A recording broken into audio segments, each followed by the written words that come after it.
Okay, now the format for this conference, as you can see from the program, there are programs on the table open the front for you. This is in the format of panels, each of which has 3 or in one case 4 speakers, each of whom will speak for about 35 minutes. And we're not going to have a break between speakers, so we're going to have 3 talks, 3 short talks, and then we'll have about an hour left for discussion at the end of the session.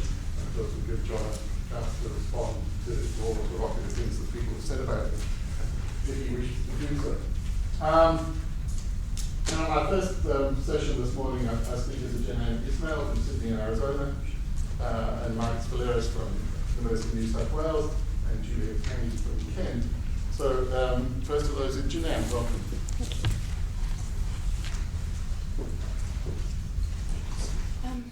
Do I need a? Oh, okay. I'm on.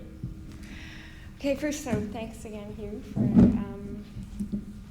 allowing me to speak here. I should say, I'm a little bit embarrassed to be talking to people who probably know McDowell's work a lot better than I do. So, cut me a little bit of slack.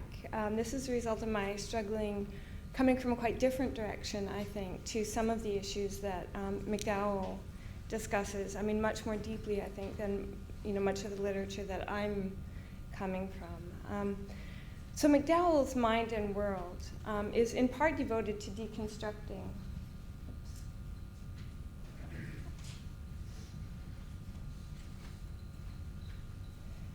To deconstructing a problem about the status of experience. On the one hand, if experiences are natural phenomena belonging to the causal order, they can bring about other events, but they don't bear logical or rational relations to anything in the space of reasons. They can't act as justifiers. On the other hand, if experiences are not natural phenomena falling under the umbrella of causal law, it's not clear how they can carry information about the environment. The role of experience as justifiers of empirical belief seems to require this dual status, causally related to events in the environment on the one hand, but conceptually or inferentially related to beliefs on the other. But it's not clear how anything could have that status. Now, this duality of conceptions of experience corresponds to a duality between 2 different conceptions of belief that shows up in a lot of places in cognitive science and philosophy of mind. On the one hand, we think of belief as a node in a descriptive psychology of natural systems, justified by utility in allowing us to explain and predict behavior. Now, this mode of description can be applied equally to animals and persons, conscious and unconscious systems, concept applying and non-concept applying. It's this sort of thin information theoretic notion of belief that one sees all over the place in cognitive science. The other conception of belief is belief as an element in a space of reasons, bearing rational, that is, logical and inferential relations to other beliefs, which persons freely adopt, which normatively constrain what other beliefs they adopt, for which they are responsible and can be criticized. Now, construed as nodes in a descriptive psychology of behavior, beliefs are functionally specified brain states, falling under the umbrella of natural law and without rational connections to other beliefs. All kinds of animals have beliefs in this sense, and not just animals, but dynamical systems of all sorts. Construed in the second way, however, beliefs are inferentially articulated representational states that bear rational connections to one another. Only rational creatures, or creatures that are subject to rational norms, have beliefs in this sense. Now, there are different ways of bringing out the differences between these 2 notions of belief. The most striking has to do with the applicability of norms, and a lot of the philosophical discussion has focused on that. The claim there is that conceptual relations involve norms, but causal relations do not.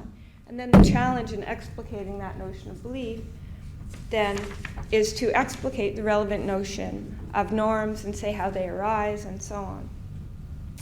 Now, Evans, in a discussion of the difference between the informational content of a perceptual experience and what he calls its belief content, argues that we should only use the term belief for a representational state that can be connected to judgment. And this would effectively restrict the term belief to a representational state that falls in the second class of these 2 notions of belief. Functionally specified brain states carry information about the environment in virtue of their causal relations to features of the environment, and carry that information in a form that can be utilized by the various regulatory subsystems that maintain the body. But in his view, if that information isn't made available to the conscious concept-mongering faculties, if it isn't, that is to say, represented in a form that can act as a premise in inference, it doesn't count as belief. So although we can ascribe informational content to the sensory states of animals and other kinds of complex dynamical systems, only judgers have beliefs. And then the focus now turns to the notion of judgment. The suggestion to restrict the notion of belief in this way is really natural. The connection to judgment imposes inferential structure on beliefs, while also making room for causal connections to states with informational content encoded in a non-inferentially articulated form. But it's a promising line of development only if the notion of judgment is rich enough to do real work. Okay. On a deflationary reading, and this is how I read Evans for years, the transition from informational content to conceptual content is just a transformation of medium, like what a computer does when it transforms one code into another, or what your TV does when it transforms digitally encoded information into images on your screen. It just re-represents sensory information in a new representational format. The deflationary reading, though, doesn't, which is a perfectly sensible way of understanding that transition, but the deflationary reason doesn't tell us anything about what is special about the new format, or why norms should come into play when we go from information encoded in sensory patterns, for example, to conceptual representation. Now, McDowell takes up Evans's suggestion in Mind and World, imposing a sort of Kantian vocabulary and invoking the rich notion of judgment that's needed to make the suggestion do real work. And he writes, to put it in the terms that I've been using, and he's paraphrasing Evans's suggestion here, we should reserve the idea of belief for something that can be understood only in the context of spontaneity, the idea of an active understanding, in which the subject takes rational control of the shape of her thinking. There is a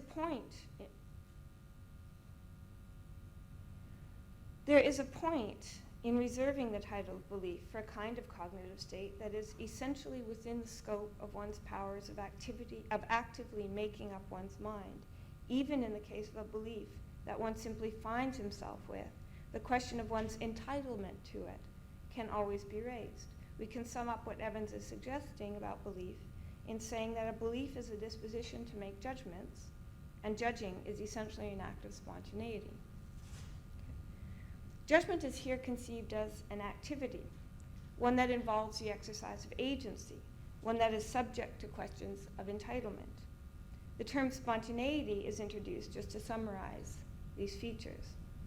And it's this conception of judgment as spontaneous and active, incidentally, that explains why it's appropriate to be speaking about judgment here in this in the Philosophy of Action Symposium. So that's my apology there. Now, McDowell says more about this conception of judgment elsewhere, and this is a quote from Having the World in View. He says, judging, making up one's mind about what to think, is something for which we are in principle responsible, something we freely do as opposed to something that merely happens in our lives. Of course, a belief is not always or even typically the result of exercising this freedom to do what we think.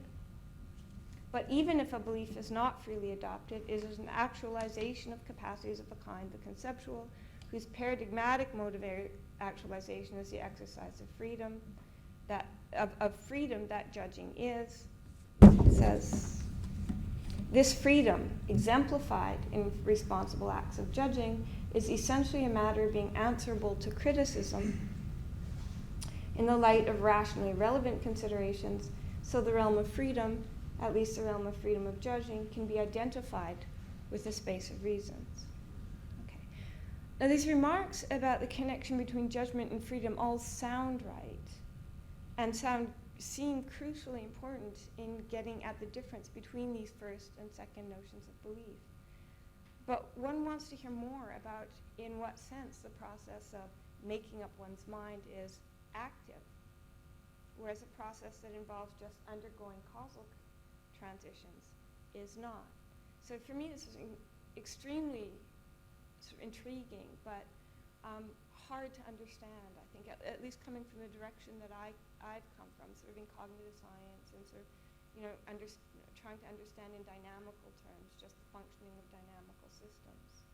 In what sense precisely does the formation of judgment involve the exercise of agency? Or to put it another way, in what sense is judging something I do rather than something that merely happens to me? Others have voiced a similar puzzlement. Pascal Engel, for example, writes, one of the few people who's really sort of, focused on this notion of spontaneity. He writes, I find a difficulty for McDowell's conception, and for any broadly speaking Kantian conception of this kind. If we try to spell out these conditions, it's not clear in what sense we can call a belief active or the product of spontaneity. So it's sort of my own puzzlement about this, but sort of an intrigued puzzlement that led me at least to start thinking about it. And I'm going to say a little bit about what judgment is and about how judges arise and offer one way of understanding this freedom exercised in judging that I think can go some way towards articulating the sense in which the mind is active in the formation of judgment with all of the very special norms that come into play with that activity. Now, one strategy, the one worked out in most detail by Brandom, conceives of judgment as a social activity and grounds the applicability of norms in the public role. Okay. My strategy is going to be a little bit different, and I'll say something about the relationship between the two just very briefly at the end. But like McDowell and Brandom both, I think the notion of judgment provides the key to a non-reductive naturalistic account of belief, but I'm going to approach from a very different direction, or somewhat different direction. So you're going to see here something for which I apologize, and which you will almost certainly not see much more of in this conference, which is a bit of physics or dynamics. So consider some of the very different kinds of dynamical organization that complex systems can exhibit. And by complex system, I just mean a system with parts, and by dynamical system, I mean a system whose state changes over time. Okay. Now there are simple groups, and simple groups are just, and this is a bit of terminology, it's meant to be heuristic, not an exhaustive division. But simple groups are just arbitrary mereological sums. And mereological sums, that means just a bunch of different parts. Okay? The behavior of each of the sums is a function of its local environment, unaware of and unaffected by one another, except through sort of the way that they influence one another's environment. There's nothing more interesting to say in general about the dynamics of the whole when you're talking about a simple group than what you get by describing the activity of each of the parts and then conjoining those descriptions. Okay? There's no way in general of giving a more compact description of the behavior of the whole than just describing the behavior of the individual parts and then conjoining their descriptions. Okay. Examples of simple groups include collection of dust particles on a shelf, the collection of people in a subway car, collection of students in a classroom. Okay. Then there are in dynamical systems, or more interesting dynamical units. And these are a subset of simple groups. Right? These are systems composed of a collection of parts bound by chemical, mechanical, or electromagnetic bonds into a relatively fixed configuration, so that there's an overall reduction in the number of degrees of freedom. So the idea here is they don't move completely independently of one another. There are constraints on their joint relative motions. Consider, for example, the engine of a car. Doesn't come out very clearly there. But there are some moving parts. Right? But the number is small. The number of moving parts is small relative to what you would get if the parts could move completely independently of one another. Okay? The constraints on their relative configuration means that there are some regularities and patterns in behavior of the whole that allow us to compress the system's dynamics. Okay? In the best case, we can build information about the fixed structure of the system as a whole into the type of system it is. So in this case, it's an engine. Right? and then use a small number of parameters to specify the state-dependent properties of an engine. So look, if the parts could move completely independently of one another, if we could sort of decompose the system into ultimately even just sort of its elementary particles, then there'd be a huge number of degrees of freedom, a huge number of possible configurations for that, sum of parts. But when they're composed as an engine, right, there's a radical reduction in the number of degrees of independent freedom. So now we've got a system of a new type whose possible states we can describe with a relatively small number of parameters. Okay. The dynamics then, the dynamics of the system as a whole, can be given as a function over a much lower dimensional state space. Okay. Then there are self-organizing collections. Now these are a subset of interesting dynamical units. Central examples include things like termite colonies, schools of fish, unregulated crowds, free market economies. There's been a huge sort of explosion of research on self-organizing systems across the sciences, including the social sciences. And these are particularly interesting because in these cases there's no real centralization of information or control, but the actions of each of the parts of systems like this affect one another in a manner that gives rise to an overall appearance of deliberately coordinated activity. So, for example, think about a termite colony or schools of ants, colonies of ants. These things are just, in fact, we know the dynamics as a result of each of them just responding to local cues in their environment, but their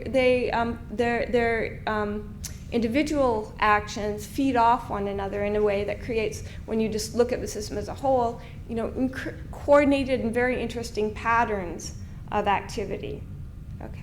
Now there's dispute about whether there is a general dynamical characterization that covers all of the central examples of self-organizing systems, but the hallmark of self-organization is the apparently spontaneous appearance of order in a system of just interacting components where there's no real communication among the components. Okay. And these are very interesting for a lot of reasons, and there's been a speculative hypothesis that all order in nature is a result of self-organization. Okay. Very speculative hypothesis, which I think is wrong, but for reasons that emerge, I think, particularly when you look at what I'm calling here social collectives, but I'm going to use the term self-governing systems. And these are a class of systems of which social collectives are very good examples. These are a subset of interesting dynamical units. Most of them also include self-organizing elements. But central examples are provided by, for example, the crew of a naval vessel, a centrally controlled army, or a corporation, or a government.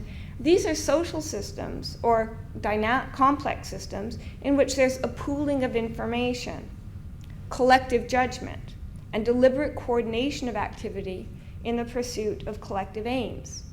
Okay. Now, most social collectives, or self-governing systems, are self-organizing at various levels of description, so a lot of their activity is a result of self-organizing or bottom-up processes. Right? But there is a class of behaviors of the system as a whole that's deliberately coordinated by a central subsystem that collects information from the parts, sets goals for the system, and sort of commands and issues commands that govern the behavior of components. So again, just think of things like a centrally controlled army, a corporation, or a government, or some sort of bureaucracy in which there's a central, decision-making subsystem. Now, only very select behavior of systems like this, paradigmatically behavior that can't be automated or regulated by the immediate environment, behavior that depends on stored knowledge and extended plans, is regulated by the shared information. Okay. Now, so I just want you to have in mind these differences. And now I'm going to talk about something interesting that happens in the transition from self-organization to self-governance. Three things happen. Right? First, there's a synthesis of information drawn from incommensurate sources in a self-governing system. Okay? By which I mean that information is brought together, information from multiple sources is brought together and related to one another by mapping into a common frame of reference. The second is what I'm going to call univocity, and these are, again, just terms of art that I'm introducing to try to capture these important features of self-governance. Okay? And univocity is attained when a set of separate, potentially conflicting informational streams, right, is integrated or united into a single collective voice. Okay? The third is dynamical unity. It's a kind of unity achieved when the parts of the system operate under the command of the central voice. I'm going to say something about each of these in turn. The first of these, the synthetic unity, paves the way for the second, univocity. And the second, univocity, makes the third possible. And it's the third that provides the raison d'etre, like the reason, the practical reason for self-governance. Or, sorry, for the first two, from a practical point of view. But it's really the second that I want to focus on here, because it provides the most insight, I think, into the difference between the thin informational notion of belief and the rich notion of judgment that I think we need to understand sort of what's important about judgment and why norms arise. Okay. First, synthetic unity. Okay. When we have and all of this again is just trying to get at what's interesting that happens in this transition from self-organization to self-governance. Now, when we have a collection of parts pooling information to form a collective representation about a matter of common interest, for example, a set of detectives interviewing witnesses and investigating the different parts of a crime scene, and meeting to iron out a consistent story about what went on, or the crew on a ship taking measurements from different parts of a submarine and then meeting in the central cabin to combine their results. In these cases, we have separate informational streams and usually information encoded in different representational formats with partially overlapping content being combined into a single overarching representation that can then be put to use, forming policies or guiding action in some way. Okay. Now, one doesn't just combine informational streams by having them dump into a common bin. Right? The information has to be semantically integrated or rendered commensurate, a uniform descriptive vocabulary, and a common scheme of singular reference has to be provided. We have to know when information encoded in one representational format describes the same thing as information encoded in another representational format, or how they combine to perhaps yield further bits of information. Okay? That's what I mean by semantically integrated. In this example of detectives weaving a coherent narrative out of the partially overlapping testimony of witnesses, personal timelines and spatial movements are plotted jointly in an objective frame of spatiotemporal reference to identify points of extensional contact. The time at which one witness was watching The Late Show, that sort of marks a point in their personal timeline, is identified with the movement another saw. The moment another saw a stranger in the alley. A bang heard by one is connected with a flash seen by another. A glove reported missing by one witness is identified with the one found later at the scene. Testimony from one witness has to be related to and reconciled with testimony from other witnesses. As a consistent narrative is constructed, information is added where narrative holes emerge, trajectories are continued where they pass out of sight. Right? Adjustments are made to resolve conflicting accounts. Now, the integrated story here is the product of integrating these informational streams, doesn't report something seen by any one witness. Right? That's not its role. It's a reconstructed compilation that identifies points of contact and reveals extensional relations between them. So the product of integration is something quite different than report of anything that goes on in the individual streams. Now think about the human mind. The mind faces the same task in integrating information coming through different pathways. The integration is performed by subpersonal processing that takes in sensory information drawn from different modalities and re-represents it. It takes information coming from different modalities represented in incommensurate ways, so visual information, auditory information, right? And then re-represents it, issuing a unified conception that allows us to relate the contents of different informational streams to one another, fills in holes, resolves conflicts, and so on. So the notion of space and time, those are the products of this kind of synthetic reorganization that the mind does in integrating the informational streams coming through different sensory modalities. Okay? When we have a single overarching representational scheme, in this case a spatiotemporal scheme, the senses can then share information. We can raise and answer questions about how the object felt relates to the one seen. Okay. The sense of where the awful smell is coming from, the direction in which to walk to reach the source of the noise, and so on. Those are all products of this kind of integration. There are also conformational benefits. For example, the contents of different streams can reinforce or undermine one another. And integration in this sense helps us distinguish information from noise. Okay. So that's synthesis. Something else, the next thing that happens in a self-governing system, we have synthesis, but we also have what I called univocity. Now, synthesis is a purely information theoretic notion involving the resolution of multiple informational streams, consolidating information distributed across the system into a single coherent stream.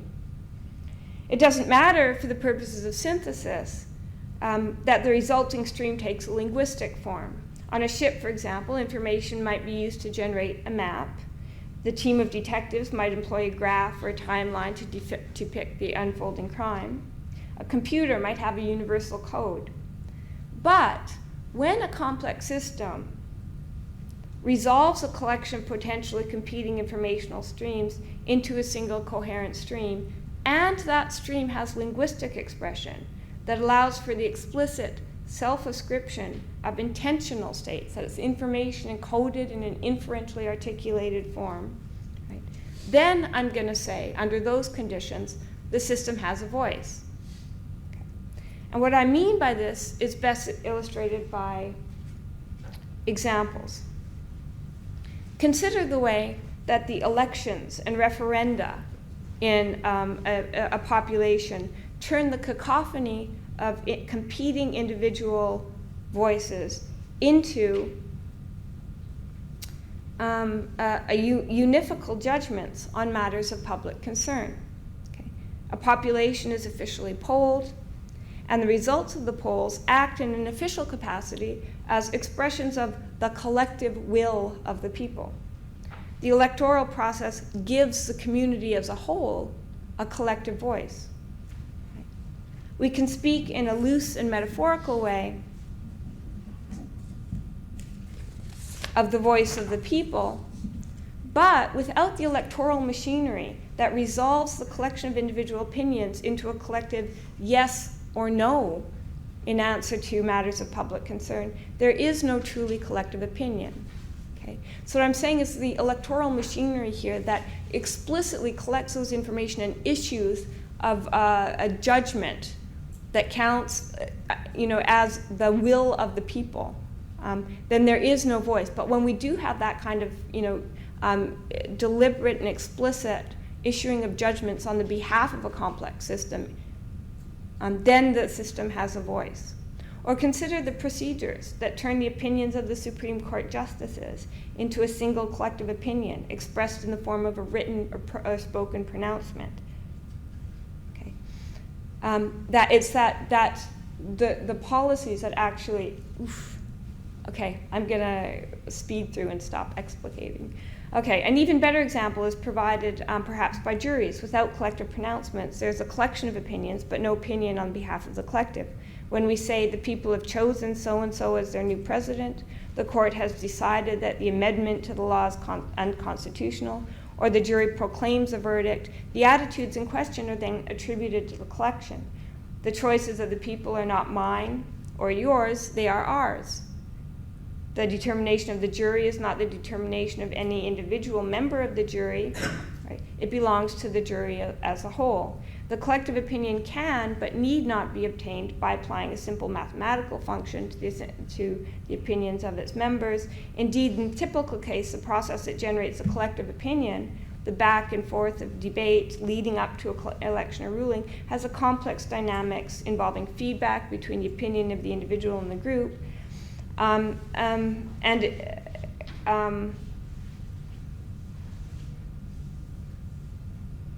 And we see this complex dynamics in the swings of popular opinion leading up to an election and the way the votes of the jury members change in response to straw votes.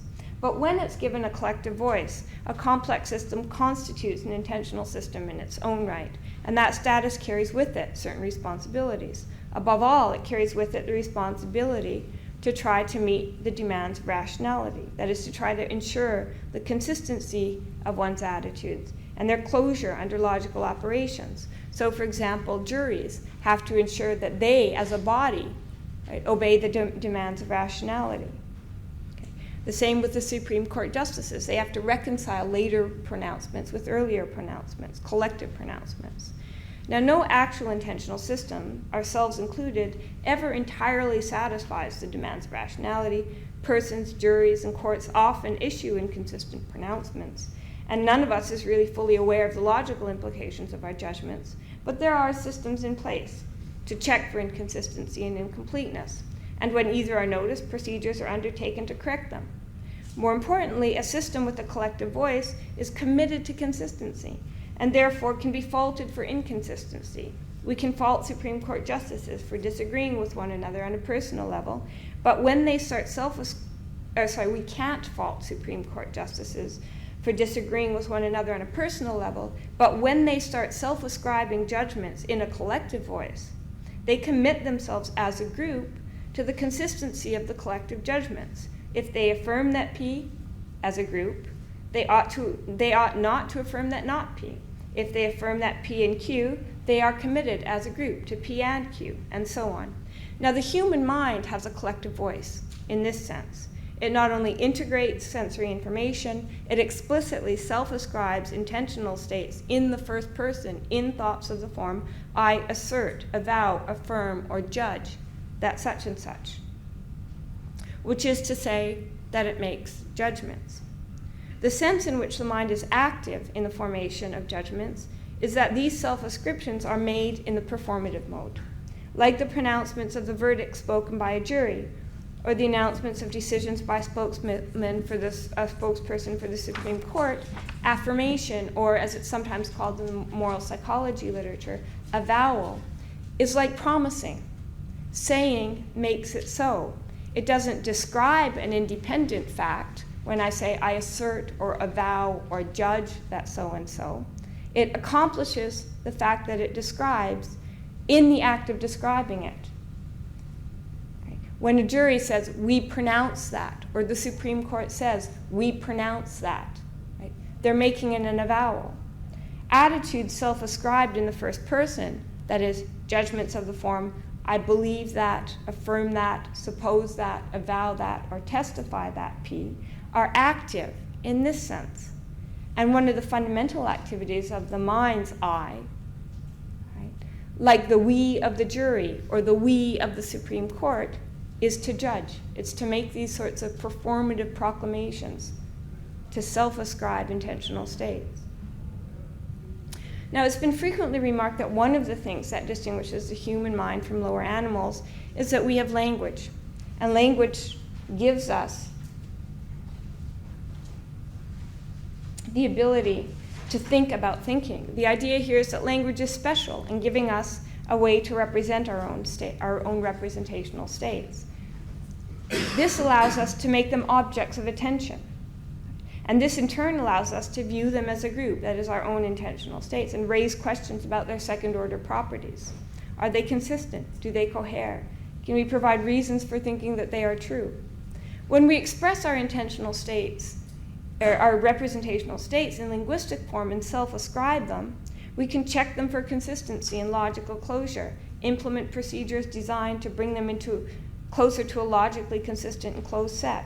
Now, this gives the human mind a collective voice, or a sort of a voice of its own, and a higher order point of view on its own first order commitments, and makes the human mind a very special sort of self-regulating representational system. Our ability to think about thinking, to draw inferences, to check for consistency and correct errors is an expression of a commitment to meet the demands of rationality. Any system that's expressing itself linguistically and self-ascribing intentional states in the I or we think that P senses is going to share this feature with the human mind.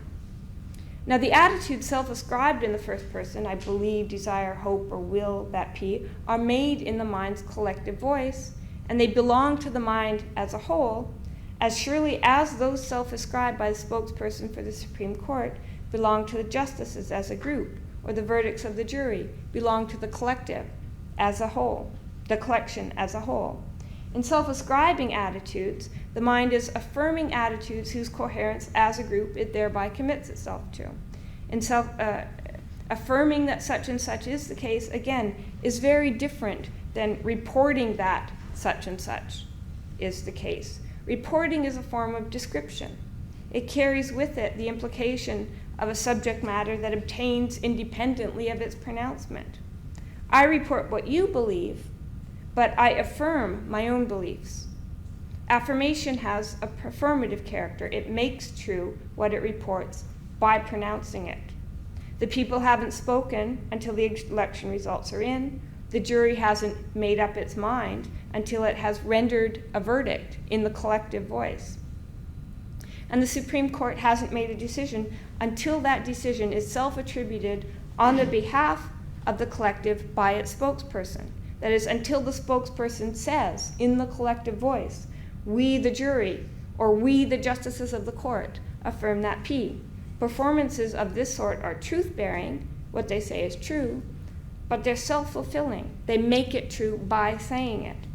Now, making up your own mind, judging that P or willing that Q, is not a report, it is an avowal. When I judge or will that P, I commit myself to it on a personal level and to everything that follows from it in conjunction with other personal commitments.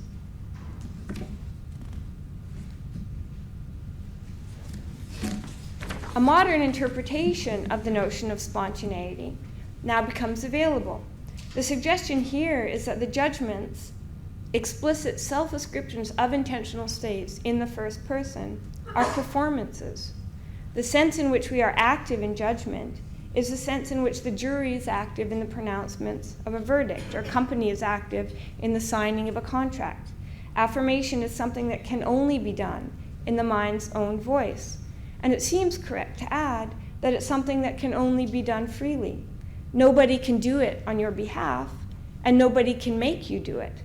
If you are being made to do it, it's not you that's doing it. In a sense, it's the ultimate voluntary act.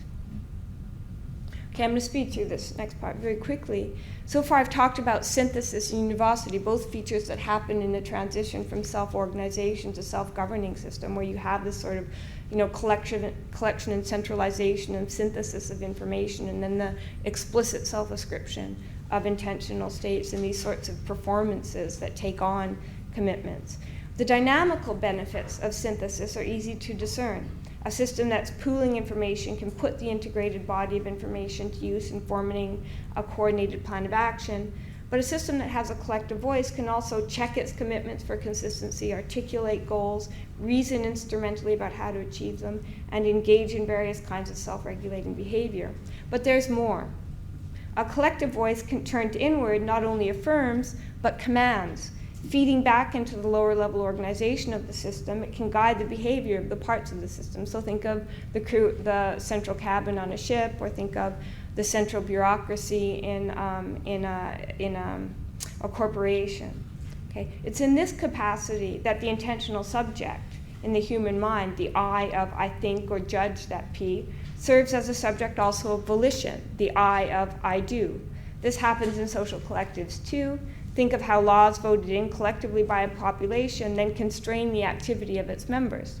Or think of a committee that comes together to decide collective activities and then disbands, leaving each member to carry out its own part of the collective plan. So there it's the collective will that's being implemented by the parts. Okay. A collective voice has an external role too. Given public expression, it can mediate communication between the parts of a system and other systems at the same level of complexity. When this happens, the system in question can form a network in which each of the systems in question can form a network in which each of them is a node, a person is a node in a social network, a corporation is a node in a business network, a nation is a node in an international community. And when we have a system of collectives communicating through public voices, we get an emergent dynamics at the intercollective level, special patterns of interaction that are relatively indifferent to the dynamics of the lower level, often not predictable from the laws that govern their components. Okay, here you should start to see why persons are nodes in a very special sort of emergent network that's quite different from the sorts of microdynamics that govern the parts of which were made. Okay. A complex system in a public setting with a voice piece making public assertions on its behalf has a status of an agent in that network with all of the commitments and entitlements that status carries with it in the relevant kind of network. So here again, nations at the international level, persons at the social level, businesses or corporations in the emergent dynamics of business, populations. This goes for governments and corporations as surely as it does for persons. Populations band together into national units with governments acting as voice pieces, giving rise to dynamics at the international level. Complex interactions involving feedback and feed-forward can make the dynamics at the intercollective level largely autonomous of and effectively irreducible to the specific activities of population members. Okay. Now, the unified voice of the internal monologue, almost, in the human mind does both of these things. It allows us to act as unified agents in interaction with other selves, that is, loci in a social network. And it also exercises some form of control over its components, consolidating resources and allowing the collection of sensory motor subsystems or subpersonal subsystems to make a coordinated effort in pursuit of a common goal. The minds of many lower animals consist of a collection of quasi-independent subsystems, each with its own sensory motor loop that responds selectively to a particular class of stimuli and regulates a specific set of behaviors.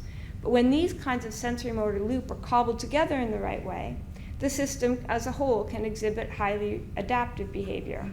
But if there is no synthesis of information, no unified internal voice, no explicit self-ascription of intentional states, an attempt to discipline them and make them as a group into a logically disciplined set, there is no I to which those states are properly jointly ascribed, any more than there is in a population where there's no collective voice of the people.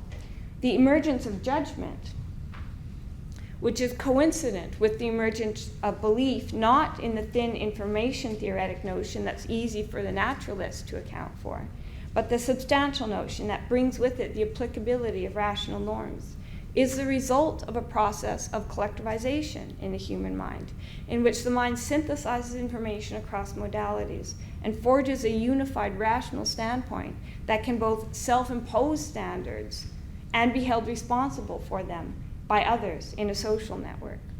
This ties the emergence of judgment to the existence of a self, of a kind that supports intentional attitudes. The existence of a self in this sense is not given but achieved, and achieved by forging a collective voice. That is, a voice that spans sensory motor subsystems, a voice that can make pronouncements in the first person. Okay. So I started with the question, in what sense is judging something I do?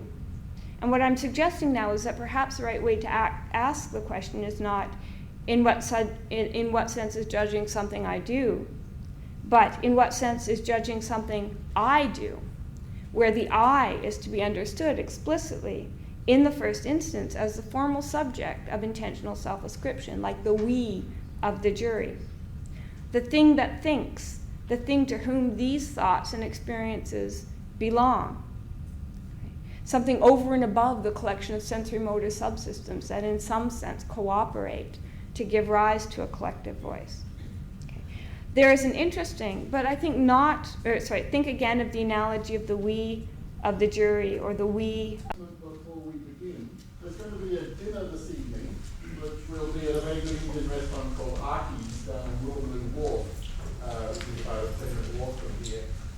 Many of you will know it from previous conference dinners. It will cost $20 for students and $40 for others, which includes all the food. There'll be what they call a banquet, but not drinks. You'll be responsible for your own drinks. Now, we need to know by lunchtime how many people would like to come. So the way the person taking names is Markos, who's over here in the bottom right from your point of view, and who's one of our speakers in the first session. So if you can let Markos know preferably, at the beginning of lunchtime, that would be very helpful. Okay, now the format for this conference, as you can see from the program, there are programs on the table like in the front foyer. This is in the format of panels, each of which has 3 or in my case 4 speakers, each of whom will speak for about 25 minutes. And we're not going to have a break between speakers, so we're going to have 3 talks, 3 short talks, and then we'll have about an hour left for discussion at the end of the session. And of course, we'll give John a chance to respond to all of the provocative things that people have said about it, if he wishes to do so. Now, our first session this morning, our speakers are Jenann Ismael from Sydney in Arizona, and Valaris from the University of New South Wales, and Tanney from Kent. So, first of those is Jenann. Welcome.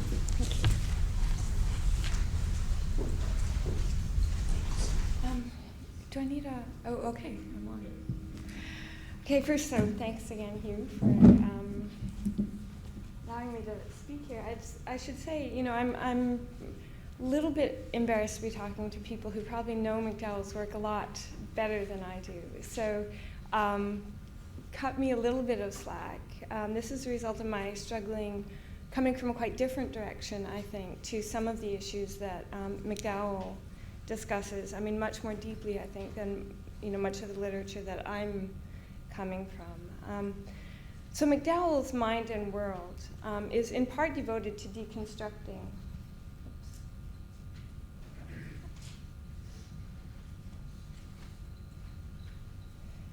Deconstructing a problem about the status of experience. On the one hand, if experiences are natural phenomena belonging to the causal order, they can bring about other events, but they don't bear logical or rational relations to anything in the space of reasons. They can't act as justifiers. On the other hand, if experiences are not natural phenomena falling under the umbrella of causal law, it's not clear how they can carry information about the environment. The role of experience as justifiers of empirical belief seems to require this dual status, causally related to events in the environment on the one hand, but conceptually or inferentially related to beliefs on the other. But it's not clear how anything could have that status. Now, this duality of conceptions of experience corresponds to a duality between two different conceptions of belief that shows up in a lot of places in cognitive science and philosophy of mind. On the one hand, we think of belief as a node in a descriptive psychology of natural systems, justified by utility in allowing us to explain and predict behavior. Now, this mode of description can be applied equally to animals and persons, conscious and unconscious systems, states, falling under the umbrella of natural law and without rational connections to other beliefs. All kinds of animals have beliefs in this sense, and not just animals, but dynamical systems of all sorts. Construed in the second way, however, beliefs are inferentially articulated representational states that bear rational connections to one another. Only rational creatures, or creatures that are subject to rational norms, have beliefs in this sense. Now, there are different ways of bringing out the differences between these two notions of belief. The most striking has to do with the applicability of norms, and a lot of the philosophical discussion has focused on that. The claim there is that conceptual relations involve norms, but causal relations do not. And then the challenge in explicating that notion of belief then is to explicate the relevant notion of norms and say how they arise and so on. Now, Evans, in a discussion of the difference between the informational content of a perceptual experience and what he calls its belief content, argues that we should only use the term belief for a representational state that can be connected to judgment. And this would effectively restrict the term belief to a representational state that falls in the second class of these two notions of belief. Functionally specified brain states carry information about the environment in virtue of their causal relations to features of the environment, and carry that information in a form that can be utilized by the various regulatory subsystems that maintain the body. But in his view, if that information isn't made available to the conscious concept-mongering faculties, if it isn't, that is to say, represented in a form that can act as a premise in inference, it doesn't count as belief. So although we can ascribe informational content to the sensory states of animals and other kinds of complex dynamical systems, only judgers have beliefs. And then the focus now turns to the notion of judgment. The suggestion to restrict the notion of belief in this way is really natural. The connection to judgment imposes inferential structure on beliefs, while also making room for causal connections to states with informational content encoded in a non-inferentially articulated form. But it's a promising line of development only if the notion of judgment is rich enough to do real work. Okay. On a deflationary reading, and this is how I read Evans for years, the transition from informational content to conceptual content is just a transformation of medium, like what a computer does when it transforms one code into another, or what your TV does when it transforms digitally encoded information into images on your screen. It just re-represents sensory information in a new representational format. The deflationary reading, though, doesn't, which is a perfectly sensible way of understanding that transition, but the deflationary reason doesn't tell us anything about what is special about the new format, or why norms should come into play when we go from information encoded in sensory patterns, for example, to conceptual representation. Now, McDowell takes up Evans's suggestion in Mind and World, imposing a sort of Kantian vocabulary and invoking the rich notion of judgment that's needed to make the suggestion do real work. And he writes, to put it in the terms that I've been using, and he's paraphrasing Evans's suggestion here, we should reserve the idea of belief for something that can be understood only in the context of spontaneity, the idea of an active understanding, in which the subject takes rational control of the shape of her thinking. There is a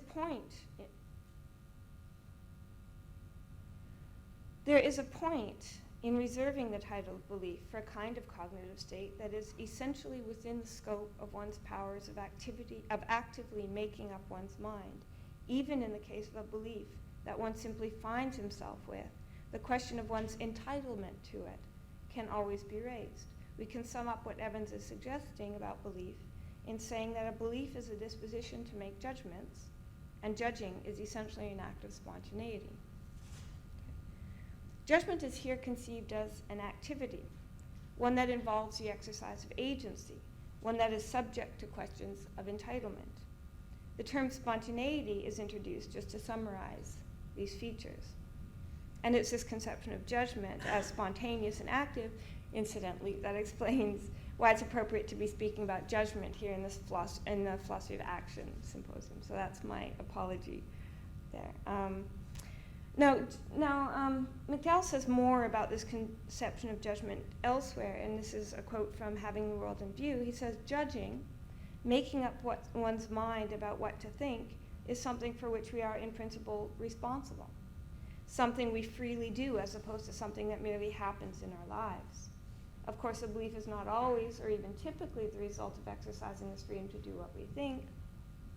But even if a belief is not freely adopted, it is an actualization of capacities of a kind, the conceptual, whose paradigmatic mode of actualization is the exercise of freedom, that judging is. It says, this freedom, exemplified in responsible acts of judging, is essentially a matter of being answerable to criticism in the light of rationally relevant considerations, so the realm of freedom, at least the realm of freedom of judging, can be identified with the space of reasons. Now, these remarks about the connection between judgment and freedom all sound right and seem crucially important in getting at the difference between these first and second notions of belief. But one wants to hear more about in what sense the process of making up one's mind is active, whereas a process that involves just undergoing causal transitions is not. So for me, this is extremely sort of intriguing, but hard to understand, I think, at least coming from the direction that I've come from, sort of in cognitive science and sort of, trying to understand in dynamical terms just the functioning of dynamical systems. In what sense precisely does the formation of judgment involve the exercise of agency? Or to put it another way, in what sense is judging something I do rather than something that merely happens to me? Others have voiced a similar puzzlement. Pascal Engel, for example, writes, one of the few people who's really sort of, focused on this notion of spontaneity. He writes, I find a difficulty for McDowell's conception, and for any broadly speaking Kantian conception of this kind. If we try to spell out these conditions, it's not clear in what sense we can call a belief active or the product of spontaneity. So it's sort of my own puzzlement about this, but sort of an intrigued puzzlement that led me at least to start thinking about it. And I'm going to say a little bit about what judgment is and about how judges arise, and offer one way of understanding this freedom exercised in judging that I think can go some way towards articulating the sense in which the mind is active in the formation of judgment, with all of the very special norms that come into play with that activity. Now, one strategy, the one worked out in most detail by Brandom, conceives of judgment as a social activity and grounds the applicability of norms in the public role.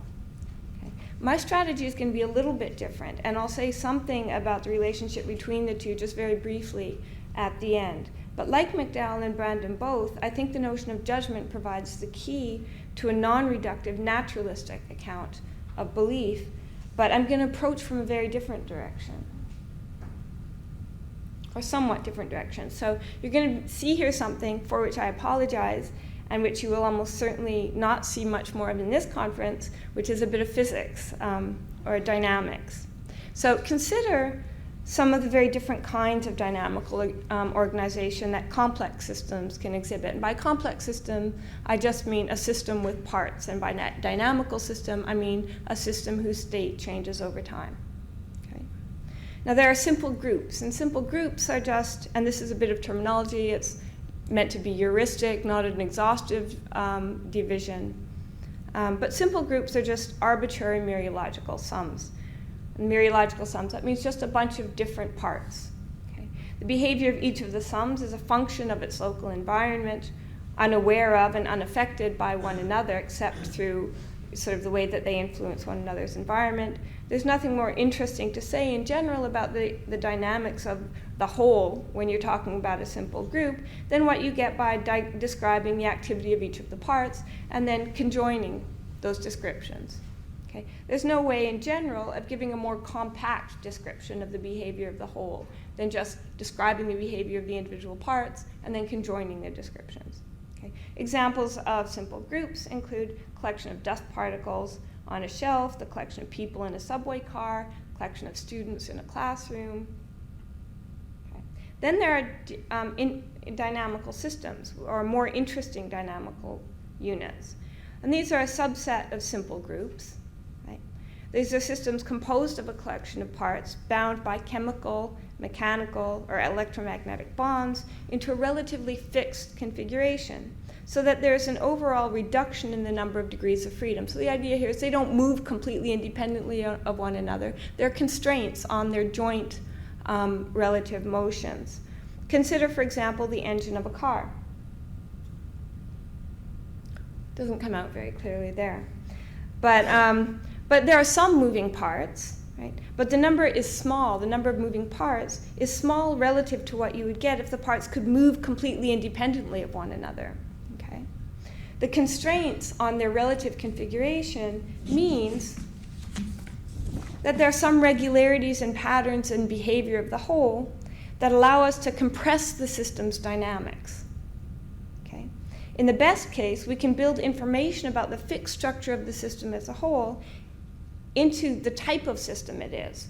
So in this case, it's an engine. And then use a small number of parameters to specify the state-dependent properties of an engine. So look, if the parts could move completely independently of one another, if we could sort of decompose the system into ultimately even just sort of its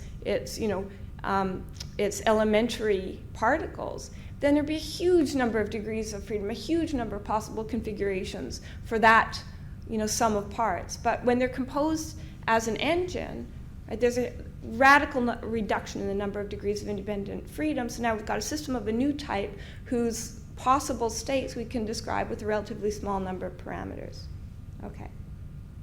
The dynamics then, the dynamics of the system as a whole, can be given as a function over a much lower dimensional state space. Okay. Then there are self-organizing collections. Now these are a subset of interesting dynamical units.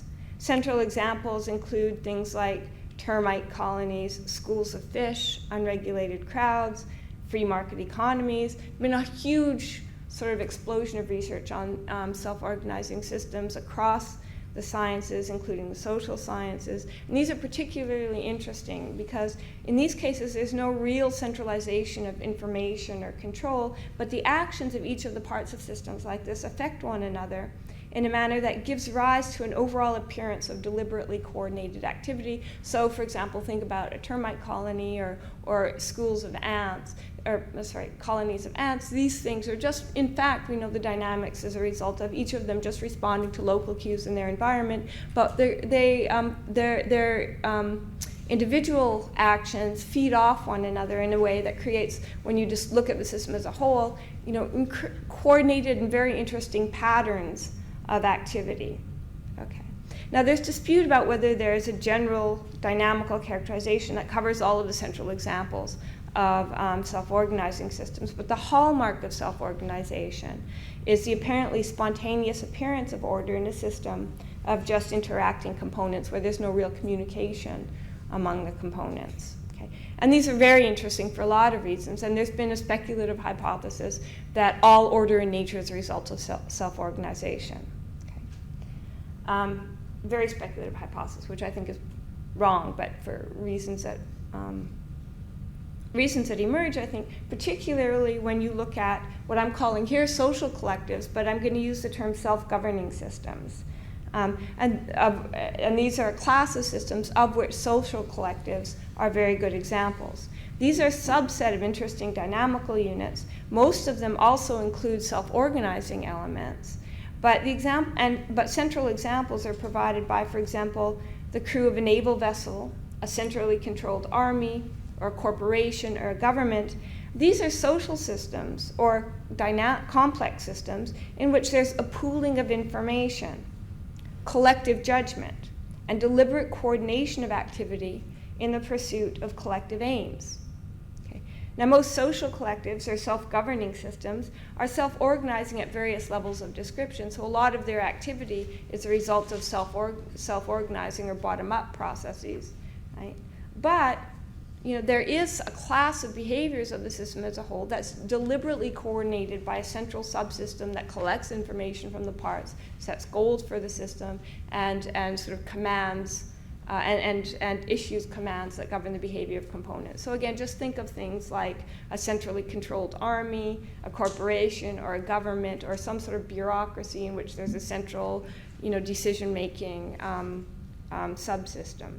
Now, only very select behavior of systems like this, paradigmatically behavior that can't be automated or regulated by the immediate environment, behavior that depends on stored knowledge and extended plans, is regulated by the shared information.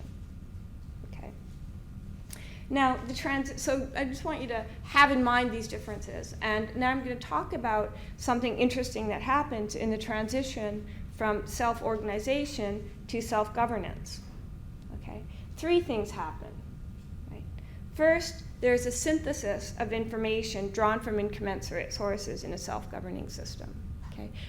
by which I mean that information is brought together, information from multiple sources is brought together and related to one another by mapping into a common frame of reference. The second is what I'm going to call univocity, and these are, again, just terms of art that I'm introducing to try to capture these important features of self-governance. Okay? And univocity is attained when a set of separate, potentially conflicting informational streams, right, is integrated or united into a single collective voice. Okay? The third is dynamical unity. It's a kind of unity achieved when the parts of the system operate under the command of the central voice. I'm going to say something about each of these in turn. The first of these, synthetic unity, paves the way for the second, univocity. And the second, univocity, makes the third possible. And it's the third that provides the raison d'etre, like the reason, the practical reason for self-governance. For the first two, from a practical point of view, but it's really the second that I want to focus on here because it provides the most insight, I think, into the difference between the thin informational notion of belief and the rich notion of judgment that I think we need to understand sort of what's important about judgment and why norms arise. First, synthetic unity. Okay. When we have and all of this again is just trying to get at what's interesting that happens in this transition from self-organization to self-governance. Now, when we have a collection of parts pooling information to form a collective representation about a matter of common interest, for example, a set of detectives interviewing witnesses and investigating the different parts of a crime scene, and meeting to iron out a consistent story about what went on, or the crew on a ship taking measurements from different parts of a submarine and then meeting in the central cabin to combine their results. In these cases, we have separate informational streams and usually information encoded in different representational formats with partially overlapping content being combined into a single overarching representation that can then be put to use forming policies or guiding action in some way. Okay? Now, one doesn't just combine informational streams by having them dump into a common bin. Right?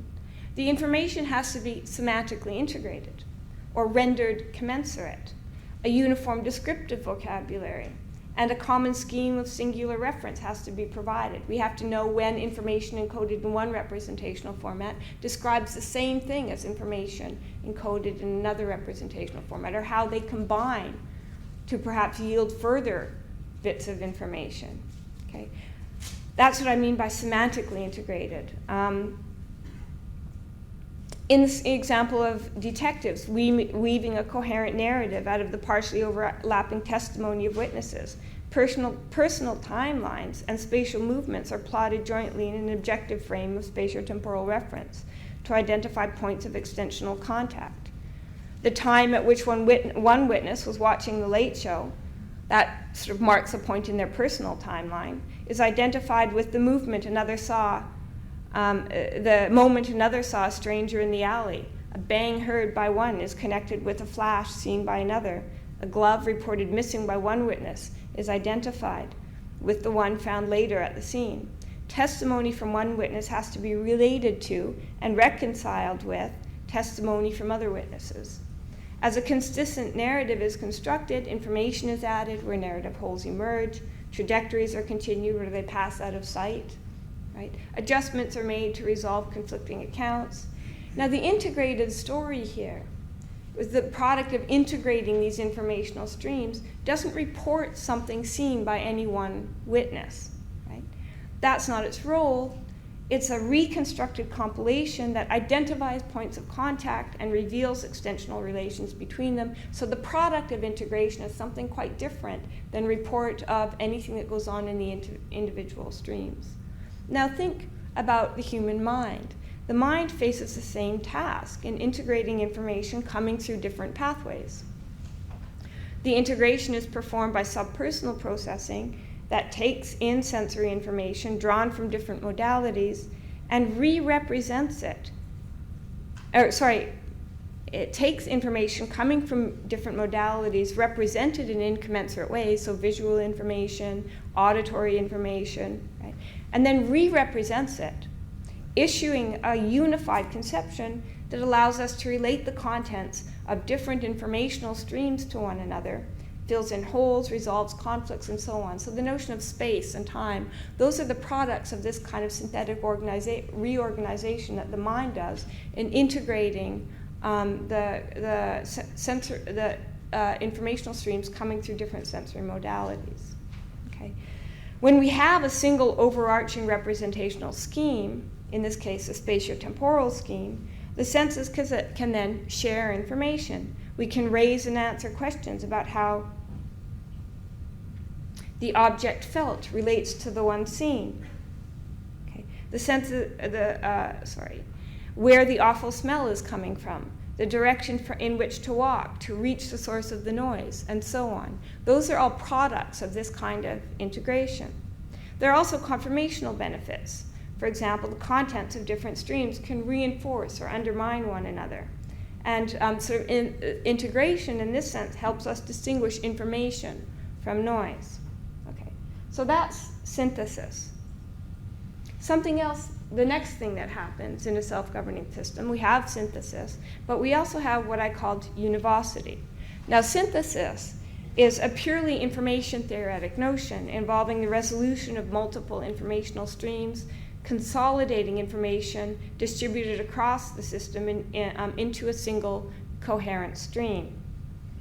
It doesn't matter for the purposes of synthesis that the resulting stream takes a linguistic form. On a ship, for example, information might be used to generate a map. The team of detectives might employ a graph or a timeline to depict the unfolding crime. A computer might have a universal code. But when a complex system resolves a collection of potentially competing informational streams into a single coherent stream, and that stream has linguistic expression that allows for the explicit self-ascription of intentional states, that is information encoded in an inferentially articulated form, right? Then I'm going to say, under those conditions, the system has a voice. Okay. And what I mean by this is best illustrated by examples. Consider the way that the elections and referenda in a population turn the cacophony of competing individual voices into univocal judgments on matters of public concern. Okay. A population is officially polled, and the results of the polls act in an official capacity as expressions of the collective will of the people. The electoral process gives the community as a whole a collective voice. We can speak in a loose and metaphorical way of the voice of the people, but without the electoral machinery that resolves the collection of individual opinions into a collective yes or no in answer to matters of public concern, there is no truly collective opinion. Okay? So what I'm saying is the electoral machinery here that explicitly collects those information and issues of a judgment that counts, as the will of the people, then there is no voice. But when we do have that kind of, deliberate and explicit issuing of judgments on the behalf of a complex system, then the system has a voice. Or consider the procedures that turn the opinions of the Supreme Court justices into a single collective opinion expressed in the form of a written or spoken pronouncement. That it's the policies that actually, I'm going to speed through and stop explicating. Okay, an even better example is provided perhaps by juries. Without collective pronouncements, there's a collection of opinions, but no opinion on behalf of the collective. When we say the people have chosen so-and-so as their new president, the court has decided that the amendment to the law is unconstitutional, or the jury proclaims a verdict, the attitudes in question are then attributed to the collection. The choices of the people are not mine or yours, they are ours. The determination of the jury is not the determination of any individual member of the jury. Right? It belongs to the jury as a whole. The collective opinion can, but need not be obtained by applying a simple mathematical function to the opinions of its members. Indeed, in the typical case, the process that generates a collective opinion, the back and forth of debate leading up to an election or ruling, has a complex dynamics involving feedback between the opinion of the individual and the group.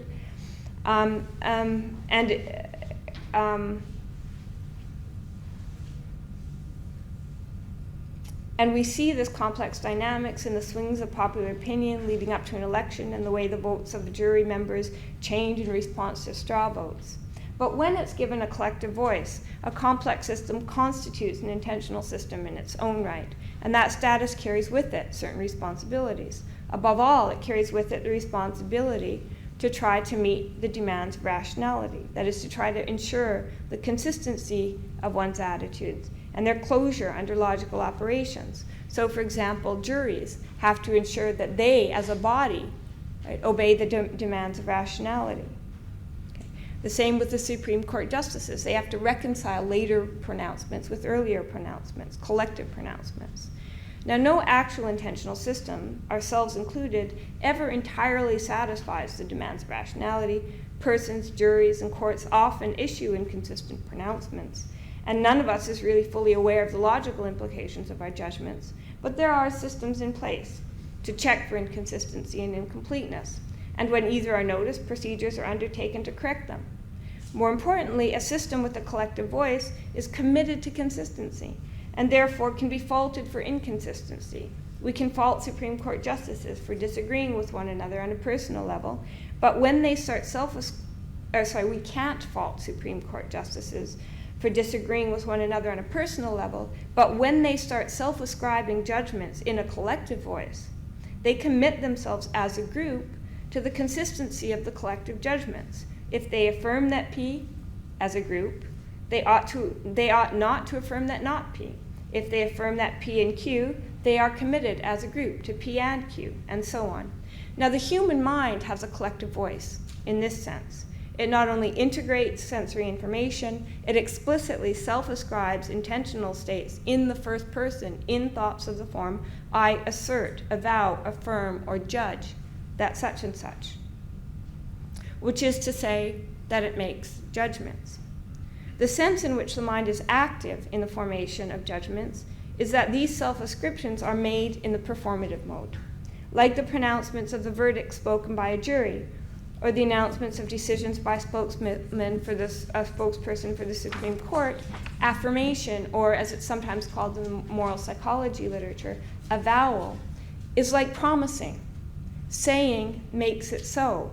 It doesn't describe an independent fact when I say I assert or avow or judge that so-and-so.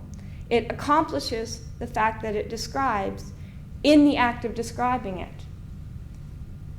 When a jury says, we pronounce that, or the Supreme Court says, we pronounce that, right? They're making it an avowal.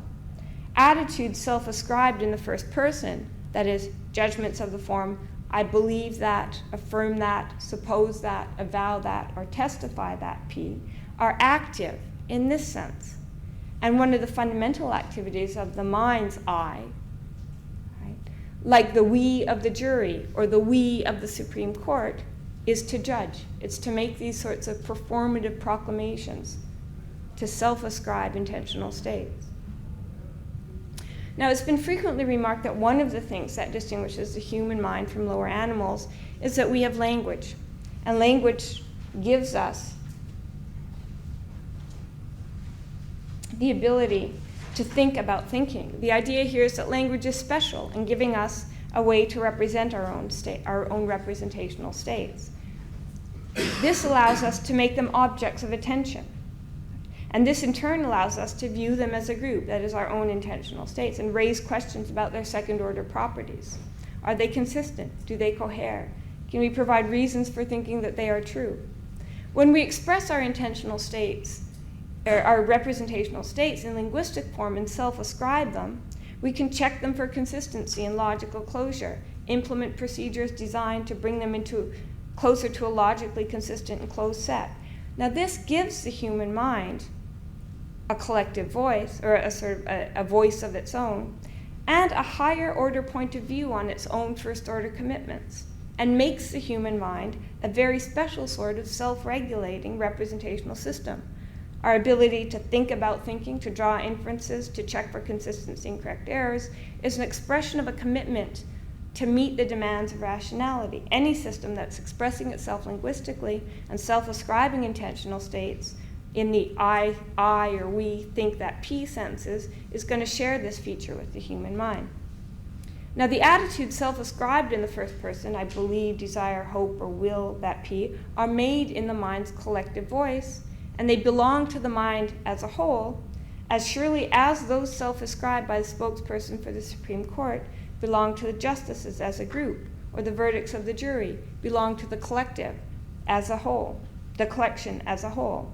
In self-ascribing attitudes, the mind is affirming attitudes whose coherence as a group it thereby commits itself to. In affirming that such and such is the case, again, is very different than reporting that such and such is the case. Reporting is a form of description. It carries with it the implication of a subject matter that obtains independently of its pronouncement. I report what you believe, but I affirm my own beliefs. Affirmation has a affirmative character. It makes true what it reports by pronouncing it. The people haven't spoken until the election results are in. The jury hasn't made up its mind until it has rendered a verdict in the collective voice. And the Supreme Court hasn't made a decision until that decision is self-attributed on the behalf of the collective by its spokesperson. That is, until the spokesperson says in the collective voice, we the jury, or we the justices of the court, affirm that P. Performances of this sort are truth-bearing, what they say is true, but they're self-fulfilling. They make it true by saying it. Now, making up your own mind, judging that P or willing that Q, is not a report, it is an avowal.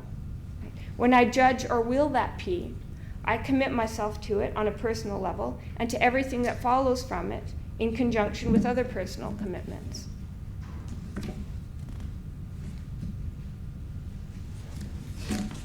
A modern interpretation of the notion of spontaneity now becomes available. The suggestion here is that the judgments, explicit self-ascriptions of intentional states in the first person, are performances. The sense in which we are active in judgment is the sense in which the jury is active in the pronouncements of a verdict, or a company is active in the signing of a contract. Affirmation is something that can only be done in the mind's own voice. And it seems correct to add that it's something that can only be done freely. Nobody, and then disbands, leaving each member to carry out its own part of the collective plan. So there it's the collective will that's being implemented by the parts. Okay. A collective voice has an external role too. Given public expression, it can mediate communication between the parts of a system and other systems at the same level of complexity.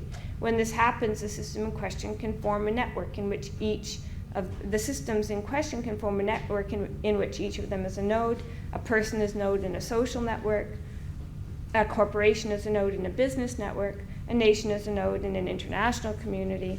And when we have a system of collectives communicating through public voices, we get an emergent dynamics at the intercollective level, special patterns of interaction that are relatively indifferent to the dynamics of the lower level, often not predictable from the laws that govern their components. Okay, here you should start to see why persons are nodes in a very special sort of emergent network that's quite different from the sorts of microdynamics that govern the parts of which were made.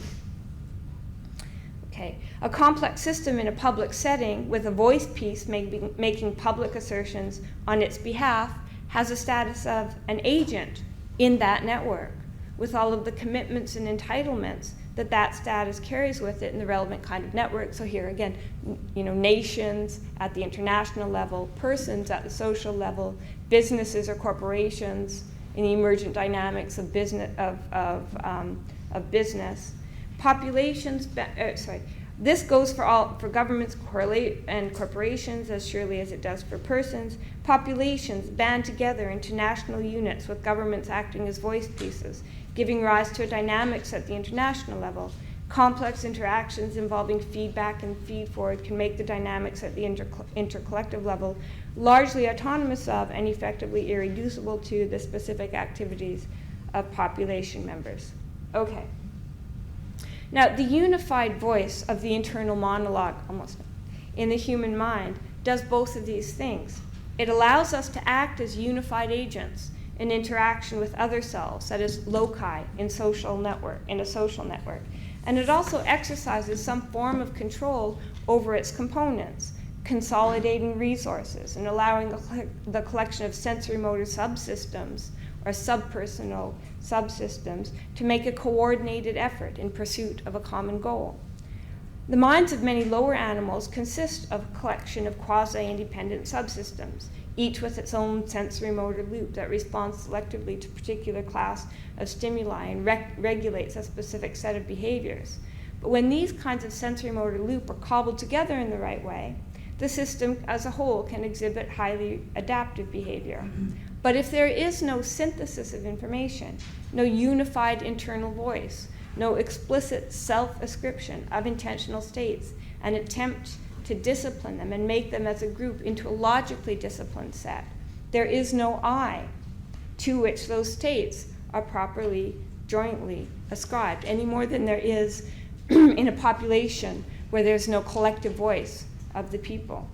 The emergence of judgment, which is coincident with the emergence of belief, not in the thin information theoretic notion that's easy for the naturalist to account for, but the substantial notion that brings with it the applicability of rational norms, is the result of a process of collectivization in the human mind, in which the mind synthesizes information across modalities and forges a unified rational standpoint that can both self-impose standards and be held responsible for them by others in a social network.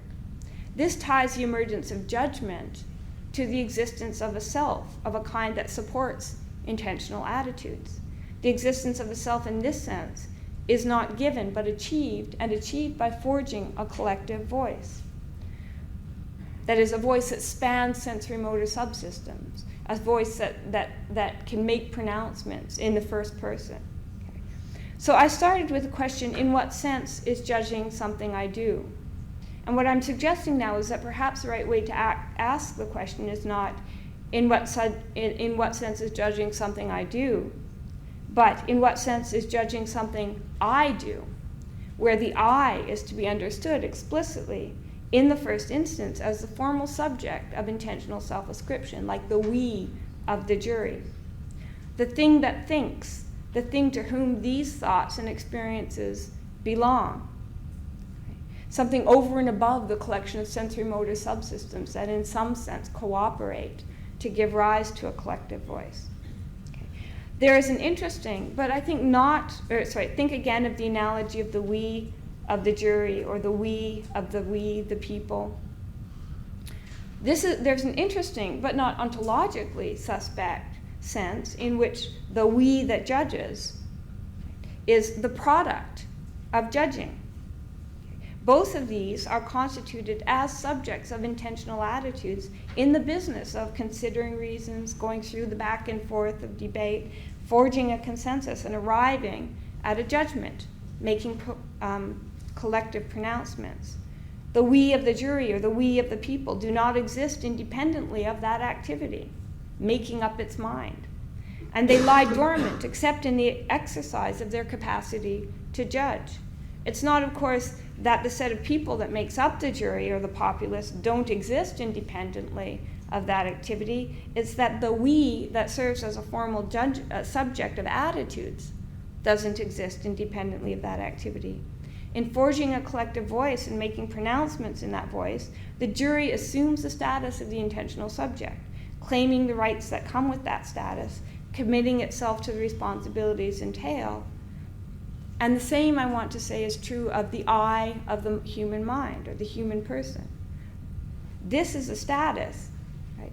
The status of a rational subject that, like swimming or flying, can only be actively achieved and must be actively maintained. So in sum, I think this is one way of understanding how we are active in judgment that also gives some content to McDowell's remarks about the freedom exemplified in responsible acts of judging, and that grounds the applicability of norms. A system that judges claims for itself the status of an intentional system. Right? And that status carries with it certain responsibilities, not just to oneself, but in the relevant kind of public setting to others. I am responsible for my beliefs, committed to their consequences. I hold myself accountable for their consistency and can be held accountable by others. I clean up errors, keep myself in check, and submit my beliefs to rational criticism by others. I don't pretend that this captures McDowell's own intention. So it's more of an offering than an attempt at exposition, a suggestion that, that this might be one way, at least, of giving some content to those remarks. But there are some common connections to Kant that I would bring out if there were time. But I did say that there are some connections to Brandon that I would comment on briefly before closing. The strategy in Brandon, as I understand it, is to conceive of judgment as a social activity and to ground the applicability of norms in the public role in an essentially intersubjective discursive practice. I'm a little more inclined to put the public and private role of judgment on a par, to see the internal role of judgment, the explicit collectivization and self-ascription of first-order commitments in a form that allows the self-imposition of rational standards, and the external role, acts in a social game that subjects them to rational criticism by others. I'm inclined to think of those two, the internal and the private and the public role, as partners in a co-emergent and as partners co-emergent and mutually dependent on one another. There are both private and public reasons for the stabilization of selves as intentional and practical subjects, loci of belief and agential control. But this is a topic for another paper.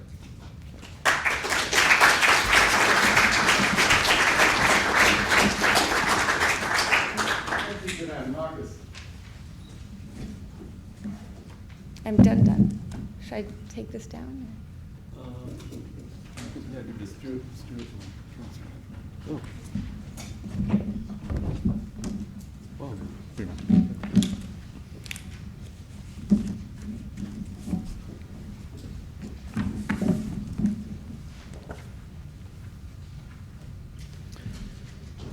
Okay, thank you all for coming here this morning.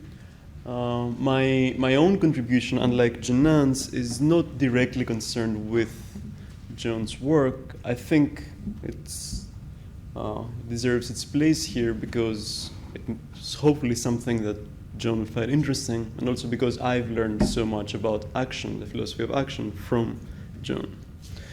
So I'm going to talk about instrumental rationality. So our thought and conduct are, insofar as we are sufficiently well informed and rational, shaped by instrumental facts about what the means to our ends are. So in this paper, I want to examine how exactly such instrumental facts bear on our practical thought. So just to have an example in mind, suppose that one of Fred's ends is making an omelette. Moreover, suppose that Fred knows that you cannot make an omelette without breaking some eggs. So how does this bear on Fred's action? It is certainly not necessary that Fred will break some eggs, so Fred might be too engrossed in his favorite TV show to do so. Nevertheless, if Fred does not break any eggs, it is natural to say that, other things being equal, he is being practically irrational. So in this case, Fred's conduct leaves him open to a distinctive sort of blame, precisely in that he fails to take the means necessary to his end. Now, the interesting point here is to see that the blame that attaches to instrumental failures seems to be distinctive. In order to see this, consider a different case. So suppose that Mary pursues an end that she has conclusive reason not to pursue. So, for example, suppose that one of Mary's ends is to smoke a cigarette. Suppose, moreover, that she also believes that in order to smoke a cigarette, she needs to buy a pack of cigarettes.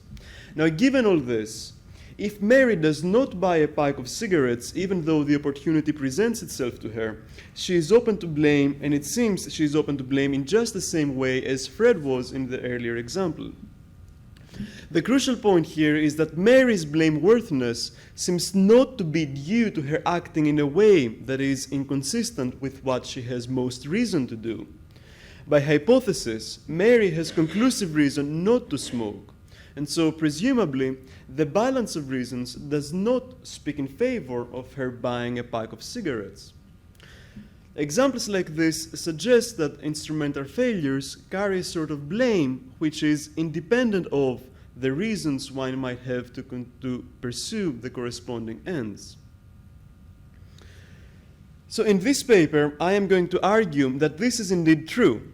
The requirement of instrumental rationality does indeed have a distinctive source.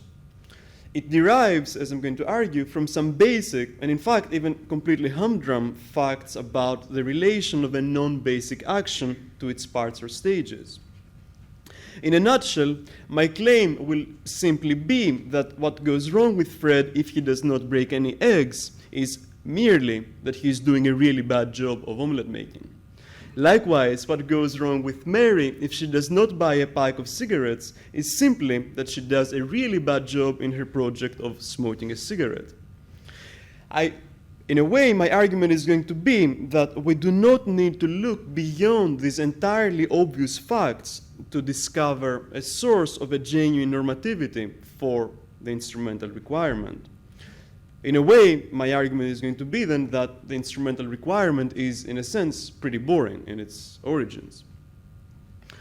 Okay, so the requirement of instrumental rationality is one example of what are sometimes called rational requirements. And this is obviously a pretty technical sense of the term rational requirement. So in this sense, rational requirements are constraints on our thought and conduct which hold, even in abstraction, from the worldly facts that constitute the evidence for our beliefs and the reasons for our actions. For example, logical rules of inference, such as the rule of modus ponens, seem to impose such constraints on our beliefs. So it is a rational failure of some sort to believe both P and the conditional if P then Q, but not believe Q. And that's so regardless of whether my evidence for P and the conditional if P then Q is any good. Now, all such cases are going to raise questions analogous to the one I am to address here.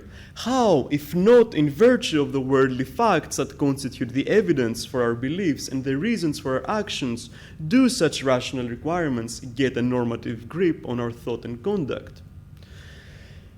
I am inclined to think that, in a broad sense, the idea I plan to explore here, namely the idea that instrumental rationality derives from constitutive facts about action, has analogues in all such cases. So an account of the nature of belief, for example, a constitutive account of belief, should entail that belief systems that violate applicable logical constraints are, as such, in some sense, defective.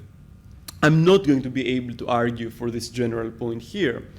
And in fact, even if it is false, what I have to say about the instrumental requirement in particular should not be affected.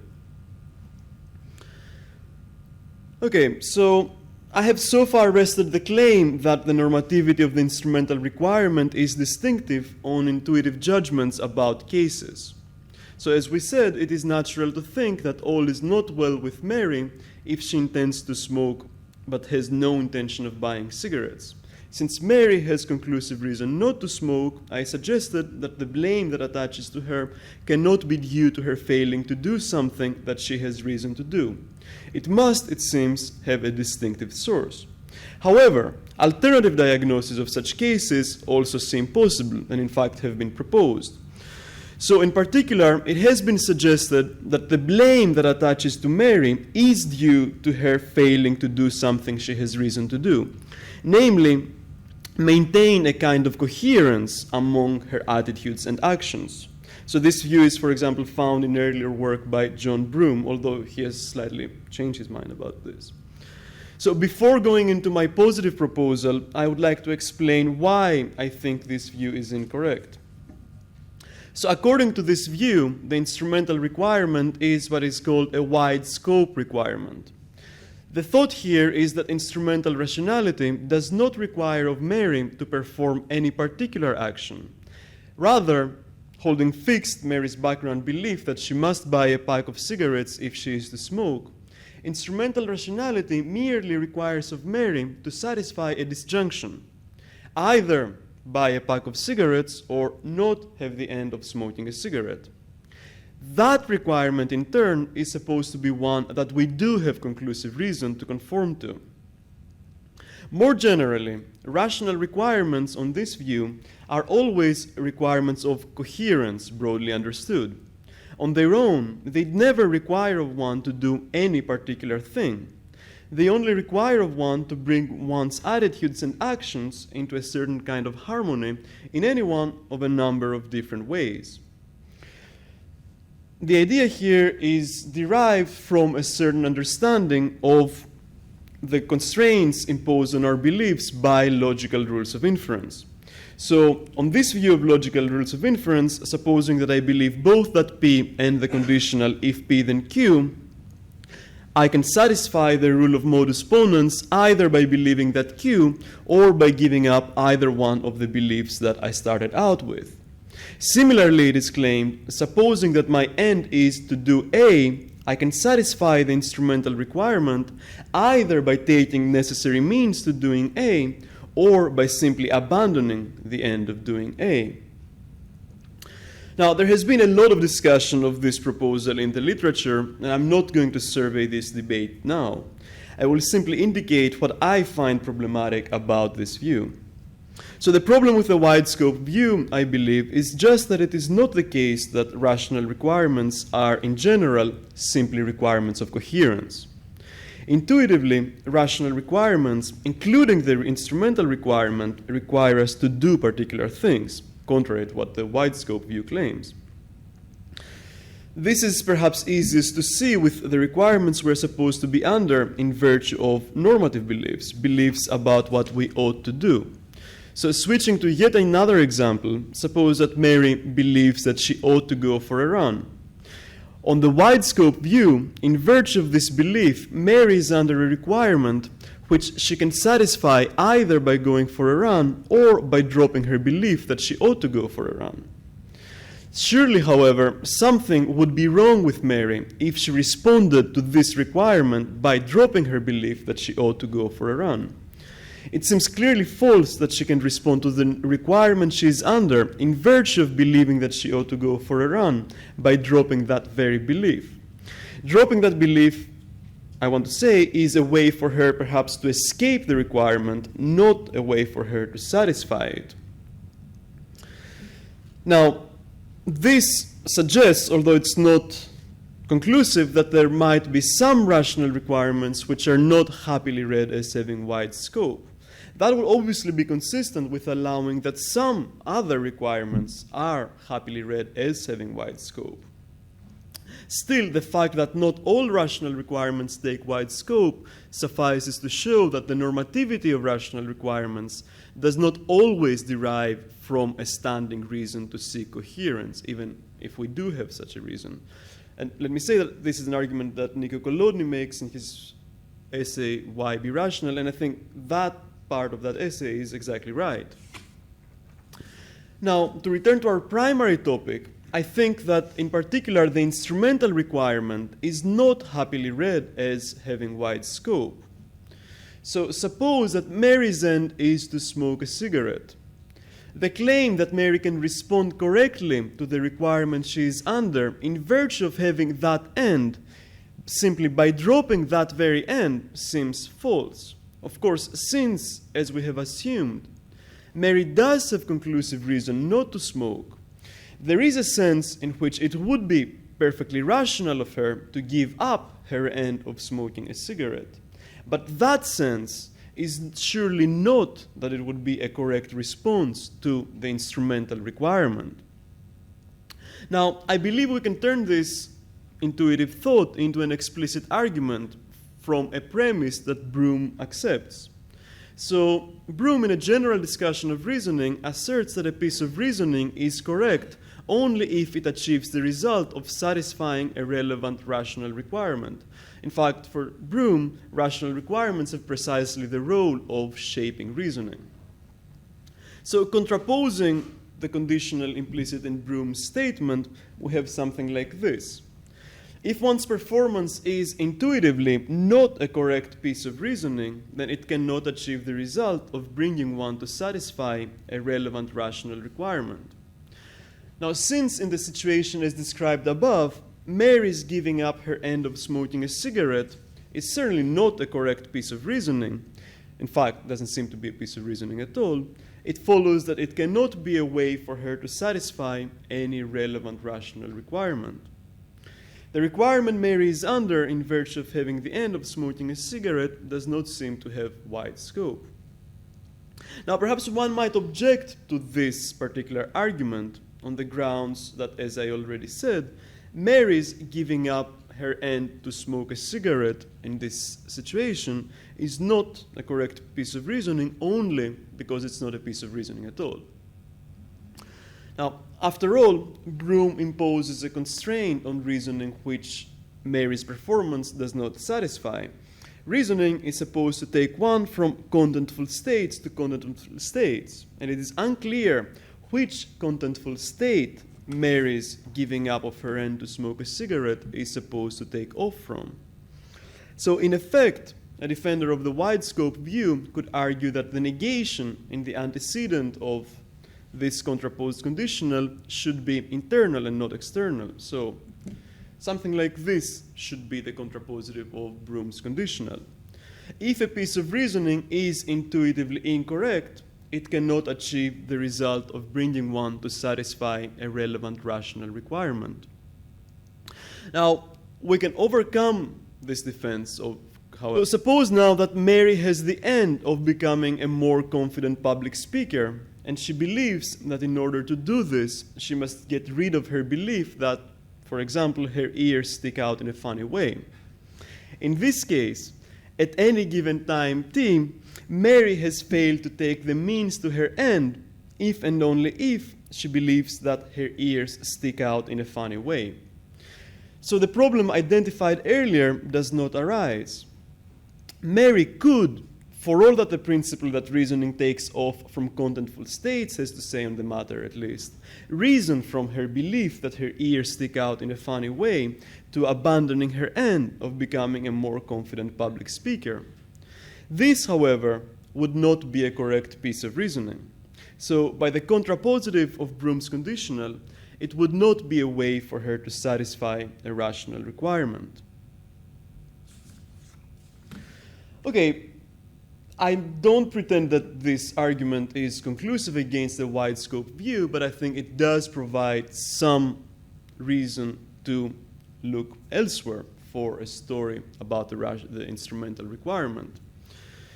I think that these cases do suggest that the instrumental requirement, as we would intuitively have thought anyway, does not require us merely to achieve or maintain coherence in our practical thought and conduct. The instrumental requirement instead requires us to take the means to our ends. If that's correct, then even if we do have a standing reason to seek coherence, that would not be the source of the normativity of the instrumental requirement. Okay, so let me now try to sketch a positive account of the normativity of the instrumental requirement. In order to do this, I have so far avoided being picked down on any very precise statement of the instrumental requirement, but for the purposes of developing the positive account, it will be helpful to have such a statement in view. So I will simply adopt this statement. If one is doing a non-basic action A, and M is a necessary means to A, then one ought to do M. So let me make a few comments about this formulation. So A and M in this formulation range over actions or things that can be done. And in the sense relevant to our concerns, a basic action is an action that one performs without taking any means. And accordingly, a non-basic action is an action that one performs by performing other actions as means. The notion of means I rely here on is vague but intuitive. So for M to be a means to A, it is not enough that doing M be somehow involved in doing A. The relation of M to A must also be represented by the subject, and that representation must be involved in her doing M. So, for example, a person with normal motor control over her body can lift her arm as a basic action, thus without taking any means. Even though the action of lifting one's arm would seem to have parts which are also actions, for example, contracting relevant muscles, one normally does not need to think of each of these parts of the action and their relation to the whole. So they are not means to lifting one's arm. By contrast, breaking some eggs is a means to making an omelette. Okay, and the sense relevant here to say that M is, as I do there, is a necessary means to A does not mean that it is physically impossible for one to do A without doing M. Rather, it means that, taking into account only courses of action that are realistically open to one, given one's priorities, one's restriction of time and resources, and so on, all those courses of action that result in one's having done A include one's doing M. That's the sense in which it is necessary for Mary to buy a pack of cigarettes if she is to smoke. Now, one way in which my formulation of the instrumental requirement might appear a little bit unusual is that it is formulated in terms of doing A, rather than simply having A as an end, or intending to do A. Now, to some extent, this appearance is illusory. So even though my formulation does not explicitly refer to an intention to do a very closely related intention is lurking in the background. So obviously, if one is doing A intentionally, one must have an intention to be doing A. So in some piece of current terminology, this would be a progressive intention or an intention in action. Of course, it is overwhelmingly plausible that a version of the instrumental requirement would apply also to prospective intentions or intentions for the future as well. Such cases, however, introduce complications which I cannot deal with here. So my discussion is going to be limited in this way. It's only going to concern actions and intentions in action. In any case, as John McDowell, among others, has urged, intentions in action might in fact be the philosophically prior topic, with intentions for the future to be understood as simply the same sort of thing, only before the time for their execution has arrived. Hopefully then, this restriction of the scope of my discussion won't be too damaging. Okay, finally, many authors qualify the instrumental requirement, adding in the antecedent the condition that the agent believe that M is a necessary means to A. I have omitted this extra condition mainly for simplicity, but also because I don't find the reasons for it compelling. Also, including it would not have made a significant difference in what follows. For our purposes, the crucial point about this formulation of the instrumental requirement is clearly that it has a narrow scope ought in the consequent. Therefore, it raises all of the questions that constitute the central topic of this paper. Okay, as I said, my central claim here is that the instrumental requirement can be derived from constitutive facts about action. And what's more, this derivation sheds light on the distinctive kind of ought involved in the instrumental requirement. So the fundamental point that I want to draw your attention to is the following. And here from now on, let me say I draw heavily on the work of Michael Thompson, as will become clear for those of you familiar with it. So for any action A, if one is doing A, then one is engaged in a process which, if all goes well, will result in one's having done A. There will be some qualifications to this statement in a moment, but for now let it stand as it is. So if A is a non-basic action, that process will itself be a sequence of further actions one performs and which together constitute sufficient means to doing A. Of course, to say that a sequence of actions constitutes sufficient means to doing A does not entail that performing all actions in that sequence guarantees success in A.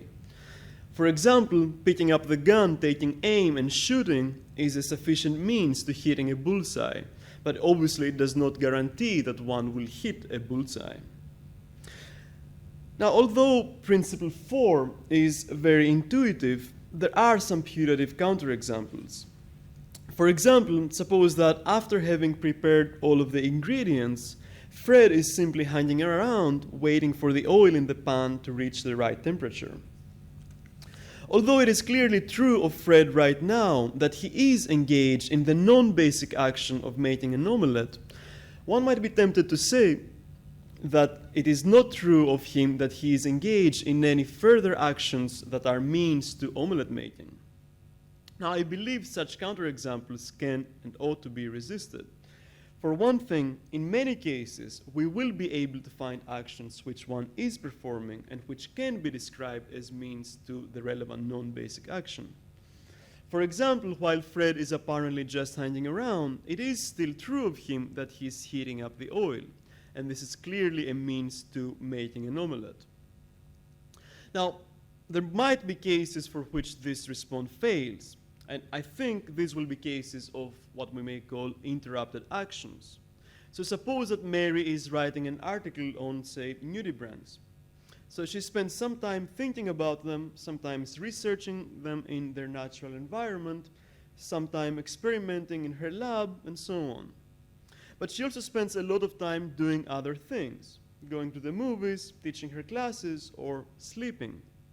So suppose that right now Mary is asleep.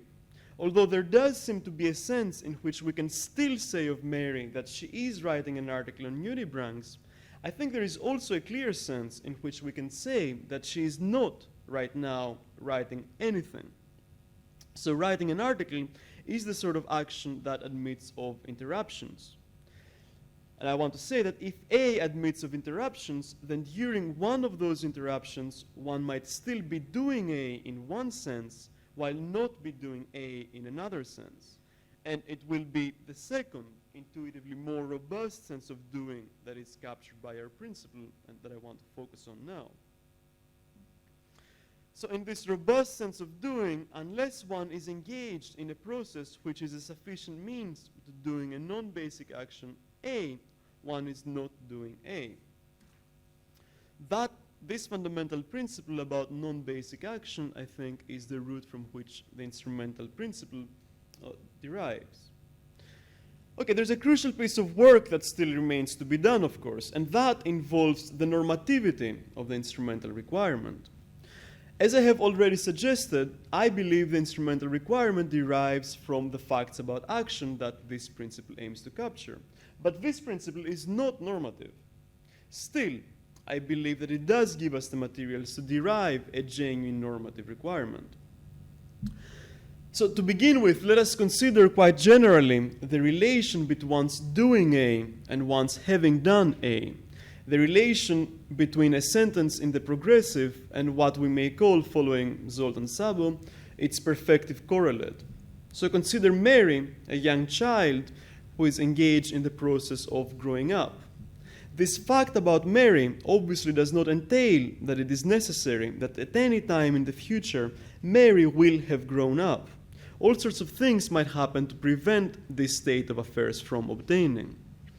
Nevertheless, it seems clear that there is a certain sense of normality, such that the fact that Mary is now engaged in the process of development serves to pick out certain future courses of events as, in that sense, normal. Given a normal run of events, Mary will have grown up in a few years' time.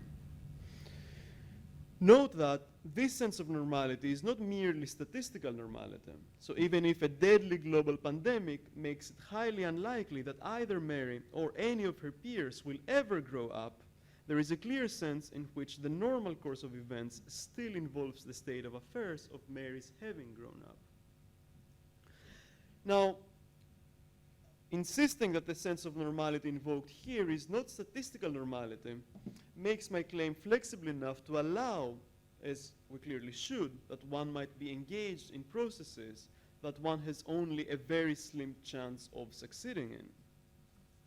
Nevertheless, in its unqualified form that I have presented so far, my claim about processes does seem to entail that one cannot be engaged in the process of doing A unless it is at least possible for one to have done A. And it's not clear, actually, that this is an acceptable consequence. So Zoltan Szabo again uses this point in an elaborate critique of attempts to reduce the progressive to the perfective.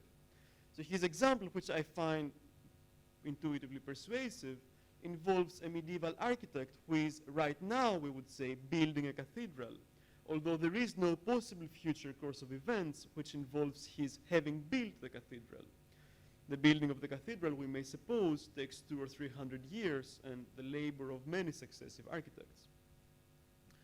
Since my project here, however, is not the reduction of the progressive to the perfective, unlike the semanticists that Szabo criticizes, I think I am within my rights to simply qualify my claim.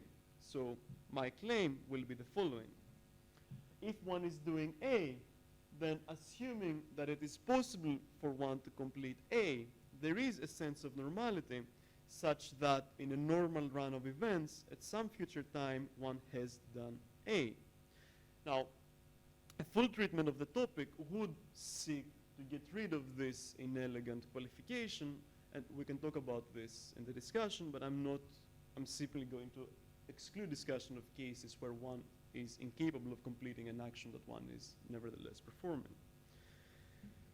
Okay, finally, even though the sort of normality involved here is not merely statistical normality, it does not follow that any kind of normativity is involved. So in the example above of Mary growing up, the normality involved was in some sense biological normality. And it's entirely unclear whether we should speak of normativity in such a case. So even though the notion of biological norms does have currency, it is not at all clear that such norms really are normative.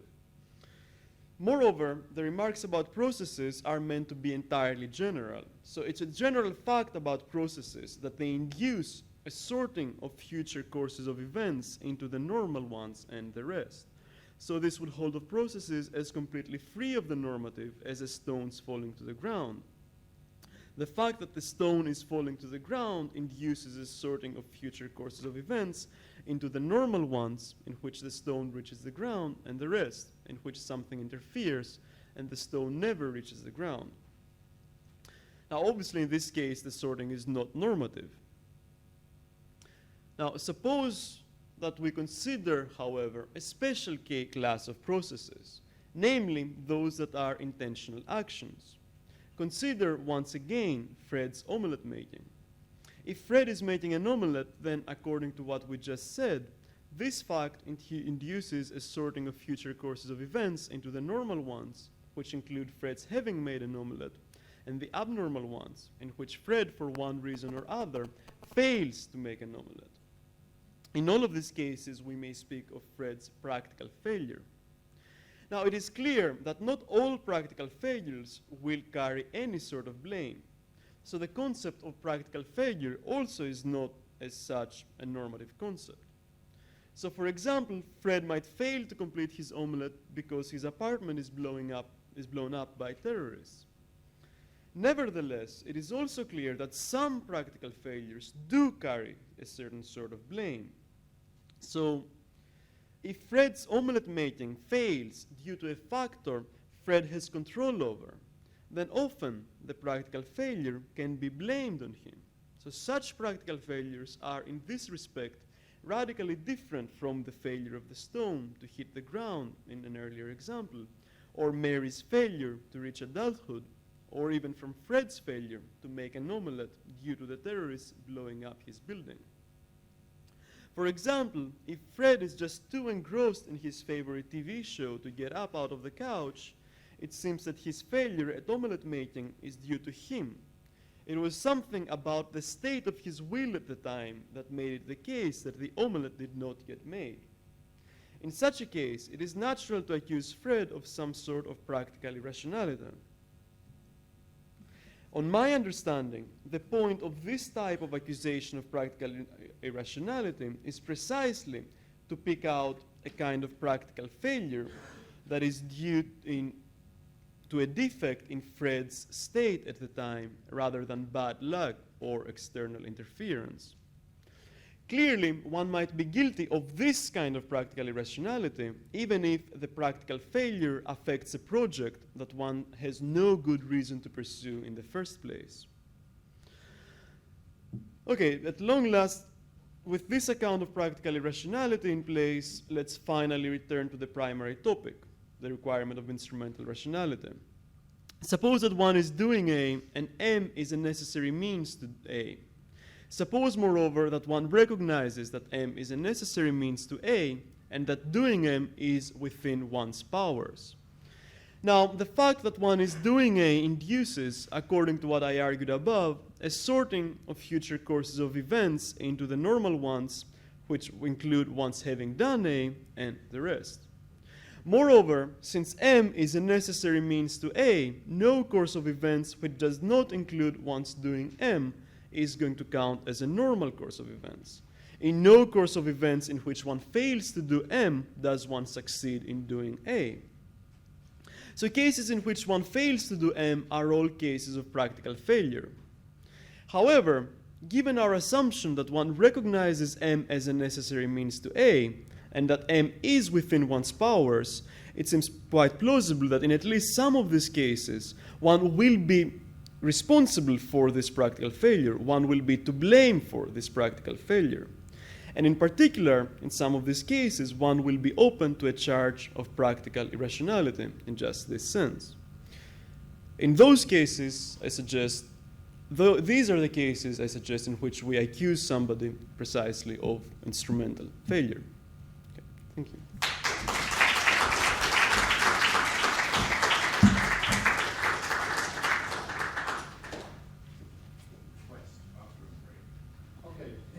We'll have a 3-minute break on Julius.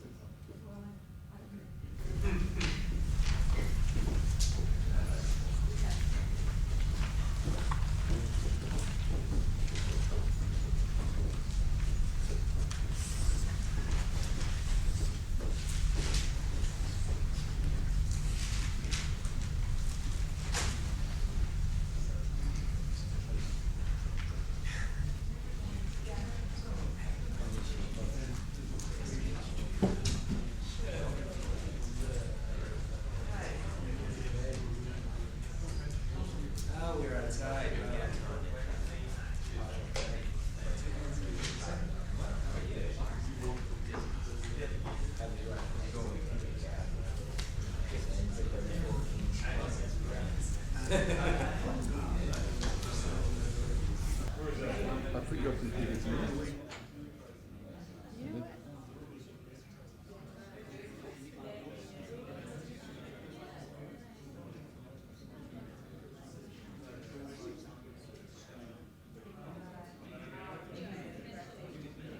Let me just have a drink. Now that I've been to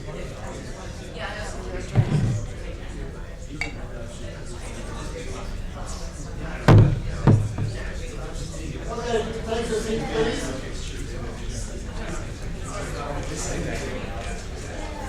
Our last speaker in this session is Julia Tanney from Kent. Welcome, Julia.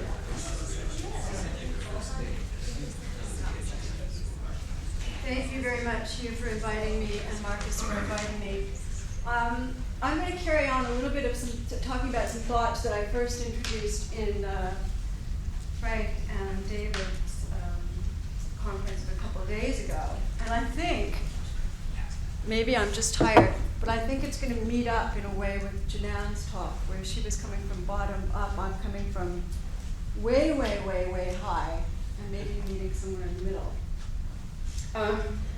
I'm interested in making some sense of the idea that Wittgenstein suggests in his lectures on the foundations of mathematics, where he says that there's no clear line between discoveries, and this is my way of putting the point, my way of understanding it, in which words are used in a familiar way, and we react to this news of the discovery with the expression, "Oh, really?" Or words are used in a way to express the discovery. The words are stretched, possibly in a perfectly appropriate way, but in a way in which we're not yet clear what the person means because we haven't been clear about how they've stretched them. And so the appropriate reaction is, "I'm not quite sure what you mean." There are clear cases on either end of this where we're clear that it's a matter of words or we're clear that it's a matter of a discovery.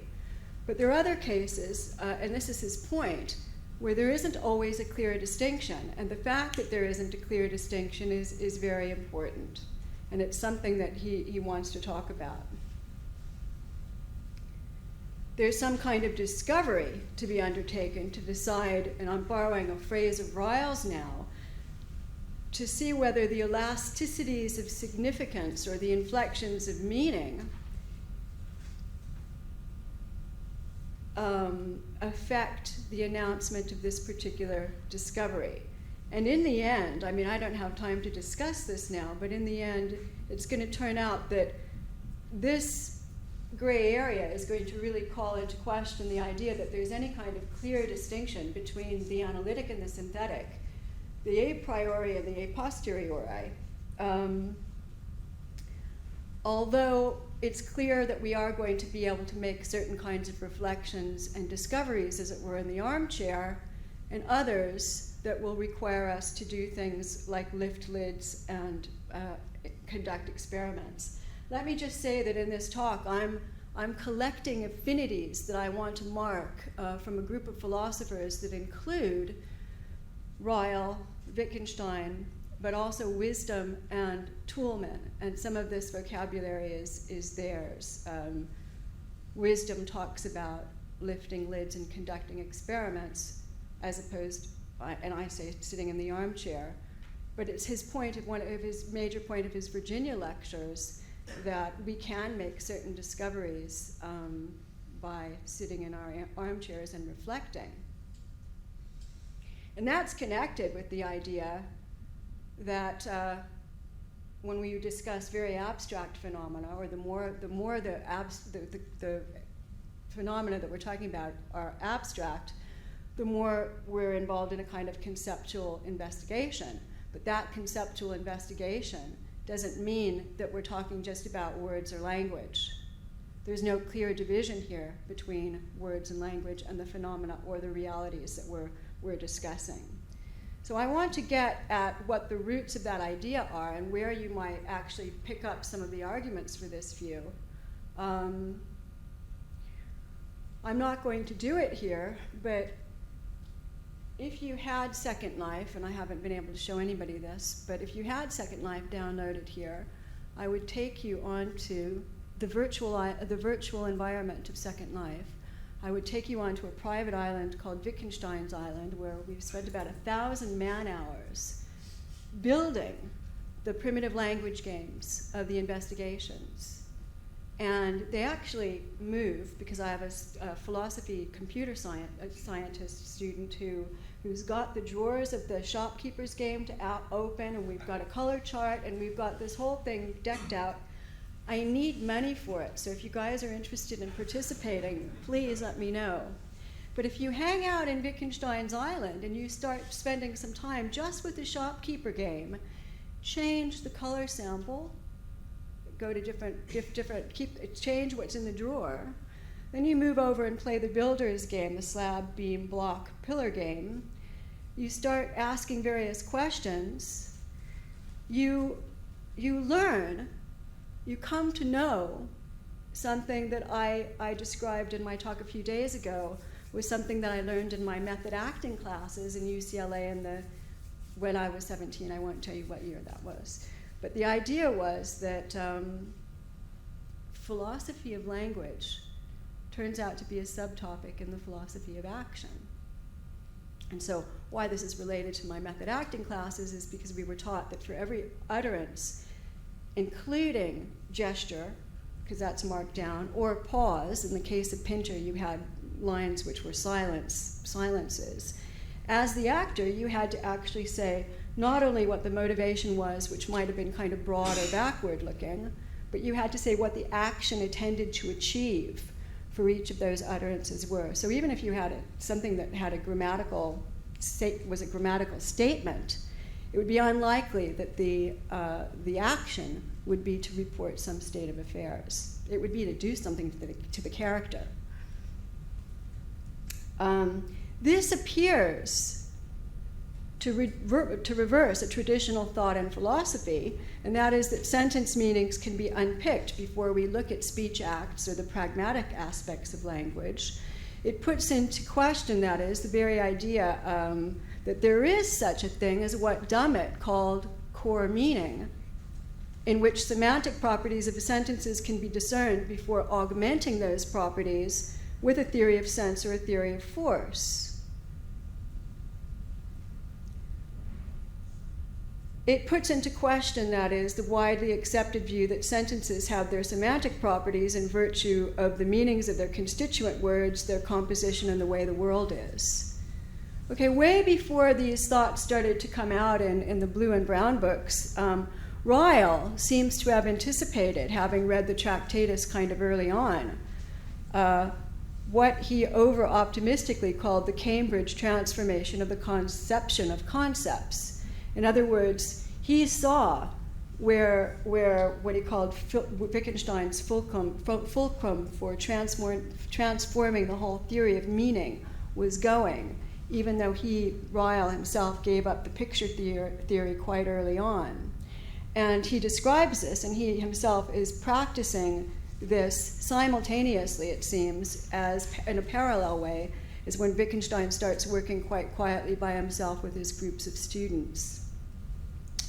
But the upshot of the transformation, according to Ryle, is that we're to understand considering the meaning of a sentence as considering what can be said with it, and that includes not only said truly or falsely, but also what can be asked, commanded, advised, or any other sort of saying.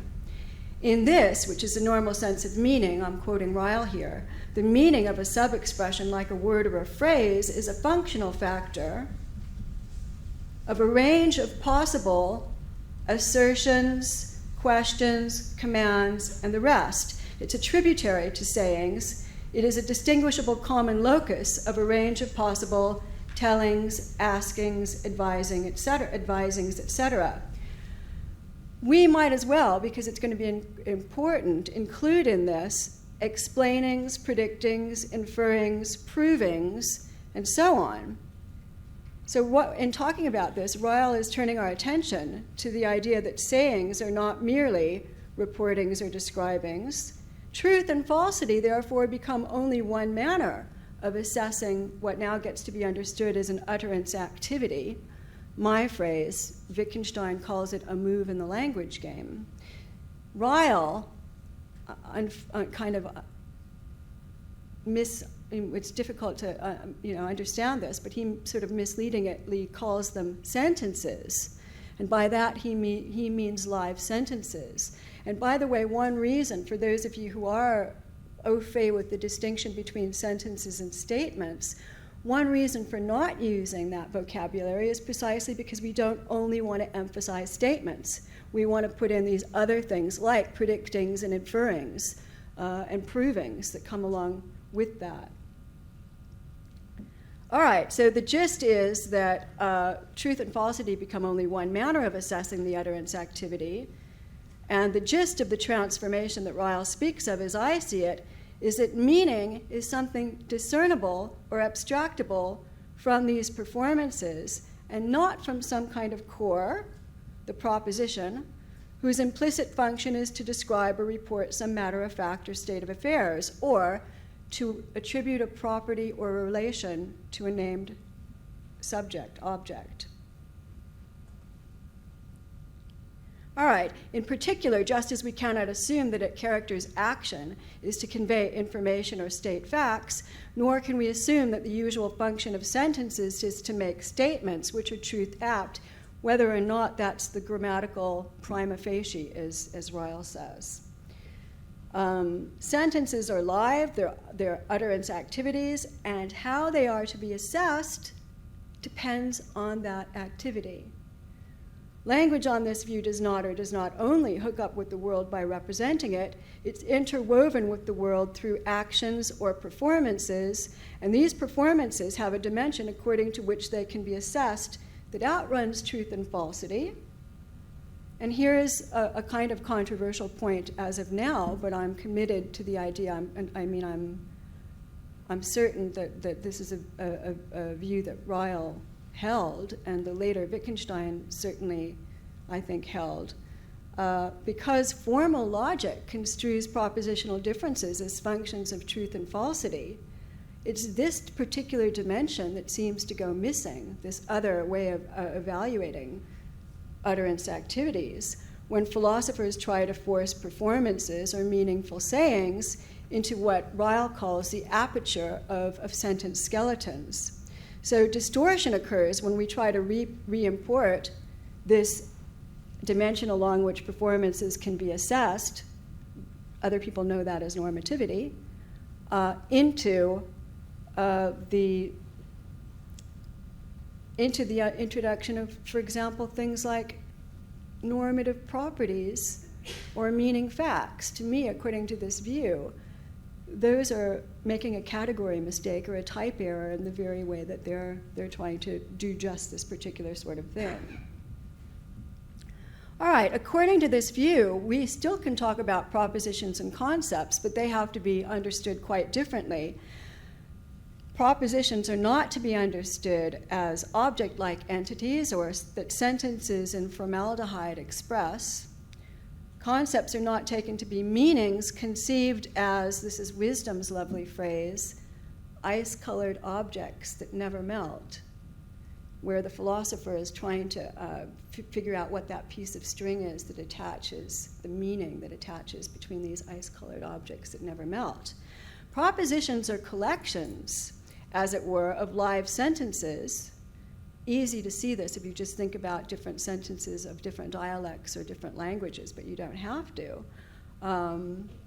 We will have Nishi Shah from Amherst College presenting on the limits of normative detachment, and then Pamela Hieronymi from UCLA presenting on activity and the responsible mind. Finally, Candace Vogler from the University of Chicago presenting on Wolfish Cunning. So, welcome, Nishi Shah. Thank you, Markos. So I'm going to start with a couple of passages from a couple of essays from McDowell that provide, I think, kind of inspiration for the arguments I'm going to give. I'm presenting part of a longer paper, but I hope it will make sense. So here's the first quote is from Might There Be External Reasons? It's section 5 of the paper. Theoretical reason, both formal and substantive, puts limits on the attributions of belief that so much as make sense. It would get things back to front to think that an adequate conception of theoretical reason could be derivative from a set of supposedly independent data about the workings of minds. Now, a point of this sort should be applicable to practical, no less than to theoretical reason. Desires, in the broad formal sense of ingredients in subjective motivational sets, are similarly not rationally self-contained psychic phenomena, which can be unproblematically conceived as determinants from the outside of the shape that practical reason takes for an individual agent whose desires they are. But the idea that the only rationality of action is the rationality of internal reasons seems to involve thinking of the desires from which an individual agent starts in just that way. Okay, so the other passage comes from Projection and Truth in Ethics. It's a shorter quotation. Surely it undermines a projective account of a concept if we cannot home in on the subjective state whose projection is supposed to result in the seeming feature of reality in question with without the aid of the concept of that feature, the concept that was to be projectively explained. This comes at the end, I think, of an argument which queers the idea that you can get a hold on a subjective state without using that very concept of the property out of which is meant to be a projection from that state. So this paper that I'm about to read part of I've been interested in whether, in thinking of belief and desire and intention, the core psychological concepts involved in thinking of ourselves as agents.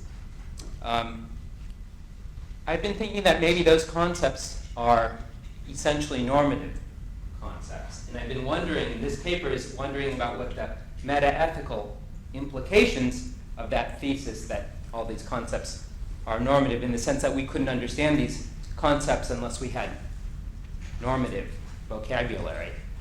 I've been interested in what the meta-ethical implications are, and I think they're rather dramatic. What I think is that if this thesis about core psychological concepts is correct, then a certain kind of meta-ethical project, which I've been taught to take very seriously, and which in this paper what I'm going to focus on is this project is exemplified by what I'm going to call a constructivist view and also by a certain kind of expressivist view. I think that this project can't be executed, but all I'll be focusing on is these particular instantiations of this project. And I think that the arguments I'm giving are very similar to the ones that McDowell has given. There are differences that are also interesting, but I think that there's a real similarity here, and that's why I said that these passages provide the inspiration for this paper. Okay. So we normal human adults have the capacity to reflectively step back from our inclinations to believe certain propositions and ask ourselves whether to believe those propositions. When this reflection concludes in a belief, we've exercised our agency over that belief, even if what we end up believing is what we were already inclined to believe. We have not been mere spectators of the formation of our beliefs. We've determined for ourselves what to believe. Of course, not every kind of reflection on our beliefs involves exercising such agency.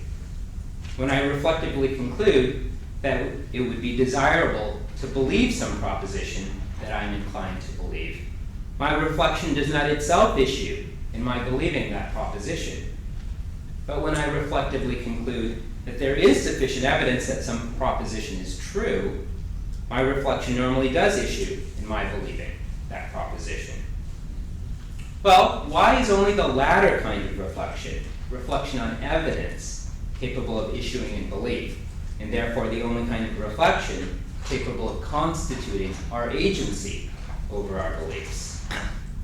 I've argued that the answer to this question lies in the fact that reflection that is aimed at concluding in belief, reflection aimed at exercising one's agency over one's beliefs, is structured by the acceptance of the following norm: believing that P is correct if and only if P. The reason that such reflection is governed by this norm is that the norm is contained, so to speak, in the very concept of belief. Anyone who fully possesses the concept of belief must apply this norm, at least implicitly, when exercising the concept. Aiming to arrive at a belief by means of reflection, and thus aiming to be the agent of one's beliefs, requires that one be guided by the norm of truth. Of course, aiming to arrive at a belief doesn't usually involve explicitly asking oneself what to believe. Nonetheless, one cannot aim to form a belief unless one conceives of one's activity as belief formation. That one conceives of one's activity as determining what to believe, and thus as governed by the norm of truth, explains the structure of one's reflection. That there is evidence that P is pertinent to determining whether, by believing that P, one would be complying with the norm. That it would be desirable to believe that P, however, is not by itself pertinent to determining whether. by believing that one would be compliant with the norm. Given the way that the norm structures doxastic reflection, the only way to exercise reflective agency over our beliefs is by deliberating about the evidence. Similarly, when we step back from our intentions and our non-appetitive, how do you say it? Desires, and attempt to determine what to intend or desire, we find that only reflection on considerations relevant to the desirability of the objects of the intentions and or desires, that is, the acts intended or the things desired, can move us to revise or retain them. As the toxin case makes vivid, reflection on the desirability of an intention, as opposed to the desirability of the act intended, cannot by itself issue in an intention. Similarly, being offered money to desire a plate of mud makes it desirable to desire the plate of mud, but because it does not make having the plate of mud itself desirable, reflecting on this fact does not by itself issue in the desire for it. As with belief, I think the explanation for these facts about our capacities to exercise reflective agency over our intentions and desires is a normative one. Reflection aimed at determining what to intend is structured by an agent's acceptance of the following norm. Intending to buy is correct, if and only if buying is desirable. Now, this isn't quite right, but I don't think it matters. There's a more complicated version. Reflection aimed at determining what to desire for those desires that are capable of reflective governance is structured by an agent's acceptance of the following norm. Desiring that P is correct, if and only if P is desirable. The reason that effective reflection is governed by these norms is that these norms are contained in the very concepts of intention and desire that are used to frame the questions that reflection seeks to answer. Asking what to intend or what to desire requires exercising the concepts of intention and desire, and thus requires applying these norms. That one conceives of one's activity as determining what to intend or desire, and thus as being governed by the corresponding norm, explains the structure of one's reflection. That fying is desirable is pertinent to determining whether, by intending or desiring to buy, one would be complying with the norm for intention or desire. That it would be desirable to intend or desire to buy, however, is not by itself pertinent to determining whether, by intending or desiring to buy, one would be compliant with the norm. Given the way that the norm of action structures practical reflection, the only way to exercise reflective agency over our intentions or desires is by deliberating about the desirability of the acts intended or objects desired. Maybe one caveat. One thing I think I've been assuming without really realizing it is that I've been focusing on, in my talk about intention, future-directed intention, or intentions for the future, rather than intentions in action. And if intentions in action are actually the primary form of intention, I'm not quite sure how that would affect the arguments I'm making. So I haven't really thought through that. Anyway, that's just an aside. Beliefs, desires, and intentions are the central constituents of human agency. To the extent that we have reflective control over these states, we are self-governing creatures. But if our reflective agency is as I've described it, then self-governance involves normative governance, normative guidance. Anyone who's capable of exercising reflective agency over these mental states must conceive of them in normative terms, accepting that certain norms govern these states and other norms do not. Reflective control over these states requires that one successfully regulate them in conformity with these norms. Surprisingly, maybe not so surprisingly, as I'm going to argue, this feature of our reflective agency is inconsistent with any of the prominent forms of normative anti-realism. Anyone who accepts the description of reflective agency that I've just given must reject normative anti-realism, whether it takes the form of an error theory, constructivism, or, again, one form of expressivism, the real form of expressivism. I'm not going to talk about the error theory today. I'm just going to focus on constructivism and expressivism. And I'm also not going to talk about what I take the lesson to be learned from this is, because I don't have time. Okay, so a very crucial point in what follows. According to the conception of agency I've just described, one is committed to the relevant norms just by applying the concepts of belief, desire, and intention. Insofar as the metanormative theorist understands the people he is interpreting as agents, he must apply the concepts of belief, desire, and intention to them. Well, to do this, it's not enough that he attribute the commitment to the relevant norms to the agents. He must also endorse the norms himself. This is because the norms are built into the very concepts of those mental states. A commitment to these norms, thus, is involved in any unconditional application of those concepts. Insofar as he conceives of those he's interpreting as possessing those mental states, which he must if he is to conceive of them as agents at all, he's committed to the applicability of these norms to their mental states.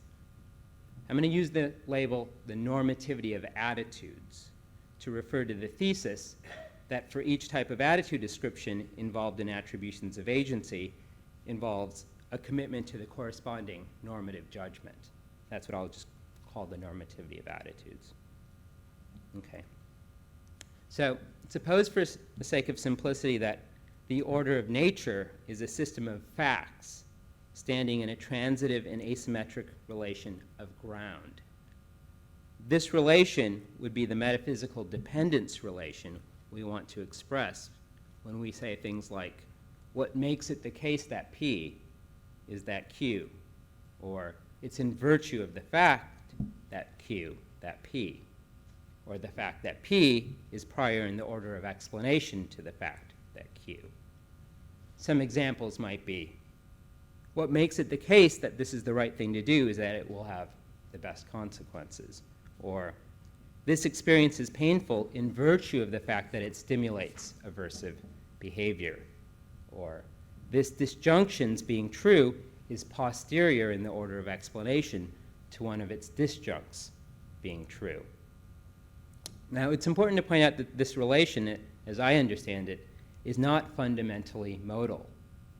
One might hold, for example, that Plato belongs to the singleton set Plato in virtue of the fact that he exists, even though it's metaphysically necessary that Plato belongs to the singleton set Plato, if and only if he exists. Or one might hold both, that what makes the act of serving the gods pious is that it participates in the form of piety, and that necessarily the act of serving the gods is pious if and only if it participates in the form of piety. So I see the metanormative theorist's primary task to show how normative judgments and normative facts, if there are any, stand in the order of nature. And there's some constraints on how this task can be performed. One constraint has to do with the category of mind-dependent facts. So I'm going to call a fact F fundamental if there's no other fact G such that F is grounded in G. In that case, it seems correct to suppose that if there are any fundamental normative facts, then all of them are mind-independent in the sense I've just stipulated. For a fact is mind-dependent, again, in my stipulated sense, just in case it's grounded in an attitudinal fact, that is, a fact about someone's attitudes. But if it's grounded in an attitudinal fact, then it's grounded in some fact, and so it's not fundamental. Therefore, if a normative fact is fundamental, then it's mind-independent. So I take it that the challenge for the anti-realist is to establish that at the most fundamental metaphysical level, assuming that there is one, there are no normative facts. Either there are no normative facts at all, as the expressivists and error theorists think, or all such facts are grounded in attitudinal facts and thus are not fundamental, as constructivists claim. Both the expressivists and the error theorists deny that there are normative facts that make, for example, Tom's judgment that lying is wrong correct. The error theorist claims that this means that Tom's judgment is false, whereas the expressivist claims that Tom's judgment is, at least at the most fundamental explanatory level, non-propositional. At that level, the very idea of a normative proposition or fact makes no sense. And it's a mistake to ask, at that level, whether Tom's judgment is true or false. Unlike the error theorist and expressivist, the constructivist can accept that Tom's judgment that lying is wrong is correct. If he does so, he'll claim that the normative fact that makes Tom's judgment correct is grounded in some attitudinal facts. So in order to place normative judgments and normative facts, if there are any, in the order of nature, the anti-realist must give an account of normative judgments and facts according to which they are identical to or grounded in non-normative facts. Now, it might be thought that the anti-realist can satisfy this constraint only if he can avoid making or committing himself to any normative judgments in giving his account. But it's obvious that if the normativity of attitudes is correct, one can't give an account of normative judgments without making a normative judgment. Here's why. Nobody denies that normative judgments are attitudes. What people disagree about is what kind of attitudes they are. Are they cognitive states, such as beliefs about normative facts? Or are they non-cognitive states, such as desires or intentions, or some cousin of those? An account of normative judgment thus must be an account of some particular kind of attitude. And if the normativity of attitudes is correct, then claiming that a judgment is an attitude commits one to whatever normative judgments are required to make that attitude ascription. So even to claim that normative judgments are attitudes entails committing oneself to some normative judgment or other. Anyone attempting to give an account of the attitudes that constitute normative judgments thus commits himself to at least one normative judgment. So if the normativity of attitudes is true, then one cannot give an account of normative judgment without committing oneself to at least one normative judgment. But does this show that anti-realists cannot succeed in giving an account of normative judgment? No. For recall that the basic anti-realist stance is simply that there are no attitude-independent normative facts. Thus, the only basic constraint that the anti-realist has to satisfy in giving an account of normative judgment is to avoid making any normative judgments that would, if correct, entail that there are some attitude-independent normative facts. So I'll call this the coherence constraint. And the real issue is not whether or not the real issue is whether or not the anti-realist can meet the coherence constraint if the normativity of attitudes is correct. Now notice that the normativity of attitudes doesn't entail that there are any normative facts, or even that making a normative judgment is a cognitive act that commits one to the existence of normative facts. Interpreting the normative commitments involved in attitude ascriptions is a job for the metanormative theorists. Realists and error theorists will interpret the commitments as judgments about mind-independent normative facts. The realist claiming that some of these judgments are true, and the error theorists denying that any of them are true. Constructivists will interpret the normative commitments involved in attitude descriptions as judgments about mind-dependent normative facts, and expressivists will interpret them as non-cognitive attitudes that are neither true nor false. Although no particular metanormative claims are contained in the normativity of attitudes, I'm going to argue that none of the anti-realists can accept the normativity of attitudes and still meet the coherence constraint. That is, none of these positions can provide a stable interpretation of the normative commitments involved in attitude descriptions. So, consider first the constructivist. Like the expressivist, the constructivist needs to show that all norm judgmental facts, that is, facts about people's normative judgments, are grounded in non-normative facts. But unlike the expressivist, he thinks at the most fundamental explanatory level, normative judgments are beliefs,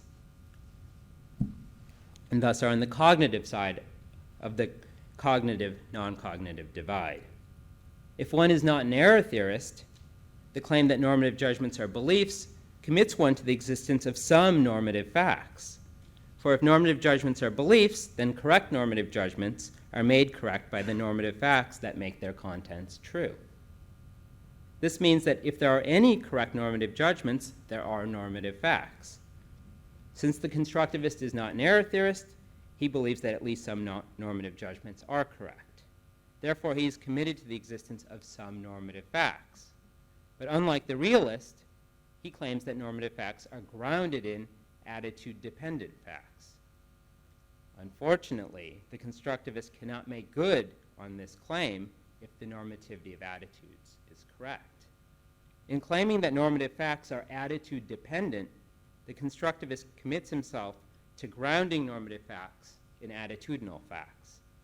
A popular constructivist strategy, for example, attempts to ground facts about what an agent has reason to do in facts about what an agent would desire under certain conditions. To claim that normative facts are grounded in such desires is not merely to commit oneself to the claims of the following type.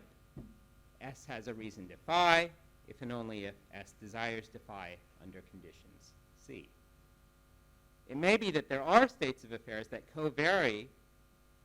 that our desires co-vary with when we are under certain non-trivially specified conditions. And if so, such biconditionals allow us to perspicuously represent these connections. That such biconditionals express truths about certain states of affairs does not imply that the facts corresponding to those states of affairs are grounded in the relevant attitudinal facts. To say that these facts are grounded in attitudinal facts would be to provide a possible explanation of why these biconditionals hold. And this stronger claim that the attitudinal facts ground the normative facts entails that the grounding attitudinal facts, in this case desires, must themselves be metaphysically prior to the normative facts. But if the normativity of attitudes is correct, the constructivist cannot coherently maintain that attitudinal facts, including facts about what certain agents desire, are metaphysically prior to normative facts. Remember that according to the normativity of attitudes, it's a conceptual truth about desire that the desire that to phi is correct if and only if phi is desirable. If correctness is a property, as the constructivist has to suppose, then it follows from this conceptual truth that a desire to phi has the essential property of being correct if and only if phi is desirable. In the language of facts, this means that desire facts are composed of normative facts. In claiming that reason facts are grounded in desire facts, the constructivist thus is committed to claiming that reason facts are grounded in facts that are themselves composed of correctness facts. I have an example that would, I think, make this a little bit clearer, but I also want to get to the argument against the expressivist. Do you have advice? Okay. So let me give you an example. Assume that Tom's judgment that he has reason to lie is true. The constructivist proposal I've described says that his judgment is made true by the fact that he would desire to lie under ideal conditions. If the normativity of attitudes is correct, this claim can be unpacked as follows. Tom's judgment that he has reason to lie is made true by the fact that, under ideal conditions, he would be in a state that is correct if and only if lying is desirable.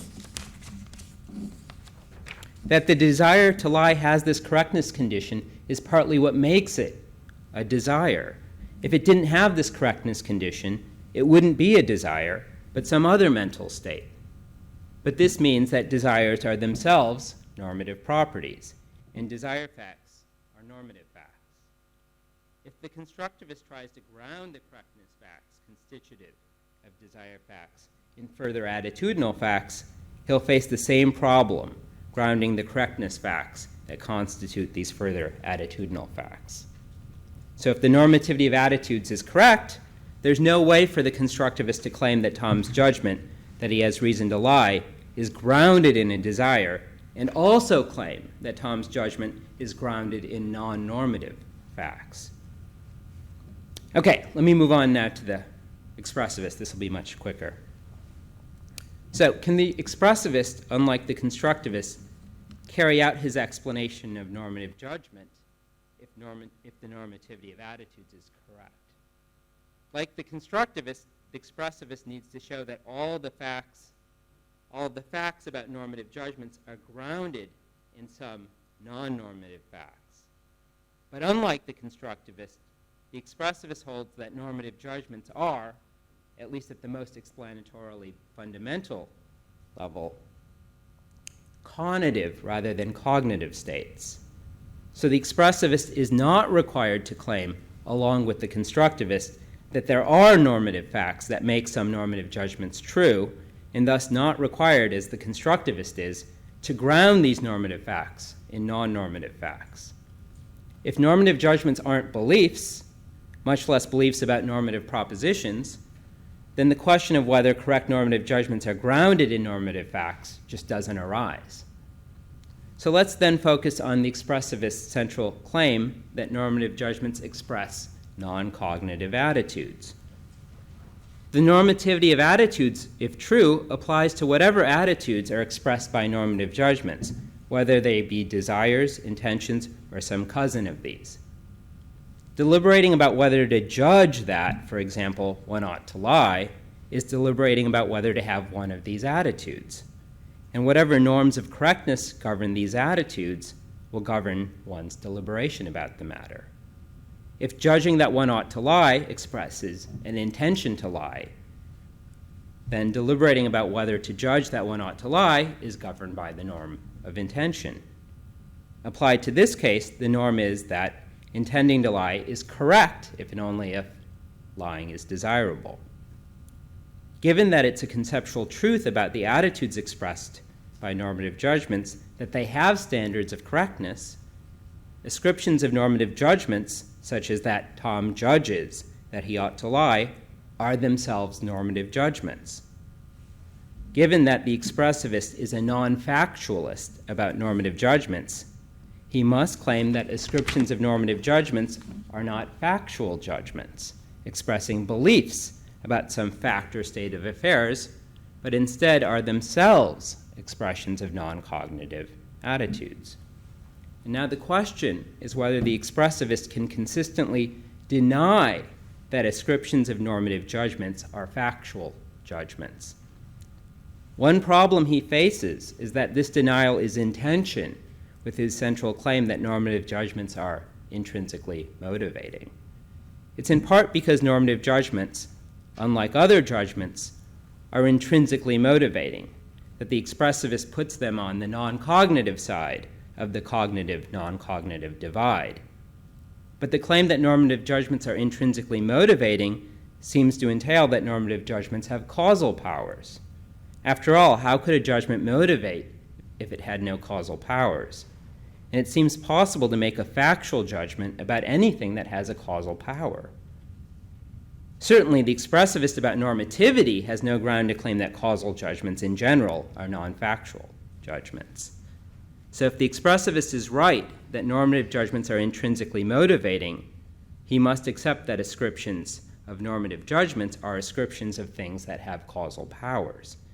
Absent some independent argument that causal judgments are themselves non-factual judgments, he cannot justifiably assert, therefore, that ascriptions of normative judgments are non-factual judgments. But there's another, far more obvious problem with denying that there are any norm-judgmental facts, that is, or that ascriptions of normative judgments are factual judgments. Right? The problem is that the expressivist, if he says this, ends up denying the very data he was supposed to explain. He ceases to, in effect, be a metanormative theorist. For the task of the metanormative theorist is to show how the norm-judgmental facts stand in relation to the other facts that there are. The distinctive task of the expressivist is to show that the norm-judgmental facts either are or are grounded in some conative facts. Obviously, this task cannot be accomplished if there are no conative facts. So if the expressivist denies that there are any norm-judgmental facts, then he cannot give an account of normative judgment, much less one that shows all of them to be grounded in non-normative facts. Can I summarize, or should I just end here? Okay, it'll be very brief. Sorry. I wanted to summarize partly because I wanted to kind of explain the title I gave this, The Limits of Normative Detachment. So at the end of his essay, How to Be an Ethical Anti-Realist, Simon Blackburn writes, "But I hope I have said enough to show that nature and our theory of nature surround our ethical commitments in a way that gives us a place from which to theorize about them. If thinking of ourselves as agents, creatures with attitudes of belief, desire, and intention, involves making normative judgments, there is no such space for us to occupy. The project of giving a fully general explanation of our normative judgments, whether realist or anti-realist, presupposes that we can achieve a normatively detached point of view from which to describe all of our normative judgments. But describing a normative judgment is describing a belief, desire, or intention, and thus requires a commitment to normative judgments. Describing our normative judgments thus cannot be a normatively detached activity.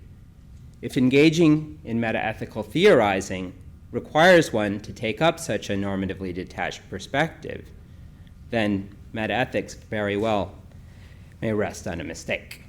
Thanks. Great. Thank you very much for having me here. There's a handout coming around, and I'm just going to start. So, a common line of thought claims that we're responsible for ourselves and our actions, while less sophisticated creatures are not, because we are and they are not self-aware. Our self-awareness, it's thought, provides us with a kind of control over ourselves that they lack.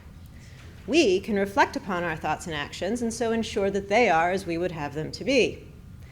Thus, our capacity for reflection provides us with the kind of control over ourselves that grounds our responsibility.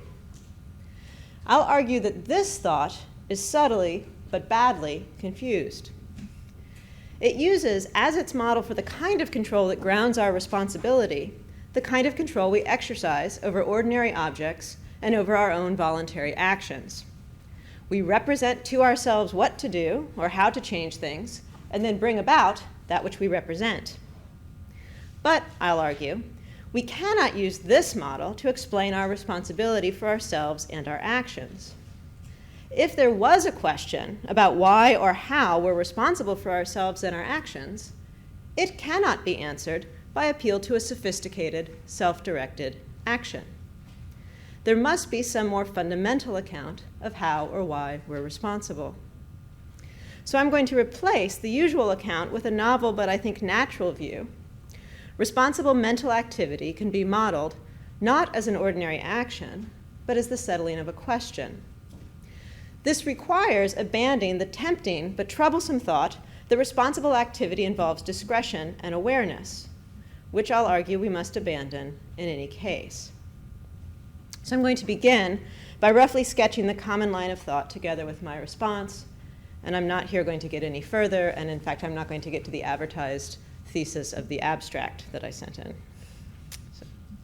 So we are, it seems, responsible for our intentional actions if we're responsible for anything. Intentional action provides a kind of paradigm case of responsible activity. It also seems to involve, at least in its paradigm instances, a certain sort of having in mind. In the paradigm instances, we act intentionally by first deciding what to do and then doing what we decided. We act, it seems, by being the cause of our own representations. And this having in mind, involved in decision or intention, provides, I think, much of our sense of our control over our own actions. We control our actions, it seems, because or insofar as we can think about what to do and do whatever we take to be worth doing. Our sense of our control over our own actions thus involves a certain kind of awareness. We have in mind what we intend to do, and a certain kind of voluntariness or discretion. We can decide to do whatever we think worth doing. It's very natural to think that this kind of control is both a ground for and a condition on our responsibility for our intentional actions. That we're responsible because we enjoy such control, and that if we lack it, we cannot rightly be held responsible. However, if we start with the thought that whenever we control a thing, we do so by reflecting upon that thing, deciding how it should be, and then bringing it about that it is that way, we run into difficulties when we reflect upon our lives. When we reflect upon our lives, it seems that each decision we make, each thing we do, can be adequately explained by conditions in place prior to it. And so from our reflective vantage, it seems that we do not control our lives. The future, it seems, is already explained by the past, and so it seems there's nothing we can do now to change the future.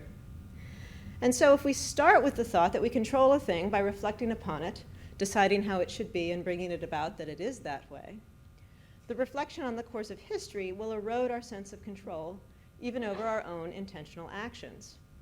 And so a sort of threat appears, sparking the free will debate. Parties to that debate can be aligned very roughly on an axis. At one extreme are those like Roderick Chisholm and before him Immanuel Kant, who believe that we are the ultimate source of our actions, which are not determined by nor explicable in terms of our contingent psychological features. At the other extreme lie those who think that responsibility is ultimately for being rather than for doing. We're responsible for our actions because they're explained by and so reveal our character or our contingent psychology. But we need not exercise any ultimate control over that character to be responsible for it. We're responsible for it, on this line, simply because we are it. Each extreme seems unsatisfying. The first requires positing some or another mystery, something like a noumenal self or a soul working through the pineal gland, whose decisions, though efficacious, are awkwardly, not wholly explicable in terms of the contingent psychology of the empirically given subject. The second avoids the mystery by giving up the claim that our responsibility is grounded in and conditioned by some form of activity or control. But that seems too steep a cost. So there's a variety of middle positions which try to show that we're in some sense in control of the selves for which we're responsible. And the most influential of those middle positions, at least in recent years, belongs to Harry Frankfurt. And the dominant feature of most views attempting to avoid the extremes of Hobartian appeal to character and Chisholm's immanent causation is an appeal to reflection or to hierarchy. And it's not hard to see why that might be. By appealing to reflection or hierarchy, we seem to recreate the sense of control, the awareness, and the discretion of intentional action.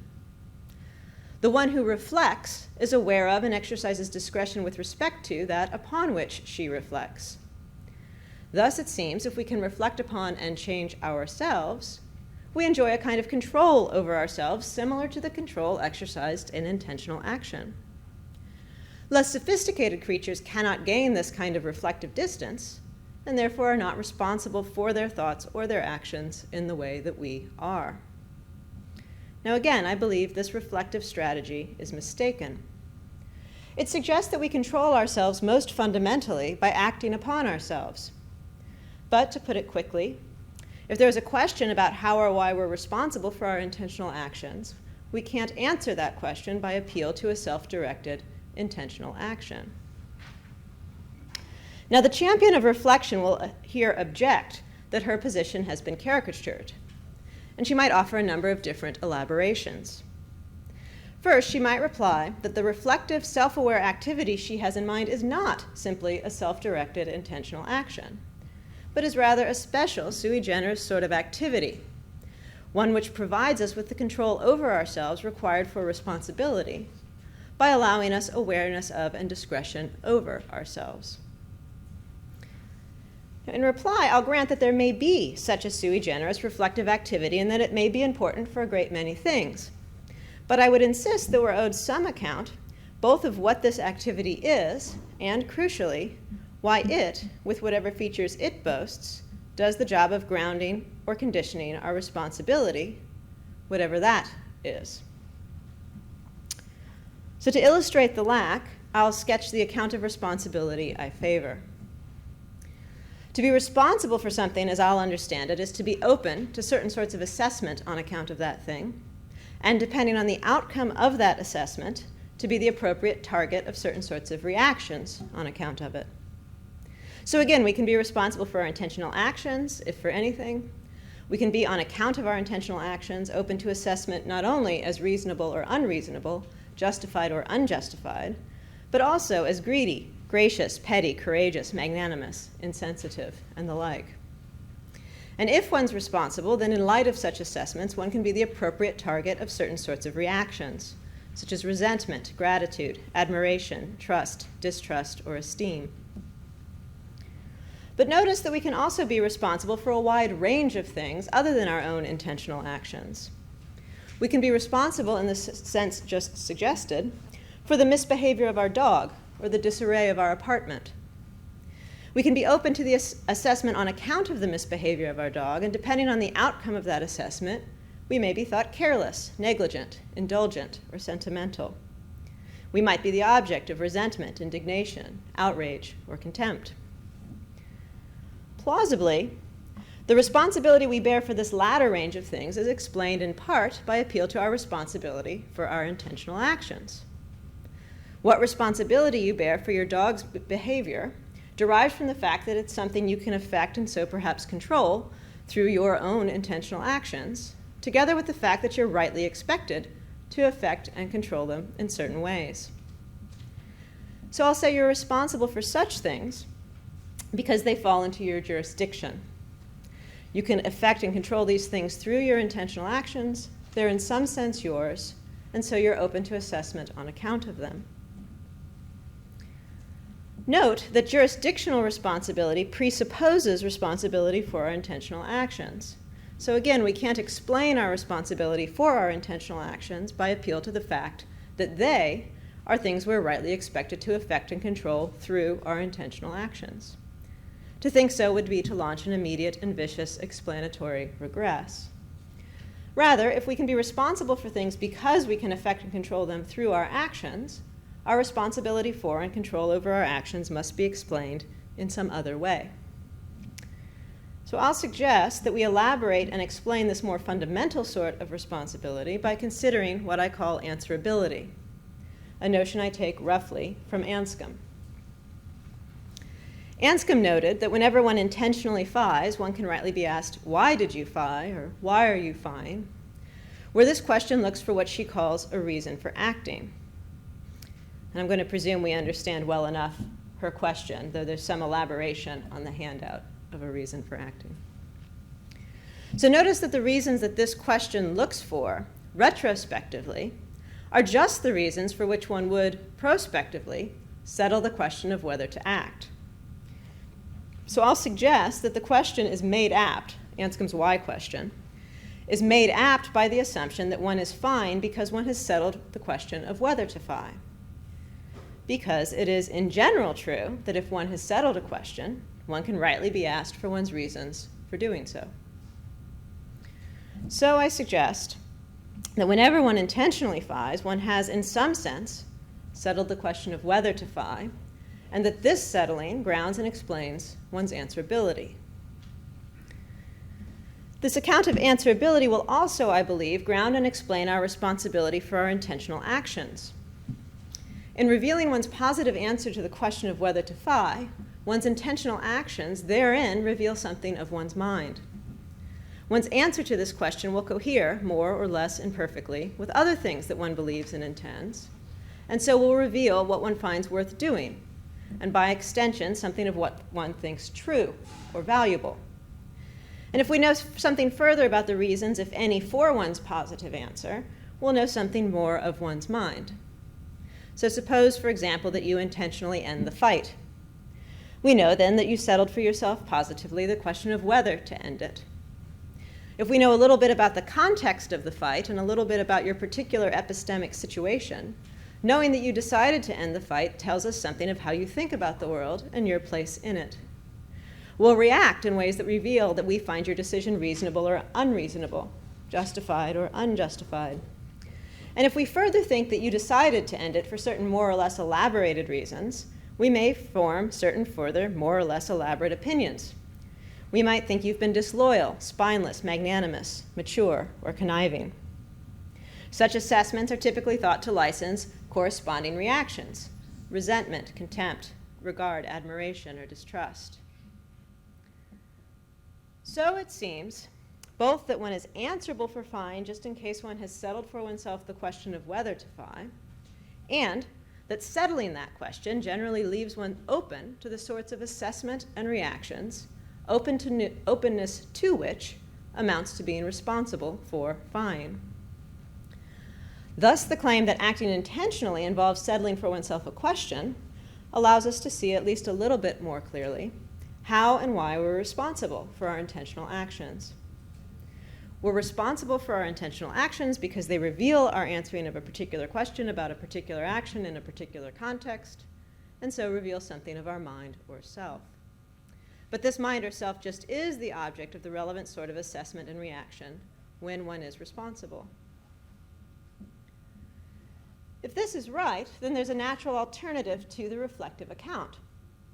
Whereas the reflective account models the fundamental activity that grounds and explains our responsibility as a kind of inward action, or as a sui generis activity that shares the features of action, I'm suggesting that we instead model the fundamental activity in a different, but also, I think, natural way, as the settling of a question. However, we must note that if we model our fundamental responsible activity on settling of a question, then we cannot enjoy discretion over that for which we're most fundamentally responsible. And without discretion, I suggest, awareness does not create or enhance control. So very briefly on why we do not enjoy discretion. We're fundamentally responsible for a thing, I said, because it reveals our take on the world and our place within it. It reveals what we find true or valuable or important. But we cannot enjoy discretion with respect to whether we find something true or valuable or important. We can't enjoy discretion over takings or findings to be true or important. So you might, for example, think that the possibility of winning a bet or making a joke provides you with very good reason to take something to be true. But if you represent something as true for these reasons, that representation will not reveal your take on what is true. It will rather reveal your take on what is worth doing, namely, representing this as true in order to win a bet or to make a joke. Likewise, if you represent some action as to be done for some reason that you take only to show it good to represent it in that way, the representation does not show that you take the action as to be done. It instead shows that you take as to be done, representing that action as to be done. Turning now to awareness. Notice that without discretion, the importance of awareness is far less clear. It's unclear why it helps to be aware of your take on certain objects if that awareness will not change your take. Of course, one reason for wanting to be aware of a thing is to be able to make decisions about how to act with respect to it. If I remain aware of the whereabouts of my dog or my child, I'll be in a better position to control him or her. And this kind of enhancement of agency is, of course, open to us in the case of our own mind. But it's unclear that lacking awareness of one's mind informing an intention or a belief should leave one with any less control over whether to intend or believe.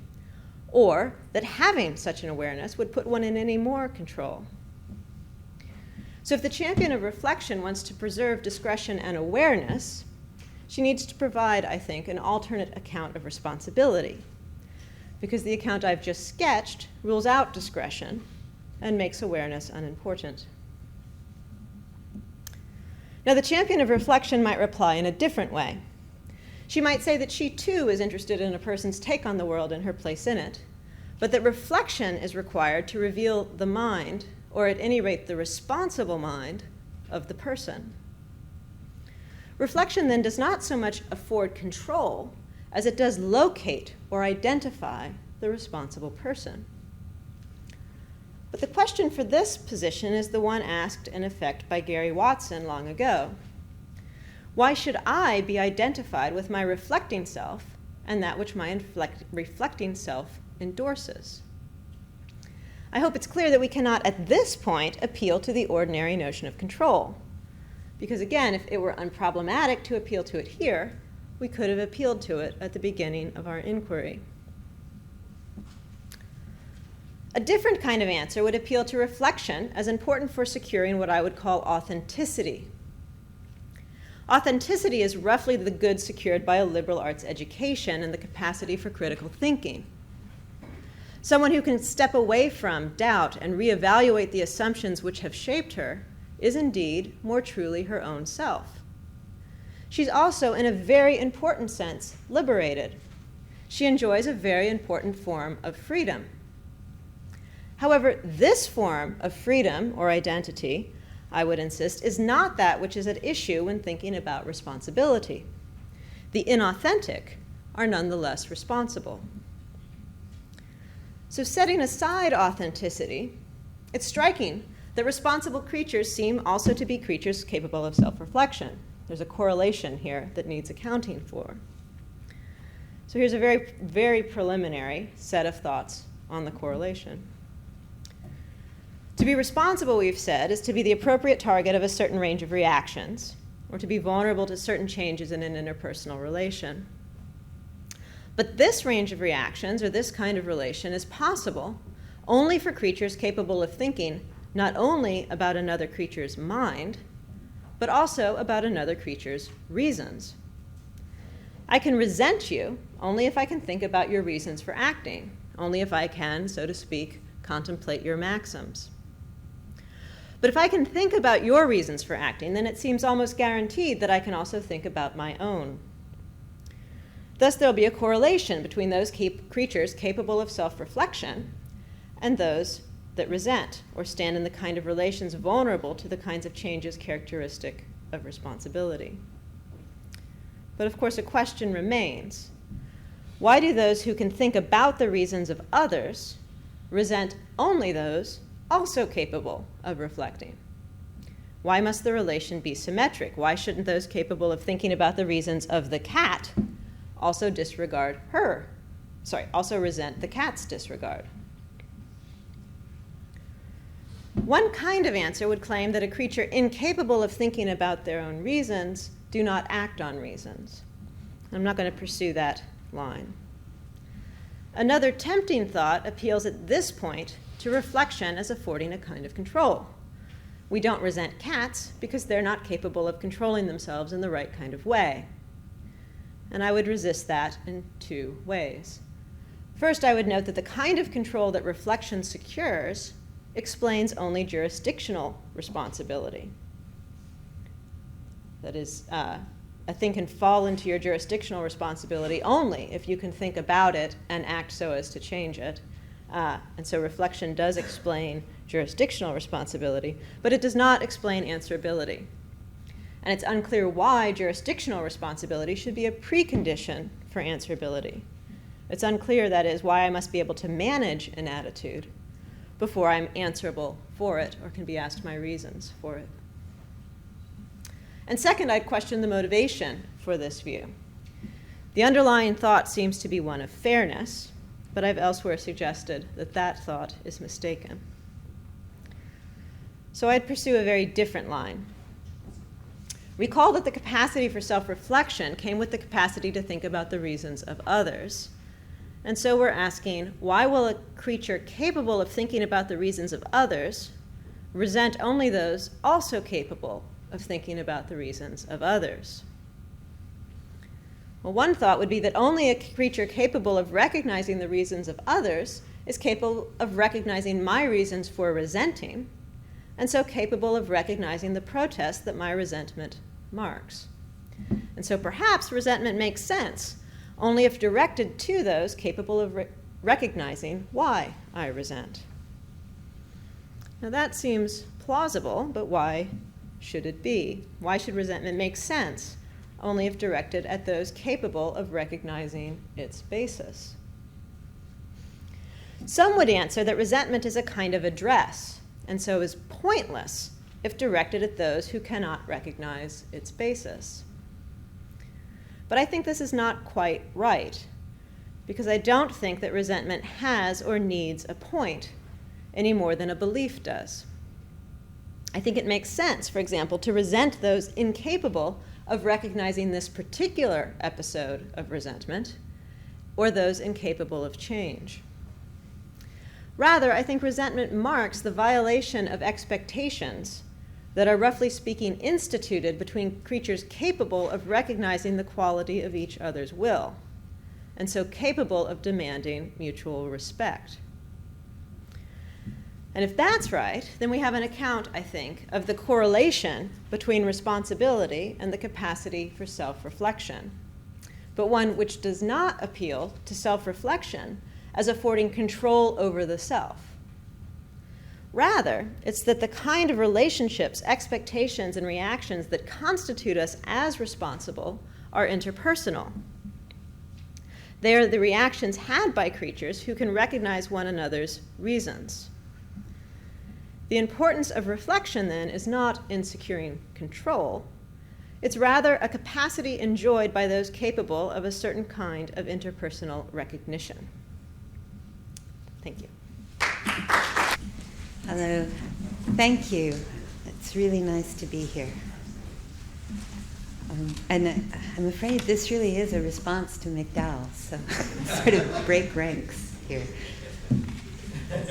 In Two Sorts of Naturalism, John McDowell works to correct an anachronistic reading of Aristotle that could distort work in contemporary neo-Aristotelian ethics.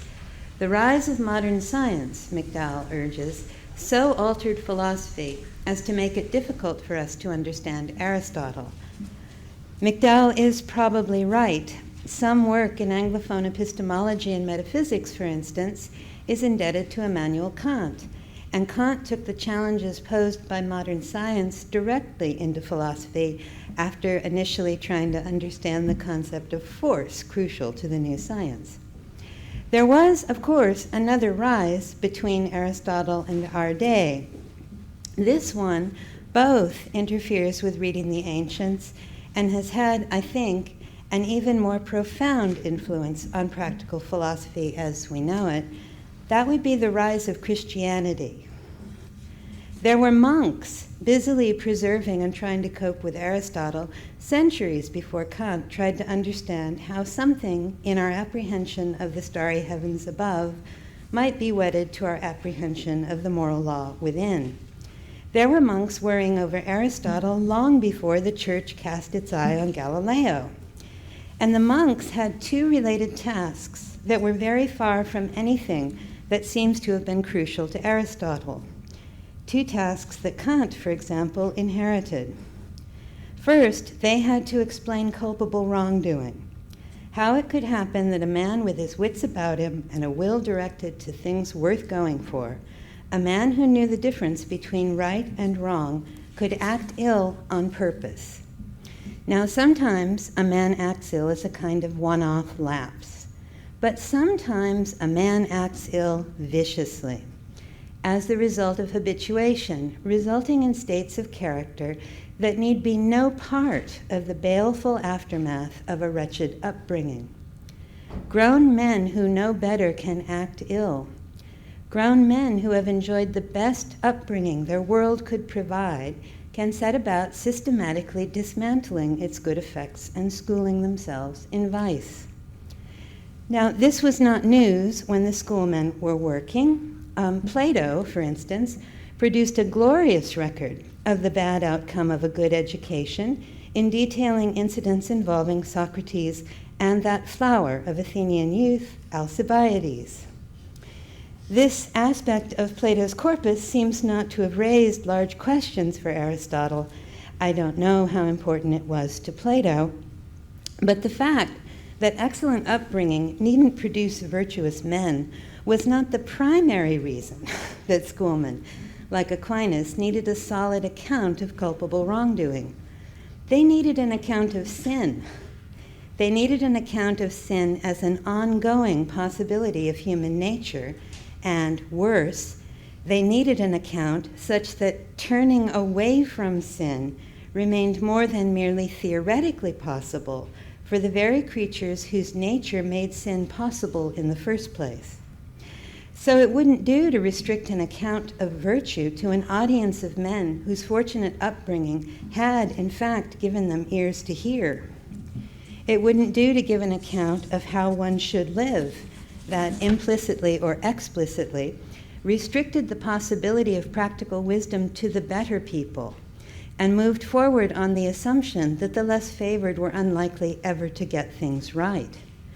And like it or not, contemporary Anglophone ethicists have inherited the kind of thin egalitarianism that set parameters on an account of practical wisdom for the scholastic Christians, along with the sense that it belongs to human practical reason to be capable of knowing the better and choosing the worse.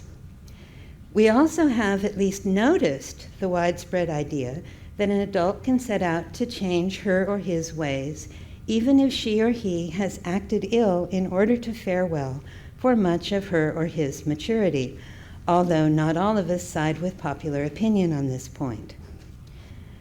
Aquinas was a neo-Aristotelian.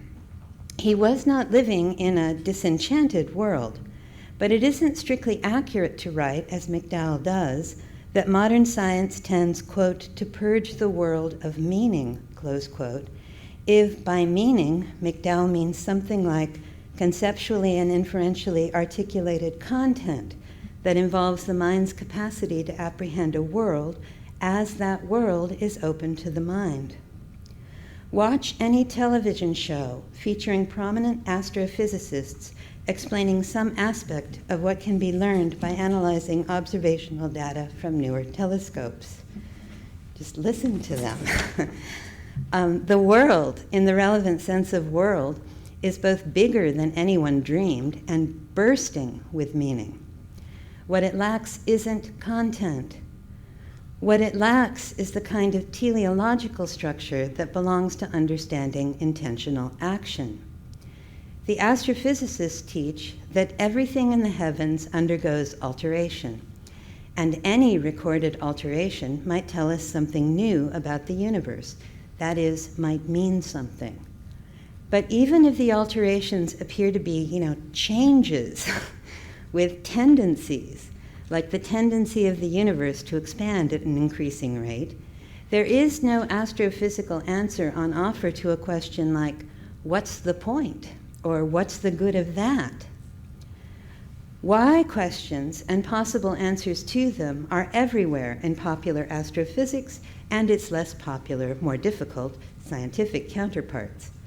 But the many questions why are not reasons for acting seeking questions why.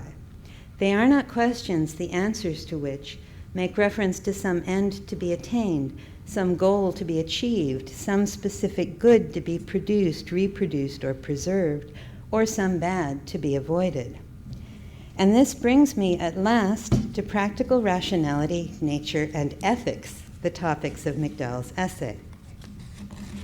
McDowell's essay is an extraordinarily rich and difficult homage to Philippa Foot's work in ethics. If I understand him, McDowell worries that Foot goes astray by supposing that our first nature, human nature, supplies the context we need in order to find the proper home for practical philosophy. Foot is a neo-Aristotelian ethicist. McDowell urges that a proper return to Aristotle will take us into Aristotle's work on virtue as the fruit of second nature, of upbringing and moral education. Now, I agree that we do not have the kind of naturalism sought in contemporary work inspired by Elizabeth Anscombe's call to make a return to Aristotle, but not because I think that we are wrongly focused on first nature. I mean, part of me wants to suggest that we should pay more attention to human nature than we have, and that we should come right out and say as much when human nature is our topic. If I understand him, McDowell's view goes like this. In non-rational animals, first nature, specific nature, supplies motivational impulses that govern voluntary action or behavior. In rational animals, natural impulses need not control what the animal does. Reason allows the animal to distance itself from what it would otherwise tend to do. Take wolves, for example. Wolves hunt in packs. If a wolf had reason, it might wonder whether it could enjoy the benefits of the pack's work in running down and killing an elk without itself risking contact with hooves or antlers. Now, this kind of reflection does not belong to Canis lupus, but that is because Canis lupus is not rational. It lacks logos. The relevant kind of reflection does belong to Homo sapiens. It might appear, then, that self-interest could take over where natural impulses ran aground on the reef of reason for Homo sapiens. And such a thing could happen. But second nature takes over where rational first nature alone might condemn us to lives that were, for adults of our kind, unacceptably solitary, nasty, brutish, and short. McDowell writes, quote, "Moral education does not merely rechannel one's natural motivational impulses, with the acquisition of reason making no difference except that one becomes self-consciously aware of the operation of those impulses. In imparting logos, moral education enables one to step back from any motivational impulse one finds oneself subject to and question its rational credentials. Thus, it effects a kind of distancing of the agent from the practical tendencies that are part of what we might call his first nature." Close quote. Practical reason enables one to distance oneself from one's motivational impulses, questioning their rational credentials, and so avoiding doing what one otherwise might do. Now, the claim is common. It is, among other things, crucial to almost every variant of contemporary neo-Kantianism in ethics. Nevertheless, the suggestion is strange. The metaphors used to describe this operation of practical reason are, of course, active. Stepping back, distancing, and detaching are things that we sometimes do.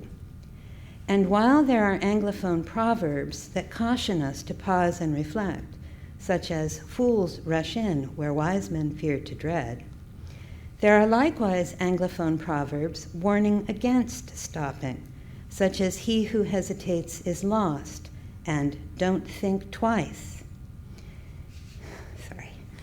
Where we find some sayings urging us to pull back and reflect, and others urging us forward, common sense alerts us to a kind of thinking that is not always wise. Whether or not reflection is warranted depends upon what we were otherwise inclined to do, or how, or when, or under what circumstances, or with respect to which other living things. Now, how does a kind of thinking that can be foolish come to seem central to practical rationality? Perhaps the story goes like this. We are not interested in people who actually sit down and work things out for themselves before doing this or that. Neither are we interested in people who stop in the middle of something to reflect about whether they should go on as they were otherwise inclined to do. We are interested, in the fact that reason makes reflection directed against one's own impulses possible. And this point does not simply speak to an extra property or power that the rational mind exhibits, however imperfectly. It is misleading to focus on any single sort of exercise of practical reason in the first place, however useful it is in trying to figure out how a man who knows right from wrong chooses the latter. Rather, rationality transforms every aspect of the rational mind. As Matt Boyle writes in a recent essay, quote, according to a tradition reaching back at least as far as Aristotle, human beings are set apart from other terrestrial creatures by their rationality. Other animals, according to this tradition, are capable of sensation and appetite, but they are not capable of thought, the kind of activity characteristic of the rational part of the soul. Human beings, by contrast, are rational animals, and an understanding of our minds must begin from a recognition of this distinctiveness. For, the tradition holds, the presence of rationality does not just add one more power to the human mind, or increase the scope and efficacy of mental powers already present in non-rational creatures. Rather, rationality transforms all of our principal mental powers, making our minds different in kind from the minds of non-rational animals. Close quote. Whether or not adult human beings ever ask themselves searing questions about what they propose to do, and whether or not anyone should pay much attention to what comes of asking such questions, the fact that it belongs to our kind to be capable of questioning its own inclinations and impulses alters the way in which we are subject to impulses or inclinations in the first place. In addition to making solitary reflection on how I ought to live possible, reason allows me to ask about the kind of thing you're up to, about the manner in which you're doing this thing, about the circumstances you face, and about anyone else drawn into your deeds. I can ask myself such questions about what I did, am doing, or propose to do as well. Focusing on any or all of these topics, I can ask, what's the point? And this suggests that even the pillars of an established adult practical orientation can become, for the very individual whose practical orientation it is, or for those around him, in theory, if not always in practice, provisional. Accordingly, an adult who is in the habit of acting ill in order to fare well can decide that this is no way to live and set about working to change his ways.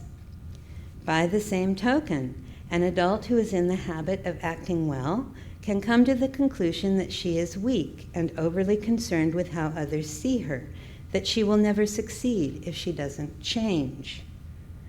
Of course, what each of these adults will work to change is itself an effect of second nature. As far as we know, the only extant member of the primate family, Hominidae, is the wise one, sapiens. Its appetites are schooled. I don't have natural impulses in the way the wolf does, because I have the natural impulses of a rational animal.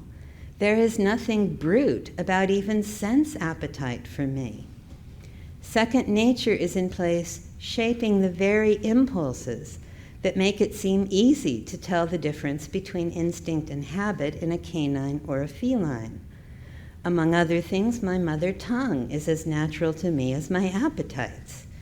Now, none of us is born able to speak the language that will become his mother tongue, but any human infant who is free of terrible cognitive disabilities is born a potential language user.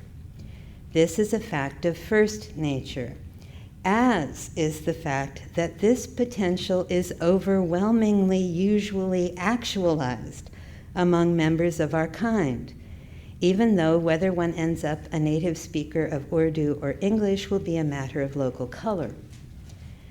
And human rationality requires linguistic competence for its full development and expression, which may be why McDowell gives his imaginary wolves language in giving them reason. And it's not plain reason, it's logos that they get. What, then, distinguishes first nature from second nature among members of our kind?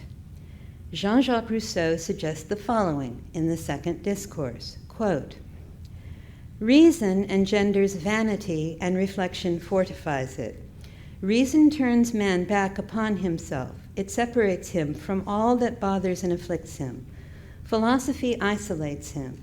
Because of it, he says in secret at the sight of a suffering man, 'Perish if you will, I am safe.' No longer can anything except dangers to the entire society trouble the tranquil sleep of the philosopher and tear him from his bed. His fellow man can be murdered with impunity right under his window. He has only to put his hands over his ears and argue with himself a bit to prevent nature, which revolts within him, from identifying him with the man who is being assassinated. Savage man does not have this admirable talent, and for want of wisdom and reason, he is always seen heedlessly yielding to the first sentiment of humanity. In riots or street fights, the populace assembles, the prudent man moves away. It is the rabble, the market women, who separate the combatants and prevent honest people from murdering each other." Close quote. Now, Rousseau was writing in circumstances where it seemed obvious that women generally, adult male members of the European lower classes, and all members of non-European civilizations had less reason in them than educated European Christian men of property. For Rousseau, sympathy, readiness to intervene in order to prevent our fellows from injuring each other, and compassion belong to first nature, whereas callous or cultivated indifference is an achievement of reason. McDowell's rational wolf thought experiment takes a similar turn. I agree with Rousseau that human reason is a prerequisite to human sordidness, violence, greed, pettiness, and vanity. I agree with McDowell that human reason is a prerequisite to human kindness, generosity, bravery, justice, and mercy. That is because, as McDowell has helped to teach us, following in Aristotle's footsteps, human reason shapes both the practical and theoretical orientations of human beings from the ground up, the point that Boyle argues beautifully in his recent work. So, setting aside fantasies about subrational sexes, classes, and peoples among our own kind, we ought to note that any adult's practical repertoire, the kinds of things he knows how to do, like smile, or open doors, or sit quietly, or interrupt, or mend a thing that wants mending, together with his sense of when, where, with whom, and why one does such things, is schooled. To this extent, focus on education is crucial to understanding human practical orientation. And this might suggest that we should turn our attention away from first nature, which I guess will come to mean something like human anatomy, physiology, organic chemistry, neurobiology, evolution, physical development, basically anything that might be a topic of study in the life sciences strictly construed, as something that sets some of the parameters for voluntary action among members of our species, without entirely determining what any individual will do. Instead, we ought to focus upon second nature, where what is possible for us is made actual through mimicry, training, correction, and repetition, the stuff of habituation and socialization. But what does this move amount to when discussing animals whose very impulses directed towards such basic operations as nutrition and elimination are, barring catastrophe, schooled? Why not just say that it belongs to human reason that human practical and intellectual capacities are the result of linguistically directed habituation and socialization, that human appetite is accordingly schooled, and that once a human has her wits about her, she can question and revise various aspects of her own practical repertoire and views of the world? Why not just treat these things as aspects of first nature in the human being, And why not just come clean about the fact that you have decided to use the term rational to mean human, or else so like us as to be practically human? McDowell treats the word rationality as though rationality might belong to non-human animals, while at the same time giving accounts of rational capacities that, as far as we know, could only characterize the practical or theoretical orientation of a member of our species. Suppose we didn't go along with this. Suppose we thought that there could be such a thing as cognitive and practical goodness or even excellence among species that were not chatty, and used rational to mark such excellence even among species that do not talk. What would such a revision allow? Well, it would allow us to notice that there is such a thing as both sort of ordinary goodness and downright excellence in the specific cognitive and practical activities of some non-human animals, a point that both frames and sets questions for natural history science projects among specialists. It would let us do that much, which I think is a non-trivial thing. I won't bore you with stories about what I take to be a genuinely, practically rational, excellent wolf. Would be like wolf number 302 from the Yellowstone Wolf Project, who did extraordinary things and was able to use the just plain goodness of other wolves in the pack that he formed to do so. But I would urge that we let the term rationality have a trans-specific scope as long as we were careful to notice that what it amounted to in any given species would depend upon the kind of species we were discussing. Thank you. So, as before, I invite the speakers to sit at the table. And before opening the panel to questions from everyone, we'll invite Commissioner McDowell to make comments or ask questions.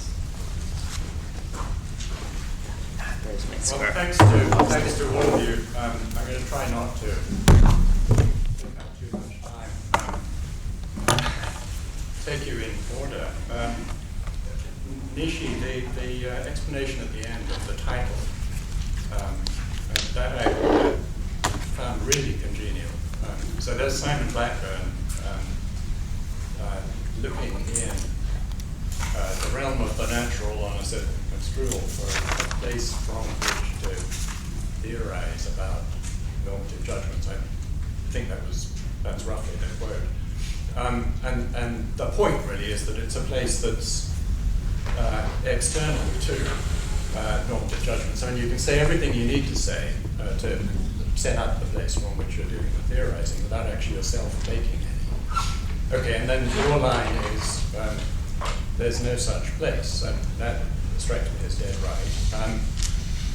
Going into a little bit more detail, constructivism and expressivism are, I don't know, instances of the sort of thing that is going to look to you as if you have to say about our practice of making normative judgments. If you think you've got to say these things from this, and then the argument is non-existent place. But now, what I was wondering about is whether it's really necessary in order to urge that, I mean, to urge a thought at that kind of level of, I don't know, abstractness, to do all the things that you do with the idea of normative facts. I'm thinking about what Julia must have been thinking all through the talk there. That sounds to me like I don't know, overkill or anyway, I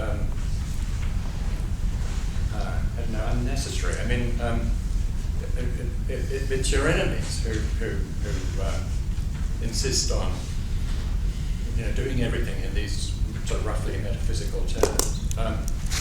All you really need to do is say no to to that. Whereas what you're doing is it looks like formulating a positive view in the kinds of terms that they use. So there are two normative facts as a thing that you have to say in order to say no to Blackburn's image of a really purged reality on which you stand in order to do this theorizing. Sorry, that's not really clear, but kind of skepticism about the details of how you do it, combined with saying, yes, indeed, to where you want to get. Shall I pause? I'd like to, because I didn't, could we, or did you want to go on? I don't have any sort of coherent set of things to say. So if you could make comments for all three, and then each of you can respond. Right, otherwise it'll just sound kind of oracular if we don't respond. Okay, Pamela, this may connect also with the sort of thing that Candace was saying. Self-awareness, I mean, I fully agree that if your picture of why self-awareness might matter is that it gives you a sort of access to the things that you supposedly have control over, I don't know, your own intentional attitudes, your own intentional actions. So some kind of analog to the way you have to be able to see what you're doing. If you're trying to do some really picky work that involves control over, objects, I don't know, knitting. Some people can knit without looking. Other people have to, watch to make sure that the needles are crossing the right way. I mean, I agree, that's hopeless, but that doesn't seem to me to be why self-awareness matters. A crucial phrase, it's on your handout, settling a question, this is item D, 4D. Settling a question as explaining responsibility or intentional actions openly to certain assessments and reactions because they reveal your answer to a question. And so, reveal your take on the world and your place in it. The place in it is the rest of what the take is on, right? The world and your place in it. It seems to me that the reason self-awareness matters is that it wouldn't be a take on the world and your place in it. I mean, in a relevant sense for putting in place a conception of answerability on the lines of the one that you're expressing. If it weren't, and now I'd say at least potentially, self-conscious. So you don't need to be reflecting all the time for this conception of a take on the world and your place to get a grip. But it needs to be at least possible for you to answer questions about what your take on the world is, what your take on the world is, and then your answers will have the first person singular pronoun at the beginning of it. So self-consciousness shouldn't be conceived as some sort of meta-level thing. You've got a bunch of goings-on, some critters are self-conscious, and that enables them to be in charge of these goings-on. Others, the goings-on just go on anyway. So the ones that can intervene because they're self-conscious are in control of their lives. And that's a terrible picture.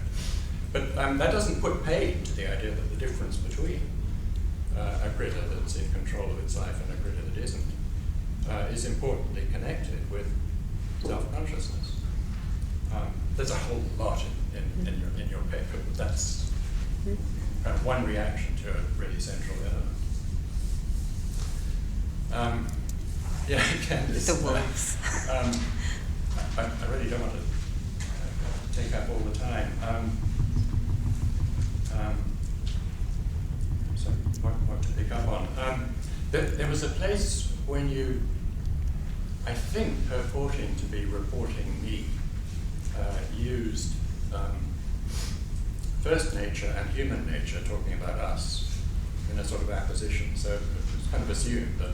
Well, I thought that And then when you were talking more generally, you used specific nature, I think, as a kind of gloss on first nature. And then that opens into, at the end, you said something like, why not just say all this schooledness belongs to the first nature of the human. And there's kind of presupposition there about what I meant to mean by the phrase first nature, that I find just completely alien.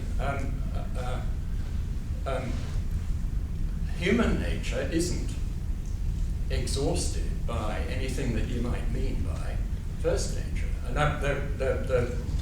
my member of that pair that does the work in pointing in the direction of something you might mean by saying that is second nature. Second nature just is acquired nature. Yes. Trained dogs have a second nature. Yes. It comes naturally to a trained dog to lie down on the command, lie down, maybe if that's the way it's being trained. That's not dog first nature, that's dog second nature. And now the really, striking thing about human nature is that unless something has gone horribly wrong, human nature is second nature. And, once it just is second nature, first nature pretty much drops out. The schooledness, which I center on being chatty, learning to talk, goes all the way into every aspect of human life. Matt Boyle is dead right. I agree. You cite him saying this about rationality. But he means it about rationality in a sense in which the ability to talk it might be what rationality is, or if it's not what rationality is, it's really central to what rationality is. This is without prejudice to saying, all kinds of laudatory things about Wolf 302. I bet Wolf 302 is really smart. He's great. But Wolf 302 cannot tell us why he did some really smart things that he did. He can't take part in that to and fro, right? Why did you do that? Because. As I believe Matt Boyle means to use the concept of rationality, that shows that Wolf 302 is not a rational animal. The rational isn't something that comes in degrees. It's either or. We are, we talkers. They aren't, the non-talkers. And now it's that rationality conceived as either identical with, or at any rate, centrally involving the ability to articulate your reasons for doing things or for believing what you believe, about which the Boyle thesis holds that. Yes, I know. All the way down. So right, our I don't know, socially intelligent moves. You get analogs as close as you like to the social excellence of Wolf 302 in certain kinds of social setup involving human beings. But ours are not like his in a crucial respect, because ours are shaped all the way down by our being rational.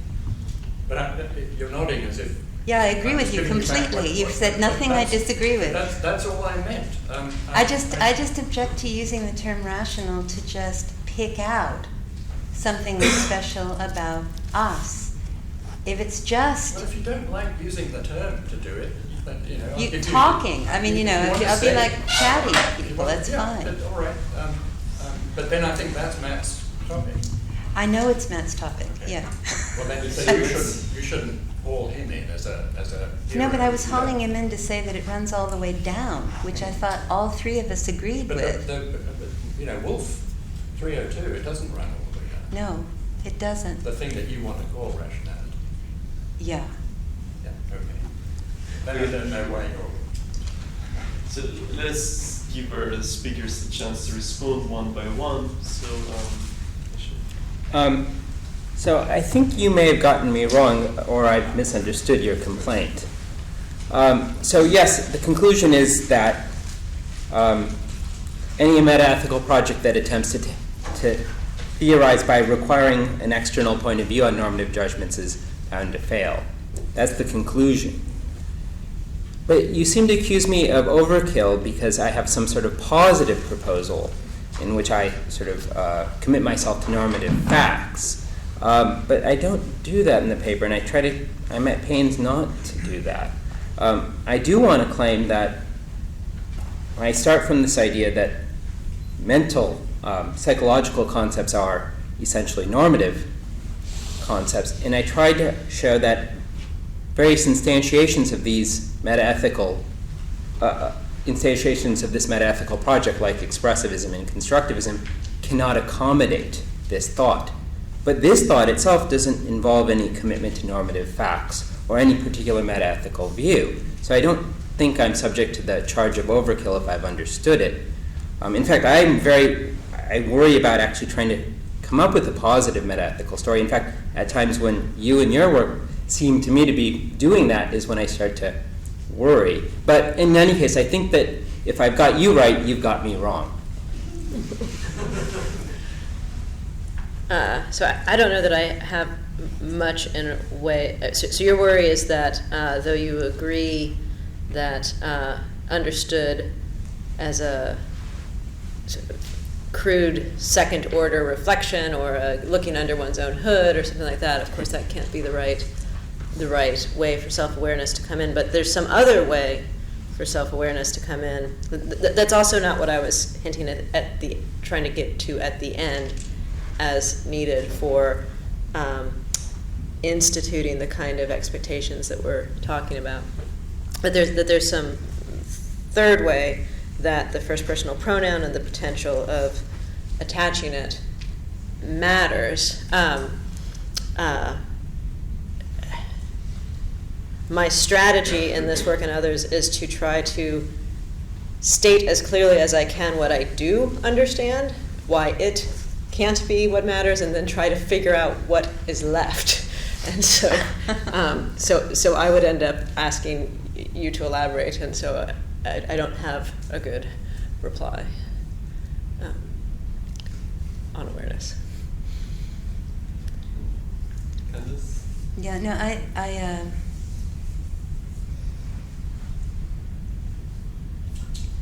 confess that I don't know if there's a role that a phrase like first nature would play, interestingly, in discussion of humans, if it's meant to be contrasted with something called second nature, which is, I take it, a point that you, Matt, Philippa, and others are all agreeing on. So there was that whole set of questions. I also take it that work like Matt's is a really serious investigation of what's going on with human nature. And I realized that it belongs to the tradition to identify that with something called rational nature. What happens when you get to somebody like Kant with that appellation is just scary. So I'm happier thinking of it as talking about human nature than the sort of Kant world where there might be Martians and angels and things that belonged in the group. But partly I was thinking that there is work for, if in one old-fashioned sense of the term rationality, it's meant to not just mark a specific difference that belongs to the human, but it's meant to mark excellence, right? Something is all the way rational when it's excellent. And presumably whatever that excellence amounts to in any given kind of creature that has cognitive and appetitive complexity is going to be the sort of being that species is. I mean, it's going to belong to specific nature, what counts as excellent there. And I was just trying to hold on to the possibility of such excellence in really complicated social animals that coordinate things with each other and have a fairly strong collective life with intense modes of communication between them all the time and coordination. Thinking, if you wanted to know what a rational wolf was like, think about what wolves are like and what it would mean to be an excellent one of those. That was the kind of thought I was having.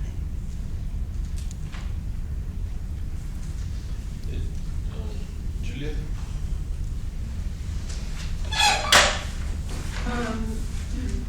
Actually, you just made me think of something I'd like to say, but I was going to address a point to Nishi first that's a friendly point.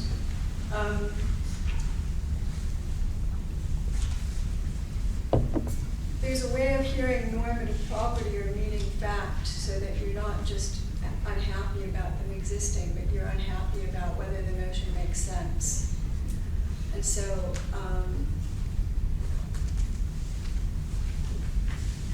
if you're unhappy about the notion making sense, then eventually you're going to want to talk in such a way where you don't use that kind of vocabulary. But the friendly point is this, because Candace's colleague and Jim's friend, James Conant, always used to say to me, Julia, you've got the ladder in front of you, you've climbed up the steps, you've gone over it, why the hell aren't you kicking it away? And the answer to that is because I'm talking to people who are in this particular structure. Okay, so, but here's a way of helping you kick it away in this particular case, given your own terms, the way your framework. And that is that you helped yourself to the notions of normative fact and non-normative fact, but also to conceptual truths. So I think from my point of view, I'd like to ask you where you think conceptual truths fall on that map, and that you might come to see that they both have something like a normative force, or that you can't distinguish their normative force from anything that might be called factual. And then I would say, well, maybe that's the place to concentrate. In a way, that was a bit of what I was trying to say, so that this fact-value distinction disappears because there's something forced about it to begin with. Right, so I want to make sure that I can only say what my arguments will allow me to say. And so I don't think my arguments can allow me to kick away the fact-value distinction, even if it ought to be kicked away. Okay. So that, I guess, again, I'm more concerned with what I get to say than... Anyway, the point about conceptual truths, I guess it seems to me that, so I was interested in particular conceptual truths that link the notion of correctness to various psychological concepts. Now, obviously, those conceptual truths in some sense are normative truths. However, I don't, again, for all I've said, and maybe it's not true, but for all I've said, there are other conceptual truths like that all bachelors are unmarried that aren't normative in the least, in the sense that I have in mind. If there's another sense, in which they're normative, it's not one that I've got a right to use at this Hold level. on, all bachelors are unmarried. It gives you some indication about how you should use the expression bachelor or unmarried. Not by itself it doesn't. We need to add some further normative premises, I assume.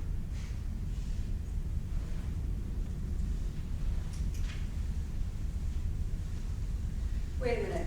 The normative truth that you actually the conceptual truth that you talked about was one that linked, I forgot, but it linked something about Belief in practice, for example. belief in practice. This is just another one that links the use of one expression with the use of another expression. And insofar as they both have a normative force, one talks to you about how you can use the concept of belief and desire or whatever, and the other one talks about how you can use the expression unmarried man and the expression bachelor. So in that sense, they both have a normative force, but they're all going to be not normative, as it were, that pushes you without anything else going on.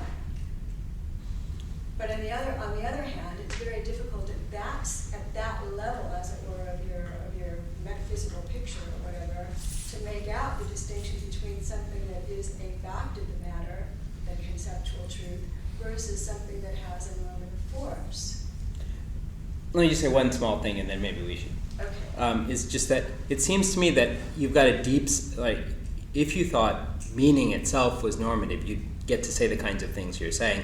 And I'm not, again, maybe that's true, but it's not the claim, those aren't the claims from which I'm starting. I'm starting with less ambitious claims, I think.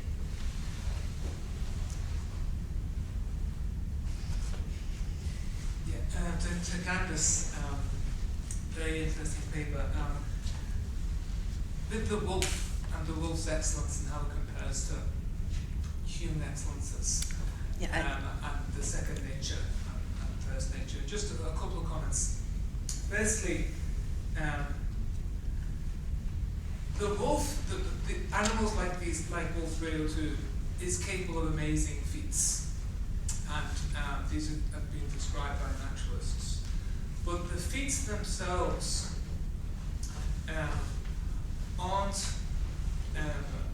realized by way of any distancing from the animal's natural impulses. Okay, so there is no kind of stepping back involved by the wolf, or by any other animal that's capable of these amazing feats. But they get trained by being batted out of doing things. So human beings don't get battered into this kind. So this is, I'm just trying to point to a difference here.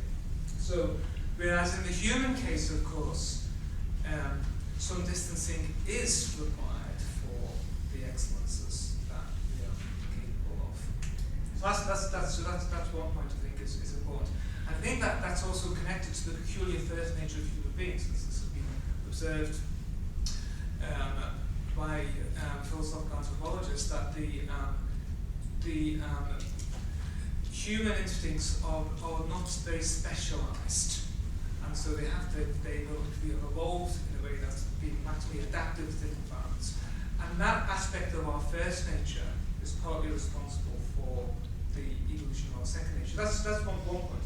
Second point is, of course, another difference about human excellences with animal excellences is that human excellences typically have histories to them. So they continue from one generation to another, and that's not an accidental feature of the excellences that they exhibit. And that's an idea which I think McDowell draws on or articulates by way of this notion of build-up. Well, build-up and second nature are not identical notions. I think this is important also to keep those two ideas distinct. I think if you do, then you'll see the historical dimension of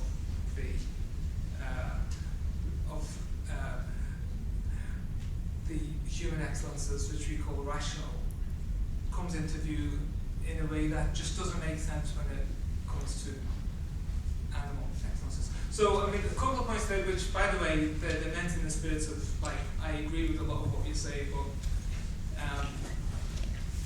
I'm the last one to ever suppose that it was at all easy to see commonality between humans and non-humans. I think it's not very easy to see commonality between humans and non-humans. So I'm pretty clear on that. I'm also, I also think that the linguistic business does go all the way down, and that the distinctive kinds of socialization we go through alter almost everything about us. I'm really happy with all those thoughts. The tiny little complaint I was making, the very, very small complaint I was making, was a complaint about taking an exploration of what was, in a philosophical investigation, of what was in effect human nature, and just treating that, just naming that rationality or rational nature. And if you want to use the word that way, that's fine.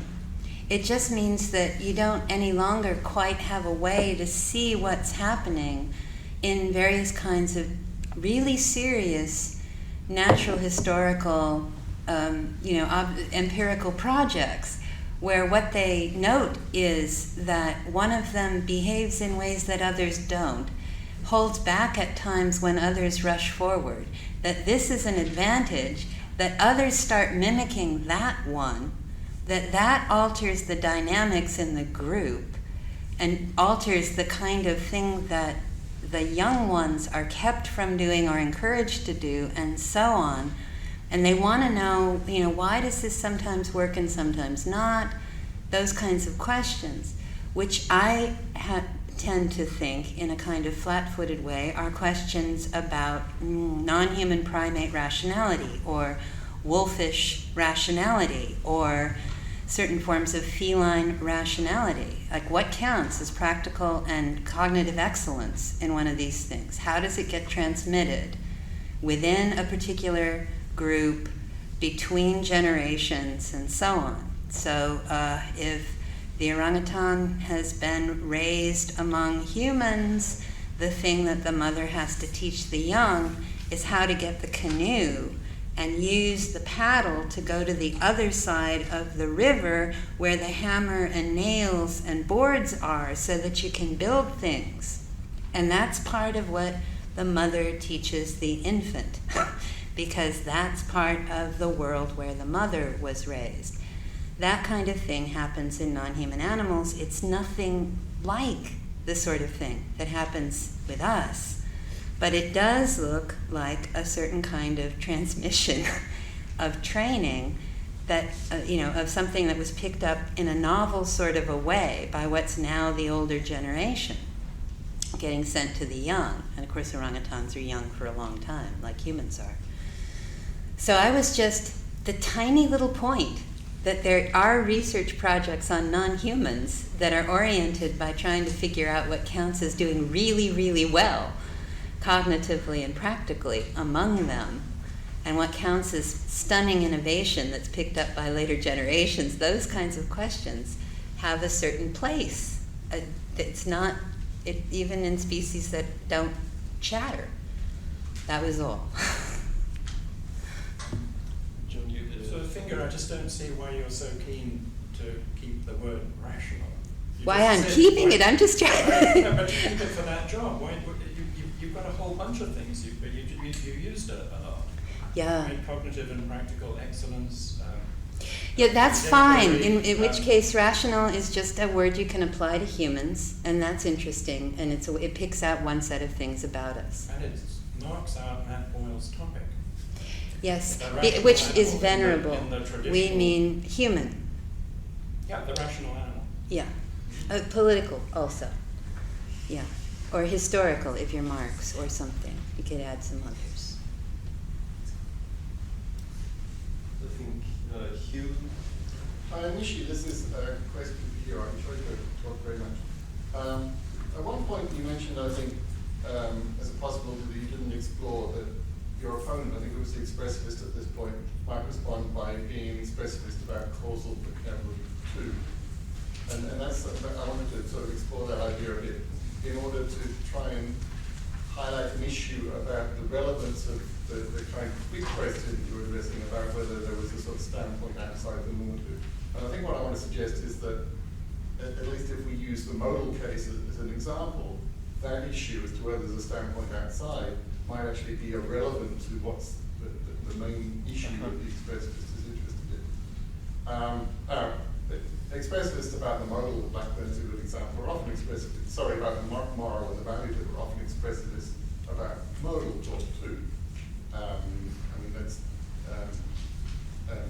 So they tend to take the view that when we apply modal categories, we're projecting from psychological attitudes of various kinds, expectations or habits or credенces or various things. And so in the case of causation, the view might be that the causal talk is all, in this sense, a kind of projection of a particular kind of epistemic and potential structure associated with being an agent. And that's a view I find very attractive. Now, someone who is attracted to that view is interested in the project of explaining our modal vocabulary in terms of our situation. And thereby will be interested in doing things like thinking about counterfactuals, about how if we'd been different, if we hadn't been agents, if we'd just been observers, we wouldn't have had a need for causal vocabulary. Now, of course, the counterfactuals are themselves modal talk. Is that, and so this project is not going to stand outside the modal realm in addressing its core concerns. Is that a problem? It seems to me that it's not. The right way to take it from the point of view of someone advocating this view is as the discovery that science isn't as Archimedean as we thought it was. Science in its basic explanatory projects, the ones which require the modal vocabulary, is an activity conducted by creatures of our peculiar kind of epistemic and agential standpoint. So the inability to stand outside reveals something about science, something very interesting about science, but it's not anything which undermines the projective story by the lights of science as properly understood.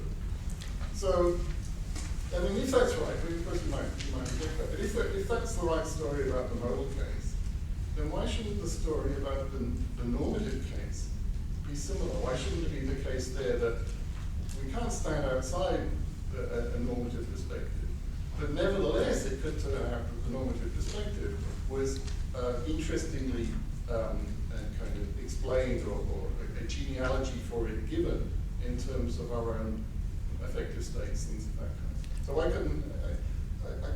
I couldn't see why a projectivist should need to be committed to the claim that the whole story could be told from outside. Right, so let's go to the modal case, because I'm not sure I understood why that did make sense. So it seems to me that the projectivist is trying to say we start with a non-modalized universe, if you like. We've got these creatures with these attitudes, and through these projections we get something that looks like modal facts. But if the ingredients you start with are already modalized, I don't see how you get a projective story then. What does it mean to say you've got a projective story? Let's start somewhere slightly different. Start from where we are and think about the question, what ingredients do we need to explain our modalizing? And suppose the claim is that what we need are, we need our own kind of expectations of various kinds of psychological states in view. We don't need anything else in view. And there might be a contrast drawn between a case where, talk of predators, we're not going to do that entirely in psychological terms. We're going to have to refer to Candace's wolves and the other kinds of nasty creatures living in our vicinity when we were more primitive. And so this is the standard kind of move. Right, but we don't get just, here's the problem. We don't just get our attitudes. We need the attitudes and these counterfactuals. Yeah, we do need the counterfactuals, but the idea is there's a kind of bootstrapping thing that goes on. When we reflect on what are we doing when we use these counterfactuals, the answer is going to be, well, the story we just produced is telling us that. What we're doing is kind of projecting our own present epistemic states of the kind which are in our general story. Look, there may be a vicious circularity, but it doesn't seem to be obvious that there is. Maybe one way of so I think this is an interesting question, but you can also just imagine this is what I was saying, this is one form of expressivist, a more flat-footed expressivist, who really did have the project, which I think expressivists until, like the early Gibbard had, which was just trying to understand normative judgments in fully non-normative terms. And that project, I think, fares badly. So that maybe that's the main target. Whether there's a form of expressivism that escapes and is still genuinely explanatory is what you're just suggested, is a possibility in which I have to admit I'm dubious about. Yes, my question is for Candace. It relates to your beginning point that it's not just Kant, but but the monks who set us at a distance from Aristotle, and particularly in relation to their desire to explain the prevalence of moral culpability, sin and so on. Now, obviously, the idea of sin relates to a system of belief with regard to how you assess moral wrongdoing. And you won't find that in Aristotle, but otherwise I'm not convinced that there comes a distance so much in regard to, say, between Aristotle and Thomas Aquinas in these matters. Aristotle says somewhere it's not easy to be good. I mean, in the Nicomachean Ethics, I'm not exactly sure how the context fills out, but it does relate to a recognition that it's not easy. There's any number of ways of going wrong. Not easy to get it right. And then the set of character types that he from the brute through to the excellent, is going to take into account people who had some sort of upbringing, obviously, although the brute type must have been pretty bad, obviously, but it works out. So it sort of allows for quite a range of character. And then when you come though to the Phronimus, the one who's got the excellent character, and who will of course will choose the good. And this, seems to me, operates as a sort of ideal of moral excellence, which asked about the sensitive answer to Aristotle. Well, very few people get to that because it all starts so early on with getting the right habituation. So even the people who turned up to be taught the Nicomachean Ethics, he may have been given the right ideas of what he thought was the ideas then, but already they had all sorts of formation and so on. So I think his sense of moral education is through the habituation, through the learning, through the getting the grasp of things, etc., but it allows that it's always going to be pretty imperfect, as McIntyre says somewhere, that we have we're taught by imperfect teachers, by our parents and caregivers and so on, and then when we move into that role, we're pretty imperfect too. So that moral excellence, one will encounter it every so often, but they're pretty rare people of that high sort. The rest of it is this slipping and slopping around within, between some decency, broad decency, but also people with the capability of then suddenly doing something that is just crazily wrong. Yes. No, I don't, thank you. I guess for me, one of the principal differences has to do with the core account of character traits. It belongs to Aquinas to hold a corrective account of virtue. There are things in us, belongs to us to have tendencies to go wrong. And sometimes those are very, very strong in a particular, so for some of us in particular directions, and sometimes they're relatively weak. If you've got a fundamentally corrective account of the virtue, where you think it's built into me qua fallen human being to be drawn in various ways that are just wrong and disorderly, fundamentally disorderly for my kind of life form. Among other things, you tend not to have the same kind of view of the unity of virtue that you get in Aristotle, because there's no particular reason to suppose that even an excellent one of us will require the same correctives in the same measure. We'll be liable to fall or err in the same sort of ways as any given other one. So some of us might just not have very strong appetites, and so certain kinds of moderation are not a challenge for us because we're not drawn otherwise. Others might have lots of really powerful appetites and need lots and lots of help in that direction. Some are timid and need a whole lot of help getting courage going. Some are rash, for whom prudentia is a different kind of a problem than it is for others. So there's there's a picture of human nature as having a kind of disorder built into it for the Christians that isn't quite there in the same way in Aristotle. And for me, at least, that makes a temperamental difference in the account. But I felt like I was blocked from reading Aristotle by having been raised, unfortunately, Christian. And so the way I finally was able to get into Aristotle was by reading Aquinas' commentaries and going, that can't be Aristotle. I mean, that's Christianity speaking. So that the negative space became my first Aristotle. Right.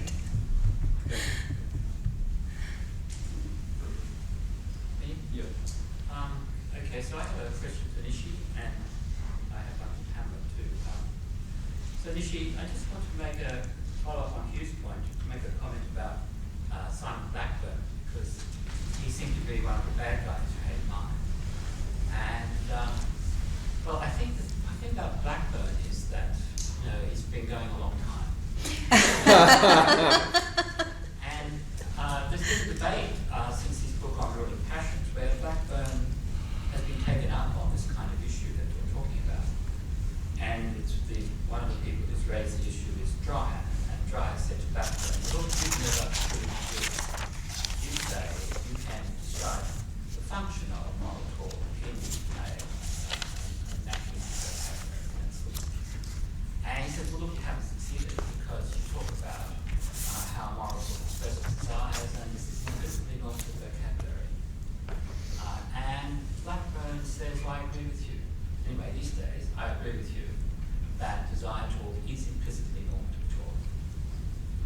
So it's true that when I did my functional story and invoked desires, I'm sort of within the folk psychological language game describing the function in this implicitly normative vocabulary. And Dreyer says in this debate, but hey, I can show you a way out of the normative circle, as it were. And he offers this to Blackburn, and Blackburn says, so the idea is, well, what you need to do to accomplish the game is to be able to stand outside the folk psychological language game. Blackburn says to what Dreyer offers him, well, thanks very much, but I wouldn't know where I was standing. So he says, I'm just happy to allow that the trail of the normative servant hangs over everything. And he does say something more. I'm interested in what else he says, what you might respond to. His view is, but you see, that's because, insofar as I talk this way, I'm theorizing in a mode of presentation that's implicitly normative. But I take myself to be talking about unenchanted empirical dispositions. It's just that insofar as I talk this way, I'm talking about them in an enchanted language. So the enchantment is on the side of language, and the unenchantment is on the side of the world I'm talking about. And he, of course, just has affinities with a kind of Davidsonian view that Blackburn doesn't want to buy into novels, poems, and all that kind of stuff. And so that's what his latest spiel is. What do you think of that, a move like that? So it's a sense reference thing. He says, look, I agree with you, I'm not a reductionist in that sense, but I take myself to be talking about an unenchanted world. Obviously, he's got John McDowell mind using his language. But I'm talking enchantingly. So far as I use the psychological vocabulary, I'm talking enchantingly about a world which ontologically I'm committed to regard as unenchanted. Right. So there are two things. Before I get to answering that, or not really answering it, just probably stating what you said, is we wouldn't count someone who gave a utilitarian account of rightness in terms of maximization of goodness as giving us a metaethical account. They would have been staying within the realm of the normative, and they wouldn't be giving us the kind of explanation I'm talking about with metaethics. So if you're right using normative vocabulary in giving your account of the normative, the kind of explanatory project that I took people like Blackburn to be engaged in is going to be in real trouble for the reasons I gave. Now what you're suggesting is he's saying, look, yes, I've got to use normative language, but the properties I'm talking about when I use this normative language are properties that are non-normative in some sense. This is the sense reference distinction. I'm not sure how you get to say that, as though there were some... Can you say that when you don't have any other perspective from which to view these objects other than the normative? What gives you the right to say that there is another perspective from which these are non-normative? And if he's required, this is the movie he's trying to make, it seems like there must be some other perspective from which you could see these as merely non-normatively categorizable. But if that's just what he says, if he's satisfied in denying that, then I don't really understand the position. I don't see how he gets to say that, I guess. That's, I guess, my response. Okay. So, Pamela, well, sorry, will I go ahead? Yeah. So, Pamela, my question is just, it's not really, this is a friendly question in a way. It's about what kind of explanatory work this notion of settling a question for oneself is doing in the story. And the point is just this. The idea is, well, look, I'm trying to give you an account of answerability. And your question, where you are taken to be answerable, certain questions are given application. And to say that they give, well, why questions give an application? To say it's given application is to say that there's a certain assumption that holds. And the assumption is that you settle the question for yourself. And in virtue of that, you become answerable. But the question is, if you take the case of the question of whether P is true, whether P, and the person settles the question of whether P, they come up with P. It seems to me, as you tell your story, settling the question of whether P has to simply be taking P to be true in a way that makes you answerable under belief-governing norms, justification, if you like. So, settling the question is just itself an implicitly normative notion. It's the notion of taking P to be true in such a way that you become liable under such and such norms. So it doesn't, as it were, explain by itself how you get to be answerable. You just, if you settle the question, it's given that you're answerable. So it's just a question of does it, its explanatory role, I mean, it seems to be that it's just a conceptual truth on your view, that to have settled the question of whether P is to have taken P to be true in a way that brings you under belief-governing norms. Similarly, to say that you've settled the question of whether phi is just to say that you take phi as something to be done in a way that makes you liable under the norms of the governing tension. Mm-hmm. So it doesn't seem to be doing any, they just seem to be, as it were, conceptual truths that are built into the story. I mean, I'm not saying they're not true, but they're not saying they're truths. I'm saying the status just seems to be there on the surface, built into the story, so settling a question itself is just an implicitly normative notion. This, as it were, explicates, I suppose. Good. So I frequently find myself addressing questions of the form, but you've made this a conceptual truth, to which I say, yes. Right? I mean, that's indeed my goal. So there's something you're thinking I was trying to do. It's just that somehow it's supposed to help you get to understand how you come to be answerable by appealing to this notion of settling a question, but that notion just is the notion of making yourself answerable in a certain way. That's right. So the notion of settling a question does a lot of work for me in a lot of different contexts. In this context, it's appearing as illustrating how to close a story on which a gap is closed that's open on the alternative view. So the alternative view says you're responsible because you can exercise a form of control over yourself. And I say, well, that can't be just tinkering under your own hood. That wouldn't get us any, that wouldn't answer the question about how we were responsible for action by appealing to an action.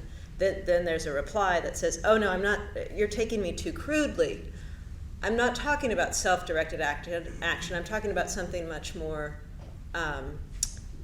subtle than that or different than that, to which I say, okay, tell me more.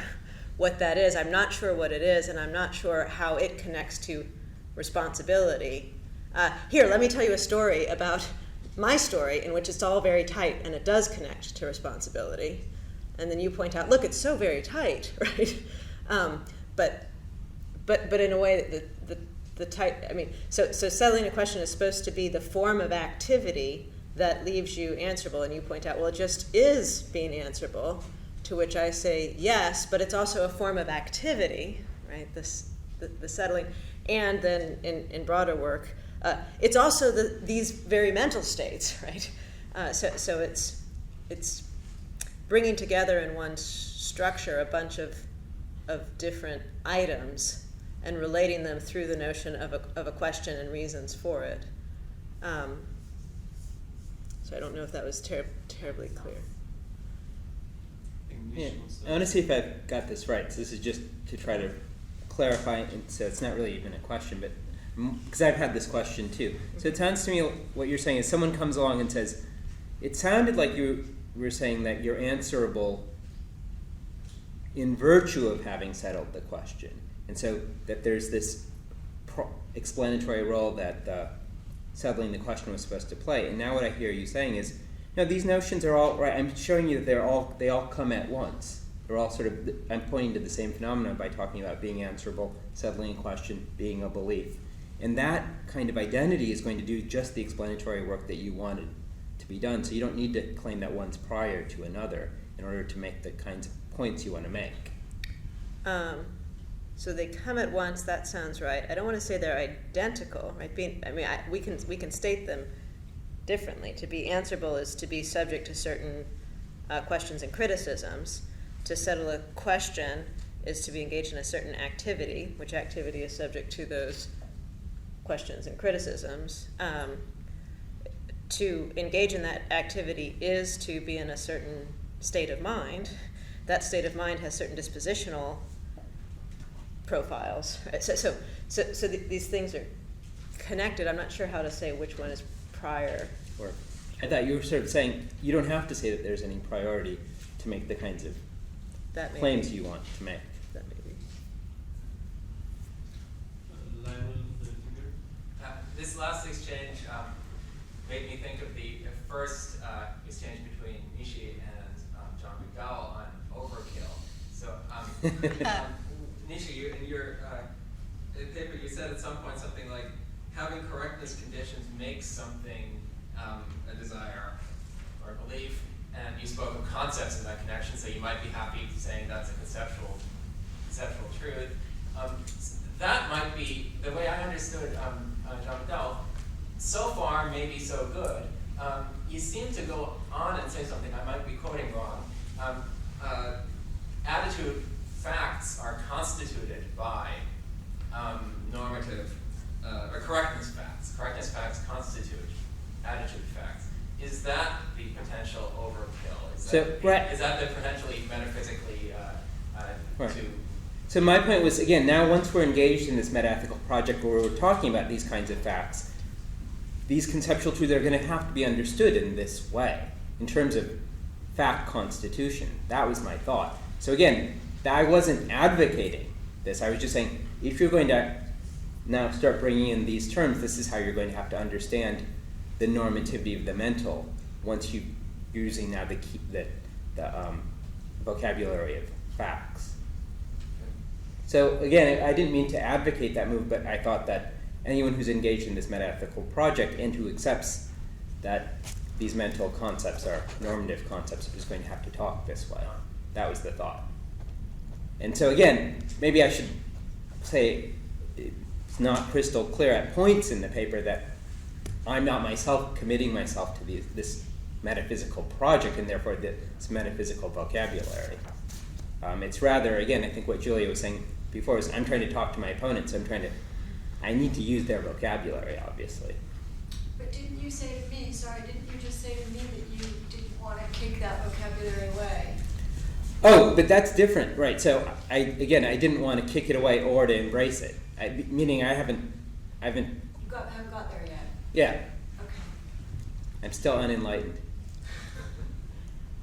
Nishi, this is, again, just trying to get a little bit clearer about this overkill point. Why couldn't there be somebody who's engaged in the meta-ethical debate, but who wants just to be a deflationist about facts? Someone who says, look, from my point of view, the meta-ethical debate isn't a metaphysical debate. I'm required it's about metaphysics and about facts. Yeah. But nevertheless, I'm interested in the genealogy of moral vocabulary, say. And so I'm interested in this explanatory project, the one that I was talking about in relation to modality before.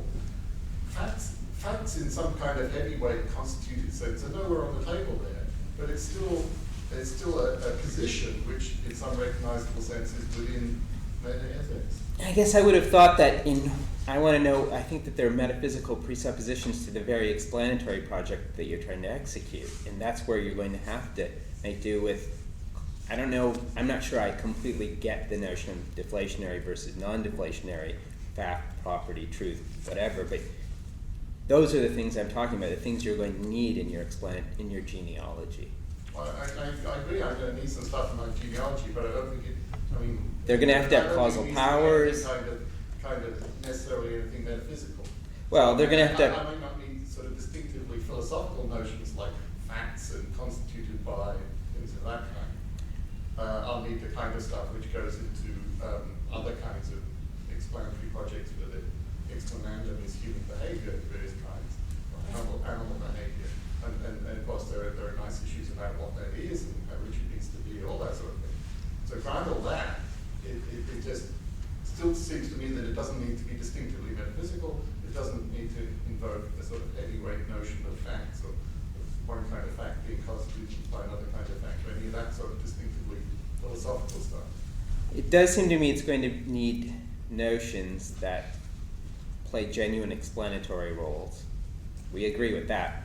And I don't really see what the point is of denying that that'll be factual. Well, my point about sort of, maybe not denying it, but at least being cautious about it, is being cautious about whether, in asserting it, you're trying to reintroduce metaphysics, which I'm trying to distance myself from. Yeah, but now I'm not, again, I'm losing my grip on, so I was just trying to identify metaphysical just by whatever is required for this project. So I don't have any other notion of the metaphysical. What's required for this project is, at least in some broad sense, just first order scientific stuff. So it's got nothing to do with distinctively philosophical concerns. But again, then I'm just going to queer this new distinction you're drawing. I'm not sure because I don't, well, that is the philosophical scientific distinction here. I don't think I'm forcing on the purveyor of this project locutions that they're just the ones that go into genuine explanations of phenomenon. And there is a notion of fact or state of affairs. Yeah, the objection is that notions like fact, sort of, I forget now exactly what your phrases were, but something about some kind of fact being fundamental, sure, constituted by those kinds of things. So the objection would be that those are not notions which go into ordinary explanatory projects. I would have thought they were. So if I want to explain why snow is white, then I have to tell you about the crystalline structure of snow and electromagnetism and so on. But at least until a metaphysician gets hold of it, none of that is stuff about things being constituted by something else or things being fundamental. It's just an ordinary kind of. Oh, I don't think those terms are explicitly there, but they certainly seem to be when you're talking about the crystalline structure. Is the metaphysician wanting to put metaphysics back in the story where it should? I think whether we use them or not, I don't know. I guess this is a larger issue, but it's hard for me to see to avoid. We can avoid the particular vocabularies here. I don't think we can avoid the issue by avoiding the vocabulary. I'm not sure which one of us, though. Okay, are there any more questions? In fact, I had one small question for Pamela. Again, it might be a very friendly question. You said that you're using this notion of settling a question to do a lot of things for you. And I was just wondering why you cannot use it just to get self-consciousness in a way for free, also in the picture. So at least in some cases, and this is an idea that Richard Moran picks up from Evans and from Wittgenstein perhaps. In some cases, I am able to tell what I believe about something just by settling the question of how things are with that thing. So why couldn't that bring in reflection, reflective knowledge of my own mind into your picture without objecting to anything that you positively want to be doing? Yeah, so this is, I think in a way this is John's question again.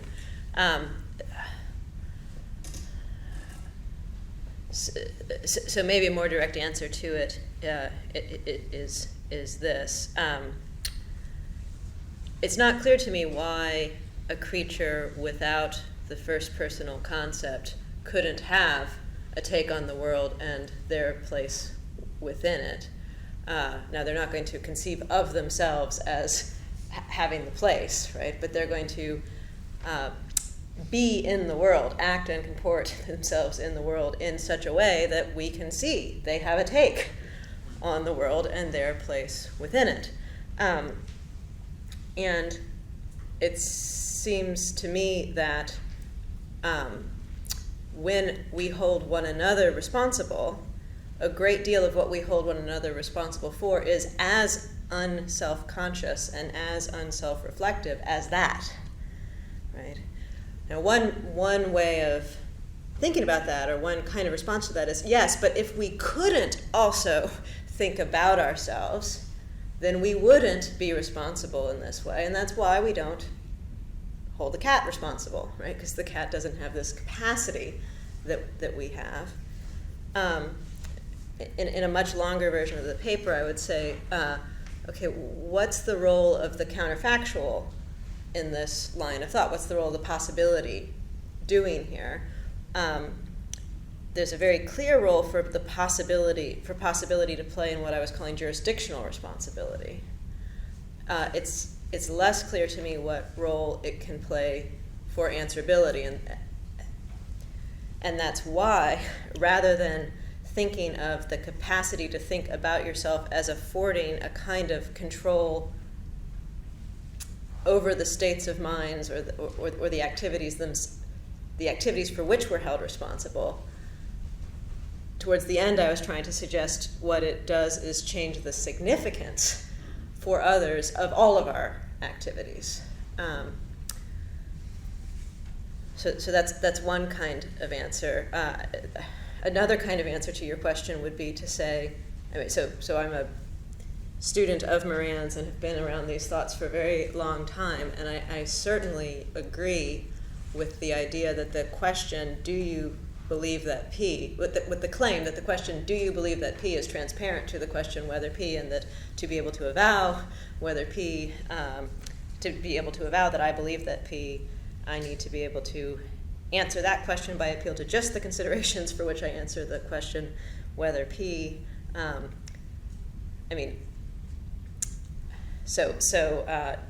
Jenann was suggesting that avowing makes it so.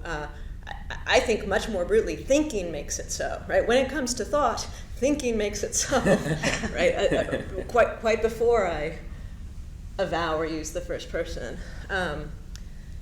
So what's less clear to me is that, and this is, so Matt Boyle argues, and many people seem to think that, so I just suggested that I can answer the question whether I believe that P by appeal to whether P. What I don't see is how settling the question whether P requires me to also be able to attach the I believe that P.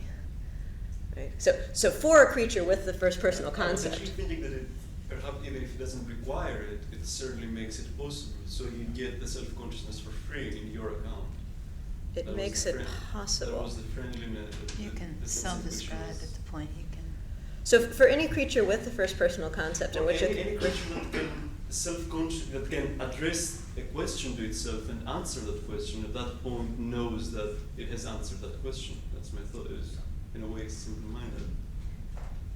Any creature, so I don't think it's true that any creature that knows that it is settled whether the butler did it knows that it believes the butler did it. No. Self-deceit is possible. but self-deceit seems to presuppose the possibility of self-knowledge. Yeah, that's okay. There aren't any more questions then. Welcome back, everyone. It's now my great pleasure to introduce our keynote speaker, whom I first met, I think, about 15 years ago, whom I've been encouraging to visit Australia ever since. And so it feels like, for me, it feels like a sort of realization of a long-term project to have John here. I mean, I could go on about other respects in which I'm going to bore you with a story about how I encountered John's work teaching with Paul Redding in the early 90s. But in any case, let me just say once again that it's a great pleasure to have you here, John. Welcome. And John is going to speak to us on, I don't have the title in front of me. Tyler Burge. Yeah.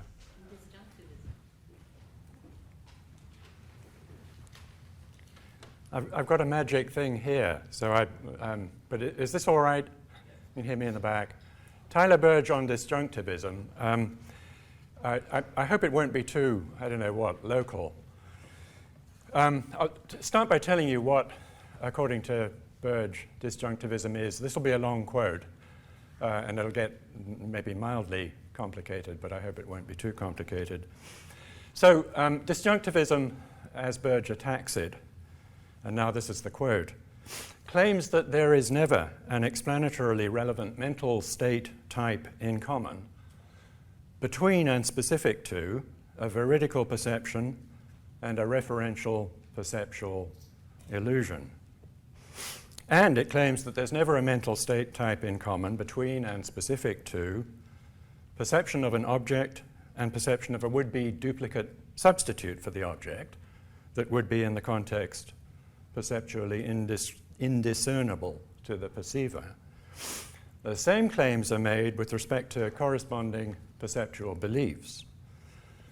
Disjunctivism makes these claims, this is still Burge, because it holds that the particular environmental objects, or lack of objects, that are involved in perception are essential to type identifying all explanatorily relevant perceptual state types and perceptual belief types. So the basic idea is no explanatorily relevant states in common. And I'm going to pick on between veridical perception and perceptual illusion. I'll talk a bit about it. That's not everything that Burge says in that passage. And now what Burge does in this giant paper is to dismiss a position defined by making those claims as plainly inconsistent with common sense and scientific knowledge about how perception works. Now, a peculiarity of the paper that I'm talking about is that in the body of the paper there's hardly any naming of names. There's a mention of me and Gareth Evans in a kind of box, but hardly any naming of names. The identification of targets is all relegated to an appendix in which there's detailed reading of a whole bunch of people: Paul Snowden, me, Gareth Evans, John Campbell, Mike Martin, there may be somebody else. I'm not going to speak for all of the people who figure in Burge's appendix. I'll make a partial exception for Evans, but I'm not going to speak for Campbell, Martin, Snowden, and if there was somebody else I've forgotten. But for my own part, I don't recognize the doctrine that Burge labels disjunctivism, no common state, as a view I hold. And I looked in vain in his treatment of some of my work in his appendix for, I don't know, a straight citation that where I commit myself to that, but it's not there. Okay, now that makes it sound as if it's all really local, but I think something of, I hope, kind of more general interest comes out of this. It's true that I have recommended a conception of perceptual experience that's well expressed by a disjunction, but the conception that I've recommended isn't the one that Burge attacks. And I'm going to try to put that in place for a while. Starting by considering the accusation that I recognize no state in common between veridical perceptions and perceptual illusions. So I'm kind of leaving out the fact that Burge is focused on referential perceptual illusions in particular. I'll get to reference far on, but to begin with, reference doesn't particularly matter. It's the difference between perceptual experiences that, the way I'm going to put it is reveal how things are, and perceptual experiences that give the appearance of doing that but don't. I'm going to start by recapitulating how, in one of the papers of mine that Burge considers in his appendix, I reach this disjunctive conception of perceptual experience. So I start from a suggestion by Miles Bernier about a respect in which Cartesian skepticism is different from ancient skepticism. In Bernier's reading, ancient skeptics acknowledged that perceptual appearances are not open to question. But they didn't conceive that as an acknowledgement that a subject's judgments about how things appear to her are guaranteed to be true. They didn't conceive those judgments as bearers of truth value. In a certain sense, they didn't conceive them as judgments at all. And then, according to Bernier, Descartes went beyond the ancient skeptics' acknowledgement that appearances aren't open to question, and on just that point, he extended the notion of truth to a subject's judgments about how things appear to her. By doing that, he transformed the ancient acknowledgement that appearances aren't open to question into an idea that we can put on these lines, as resolutely metaphysical lines. There's a region of reality, call it a subject's inner world, whose elements include states of affairs that consist in its appearing to the subject that things are a certain way. And the layout of a subject's inner world, at least in respect of the appearances that it's seen as containing, is available to a capacity for knowledge on the part of the subject that, in a transformed version of the thought that appearances aren't open to question, is seen as infallible. Now, in my paper, I urge that that move doesn't yet suffice for a distinctively Cartesian conception of this inner world, insofar as the inner world's in view as having appearances among its elements. For a distinctively Cartesian conception of appearances, we need the idea that how things appear to a subject on some occasion, which is available to an infallible capacity for self-knowledge, according to the transformation of the ancient skeptic's acknowledgement, we need the idea that how things appear to the subject on some occasion, is the whole truth about the relevant inner state of affairs. And I bring that idea, how things appear as the whole truth about the relevant inner state of affairs, into relief by contrasting it with the idea that appearances that things are thus and so come in two sorts, so that the whole truth about an appearance would need to include not only a specification of how things appear to the subject, but also a determination of which of the two sorts it belongs to. Now, we can express that idea with a disjunction, so here's the disjunctive conception. An appearance is either a case of things being thus and so in a way that's manifest to the subject, or a case of it's merely seeming to the subject that that's how things are. If we go on regarding appearances as elements in a subject's inner world, this disjunctive conception embodies a recognizably, I hope, non-Cartesian conception of the inner world. When a state of affairs that conforms to the first of those two disjuncts, it's that things are thus and so making itself manifest to the subject. When such a state of affairs is an element in a subject's inner world, how things are in the subject's inner world can't be fully specified without undertaking a commitment as to how things are in the subject's environment. So on this conception, the subject's inner world doesn't have the characteristic Cartesian independence from, natural to say, the outer world, the contrasting idea. I take it that for something to be in a certain state is for an expression with state grammar, as opposed to, say, episode grammar or process grammar, to be truly predicable of it. And I hope it's clear from the sketch I've given of the disjunctive conception of experience that I put forward that according to me there is a state type in common between those disjuncts. An appearance, a state of a subject that consists in her having it appear to her that things are a certain way. That's common on either side. That's surely, on any reasonable view, a mental state type. Is it maybe not explanatorily relevant? Well, I'll have to come to the question relevant to what explanatory project, and that'll happen sometime on. But for now, I want to talk about a deafness on the part of Tyler Burge to the point of the disjunctive conception I've just sketched. I mean, it simply doesn't figure in his inventory of things somebody might think.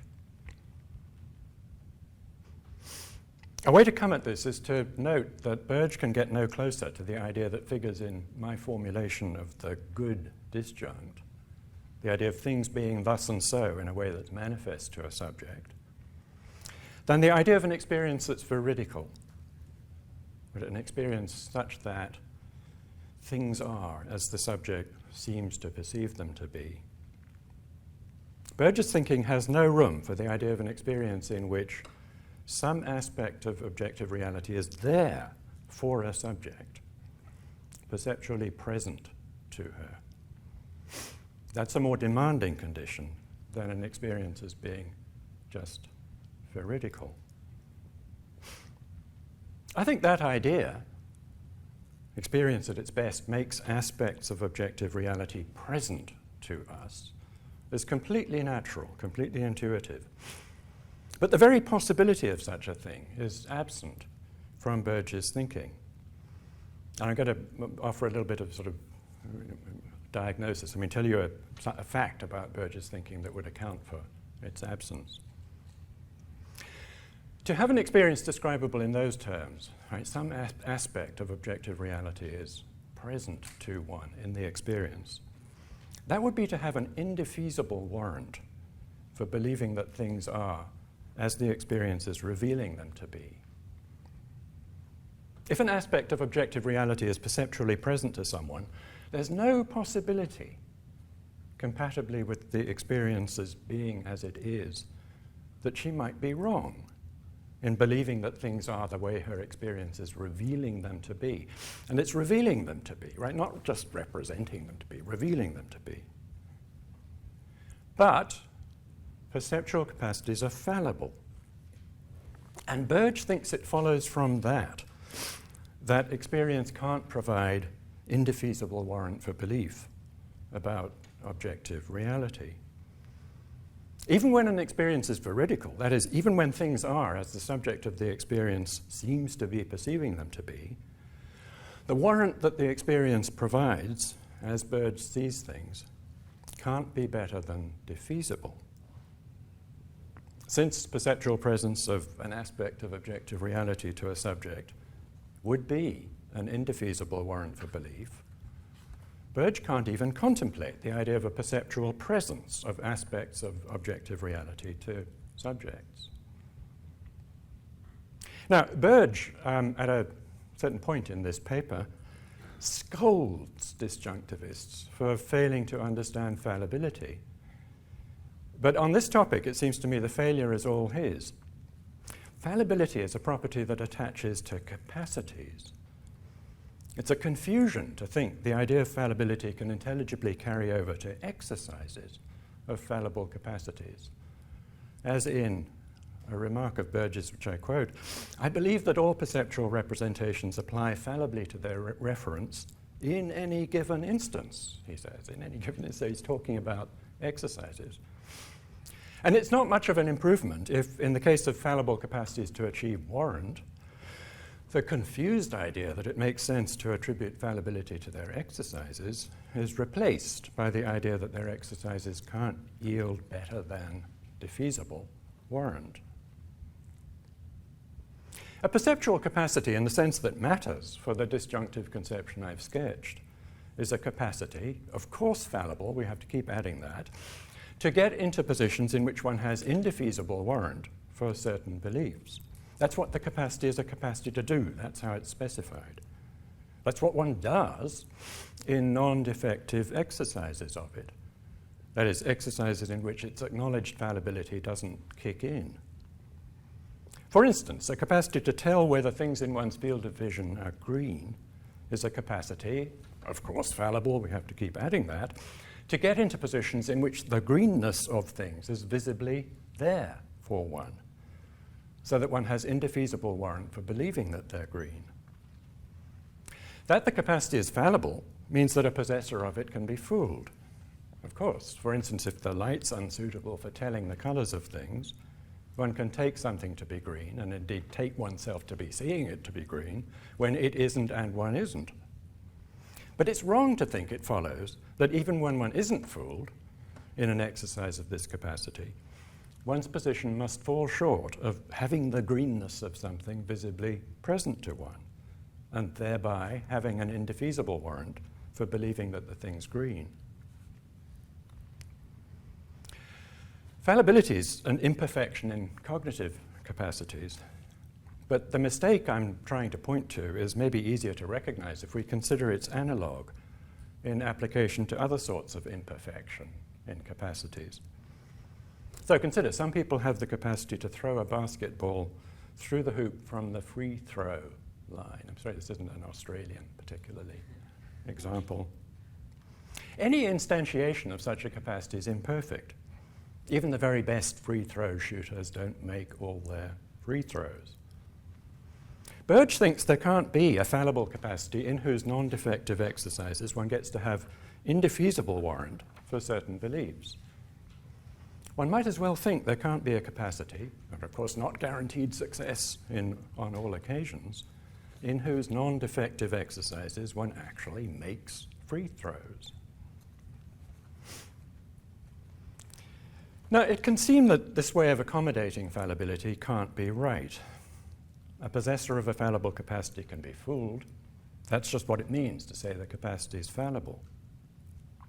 Even with perfect care and attention, one can't discriminate, at least at the time, a case in which one's being fooled from a case in which one's capacity is working perfectly.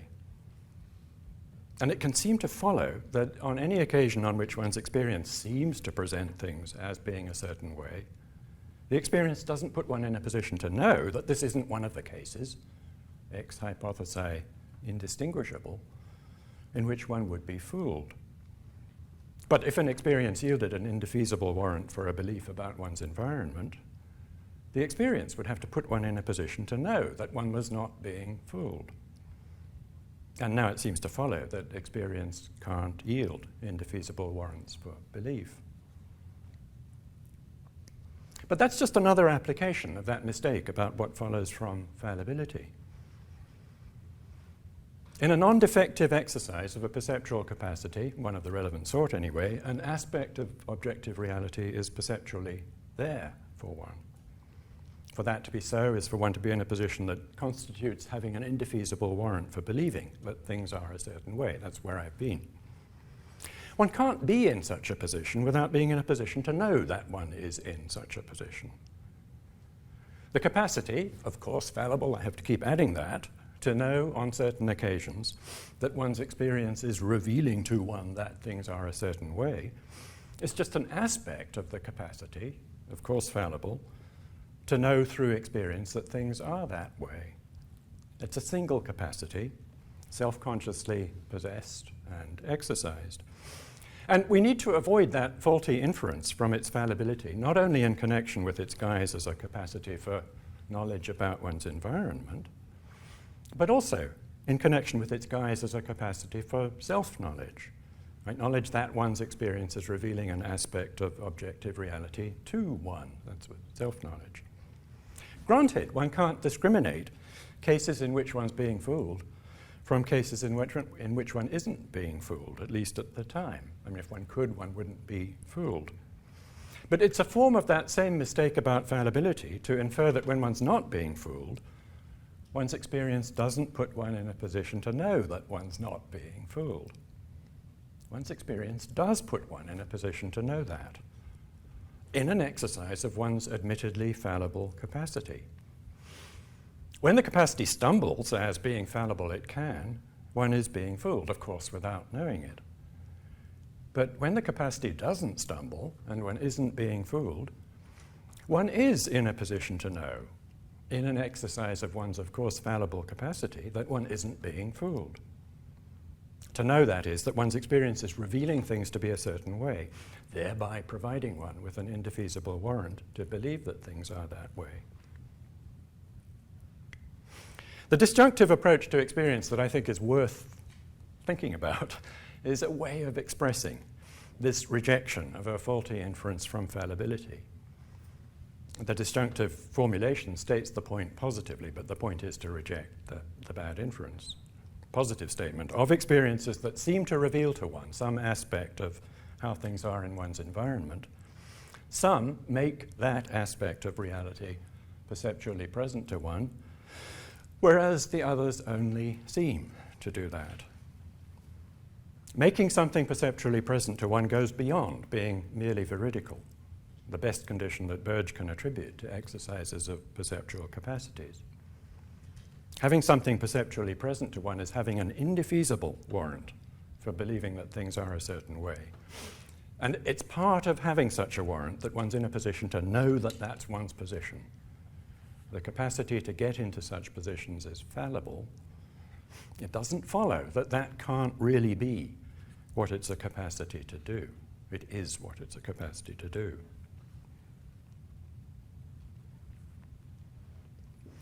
Okay, this brings me to another of the features of Burge's thinking that make him deaf, as I said, to the point of the disjunctive approach to perceptual experience. I mean, it's not that he considers it and dismisses it, it's that it just doesn't get a look in.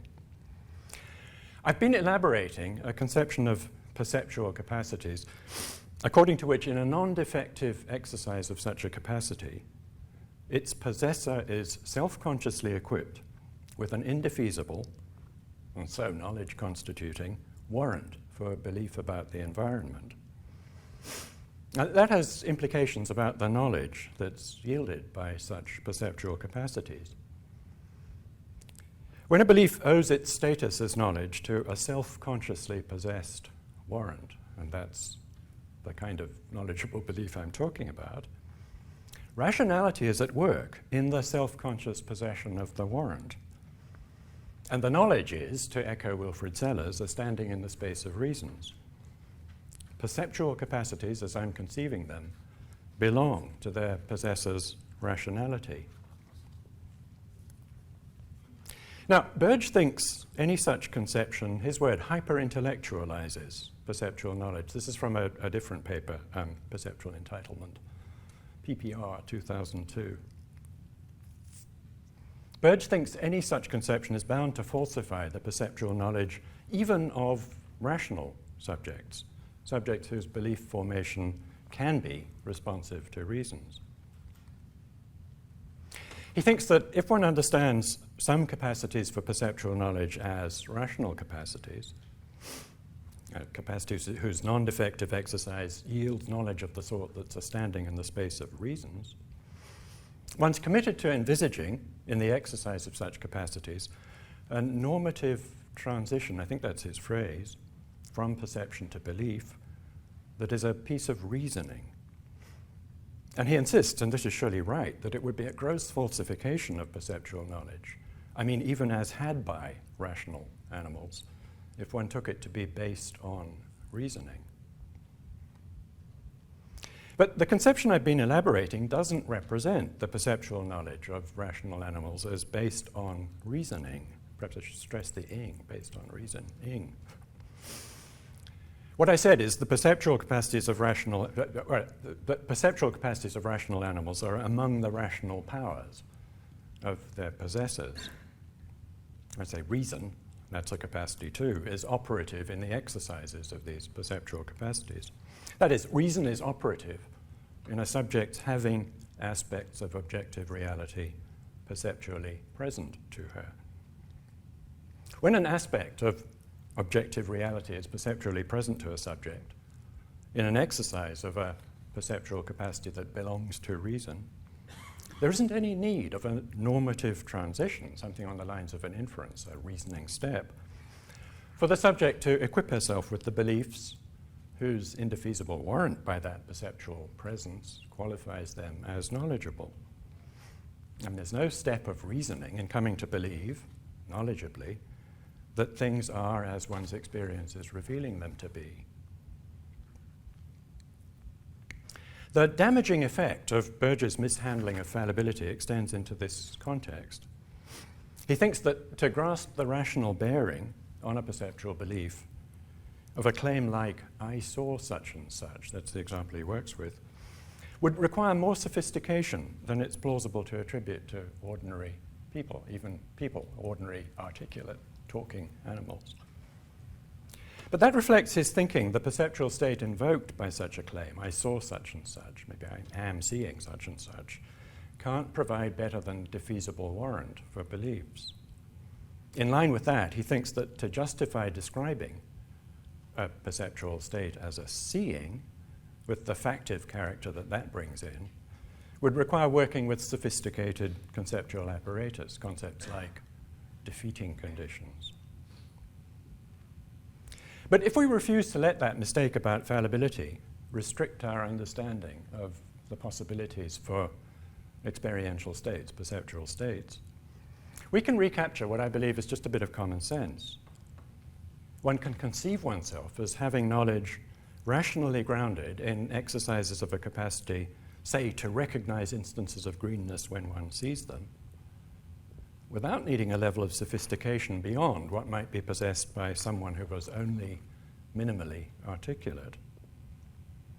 There's no hyper-intellectualization in a conception of a capacity, of course fallible, I have to keep adding it, for knowledge that's grounded and known by its possessor to be grounded in the perceptual presence to her of objective states of affairs. An ordinary, not very articulate rational perceiver might not put it in those terms, the terms I've just used, but that's what she'd mean if she said something like, and this would be perfectly normal, I can tell a green thing when I see one. It doesn't require much sophistication to have thoughts like that about oneself.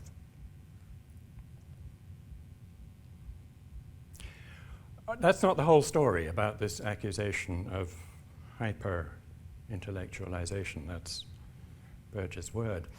Part of the accusation of hyper-intellectualization is that if we conceive the rationality of rational animals, that is, sufficiently mature, normal human beings, as informing their perceptual capacities, we cut off our understanding of human cognitive capacities from their animal roots. There's a lot on those lines in the paper, Perceptual Entitlement.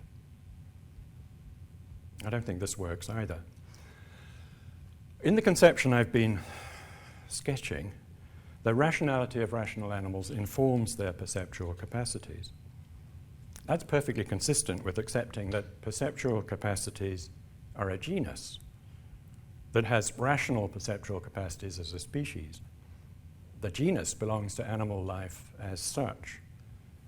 So exercising rational perceptual capacities is the form taken by perceiving, which is generically animal, in the special case of rational animals. But properly acknowledging the animal roots of human perception as Burge sees things requires more than that abstract acknowledgement that human perception is a species of something generically animal.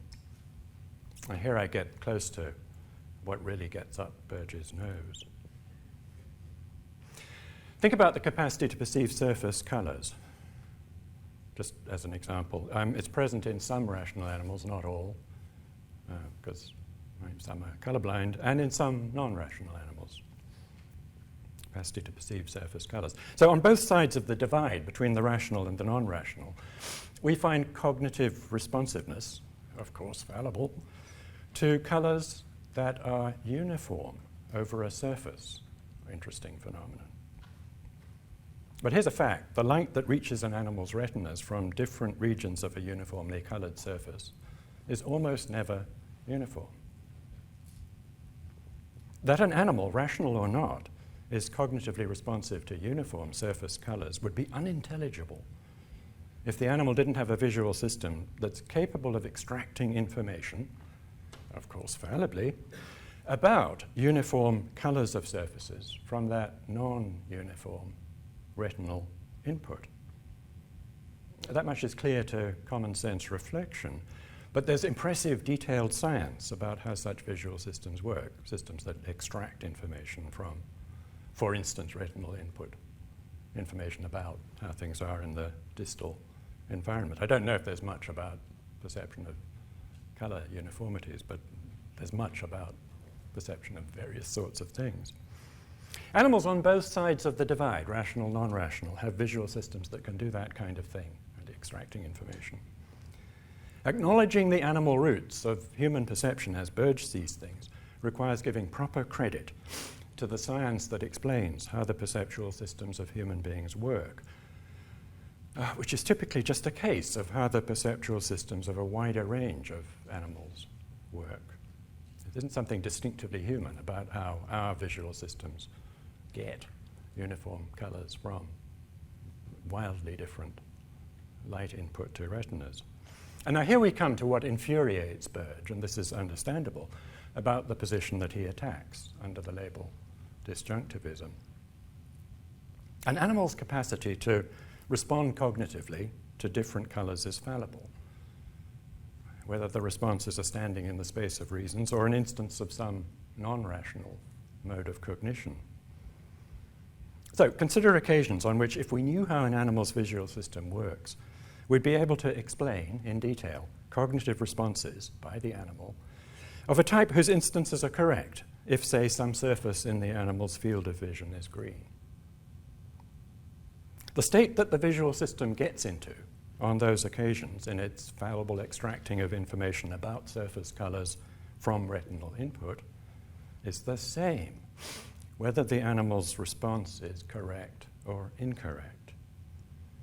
That is, there are state types of visual systems in common between occasions on which animals have veridical perceptions of color and occasions on which their color perception is erroneous. The science that tells us about these common state types is a branch of psychology, right? So they're psychological state types. And we might go on, psychology is the science of the mental. So they're surely, in some sense, mental state types. And they're explanatorily relevant.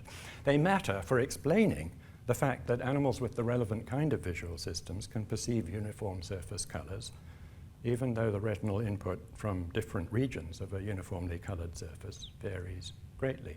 As I say, I don't know if there's any kind of detailed science about that, but there's detailed science about a bunch of things. For instance, how visual systems discriminate slope away from one of plane surfaces. Burge is fascinating about empirical stuff.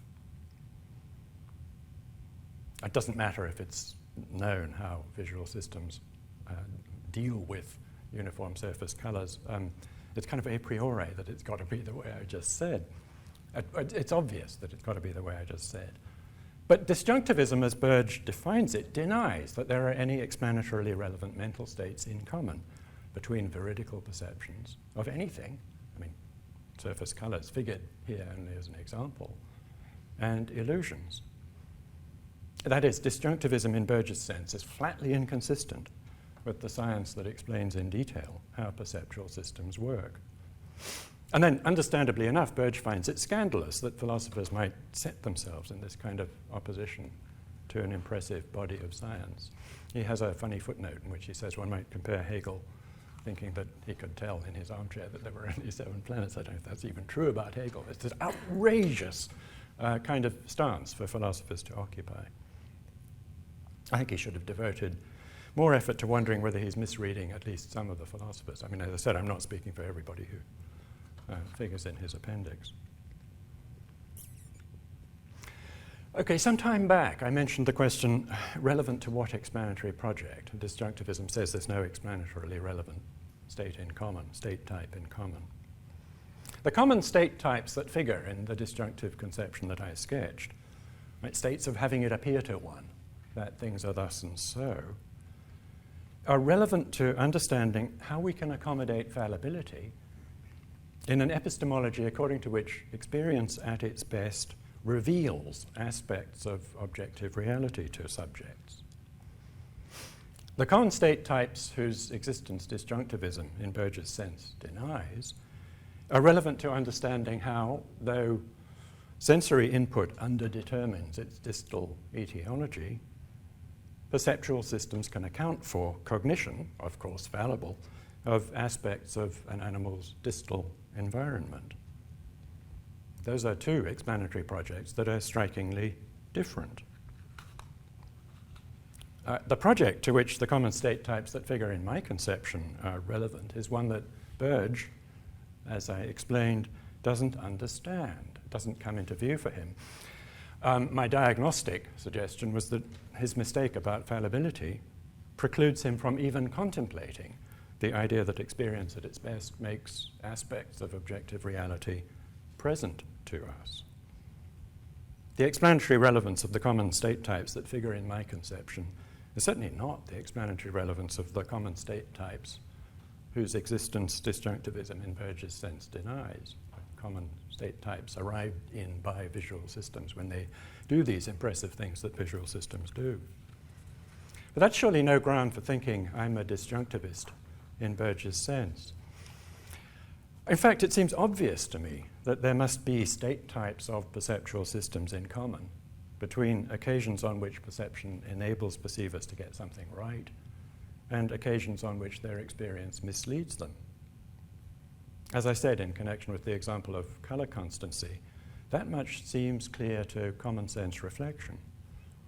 It's for empirical work to spell out the details, and Burge describes some fascinating examples of the results of empirical work. Why should I deny any of that? My purposes in putting forward my disjunctive conception of experience didn't require me to say anything about the workings of perceptual systems. And not having occasion to affirm something surely isn't the same as denying it. So my disjunctive conception of experience isn't a disjunctivism in Burge's sense. Now, I have to mention a complication that arises here because of the second of the two papers of mine that Burge discusses in his appendix, which is a paper called The Content of Perceptual Experience for those who know my work. For my present purposes, what goes on in that paper is largely a distraction, so I'm not going to try to respond in detail to Burge's treatment of it. But I'll say a bit. The issue that I consider in that paper is the relation between the conceptual apparatus that figures in those descriptions of how perceptual systems work, on the one hand, extracting information from, for instance, retinal input, and, on the other hand, the conceptual apparatus that figures in talking about exercises of perceptual capacities on the part of perceivers, with rational perceivers as a special case. It's natural to say, as I have done, that perceptual systems extract information about features of the environment from sensory input. And in the theories that Burge gives impressive examples of, perceptual systems are described as moving from registration of arrays of sensory stimulation to states with representational content, with the content pertaining to the relevant environmental features. That is, the features to which the perceivers whose systems are described by the theories are perceptually sensitive in the ways that the theories explain. Descriptions of perceptual systems in those terms like that, are shot through with metaphor in ways that Burge partly acknowledges. A perceptual system, as it were, solves a problem posed by the fact that sensory input underdetermines distal states of affairs. It does that by, as it were, making certain assumptions. The example of the gauging the slope of a plane surface involves things like, as it were, assuming that textural elements are homogeneous, which makes possible a computation, the result of which is it slopes away at such and such an angle. So, lots of metaphor, but Burge angrily rejects any suggestion that there's metaphor, or at any rate, an extended use of language, as maybe hooks up with what Julia was talking about this morning, in attributing representational content to the states of perceptual systems.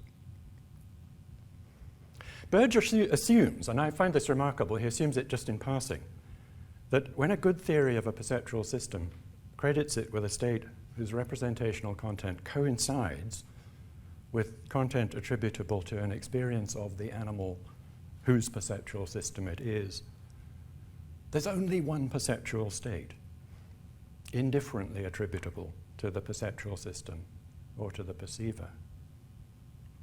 There's an implicit principle here, same content, same state. And that seems remarkably insensitive to the possibility that it might matter who or what is in some state that we want to be thinking about. Look, experiences are states of perceivers. The states that perceptual systems get into when they, as it were, solve the problem of moving from sensory input to representations of the environment, which isn't something perceivers do, even in a metaphorical sense. Those are states of perceptual systems.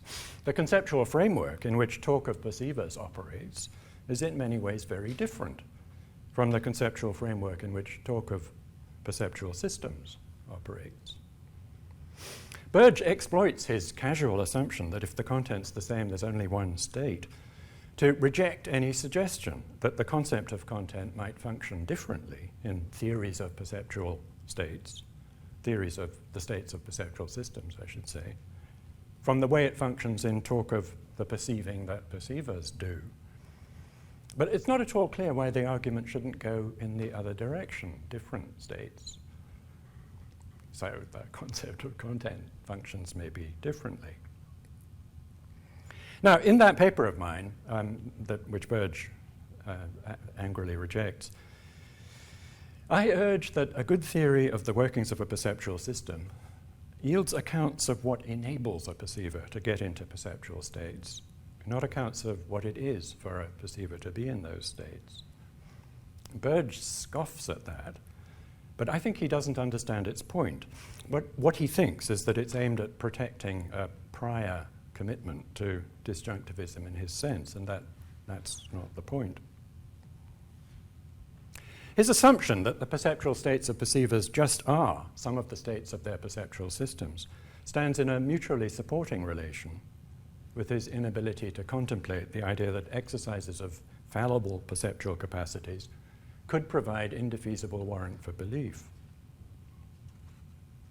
It can't be right to suppose that a perceptual system might be in a state with respect to which there's no possibility that things might not be as it represents them as being. But as I've urged, the perceptual capacities of rational perceivers are capacities, as always, of course, fallible, to get into states that leave no possibility that things aren't as an experience is revealing them to be. If a state of a perceiver is properly described in those terms, it can't be right to identify it with a state of her perceptual system. A state of a perceptual system can't have the epistemic significance of a perceptual experience that consists in having an aspect of objective reality perceptually present to one. Something analogous able to be said about non-rational animals, which I won't say in detail. All of this is perfectly consistent with acknowledging that a good theory of the perceptual systems of perceiving animals, rational or not, I haven't really talked about the non-rational ones, provides an illuminating explanation of their perceptual capacities, the capacities of the animals. Seems exactly right to say the explanation is enabling, not constitutive. The states of perceptual systems that do that explanatory work aren't the states of perceivers that they explain. They can't be in a way that I argued for in the case of rational animals. To claim that the explanation isn't constitutive isn't to deprecate its explanatory power. Burge doesn't seem to distinguish, suggesting that a certain use of language is metaphorical, or maybe it would have been better to say extended, from debunking its power to illuminate. There needn't be anything wrong with extended uses of language. Claiming that some of the language they use is metaphorical or extended doesn't prevent me from applauding theories that say in detail how perceptual systems move from sensory arrays to states that, in whatever sense is appropriate for talking about states of perceptual systems, represent features of an animal's environment. In that paper of mine, I make it as clear as I know how that I have no intention of deprecating the explanatory power of theories of perceptual systems framed in those terms. What I do is raise a conceptual question about how we should understand the language that's used in such theories, in particular the talk of representational states of perceptual systems. I insist it's a conceptual question, to which Burge responds, to my eye bizarrely, as if to a case of empirical ignorance. If I only knew more about the theories, I couldn't take this skeptical line. Okay, that's meant to push the stuff about the subpersonal and all that to one side and insist on focusing on what I'm trying to represent as the main topic. This is now back to Burge's paper, Disjunctivism and Perceptual Psychology. There's an interesting point in that paper at which Burge entertains the possibility of a position that, without denying the existence of common state types, a la disjunctivism in his sense, classifies states more finely than by the types that figure in the position he sets against disjunctivism. He envisages, for instance, that someone might count veridical perceptual states as a type. I mean, how could you be debarred from doing that? For my purposes, it would be more to the point to consider a type whose instances are states in which experience makes aspects of objective reality present to a perceiver, the stronger notion than veridicality. Now, about a position with this structure, Burge says, this is a quote, "Whether this flexible approach leads to insight is an interesting issue, but it is not our issue. Our issue is whether the disjunctivist denial of common explanatorily relevant kinds of states across the three sorts of case, remember the three at the beginning, is correct." End of quote. Remarkably enough, that has the effect of excluding from our issue any consideration of my disjunctive conception of experience, which is a position with just that shape. After noting a possibility that someone might count being in suitable relations to objects as states of individuals, Burge adds an endnote in which he discourages flexible approaches, in particular flexible approaches of that sort. So approaches that allow finer-grained classification of state types. He discourages the approaches by criticizing Timothy Williamson's argument that seeing, remembering, knowing, and so forth are states of mind. And there's some interesting stuff to be got out of this. So Williamson, this is an early version of the argument that Burge is working with. Williamson equates the claim that, I quote Williamson, quoted by Burge, "Knowing is a mental state in every reasonable sense of that term," with the claim that, again quoting Williamson, "There is no more restrictive but still reasonable sense of mental in which knowing can be factored, like believing truly, into a combination of mental states with non-mental conditions." That's kind of the core of Williamson's argument, that knowing is a mental state. You can't factor a state of knowing into a kind of more kosher mental state, believing plus some other conditions. And Burge responds, now I quote Burge, "These are definitely not equivalent." Right? Williamson equates knowing as a mental state with no factorizing. So these are definitely not equivalent, says Burge. There could be, I'll sort of redo it because it'll get the meaning better. It could be that there is no natural factor constituting the non-mental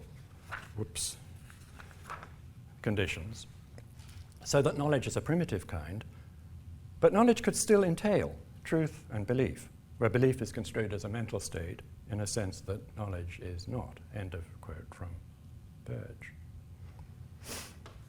As far as I can see, that doesn't address Williamson's point.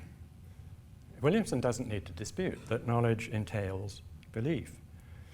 But to say that knowledge entails belief isn't to say that a state of knowledge can be factored into some non-mental conditions, which maybe needn't be separately specifiable, and that's the concession that Burge makes, and, along with them, a belief conceived as being the belief it is anyway, independently of these non-mental conditions. Right? It doesn't follow from saying knowledge entails belief.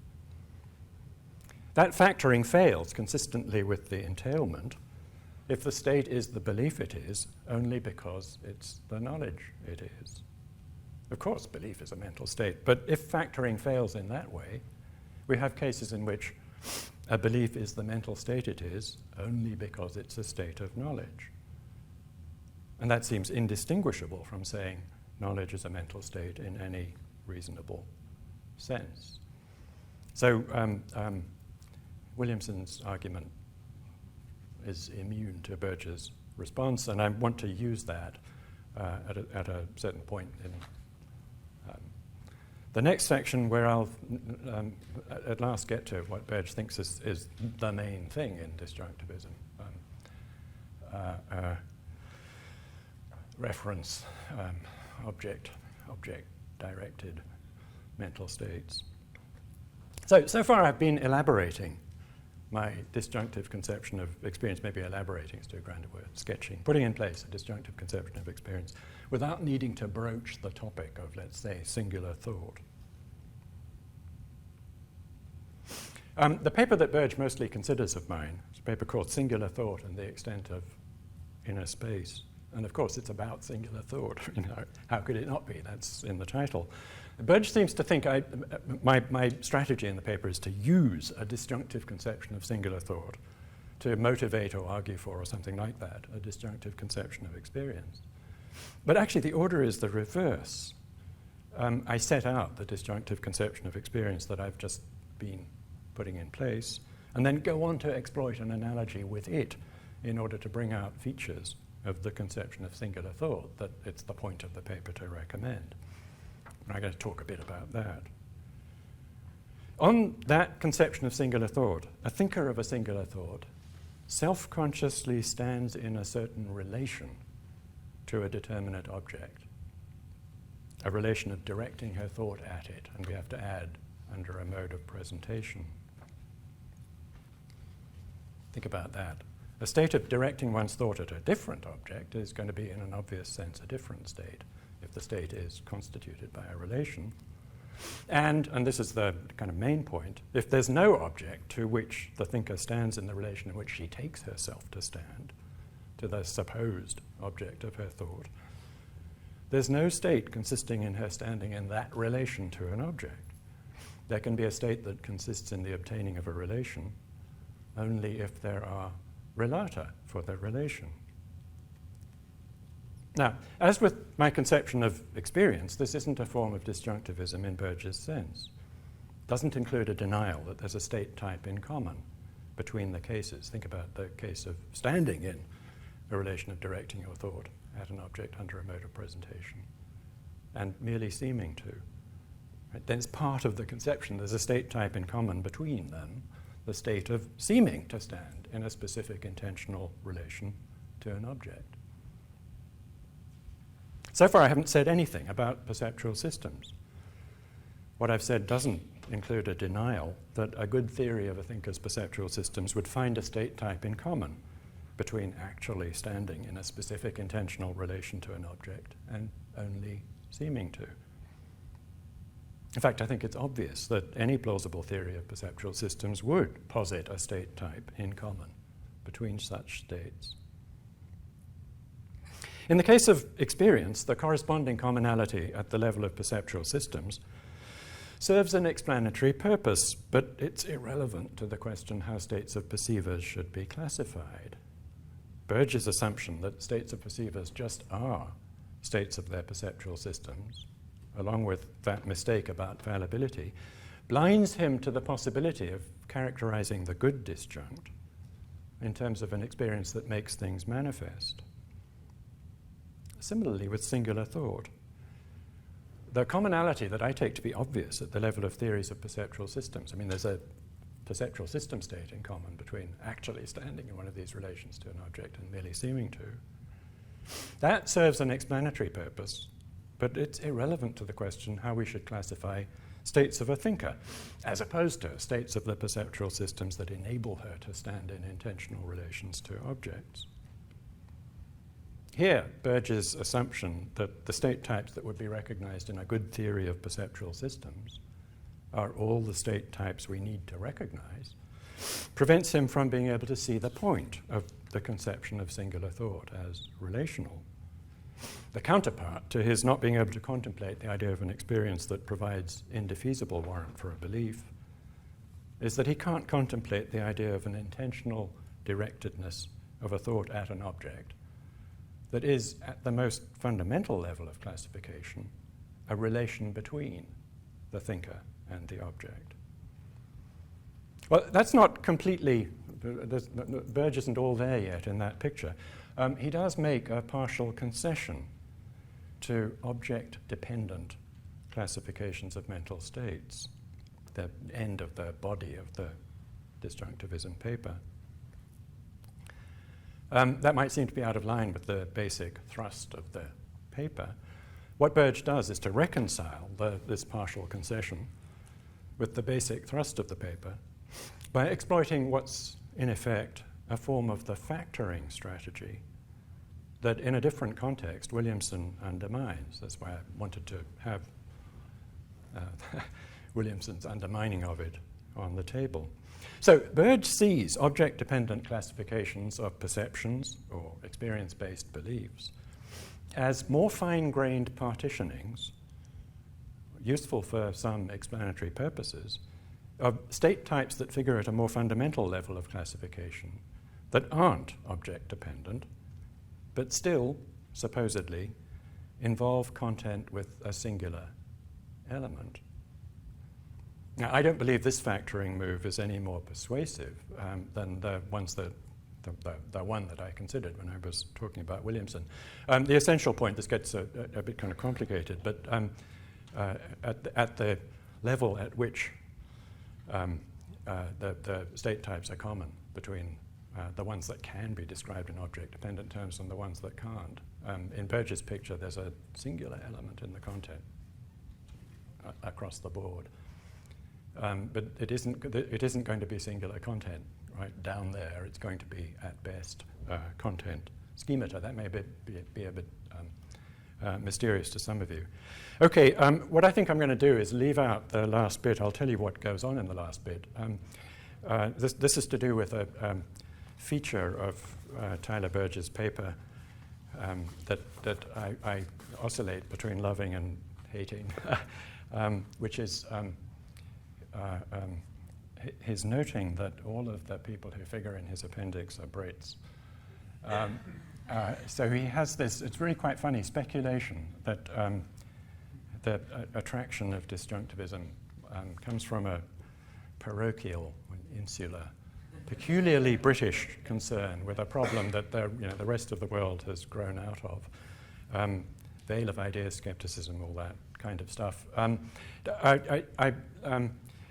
end by saying a bit that just involves saying again what I've said. I mean, let me say, I hope it's clear from what I said that anything like that is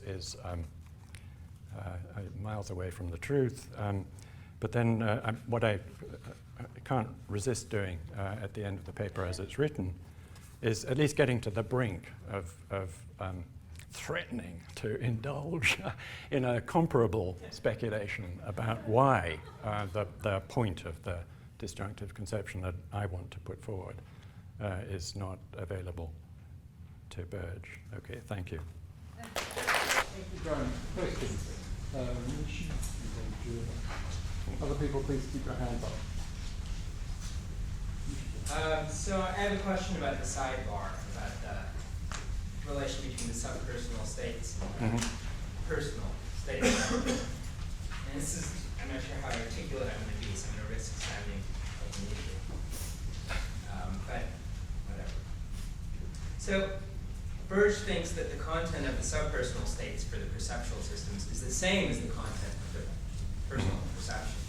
And I take it, as I understood you, just what you were saying was you were denying that. No, I don't at all mind saying my end products. I mean, think of the task of a theory of a perceptual system. Answer the question, how does the perceptual system right, to enable its owner to be cognitively responsive to this. And now we'll specify some feature of the environment. And it looks to be just common sense to aim at a story about what the perceptual system does. And you can do it in terms of extracting information from sensory stimulus, but the aimed at end product made intelligible in the story about the perceptual system ought to be that it arrives in a state that whose representational content matches the representational content of an experience of the perceiver. Then you would have a fine explanation of how it can be that the perceiver is cognitively responsive to that. So same content, sure. What I objected to in Burge was it is utterly casual. I mean, it figures in footnotes. He doesn't make any parade of it. If that's so, and you know what I'm saying is, look, it had better be so for these theories to be explanatory in the way they are. If that's so, he says, there's only one state. Doesn't matter whether you attribute it to the system or to the perceiver. I'd give you a quote, if you. But yeah, that's what I'm denying. I'm not denying that in whatever sense it's appropriate to talk about representational content of states of perceptual systems. Those can be the same, right? So the perceptual system could come up with a representational state whose representational content we capture by saying, there's a uniformly green surface, you know, tilted away from me at such and such, blah, blah, blah, go on and on like that. And that very same content would be the content of an experience of the perceiver. Sorry, so I'm thinking to take the perceptual experience of the perceptual system to be that. Well, experience is sort of funny. Sorry, the perceptual state yeah. to have the content, that the cat is on the mat. But think about what's involved in having that as the content of a state. It looks, at least I thought on your account, you've got to do all kinds of things, right? Yeah. You've got to know all kinds of things about cats and all kinds of things about mats. How could that be the content? But okay, good. So not just any old content involving how things are in my environment is plausibly thought of as the content of states that my perceptual systems get themselves into. In whatever sense it's appropriate to talk about representational content in that context. But I was kind of assuming that. I mean, he doesn't step beyond the bounds of plausibility on that kind of front. I mean, his examples are things like cognitive responsiveness to constancies of the sort that I exemplified with the uniform colors. I mean, the light input is not uniform. One fetches up knowing that there's a uniformly colored surface, fallibly able to know that there's a uniformly colored surface. Or the one about the angle at which a plane surface slopes away from one. But right, whether what's there is a cat, he's actually admirably cagey about how much representational content you can put into the story about what the perceptual systems do. So I would have thought this applied across the board to whatever are the aspects of the content that for you, unless they're caught up in a certain kind of inferential net, they're not. That's not the content. And so that there could be an identity here in content. Forget about states. It struck me as a surprising admission. Well, that's part of the point of saying, look, whatever's going on here, in the paper that he makes him so angry, I used locutions like as if. We talk about content as only as if. But extended, it's an extended use of language. It's in some sense, right? Metaphorical just means you're taking something from an area where it first belongs and applying it somewhere else. And that would be part of the point of insisting that it is an extended use of language. The primary home of talk of content is in an area where you've got all that responsiveness to rational connections between things being this way and things being other ways. You haven't got that with perceptual systems. Yeah.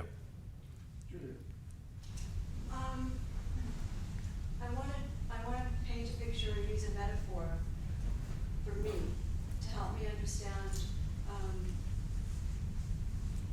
your dispute with the way you want to put perception for us versus for perceptual systems, which he thinks we have in common with us. So maybe a metaphor would be that you would like us to look at perception as a fallible capacity, right, to take something. And where you don't take something, you drop it. But where you do take something, there has to be an object that's taken. And it would be almost weird to ask, did you know you took it? Because part of what it is to take something is to know you're taking it. Mm-hmm. And so it's part of the notion of a human perception when it is successful, that comes with the object that's taken and with the knowledge that it's taken. And there's your disjunction, there's your allowance for fallibility. But he insists almost on saying that perception for us and for systems is a presentation of something. And that presentation leaves it open that there might not be the object, and there might not be the knowledge that we've accepted it or something. Is that? Yeah, all of that except maybe you're giving him the word presentation. Okay. Yeah, John Searle makes a big deal over the difference between presentation and representation, with a view to, I think. So I meant representing. Yeah, good. You were the one who then was taking. Is that what you mean by presenting? Yeah. Well, anyway, I see a point in reserving the word presenting for a position that's at least trying to accommodate the thing that I was kind of insisting on throughout, representing as just common sense, obvious. Perceptual experience can make things present to us, which isn't to say, that's to say a whole lot more than that perceptual experience can represent things as they are. But the more is what I try to describe by my method. Yeah, that I like. But what I was jibbing at was just you seem to be giving Tyler the locution presentation. I don't think. If I gave him the locution representation. Yeah, no, that he's got that. That's what he works with. And then yeah. you have, and we have the taking becomes the presentation. Yeah. Is that happy? Yeah. Yeah. Fine. Mm-hmm. Dave. John, that was very interesting. I just have some sort of clarificatory questions, really. One is, with the disjunctive account, there's a way of looking at that and thinking that it's sort of too simple. I mean, in other words, there are many, I have the thought that there maybe should be many more disjuncts. Just here's the sort of thing where when you, so sometimes when you perceive how things are, it is non-inferential, but surely there are sometimes where there are inferential elements in it. Like I see the ear of a rabbit behind some object, a fence, say, and then I see the rabbit. I am surely inferring the rabbit, although there's lots of stuff I'm seeing in the non-inferential way. Yeah. There's that sort of thing. And then also on the near appearance side, I mean, there are so many different cases. Like there's the case where it's a total hallucination, or then there's the case where it's a bent stick in water. So there's a lot I'm getting right, but there's this particular bit I'm getting wrong. And it just looks like all that's being all that detail of different cases is being lumped into a very simple model. I mean, maybe that's fine for your purposes, but that's the first thing. And then the second one is, this is really, again, just clarification. On your story, as I understand it, perceptual knowledge is not inferential, okay? But what experience gives you is a candidate for judgment, right? And then there is, and this is within the space of reasons, and then there is some step. Now, I want to understand this step because there's no normative transition, but how do you understand the step from candidate for judgment to making the judgment? Because you're describing that as not inferential, but it does look like a step, and it does look like a normative transition. Or, well, if it isn't that, what is it? It's an endorsing or something, endorsing of the content of the candidate. But I'd just like to hear a little bit more about that, why that doesn't count as an inference or a step within the space of reasons. I guess I need to ask you how much of the apparatus that I'm using you're giving me. I mean, are you giving me experience at its best reveals aspects of objective reality to subjects? Well, but if you do, it seems to me that the threat that I'm stuck with a step goes away. If that's an appropriate description of what an experience is for me, it reveals aspects of objective reality to me. It isn't as if it's kind of offering me a suggestion as to something I might believe, yeah, and then I have the question, should I believe that? The question is settled for me. I mean, the question what to believe is settled for me as soon as I conceive my experience in those terms.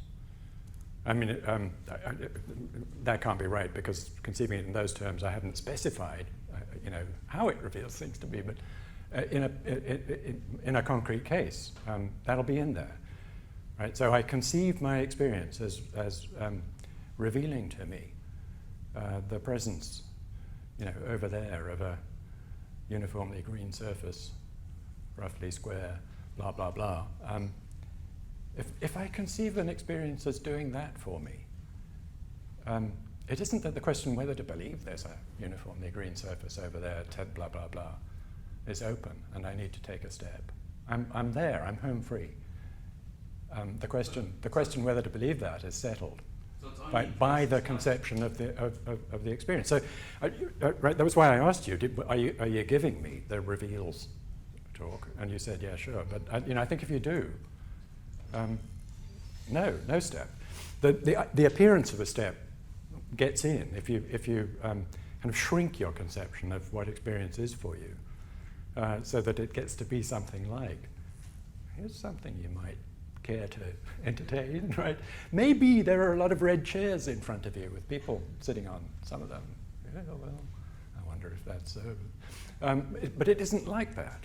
The experience gives me the red chairs with the people sitting on them. You use the locution, sure. Candidate for judgment, and I guess what you're saying now is maybe the default is the judgment, but there are cases like, you presented with the Muller-Lyer illusion. It's a candidate to be, it's presenting you with a candidate for judgment that they're the same length, or they're different lengths, but they're actually the same length, so you don't make the judgment that it's apparently presented as. Okay, so you mean somewhere else I use expressions like candidate for judgment. You use that locution of candidate. Did I this evening use Not that? this evening, it's just in your... Yeah. You did say that non-normative transition, and you did bring up the issue of non-inferential. It's just an issue that I'd like to get clear about. Yeah. Anyway, that's helpful. Okay, so probably I shouldn't have talked about a candidate for judgment, and probably I shouldn't have brought things like the Muller-Lyer illusion interview, at any rate not too soon. Later we could think about that. But the first off thing the first off kind of shape of case we should focus on is the shape of case that you gave me when you gave me the reveals talk. I mean, you couldn't say that about a Muller-Lyer experience. Jenann, you had a thing?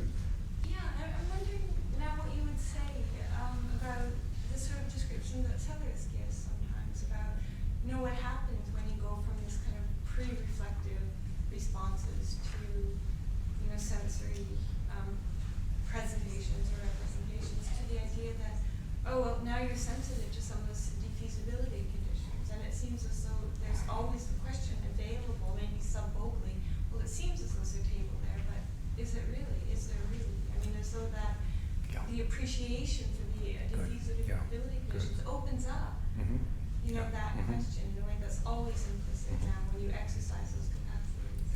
Good, thanks. I do think that requires a lot of, fancy footwork on my part. I have to be really careful about, you're calling them defeasibility conditions. I don't know if Sellars does. you're thinking of things like, what he says about color concepts. Exactly. I mean, here's a sort of roughly Sellarsian thought. Maybe it's a not roughly Sellarsian thought, but I'll put it in a sort of roughly Sellarsian way. You don't have the concept of this or that color. If all you have is a propensity to blurt out the word when certain sorts of light assail your retinas or something like that. I mean, it's the concept of that color only if your linguistic propensities belong in a context in which you know things like funny light can make things look to have colors that they don't have. Yeah. It's hard to describe the development of the child, and who starts out, kind of robust but not perfectly sensitive. The development seems perfectly easy. I mean, to get to that point, what I was wanting to give you was, that's a good Sellarsian thought. It isn't a conceptual capacity if it's just a responsive disposition that happens to involve vocalization. Conceptual capacity needs to be in a fat context of knowledge, and if you think it through, it's knowledge about yourself and your relation to the things that have these features, including, it can be quite detailed stuff about the role of light in color perception. I wouldn't have thought that there was a difficulty there for Sellars putting that in place, thinking about how children get to have these concepts. I mean, you start out kind of training them into what Bob Brandon calls reliable differential responsive dispositions. Funny light, the thing looks red, they'll say red. But then you see to it that they undergo an experience like the guy who works in a tie shop in Sellars' parallel. And then you give them the ability to say things like, well, it looks red under this light, though I now realize that it isn't. And now something about what it is to be red is available. But where I wanted to go was, I don't think any of that should disrupt saying, okay, once we've got a subject who has the concept of red, which includes going through experiences like the experience of Sellars' guy in the tie shop, what this person has is of course, fallible capacity to tell a red thing when she sees one, and spell out what calling the capacity, describing the capacity like that means. It means it's a capacity whose non-defective exercises make the presence of a red thing present to the owner of the capacity. You can be fooled. So the stuff about funny light comes in at that point. But the fact that you can be fooled shouldn't look like a reason for lessening your conception of what the experience gives you when things don't go wrong. What it gives you when things don't go wrong is and now I insist, indefeasible warrant for believing that there's a red thing. And your title to believe that there's a red thing in front of you isn't. I mean, it's packed into the description of the case. It's a case where things haven't gone wrong.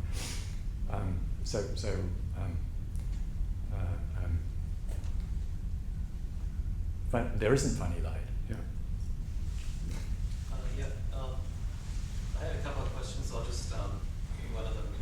It actually follows on quite well from your question. I was concerned with the second modification that you made to conceptualism in the paper, avoiding the myth of the given.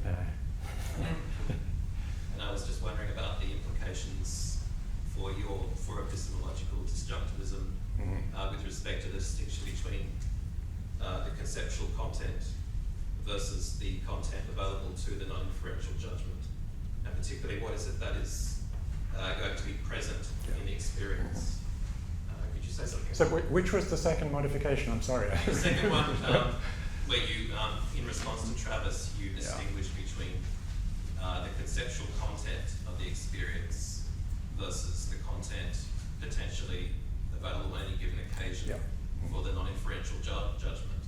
So I'm just wondering, in order to shore up the direct realist sort of credentials of your story, which are required for the disjunctivist, your version of the disjunction to work, how is it going to sort of draw upon that fundamentally? Something like my response to Nishi's question.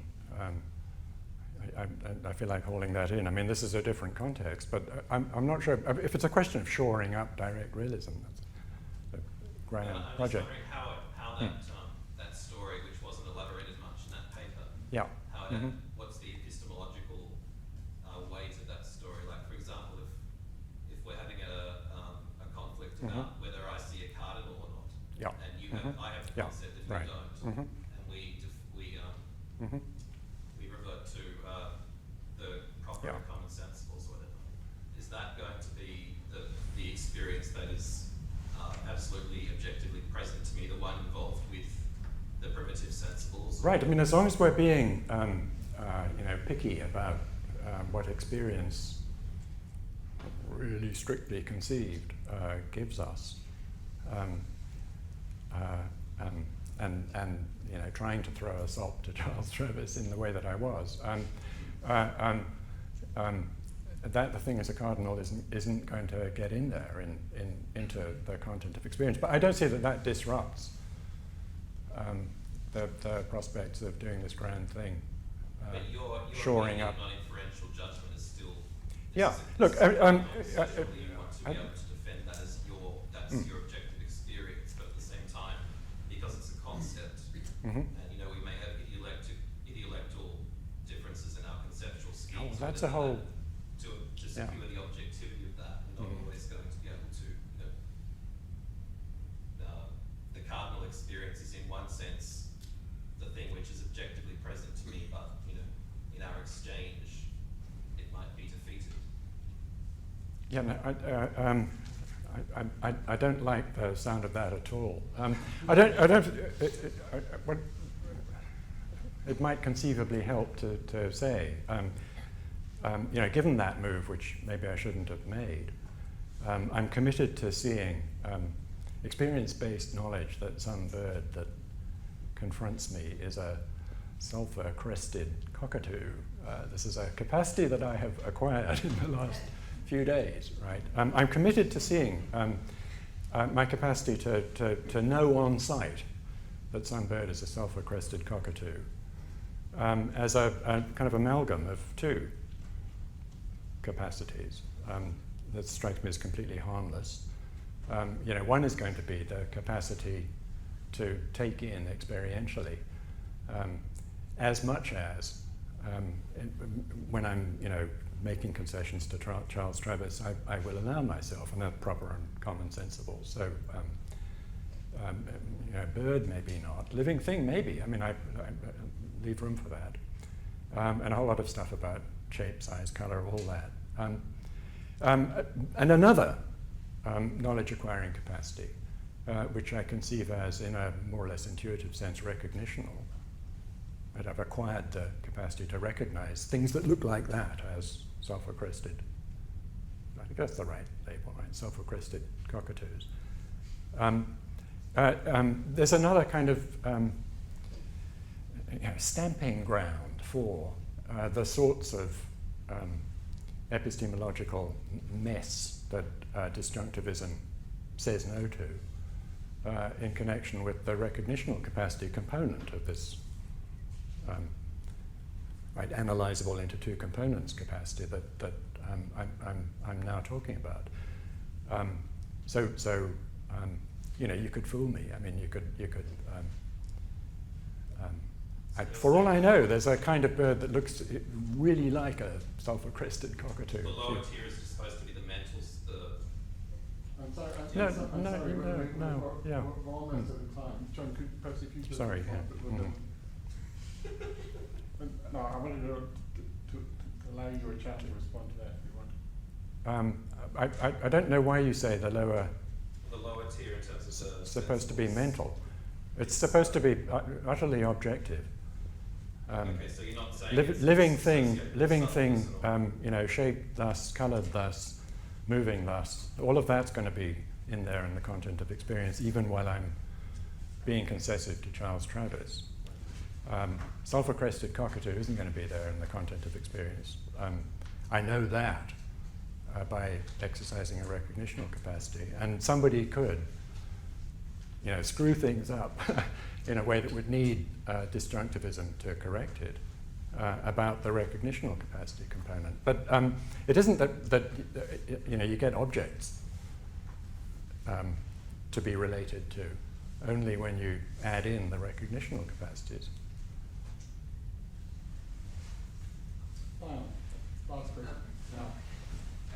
The answer to this probably is completely obvious, but I'll ask it anyway.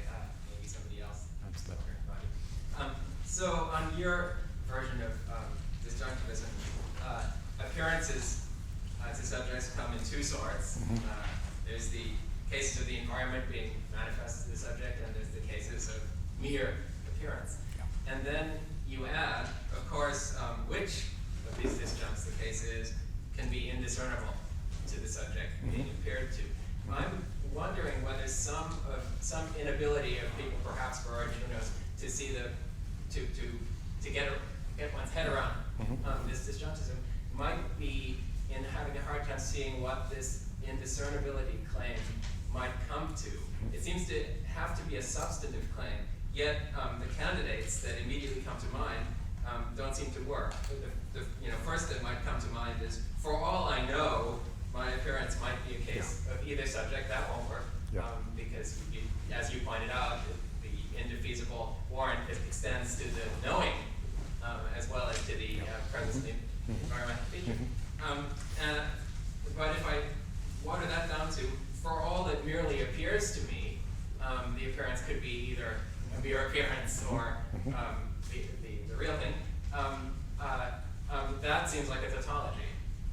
So perhaps part of the problem is seeing what the indiscernibility claim might amount to. I'm not sure that made any sense.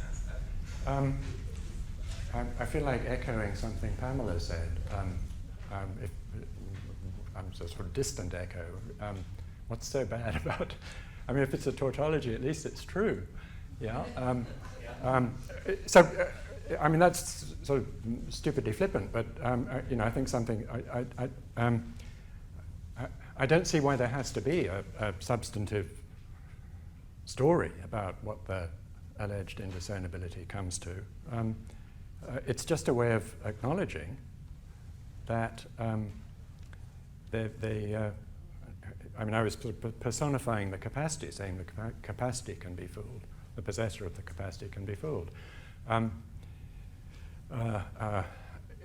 You get something that looks a bit like a conception of indiscernibility in view if you kind of decorate this idea of the possibility of being fooled a bit by saying, right, even with maximal care and attention, you can still be fooled. Experience can lead you astray in a way that is no fault of yours. That's all I mean by saying an experience that does lead you astray through no fault of yours is indistinguishable to you at the time from an experience that doesn't. That's all that needs to be there to be meant by it. Yeah. To move to the capacity counts, yes. There's nothing substantive to be said about the particular exercise that is in the vicinity of what I was gesturing at somebody wanting from you, but you can move to talk about the capacity being a fallible entity. Right. The indiscernibility claim just is the fallibility claim, kind of, rearranged. Yeah. Okay, we're out of time, so please join me in thanking John. For our first panel this morning, we have Robert Hanna, Melissa Merritt, and Paul Redding. First speaker is Bob. Welcome. All right, thank you very much. And I'd like to thank you so much for inviting me to this, and particularly to thank Melissa Merritt and Hugh Price for organizing it, and it's run so perfectly and right on time.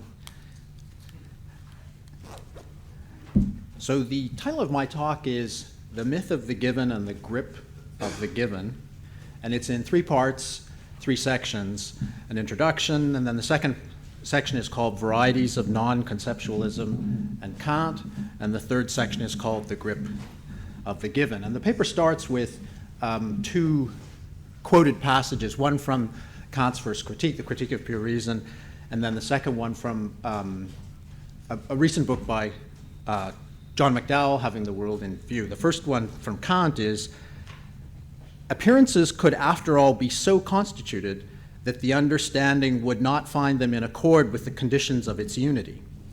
Appearances would nonetheless offer objects to our intuition, for intuition by no means requires the functions of thinking. And this one is now from John McDowell. Perceptual knowledge involves sensibility, that is, a capacity for differential responsiveness to features of the environment made possible by properly functioning sensory systems. But sensibility does not belong to reason. We share it with non-rational animals. According to Sellars' dictum, the rational faculty that distinguishes us from non-rational animals must also be operative in our being perceptually given things to know. This brings into view a way to fall into the myth of the given.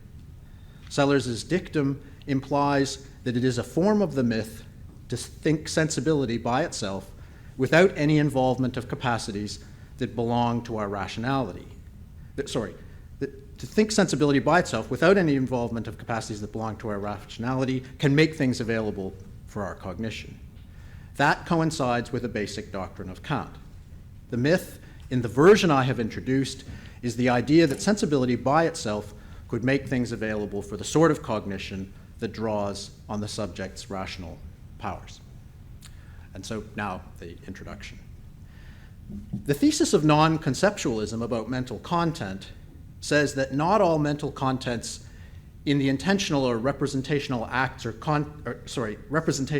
states of conscious animals are strictly determined by their conceptual capacities, and that at least some mental contents are strictly determined by their non-conceptual capacities. Non-conceptualism is sometimes, but not always, combined with the further thesis that non-conceptual capacities and contents can be shared by rational human conscious animals, non-rational human conscious animals, and in particular infants, and non-human conscious animals alike. But in any case, non-conceptualism is directly opposed to the thesis of conceptualism about mental content, which says that all mental contents are strictly determined by conscious animals' conceptual capacities. Conceptualism is also sometimes, but not always, combined with the further thesis that the psychological acts or states of infants and non-human conscious animals lack mental content. Now, in a nutshell, non-conceptualism says that our cognitive access to the targets of our intentionality is neither always nor necessarily mediated by concepts, and furthermore, that our cognitive access to the targets of our intentionality is sometimes wholly unmediated by concepts. And conceptualism, by contrast, says that our cognitive access to the targets of our intentionality is always and necessarily mediated by concepts. Here then is the fundamental philosophical issue. Can we and do we sometimes cognitively encounter things directly and prediscursively? That's non-conceptualism. Or must we always cognitively encounter them only within the framework of discursive rationality? That's conceptualism. Now, in my opinion, non-conceptualism undeservedly suffers from bad press. This is because it is often confused with adherence to what Wilfrid Sellars aptly called the myth of the given, whereby what is supposedly non-conceptual content is just the unstructured causal sensory given input to the cognitive faculties, passively waiting to be actively carved up by concepts, propositions, and theories in what he calls the logical space of reasons. And here's a famous, very short passage from Sellars. The essential point is that in characterizing an episode or a state such as that of knowing, we are not giving an empirical description of that episode or state. We are placing it in the logical space of reasons, of justifying, and being able to justify what one says. That's Sellars. John McDowell has also influentially asserted, most notably in Mind and World, but also repeatedly in his follow-up work, that non-conceptualism mistakenly buys into the myth by virtue of its commitment to, quote, the idea that sensibility by itself could make things available for the sort of cognition that draws on the subject's rational powers, unquote. Yet I think that this, what I will call sensationalist conception of non-conceptual content, is not really a thesis about representational content at all, but rather only a generally discredited thesis about how phenomenal content relates to conceptual content. In turn, this generally discredited sensationalist or phenomenalist conception of non-conceptual content has what I will call a strange history. It began in Hegel's misinterpretation of Kant, when Hegel wrongly claims that Kant is a subjective or phenomenal idealist. Then Hegel's misinterpretation was retransmitted via late 19th century and early 20th century Oxford neo-Hegelians and neo-Kantians, together with C.I. Lewis at Harvard, who passed it on to Wilfrid Sellars, who studied Kant at both Oxford and at Harvard. C.I. Lewis's influence on Kant studies in particular was directly and widely felt in North America in the second half of the 20th century via the writings of Louis White Beck and Sellars. Beck and Sellars were both Lewis's PhD students at Harvard. On the other side of the Atlantic, in 1936, Lewis's Mind and the World Order was the first contemporary philosophical text ever to be taught at Oxford, in a seminar run by J.L. Austin and Isaiah Berlin. Sellars, in fact, attended this Oxford seminar, started a DPhil dissertation on Kant with T.D. Weldon the same year, and then later transferred to Harvard. Then Hegel's misinterpretation of Kant was again retransmitted at the University of Pittsburgh, where Sellars taught and was enormously influential. At Pittsburgh, the plot thickens. Here we find John McDowell, the former Oxford philosopher, who has been significantly influenced, of course, by Oxford neo-Kantianism, including, clearly, Peter Strawson's The Bounds of Sense, rejecting the sensationalist or phenomenalist notion of non-conceptual content in Mind and World, where he ties it to Gareth Evans's writings, and then most recently rejects it again in Having the World in View, where he finds vestiges of it in Sellars's writings. But in point of fact, I think what is being rejected by McDowell under the rubric of non-conceptual content is nothing more and nothing less than Hegel's misinterpretation of Kant's philosophy of cognition. On the contrary, however, it seems to me that non-conceptualism, at least as I understand it, is a thesis about representational content and not about sensory or phenomenal content, even if non-conceptualism does indeed have some trivial implications for the nature of sensory or phenomenal content. So it is nothing but if I'm right, it's nothing but a philosophical illusion to think that the myth of the given actually applies to non-conceptualism. This illusion can therefore be aptly dubbed the myth of the given, or the myth of the myth, for short. In order to go beyond the myth of the myth, in this paper I want to argue that non-conceptualism is in fact a thesis about the foundations of rationality in conscious animals.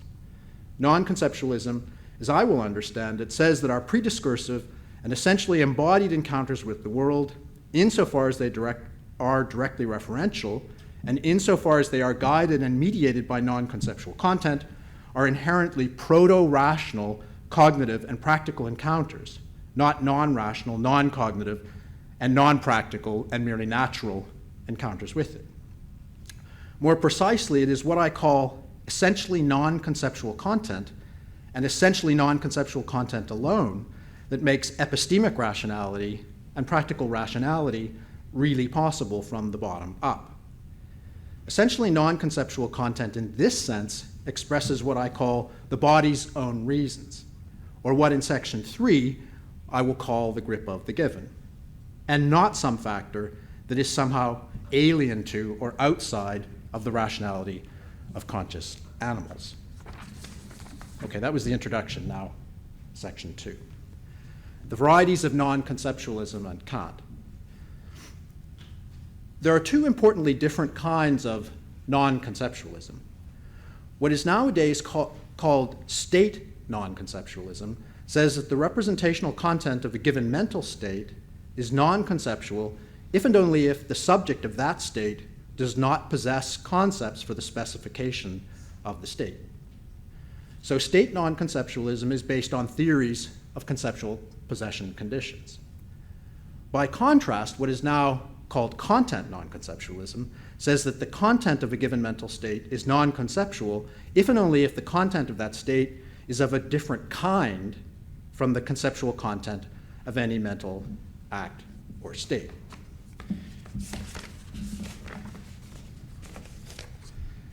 Now, I believe that there are, in fact, perceptual acts or states whose mental or representational contents cannot, even in principle, be conceptual, in the sense that these contents are strictly determined by our conceptual capacities, or to use a term of art, are supervenient on our properties about our conceptual capacities. If there are such contents, then these are what I call essentially non-conceptual contents. It is crucial to note that I am not denying that all essentially non-conceptual contents can in some sense or another be conceptually grasped or conceptually specified. After all, here I am now writing or speaking various things about essentially non-conceptual contents, while obviously also using concepts in order to do this. Instead, what I am denying only is that it is our capacity for conceptual grasping or specification alone which strictly determines the semantic structure and psychological function of essentially non-conceptual contents. Or otherwise put, I am denying only that the nature of essentially non-conceptual mental contents is conceptual, and also denying that the existence and specific character of essentially non-conceptual contents are strictly determined by, or of all contents, are strictly determined by our conceptual capacities. Not denying that essentially non-conceptual mental contents can be conceptualized in some other non-essential, non-strictly determining sense.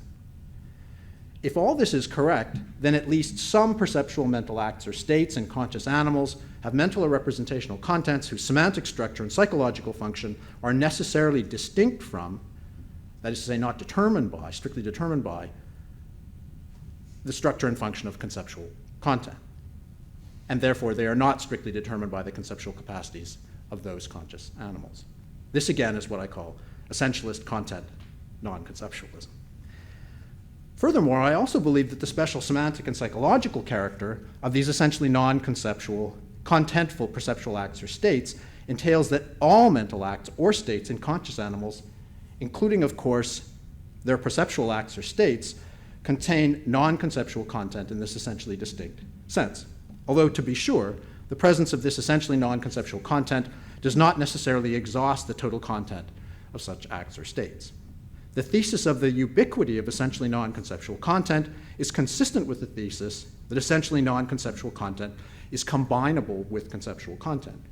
Indeed, I believe that essentially non-conceptual content not only can be combined with conceptual content, but also must be so combined if perceptual judgments, perceptual knowledge, and self-knowledge, analytic truths and synthetic truths of all kinds, and a priori knowledge in logic and mathematics in particular, and also logical and practical reasoning about the perceivable natural world more generally, are to be possible.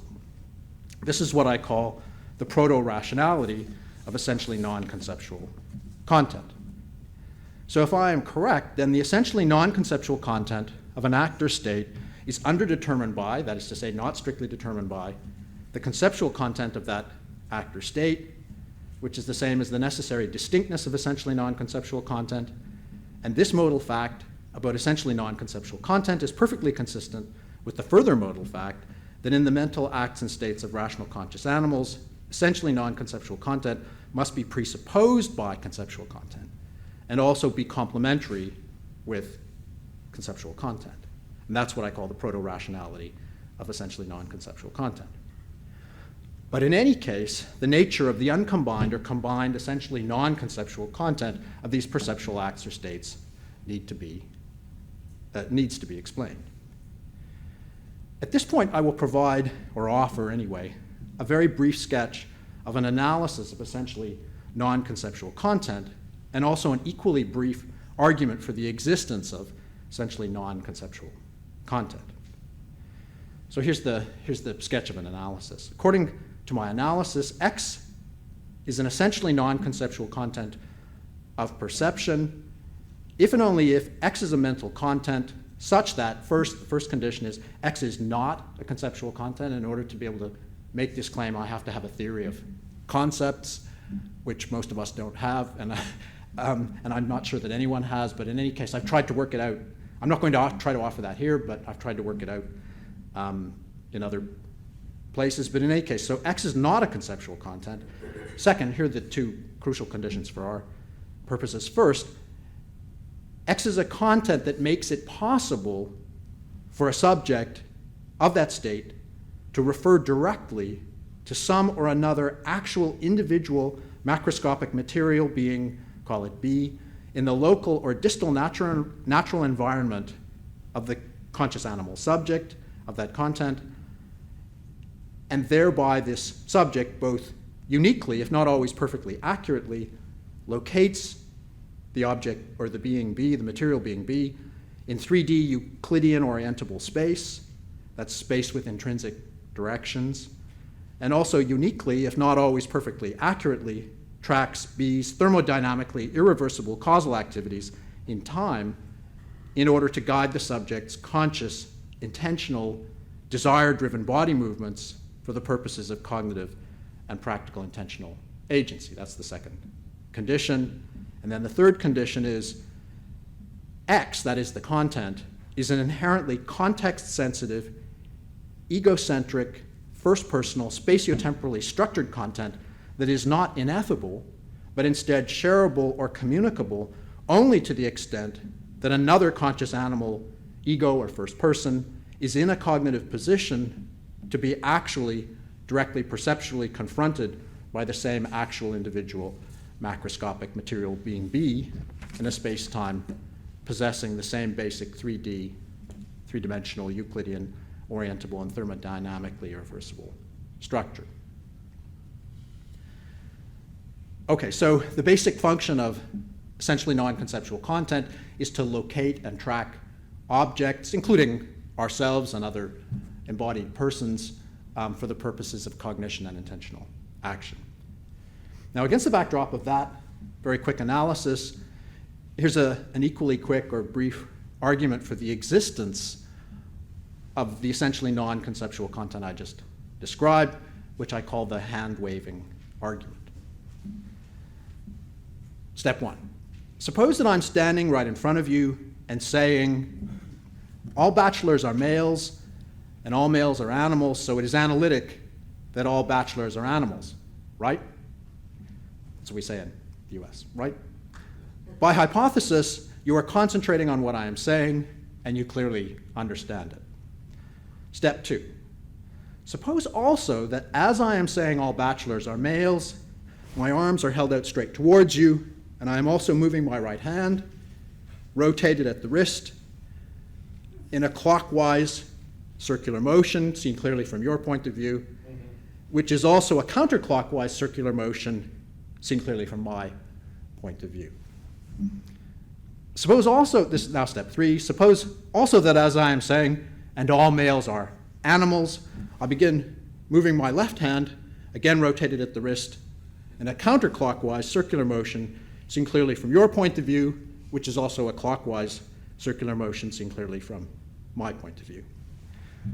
That's step three. Step four, suppose also at step four, that as I am saying, so it is analytic that all bachelors are animals, right? I'm moving both hands simultaneously in front of you in the way specified in steps 2 and 3. Step 5. Your conceptual capacities are being used by you to concentrate on what I am saying about bachelors, males, and animals, and to understand it clearly, which by hypothesis you do. Step 6.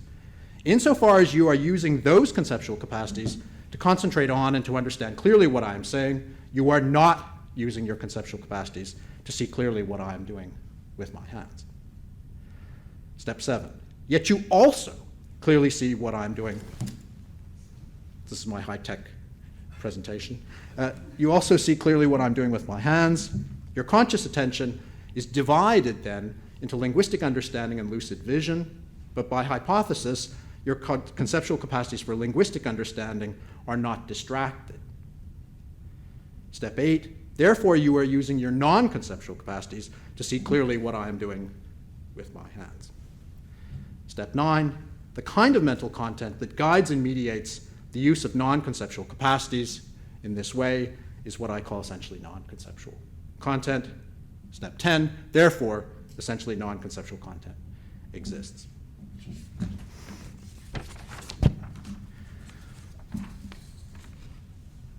Okay, the larger argument I'm running in this, so that was the argument for the existence of essentially non-conceptual content.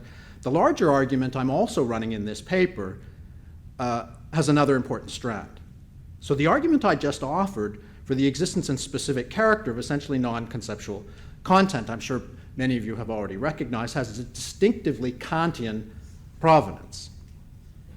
In Kant's well-known so-called incongruent counterparts argument for the truth of the transcendental ideality of space and time in the prolegomena to any future metaphysics. And I won't go into the details of this argument just for the sake of time, but the basic idea is that if you have two qualitatively identical physical objects in the same space, which are such that they're mirror-reflected opposites of each other, and they cannot be rigidly translated in the same space into, without deforming or ripping them up into the same position, then what Kant thinks is that the representations of space and time must be identical with space and time themselves in order for that to be possible, and that it's a synthetic truth, not an analytic truth. They're analytically identical by hypothesis, conceptually identical, because they have all the same properties. They're point-for-point duplicates. But our representation of them, Kant thinks, must be essentially intuitional, not conceptual. And he thinks that transcendental ideality of space and time is a necessary condition for that. Now, I think that argument is actually an unsound argument. I don't think transcendental idealism is required for that argument, but I do think Kant is right about the essentially intuitional character of our representation of counterparts like right and left hand, or mirror-reflected spherical triangles, and so on. That's the crucial thing.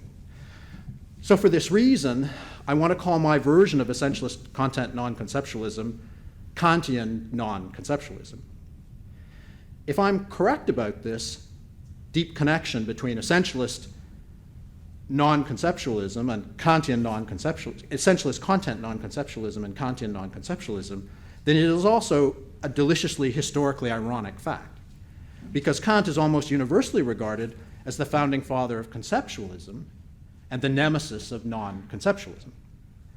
York Gunther, who edited a collection on non-conceptual content for MIT Press a few years ago, articulates this view perfectly. This is from Gunther.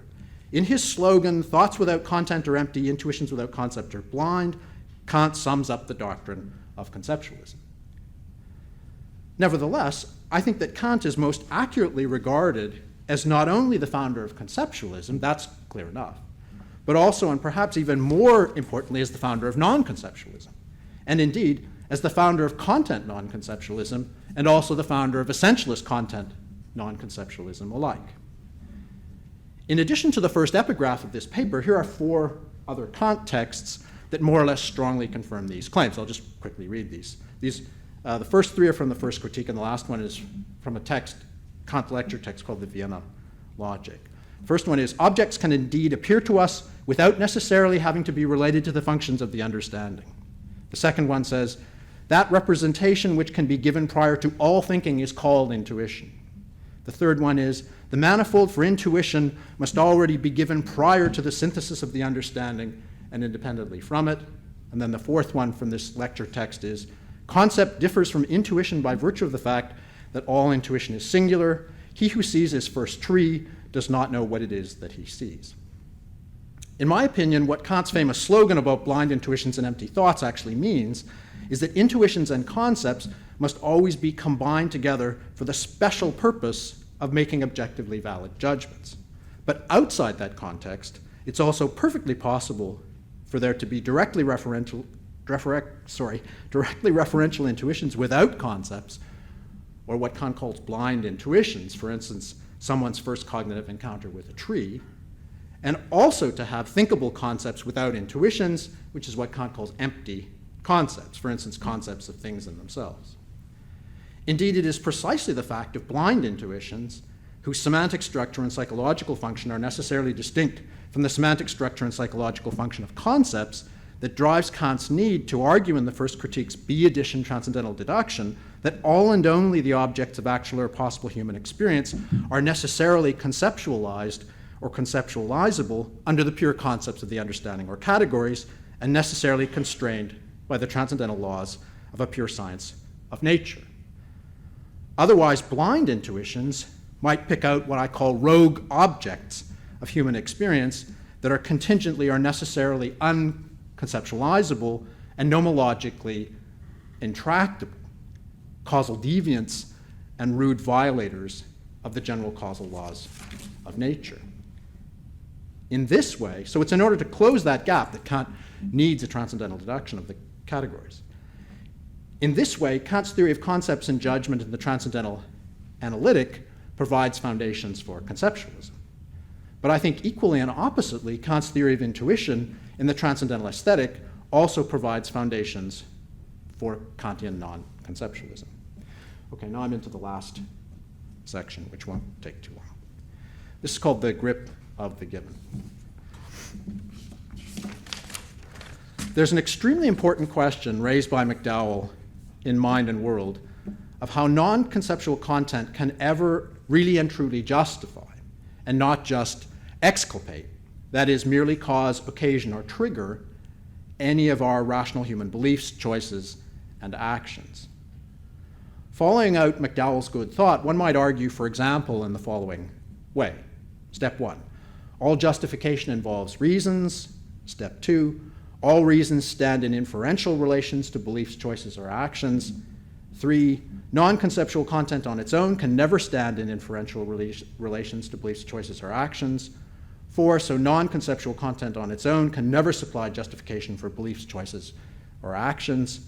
5, representational content is genuine only if it can supply justification for beliefs, choices, or actions. 6, so non-conceptual content is not genuine representational content. I will call this the inferentialist argument against non-conceptual content. The Kantian non-conceptualist answer I want to give to McDowell's very good question, and correspondingly the Kantian non-conceptualist response I'm giving to the inferentialist argument, has 3 parts, which I'll just very quickly sketch.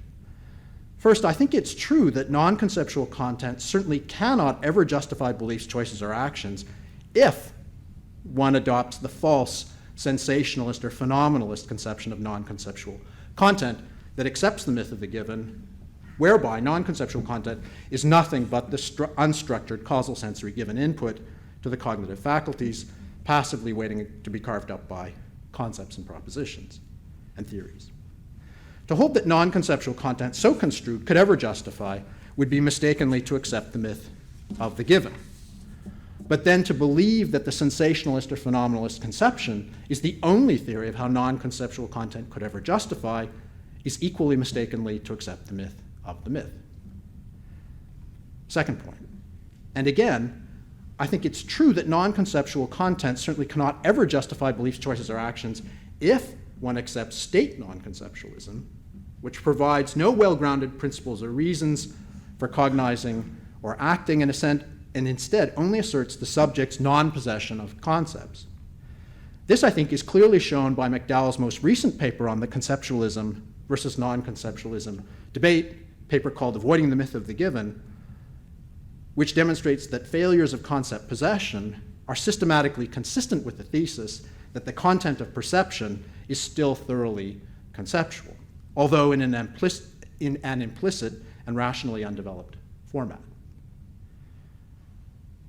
Third point, according to Kantian non-conceptualism, steps 2, 4, and 6 in the inferentialist argument are all false. And just to remind you, step 2 says all reasons stand in inferential relations to belief, choices, or actions.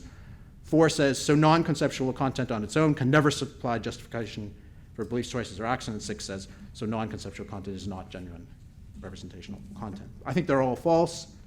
Not all reasons stand in inferential relations to beliefs, choices, or actions. Some reasons are what I call the body's own reasons.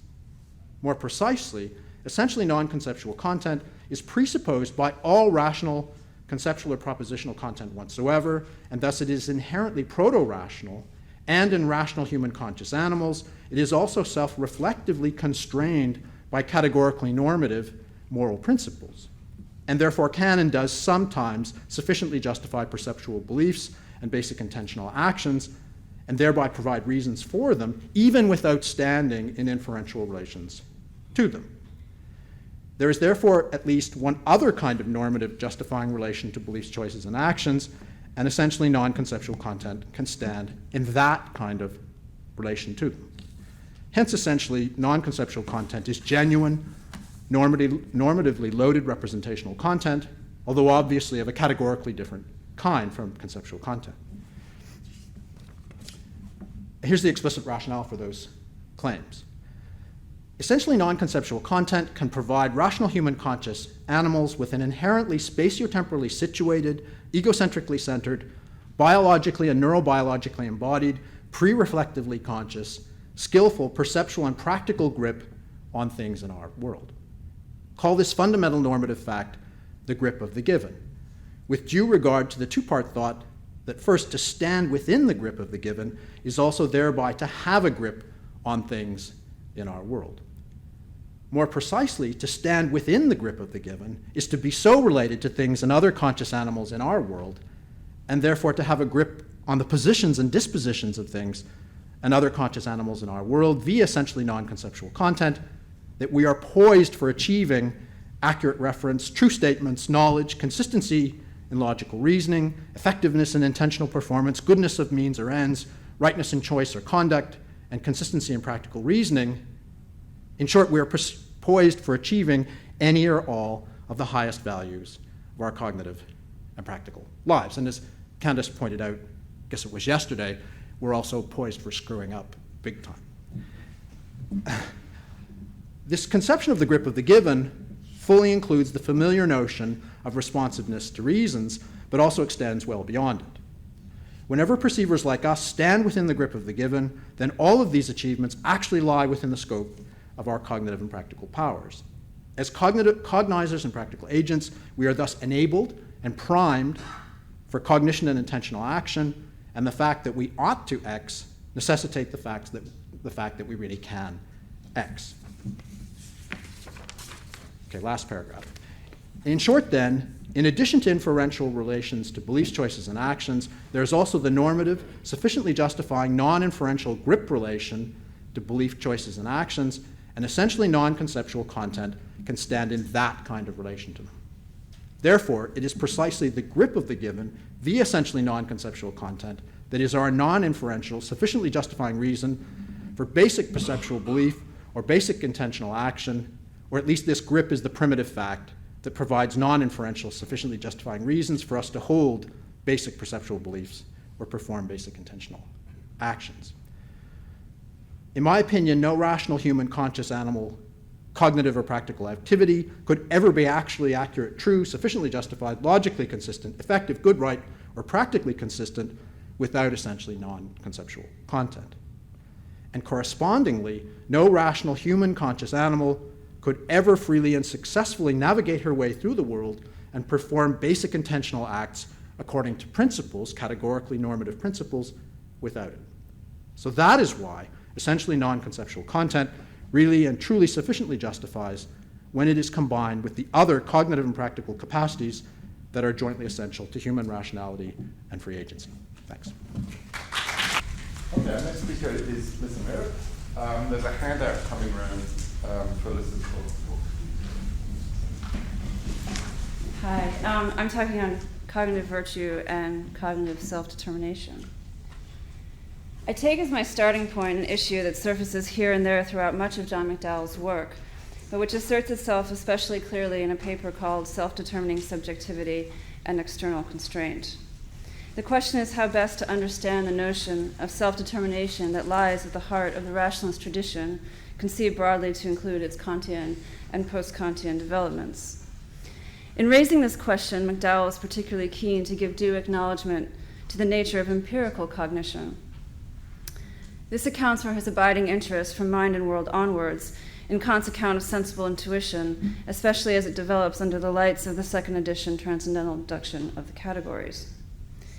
In Kant, McDowell finds the resources to formulate the self-determination idea without doing violence to the obvious fact that in sensible experience the world has a hand in making our minds up for us. In the self-determining subjectivity paper, McDowell sets aside a common rendering of the self-determination idea, a rendering that you could find, say, in Locke, for example, on the grounds that it poorly suits the status of experience as empirical cognition. This is the conception of self-determination as freely responsible cognitive activity or making up one's mind. And that's a quotation. And all the passages from McDowell are arranged on the first page of the handout. McDowell instead takes up the idea that the conceptual norms governing cognitive activity of any sort, be it experience or judgment, quote, must be capable of free acknowledgement by the subjects who engage in the activity. Self-determination is then to be understood in terms of a required capacity to take a reflective and presumably critical attitude towards the norms themselves. I take this basic rendering of the self-determination idea to be as much Kantian as it is Hegelian. McDowell also suggests as much when he points to two sides of this self-determination idea, two different but ideally mutually supportive renderings of a single conception of rational self-determination. The Kantian version, which it must be noted is rooted in Leibniz's new essays, points to certain fundamental norms as constitutive of any capacity for self-determined thought. To come into the use of one's reason is to have at least a tacit grasp of the relevant norms, which are principles allowing for coherent thought and experience of objects. It then follows that the subject is necessarily capable of free acknowledgement of the norms governing cognitive activity, which is the basic self-determination idea under consideration. But this generically Kantian conception of rational self-determination tends to undermine itself, impairing the very critical ideal that it is presumably meant to express. The supposition that we can identify a set of norms wholly constitutive of any cognitive capacity encourages us to think of them as isolated from human history and hence as fixed for all time. This in turn encourages their uncritical acceptance as givens that are beyond criticism themselves. Hence, McDowell suggests in the conclusion of his paper that Kantian one-sidedness gives way to a pre-critical Platonism. The needed corrective is to come from the other side of the self-determination idea, the Hegelian side. The norms governing cognitive activity can only be recognized as such from within a historically specific framework of concrete practices and a shared form of life. But if this side assumes undue dominance, we are liable to infer, with recent neo-Hegelians such as Bob Brandom, that our recognition of fundamental norms is what confers authority onto them. These neo-Hegelians, McDowell complains, are committed to conceiving of this act of recognition as taking place in a normative void. Moreover, such talk of instituting norms locates the source of their authority in particular acts of recognition, even if these acts of recognition are undertaken collectively by an entire community. We then rule out the possibility of an entire community's going wrong about the norms, and this in turn opens the door to relativism. So it turns out that Hegelian one-sidedness undermines the critical ideal no less than Kantian one-sidedness does. Each side needs the other, McDowell suggests, if we are to hold on to a viable conception of rational self-determination at all. Hence, McDowell concludes the self-determining subjectivity paper with a gesture towards a further project, namely to work out the details of an appropriately balanced or two-sided account of rational self-determination.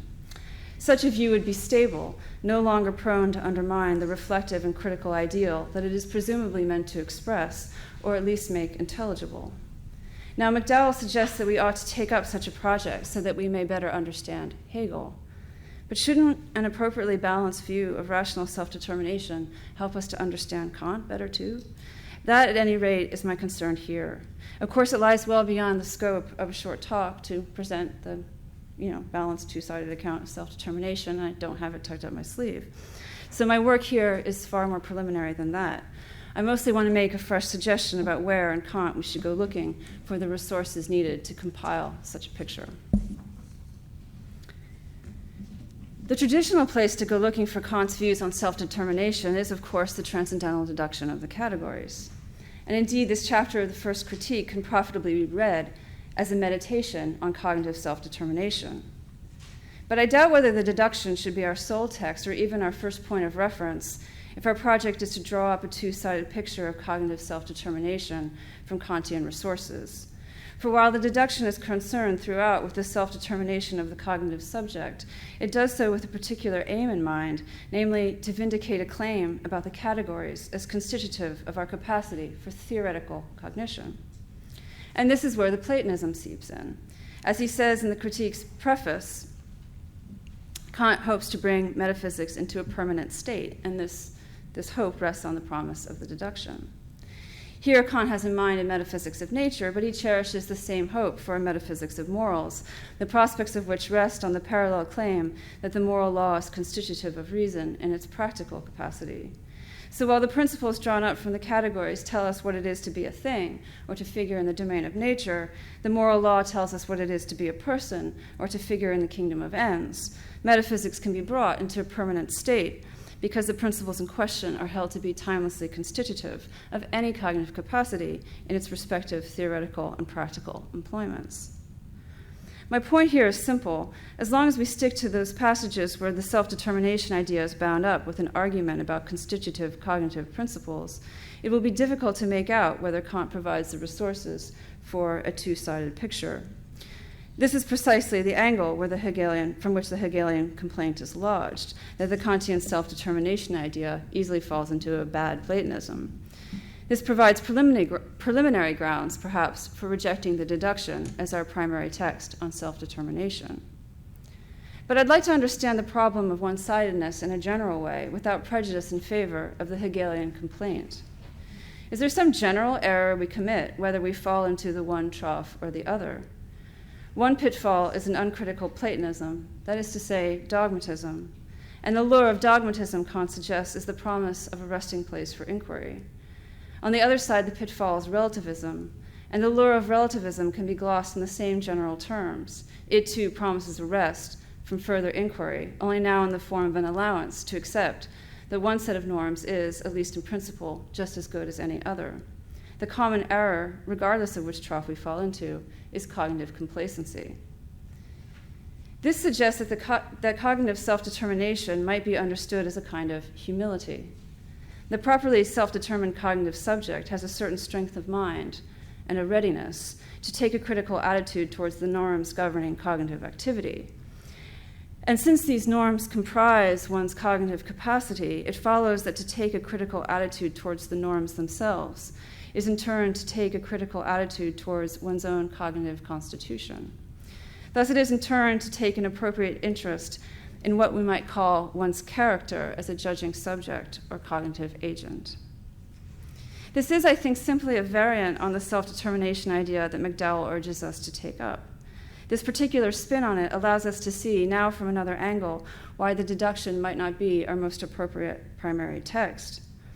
While the deduction surely has much to do with cognitive self-determination, it addresses the issue in highly abstract terms that make no reference to our ground-level cognitive practices. And when we sever this connection, we lose sight of the fact that self-determination is not so much a fact about us as rather a problem for us. We often comport ourselves quite badly in our cognitive practices and fail to be self-determined at all. We often give our minds over to prejudice, which Kant glosses as a tendency toward heteronomy of reason. To give our minds over in this way is to fail to take an appropriate interest in one's own cognitive agency.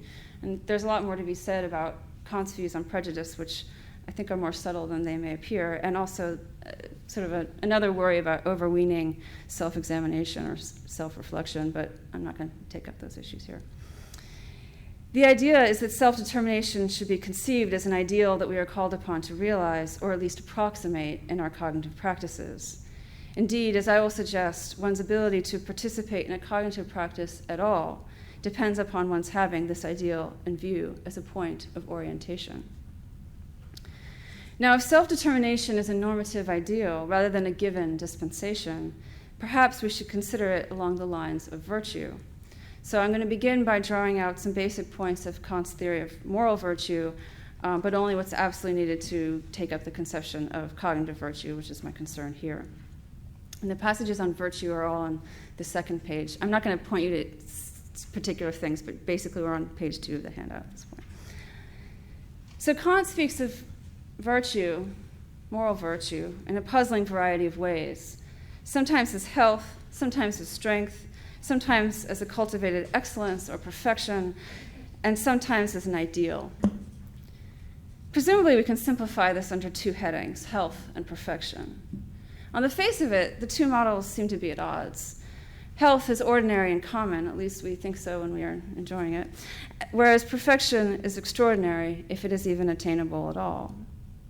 But Kant presents cognitive virtue under both models, so we'll need to examine the 2 models and consider their relation to one another in order to understand Kant's view of cognitive virtue. It might seem that the purpose of the 2 models is simply taxonomical, so that some virtues would be understood according to the model of health and others according to the model of perfection.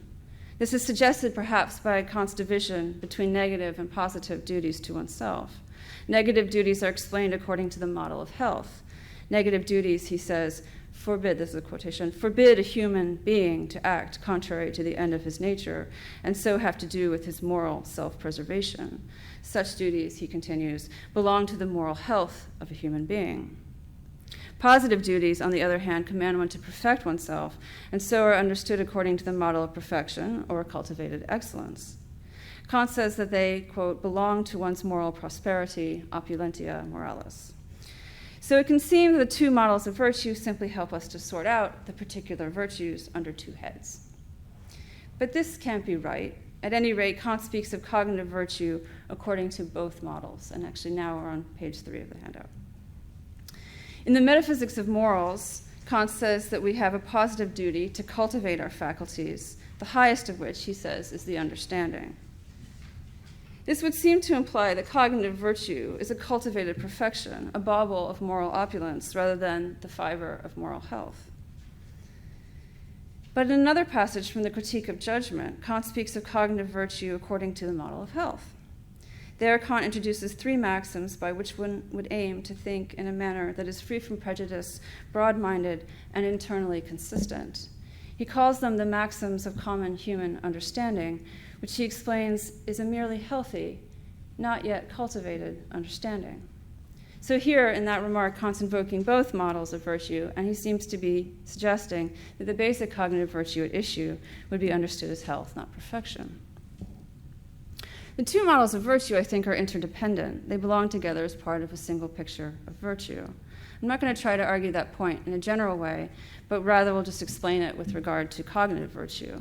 So let's take a closer look at the 3 maxims, and they're listed at the very end of your handout. The first is to think for oneself. The second is to think in the position of everyone else. And the third is to think always in accord with oneself. There's much to say about the content of these maxims and their relation to one another as a package, and mostly I'll confine myself to a general treatment, though I'll have to say a bit about their relation to one another. So these are the maxims of a merely healthy understanding. And about this health, Kant says, this is the least that can be expected from anyone who lays claim to the name of a human being.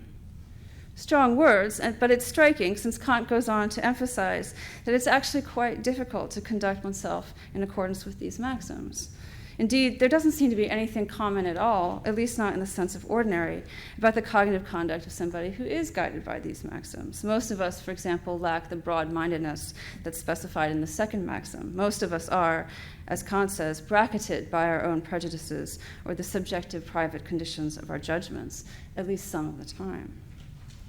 So in order to understand the passage, we need to think about the notion of health more closely. True health can't be understood simply as absence of disease. Consider the boy in the bubble, whose story I remember vividly from my childhood. He might have been kept free from disease, but he certainly wasn't healthy. Health is the expression of an active principle, even if it is one that for the most part responds to challenges from without. So I think this is why Kant explains the model of virtue of health as the preservation of one's nature in its perfection, and then he says in parentheses, as receptivity. So it's this as receptivity, I take it, that's pointing to the idea of it's an active principle, but it's one that's responding to challenges from without. But what exactly is it that gets preserved? Here it is important to remember that Kant's doctrine of virtue belongs to what he broadly refers to as a moral anthropology. The moral anthropology goes beyond the establishment of the moral law as the constitutive principle of practical reason and takes into account certain facts about human nature or reason's embodiment in us. In the specifically moral case, this plays out in terms of the idea that we have some natural predisposition to the good, a rudimentary orientation toward it through moral feeling, which is a natural endowment. But we have an obligation to develop this natural endowment, to cultivate moral feeling. And in doing so, we strengthen this orientation toward the good. This is the basic idea of moral health or sound moral disposition. And presumably a parallel point can be made for the case of cognitive virtue. We have as a natural endowment some rudimentary orientation toward the end of knowledge. Thus, Kant presumably admits the uncontroversial Aristotelian given that we all by nature desire to understand. But we do not, by sheer natural endowment, have an adequate pragmatic grasp of what it is to aim at cognition. And this is where the three maxims come in and the point about cognitive health.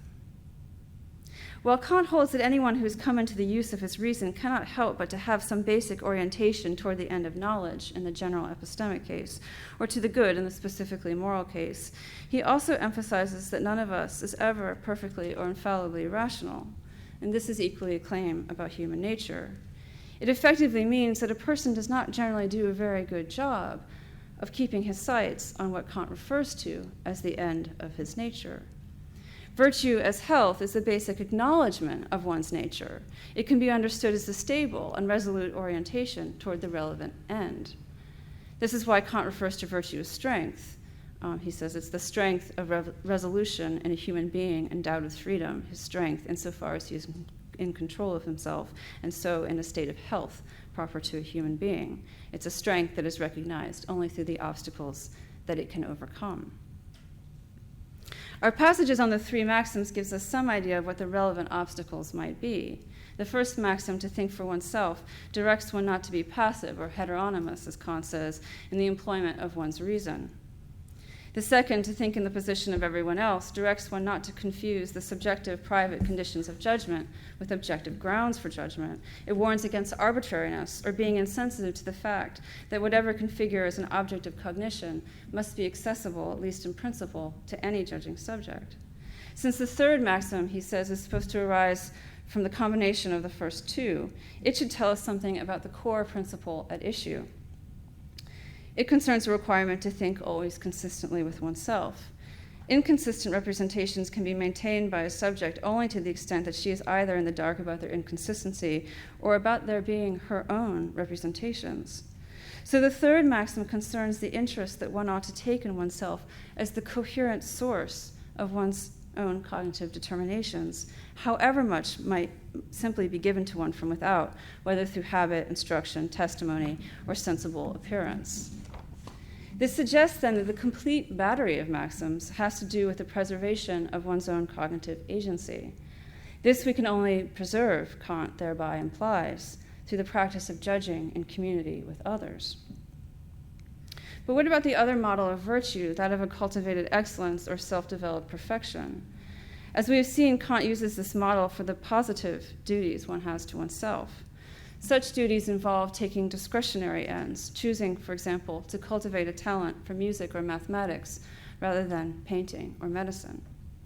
So the positive duty is to cultivate one's cognitive capacity in some particular way or another. However, in the passage on the three maxims, Kant seems to set aside the idea of a cultivated perfection to focus entirely on the idea of basic cognitive health. But I think this appearance is deceiving, though it'll take a bit of legwork to see why. When Kant says that virtue is an ideal, he points to it as a standard which we are called upon to continually approximate. An ideal cannot be met with in the flesh or found manifest in empirical introspection. So the model of virtue as an ideal is related to Kant's view that humility is the foundation for any sound moral disposition. Humility, Kant says, is a sublime state of mind. It's sublime because we look up to or are literally elevated by, that's in the root of the word, the German word sublime, an ideal that can only be conceived in pure thought. Yet for Kant, a sublime state of mind, this is Kant's conception of the sublime, must also involve some empirically introspective awareness of how we necessarily fall short of any such ideal. Moreover, it would be arrogant to suppose that we can even ascertain our distance from that ideal. So the ideal does not exactly figure as a standard of measure, but rather as a point of orientation, and in that sense as a governing principle of our cognitive practices. Although there's much more to be said about humility, which I think is much more interesting than people think, we need to keep our sights on the parallel case of cognitive virtue. Is there an ideal at issue in the passage on the three maxims? Since Kant says that the third maxim arises from the combination of the first two, we can look there for the core or the fundamental characteristic of cognitive virtue. And this maxim, again, is to think always consistently with oneself. It's constitutive of the ideal in question that we strive for, and to some extent actually achieve unity and coherence in light of both our own experience and the claims of other judging subjects. To have this as one's end, I have suggested, can be understood as taking the appropriate interest in being the coherent source of one's own cognitive determinations. Thus, the third maxim allows us to see how cognitive virtue relates to the problem of self-determination. It's not a given that we are the coherent source of our own cognitive determinations. Any number of things that we think and believe and want may put pressure on such a self-conception. But a reasonably healthy cognitive subject appreciates this as an abiding problem. It is the problem of self-constitution, or the cultivation of character. How can we understand this last point a bit more concretely and in a way that makes contact with the self-determination idea with which we began?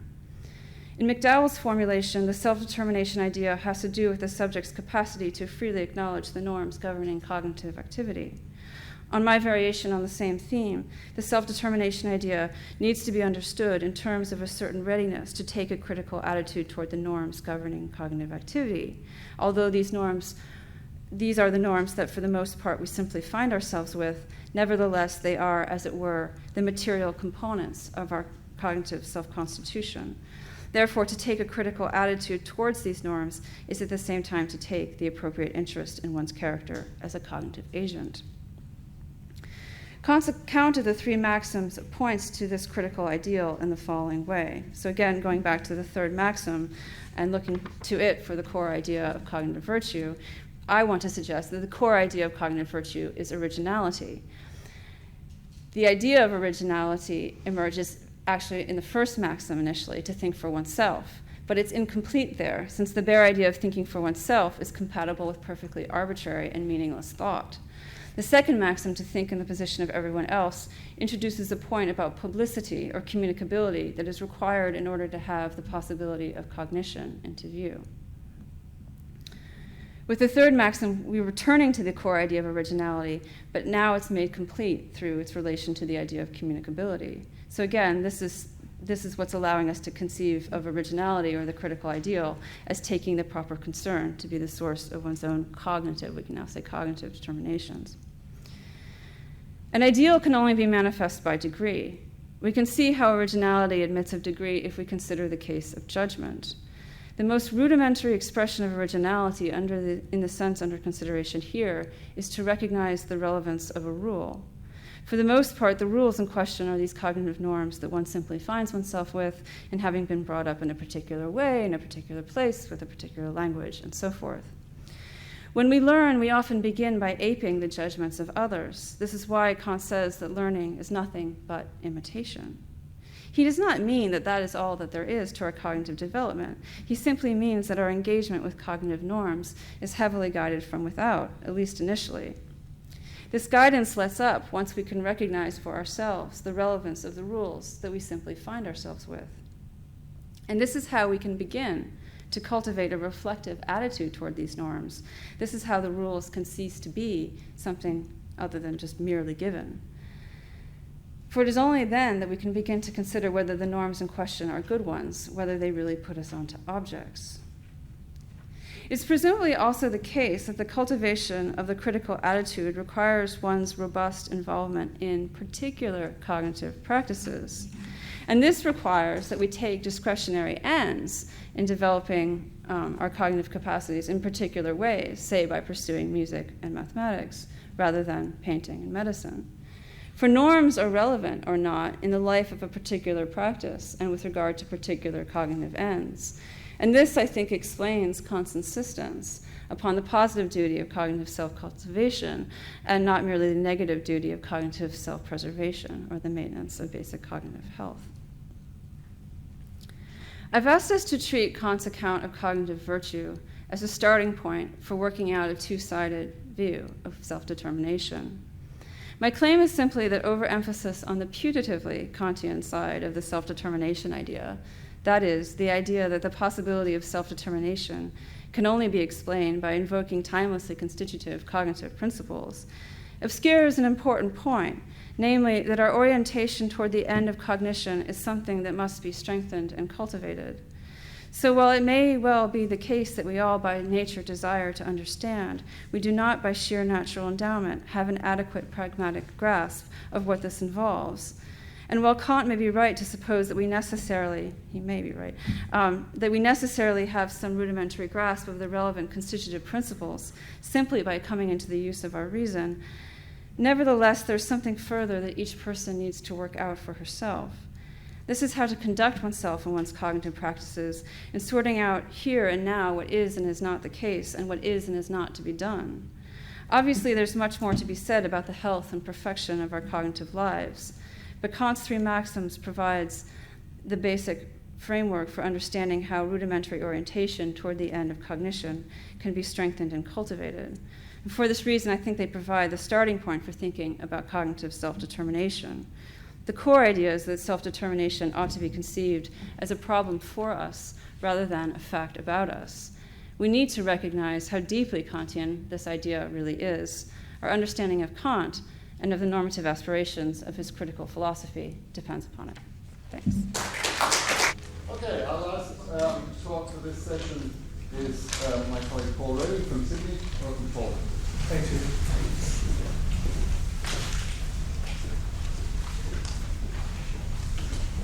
I've been a fan of John McDowell since before Mind and World, but especially since Mind and World.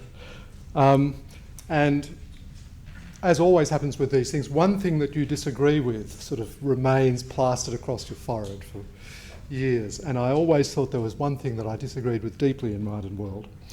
And in some sense, I've changed my mind recently, and ironically, it seems that changing my mind has come at the time when John has given up that claim in Mind and World. So that's what this paper is about.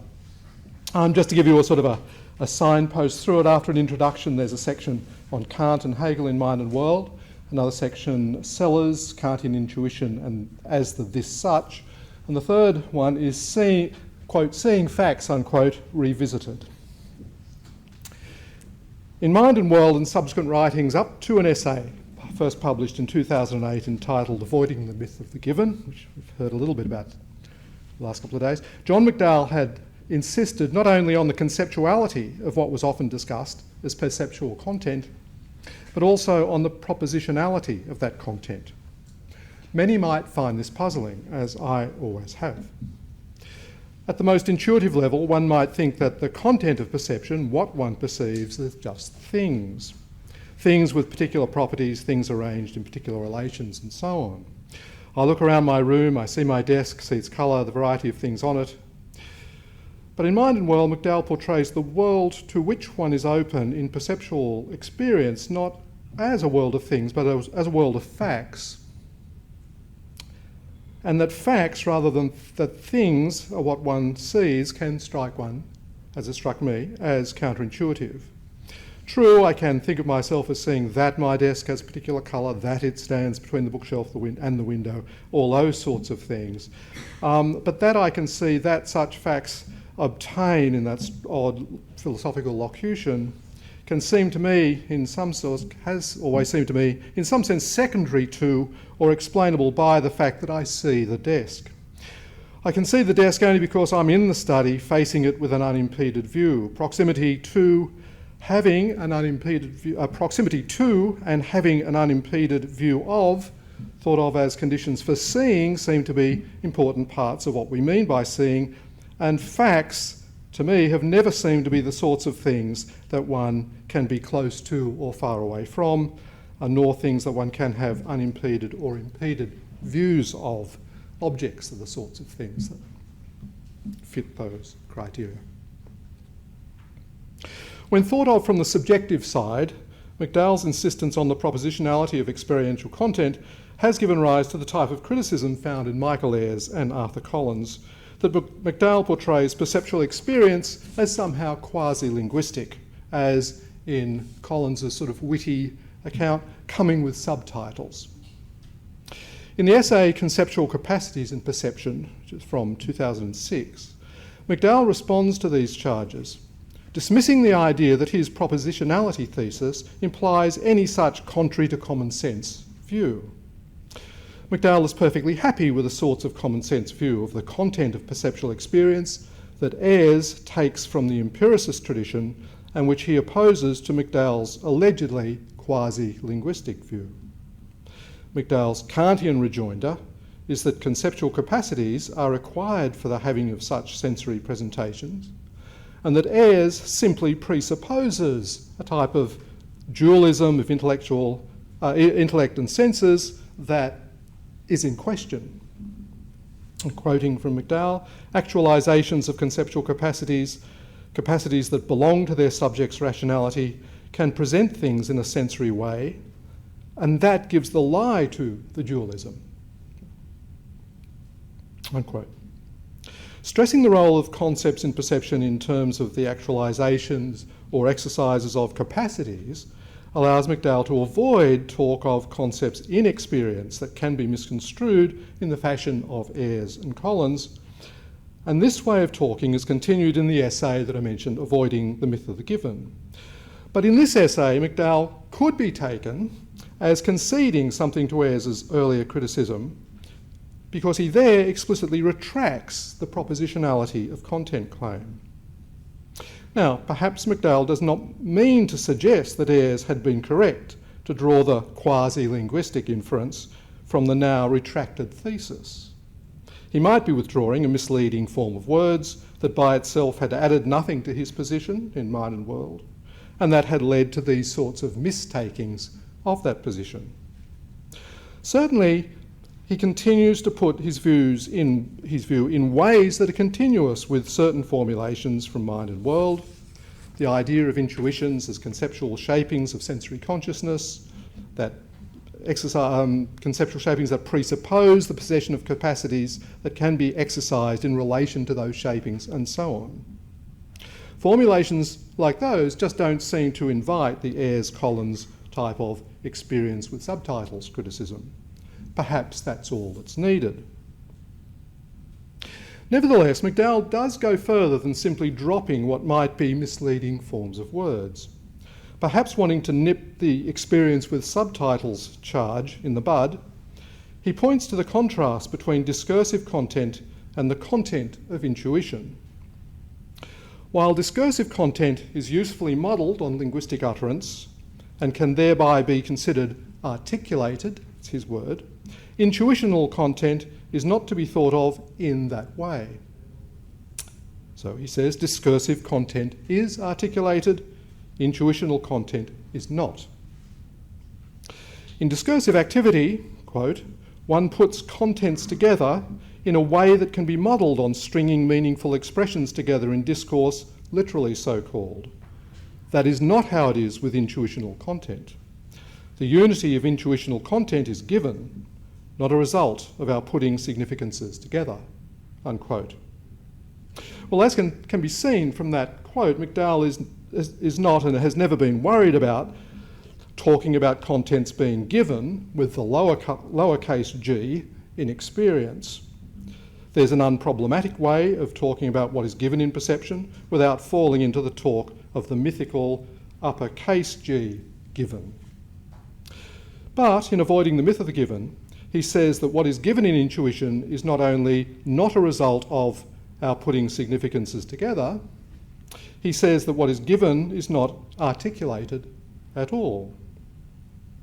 But while this might help in deflecting the experience with subtitles charge, it seems to me at variance with one of the basic features of his position in Mind and World, the idea that, quoting from one of the formulations there, in enjoying an experience one is open to manifest facts, unquote, as surely the facts onto which experience is open suggests articulation, just that propositional articulation that had given rise to the Ayres-Collins complaint and the sorts of worries that I had always had.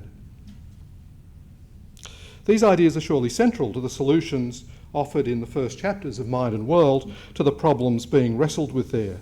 That of accepting the Sellarsian critique of the myth of the given without rebounding into a position that one finds in the likes of Davidson, Rorty and Brandom.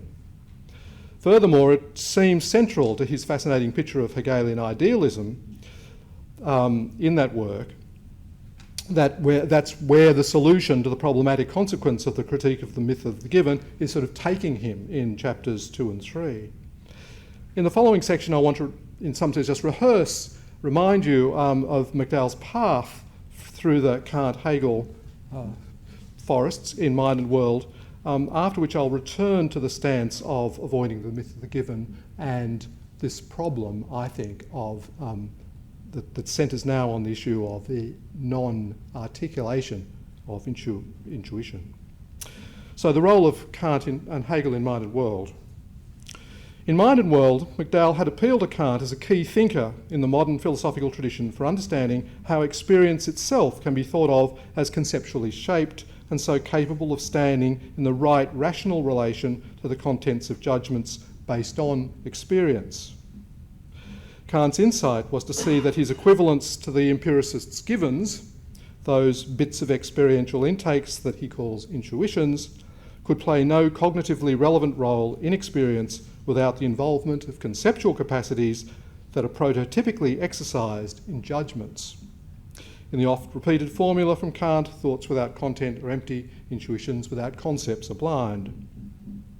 For Kant, intuitions and concepts must be understood as somehow inseparably knitted together in perceptual experience, because such experience needs to be understood, as McDowell puts it, as, quote, awareness of or at least seeming awareness of a reality independent of experience, unquote. In that we take rationality to include, another quote, the continuing activity of adjusting one's worldview on the basis of experience, the involvement of concepts in judgments is crucial because it's only on the basis of conceptually mediated relations among judgments that one's worldview would be able to, quote, pass a scrutiny of its rational credentials, unquote. That is, possess the logical coherence demanded by the fact that the worldview purports to be a view of a single objective world. I mean, that's the part of the sort of Kantian edifice that comes in with the transcendental unity of apperception. But Kant's philosophy has often been interpreted as facing a problem that seems to undercut the idea of the world, undercut the idea of the world we strive to have in view as independent of experience, a reality independent of experience. This comes from interpreting our conceptually shaped experience in subjectivistic fashion, such that the contents of our experience and knowledge are mere projections of what McDowell calls facts about us, right? Just our way of representing the world. McDowell thus tries to tease out an interpretation freeing the spirit of Kant's idealism from this crippling problem, and he finds the resources for such a non-subjectivistic reading of Kant's idealism in the work of Hegel. And so, having started from Kant's conception of the conceptual shapings of perceptual experience in Lecture 2, McDowell takes a further, purportedly Hegelian step of construing the conceptuality structuring experience as an aspect of or feature of the experience world itself, not just any representations of it. McDowell wants to then take the Kant-Hegel relation in a way that is far from the standard way that it's understood, certainly within the analytic tradition. in traditional analytic readings, Kant is understood to have at least saved transcendental idealism, apart from all the other shortcomings of transcendental idealism, saved it from the absurdity of thinking of the world as a creation of the mind by the move of limiting knowledge to the realm of appearances, laying before an unknowable world in itself. And on the basis of such readings of Kant, Hegel is typically seen as having extended Kant's idea of the mind's active constituting of the world of appearance to the absurdity that had been blocked by the phenomenon-numina distinction, the absurdity of its constituting the world itself. So on this reading, Hegel's philosophy is no more than disguised theology. McDowell's challenge to the standard interpretation of Kant, however, allows Kant's absolute idealism to be taken and to be taken on in a very different light. That's why people in my sort of part of the world like Mind and World so much. McDowell's non-standard reading of Kant here has, of course, not passed unnoticed. While it's the conceptuality of experience that's at the centre of McDowell's initial Kantian way of relating mind to world, Bob Hanna has pointed to the peculiarity of McDowell's characterisation of his own conceptualist position as Kantian. And we've both heard that today, but there's an earlier article in the European Journal of Philosophy from 2005.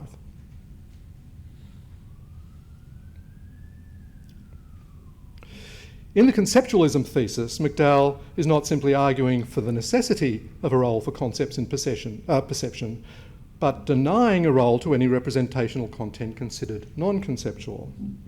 But Hanna objects, with his concept-intuition distinction, surely Kant is more naturally allied with the non-conceptualist side of the contemporary debate.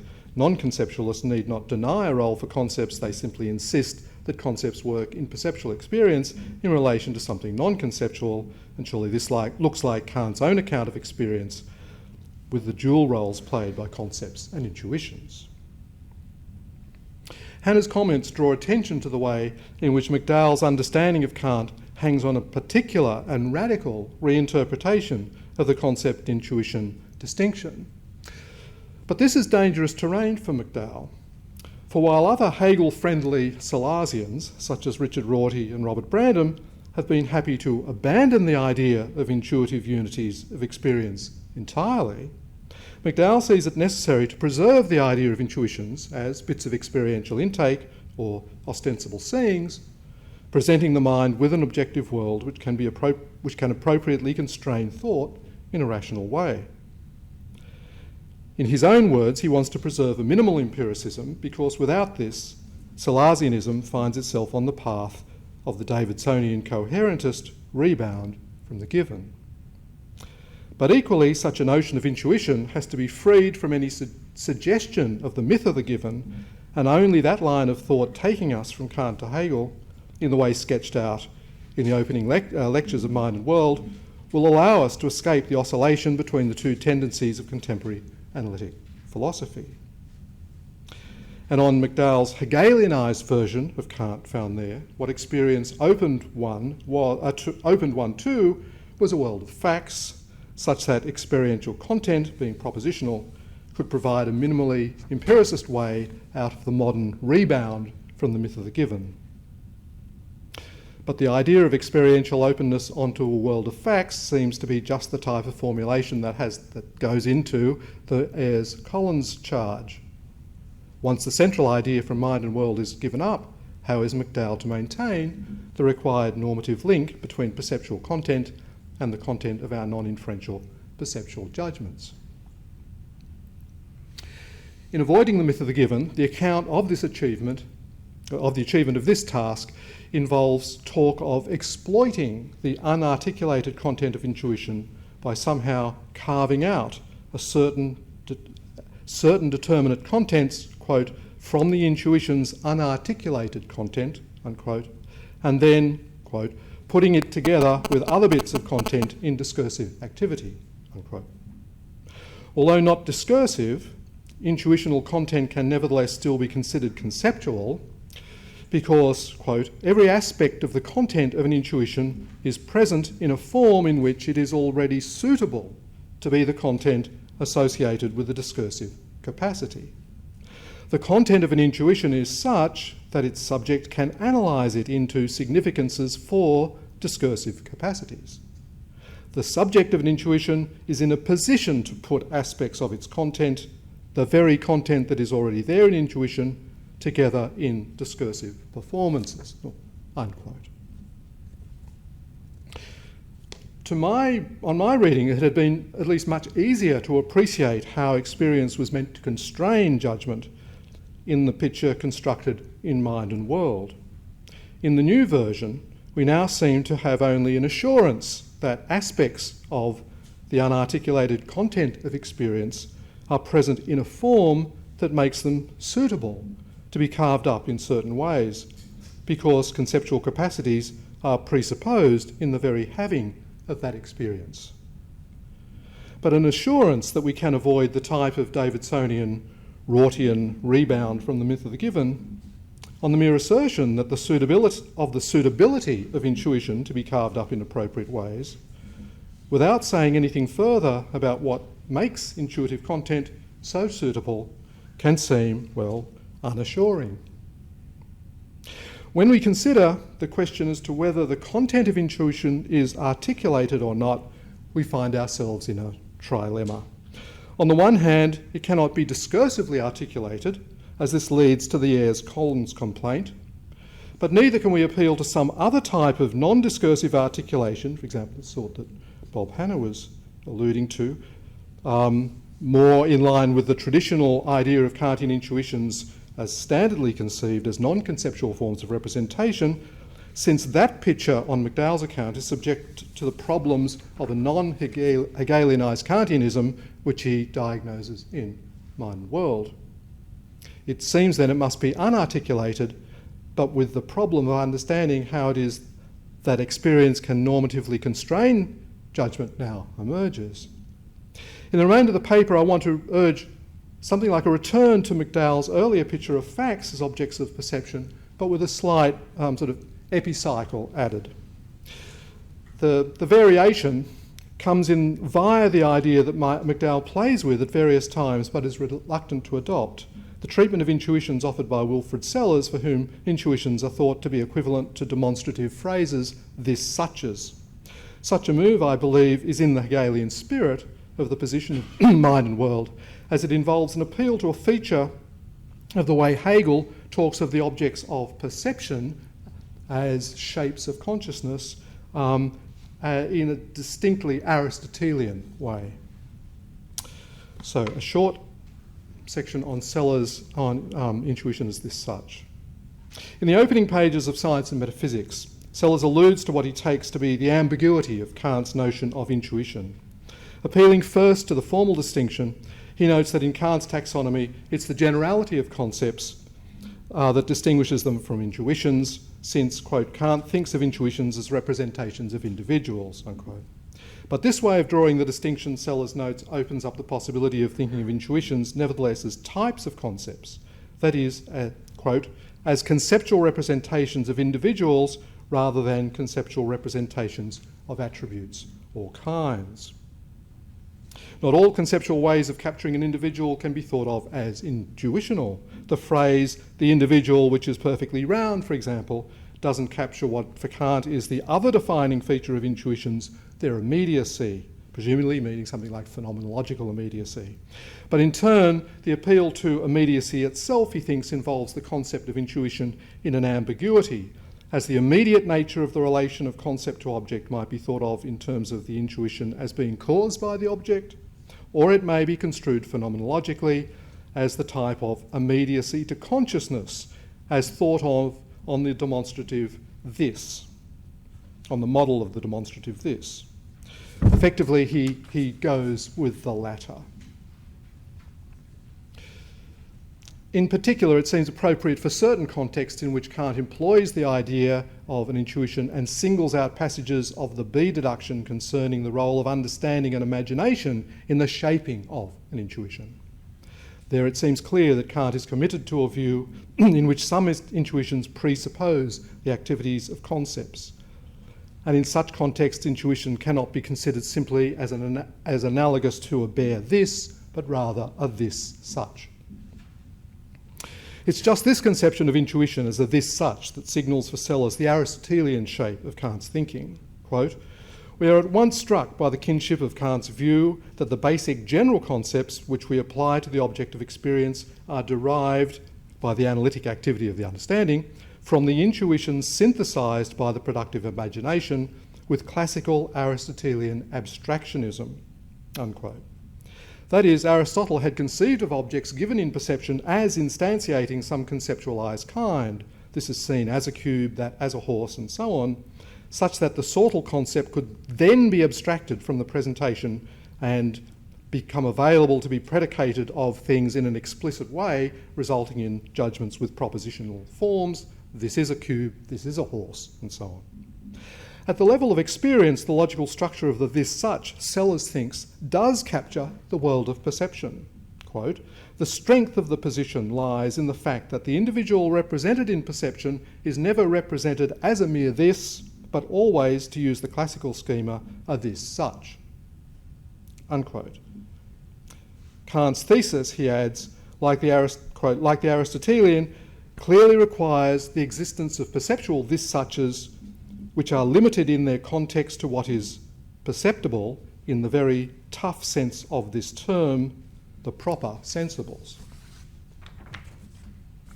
Now, in the second of the Woodbridge lectures, called The Logical Form of an Intuition, McDowell considers Sellars' suggestion. On this reading, an intuition is conceptual while not being fully propositional.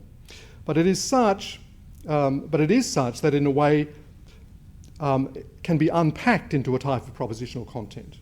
On the face of it, Sellars' suggestion seems to present one possible response to Ayres's quasi-linguistic charge. While the content presented as expressible in a whole sentence may suggest something like a text rather than object, a content presented in the form expressible by the noun phrase this such, or they say this cube, seems straightforwardly objectual. What is presented is simply articulated, not in the way of a sentence is articulated, but the way a cube is articulated. But for McDowell, there's a fatal problem with Sellars' this such analysis of the intuition. Well, there's a number of them, but I'll just focus on one. The conceptual aspect of the this such cannot be properly conceptual because the basic job of concepts is to be applied as predicates in judgment. And on the abstractionist view, they only become concepts in this sense after being abstracted from perceptual content. The such of the this such thus only expresses something like a proto-concept. In this earlier position, the conceptual content of experience has to be fully propositional, and the this such phrase is inadequate because it's only the fragment of a proposition. However, in avoiding the myth of the given, when McDowell revisits Sellars' analysis, he rejects it for a different reason. The answer to the criticism of the idea of discursive content is not to be met by putting forward the idea of something with fragmentary discursive content. Quote, "Intuitional content is not discursive content at all." Now, so in the final section, seeing facts revisited, I want to sort of, as I said, add a type of epicycle to John's account in Mind and World and urge him to give up the idea of unarticulated content. In Mind and World, McDowell had introduced the idea of perceptual openness to facts by way of an analogy with Wittgenstein's discussion of asserting. So this is Wittgenstein. "When we say and mean that such and such is the case, we and our meaning do not stop anywhere short of the fact, but we mean this is so." Unquote. McDowell transposes this form of words to the context of perception to become, quote, "When we see that such and such is the case, we and our seeing do not stop anywhere short of the fact. What we see is that such and such is the case." Unquote. What I want to now bring up is how we should understand the that clause. After all, the concept of a proposition is, as they used to say, heavily theory-laden, and has undergone many changes between what Aristotle had seemed to mean by the word protasis, I think is the original, and modern accounts of propositions. One way of reading it, perhaps natural to most contemporary philosophers, is to see the propositionality at issue here along the lines of Frege's very anti-Aristotelian understanding of judgments and their propositional contents. Just a quote from Frege: "In Aristotle, as in Boole, the logically primitive activity is the formation of concepts by abstraction, and judgment and inference enter in through an immediate or indirect comparison of concepts via their extensions. I start off from judgments and the contents, and not from concepts. I only allow the formation of concepts to proceed from judgments, instead of putting together a judgment out of an individual as subject and an already previously formed concept as predicate. We now do the opposite and arrive at the concept by splitting up the content of a possible judgment," unquote. That's from Boole's Logical Calculus and the Begriffsschrift. In the Tractatus, Wittgenstein himself seems to signal a similar opposition to any Aristotelian understanding of the logical structure of judgments when he describes the world as a totality of facts, Tatsachen, and not of things, Dinge. But why should we be held to such an assumption, at least in this case? Perhaps we could read the facts that McDowell thinks of experience as open to in Mind and World more along traditional Aristotelian lines.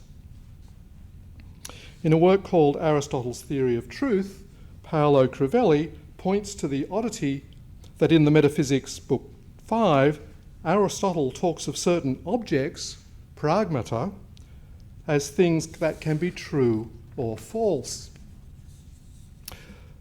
Crivelli also describes these pragmata as states of affairs. Quoting from Crivelli, "A state of affairs," this is for Aristotle, "which is an object, is composed of two further objects, one of the objects of which is a universal, the other is either a universal or an individual. A state of affairs is true when and only when the objects of which it is composed are reciprocally combined in the relevant way. It is false when and only when the objects of which it is composed are reciprocally divided in the relevant way," unquote. Now, the two examples that Aristotle gives at this point are as false objects, false pragmata, the diagonal being commensurable, that's the diagonal of a square being commensurable with the side of a square, which is false, so that's a false fact. And his other one is your being seated, which in this case is true. So let's say my being seated is a false fact.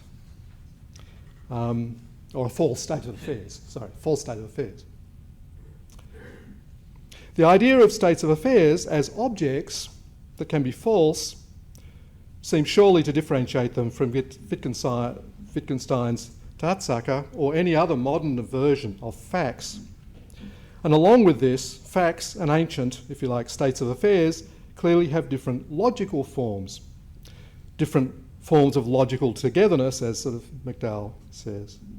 Just as Wittgensteinian Tatsache appear to be the ontological, as it were, correlates of thoughts conceived in Fregean terms, Aristotelian states of affairs, pragmata, appear to be the ontological cognates of Aristotle's term logic, in which assertion is thought of as the joining of a subject and predicate term, and denial thought of as their separation. Aristotle conceives of these peculiar items as objects. They are clearly not the correlates of this suches, because this suches themselves are subject terms of predications. But neither do Aristotelian states of affairs seem to correspond to the contents of affirmative judgments thought of in the modern sense, just as the syntax of your being seated differs from that of you are seated. And if you think of the sort of grammar of this strange language, the only example I can come up with is the character in that television drama To the Manor Born, old Ned, who seems to say things like, I see you're being seated, Mr. Forbes Hamilton, or something.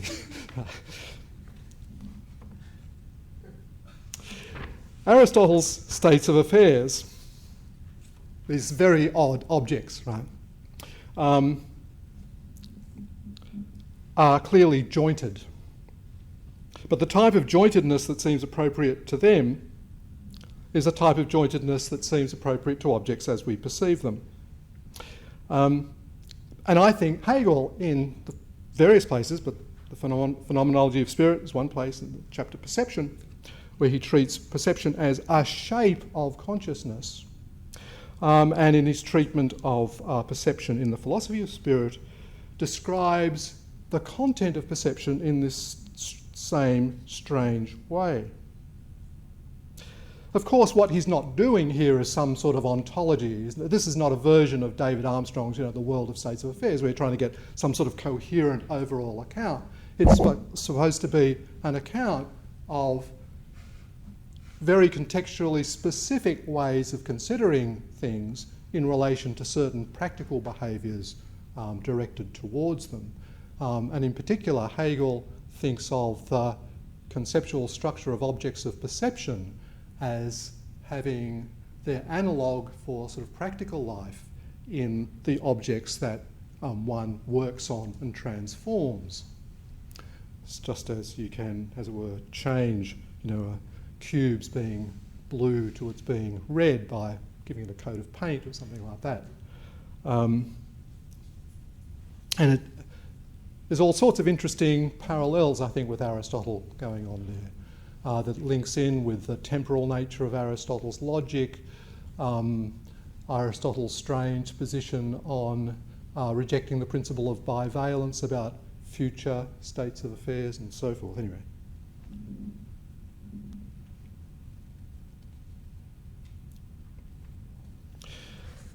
In the Encyclopedia of Philosophy of Spirit, he talks of concrete and abstract, this is Hegel now, concrete and abstract images. Abstract images have been abstracted from concrete ones, which he calls intuitions, and become a complete representation, understood as a complex made up of an intuition and an abstract image, such that the intuition, he says, is subsumed under the abstract one. I think we might just take image here as simply attempting to convey something of the phenomenological immediacy of perception, but the structure involved clearly seems to be thought along the lines of Aristotelian predication involving a this such and a predicated concept. The object perceived, for Hegel, I think, should not be thought of as expressed by the phrase this cube, but something more like this cube being blue. The content of the intuition expressed is articulated, but it's articulated in a way that the sentence is thought of. Sorry, it is articulated in the way that the sentence itself is thought of, articulated, when thought along Aristotelian lines, but not Fregean lines. It has the articulation of a cube made present to me in experience with its property of being blue. And that is just what is needed for the experience to play a justificatory role in my saying that this cube is blue. Thank you. Okay, I'm supposed to have a magic device to make myself audible in the back. Is it working? Good. Yeah. I'm always embarrassed in this kind of situation where there are people who know their way around and can't. And I'm supposed to be party to a conversation with them in my utterly amateur way. I'm slightly less amateur than I was. It's scandalous how amateur I was when I first started, kind of pontificating about what's to be found in Kant. I feel really apologetic and embarrassed about that. Okay, that's kind of preamble. I'm not going to say anything to Lisa except that was beautiful. I don't want to either take issue with it or try to add, but there's a whole lot in what both Bob and Paul said. I'd like to hear the two of you talking to each other at some point, because there are kind of assumptions about what's going on with the idea of the conceptual that are, right, you're not together on. But let me just start. Pointing some remarks in the direction of Bob. You said at one point you don't have a story about what concepts are. Theory, I think, was the word you used. I don't think it's a question of needing a theory. It's a question of, I don't know, making some kind of decision about how to use the idea of the conceptual. Maybe we can use it in more than one way, but then we need to keep track. So, conceptual capacity. Now, focusing things like that, I'm not sure whether there is, in the end, a substantive disagreement between you and me. I mean, you call the way you read Kant non-conceptualist. I call the way I read Kant conceptualist, but I'm tempted to maximize the extent to which all that's going on there is that when I call it conceptualist, I'm using the idea of the conceptual, I might say the idea of conceptual capacities in a different way. I think I do have to take issue with the idea of essentially non-conceptual content, but I would hope to push that to one side. So the beginning of your gloss on the idea of the non-conceptual, you were using words like pre-discursive. Especially in the recent paper that Paul talked about, I'm trying to be responsive to the thought that a proper Kantian conception of conceptual capacities restricts conceptual capacities to capacities that are, exercisable in discursive activity. That actually makes a space for me to back off criticizing Sellars for saying that the significance, the content captured by cube in one of his formulations for the content of an intuition, this cube, it's only proto-conceptual, says Sellars. Work's got to be done, abstraction, stuff like that, in order to get it to be conceptual. Well, if conceptual goes with discursive, that's right. If you link the idea of the conceptual to the idea of the discursive, it strikes me as dead right to say experiential content. I mean, it belongs with putting the putatively Kantian claim about experiential content that I've wanted to push all these years by saying it's intuitional content. It goes with that to say, sure, it's not conceptual. But now, about essentially non-conceptual, that would have to mean something like, I mean, if we simply line up conceptual with discursive, essentially non-conceptual would have to be something like essentially out of reach of discursive capacities. And then the idea that in fact, you seem to be denying that was your line about the non-conceptual content of experience. It's a different kind of content.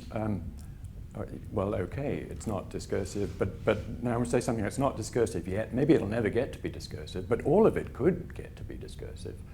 And that's a ground for saying something like, all of it is already of the form that content of discursive capacities is of. And now that's another way of using the concept of the conceptual that I could reach for in order to say what I was driving at when in the old days I incautiously accused Kant of being a conceptualist. I mean, that's kind of rambly, but where I want to go is I'd like it to be a verbal divergence. It's not a dispute.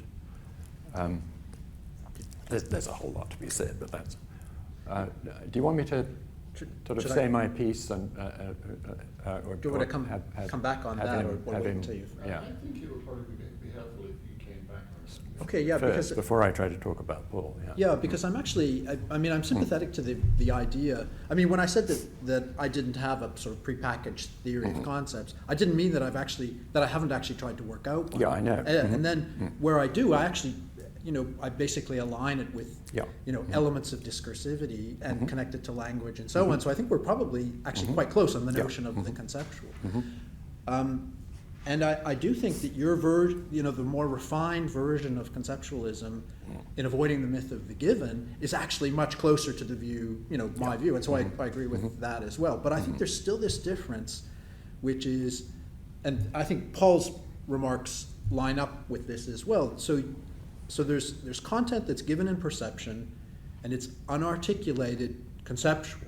But I want to say it's really articulated, but in a way that's underdetermined by whatever conceptual specification you might try to work out. And it's because the claim is that there are these structural properties in the representation which are inherently spatial, temporal, and dynamic, and aren't capped. I mean, you can conceptualize them. It's not as though they're inimical to the conceptual. It's just that you can find examples, sort of thought experiments, where you can fix all the conceptual properties and vary, the representation in a purely spatial, temporal, or dynamic way. So it's an underdetermination argument.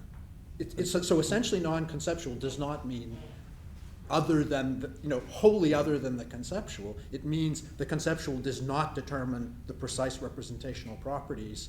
It doesn't determine the existence or specific character of the kinds of structures that you're representing. So I think, the answer to Paul's question in a way about, tell us about articulation is, let's now talk about spatial, temporal, and dynamic articulation. Let's talk about complex dynamic systems, and let's talk about the kinds of representational content that seem to be, tagged specifically to that kind of representational activity. And now let's add the discursive to it, and now the discursive has this kind of natural, not naturalistic in the bad sense, but this naturally normative character that connects it directly with the discursive. And then there's no dichotomy. There's no deep dichotomy between the natural and the normative. Well, there's a risk of another, merely verbal non-disagreement breaking out over, the word articulation. I'm just lining that up with discursive, so it's against the rules that I'm working with to say intuitional content is articulated. But for sure it's structured. But the thing in what you just said that gives me pause is something on these lines. You could fix everything that's conceptually fixable and still have differences. So something left out. But look, if the conceptual lines up with the discursive, I can't understand that except as claiming that you couldn't state what these differences are, and you can. But of course, the stating hinges on the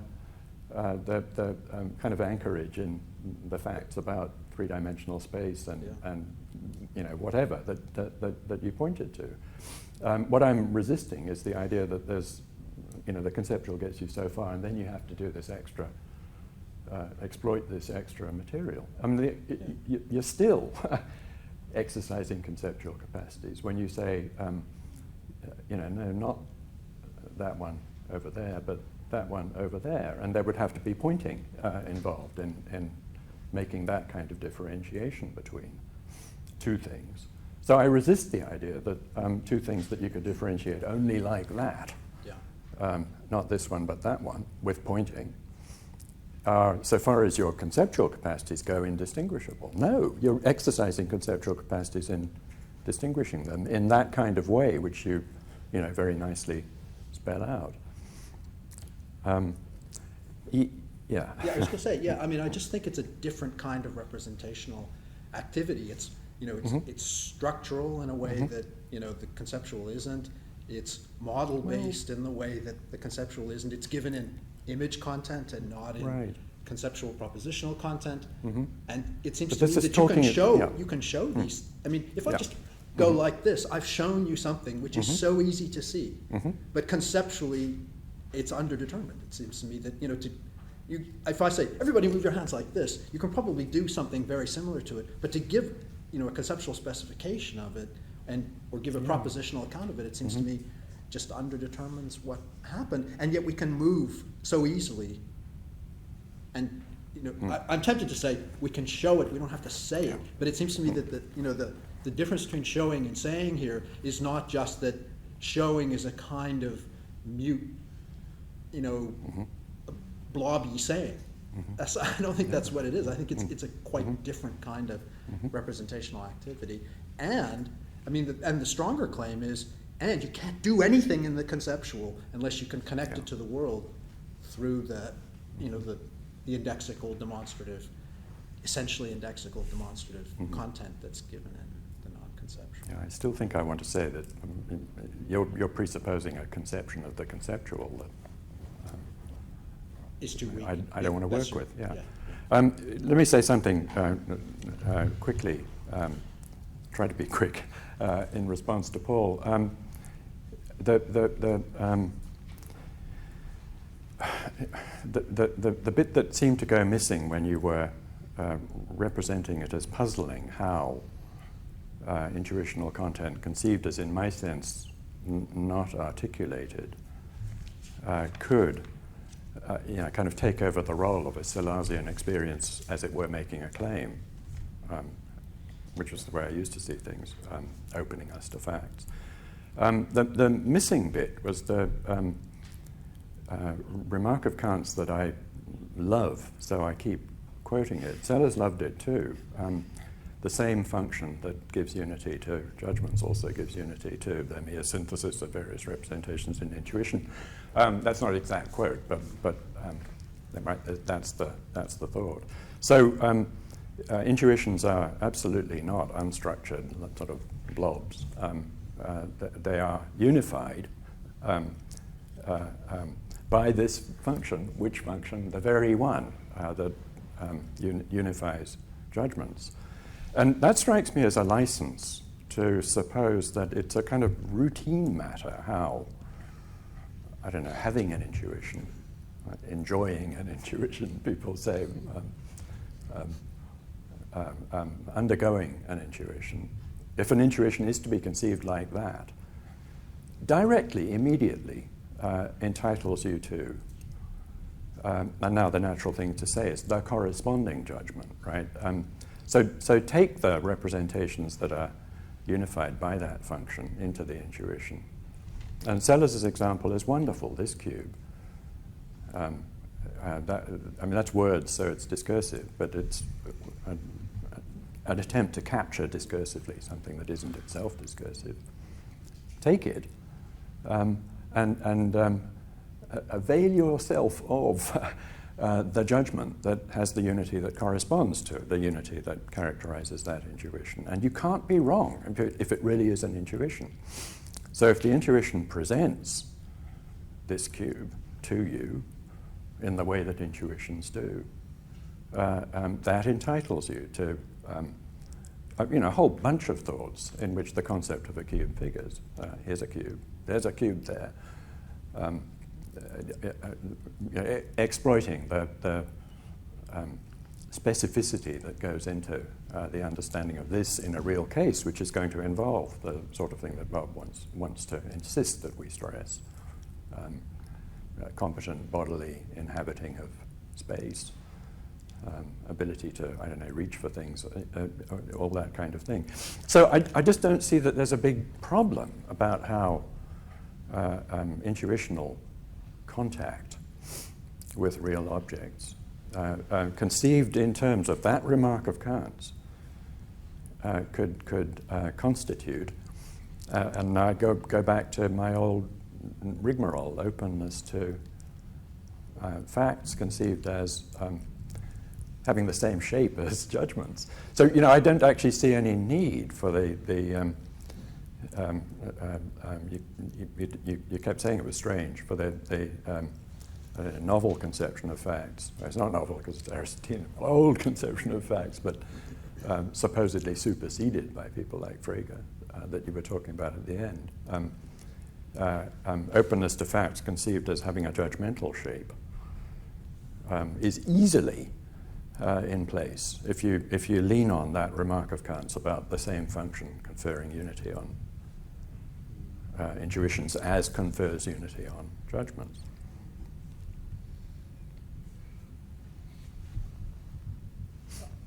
the same way that's one of your favourite quotes from Kant. It's one of the ones that I find always very puzzling. Shah. And I guess my way into sort of trying to justify the suggestion at the end is to go backwards, in some sense. It seems to me that, just very broadly, Hegel is a sort of a friend of those sorts of philosophers that Julia was talking about yesterday, who don't see logical structures as sort of inscribed in these type of, what was it, the eternal ice cube or something like that. It's not trying to get at anything as fancy as that when talking about the shapes of consciousness, right? The sorts of shapes items can have of which we're conscious. And the thing I like a lot about Hegel is he has what seems to be a very contextualist account of different shapes that suffice for different sorts of jobs. And the sort of thinking of a sentence in the type of modelling way, you know, the sort of correspondence way of that metaphysically minded philosophers are going to try and run with and construct their whole ontology on, something like that. Hegel's just going to use that for a conception of a way we think about things that has a certain sort of function in certain sorts of interactions or something like that. It's built into our practical life in the same sort of way. But he thinks it's quite different. The shape of an object of perception is very different from the shape of the sort of object that we posit as an explanatory object in science or something like that. Because there, he thinks the shape of our judgments along much more Freudian lines, because we've got to have lots of inferential mediation and so on. And his way of thinking about it is that the objects are just sort of differently constituted, and that thinking has to go run through this sort of series. We've got to connect up with the perceptual world, and in our unifications of our perceptions, we've got to posit non-perceptible things and so on. And he thinks that doesn't run along sort of neat logical tracks. It just keeps on bumping up against this problem of differently sort of constituted objects. That's sort of central to his account of the pragmatic history of the mind or something like that.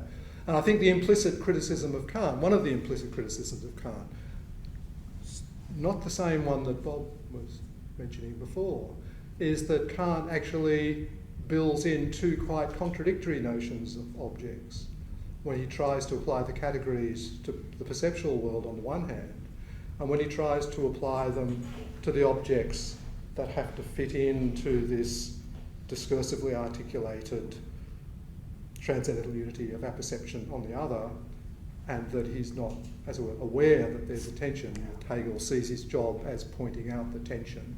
So I guess that's why I was interested in trying to force those two ways of thinking apart and suggest that something about the very specificity about perceptual objects and the way that our descriptions of them fit rational procedures that may not be the same as the ones we invoke in explanatory activity,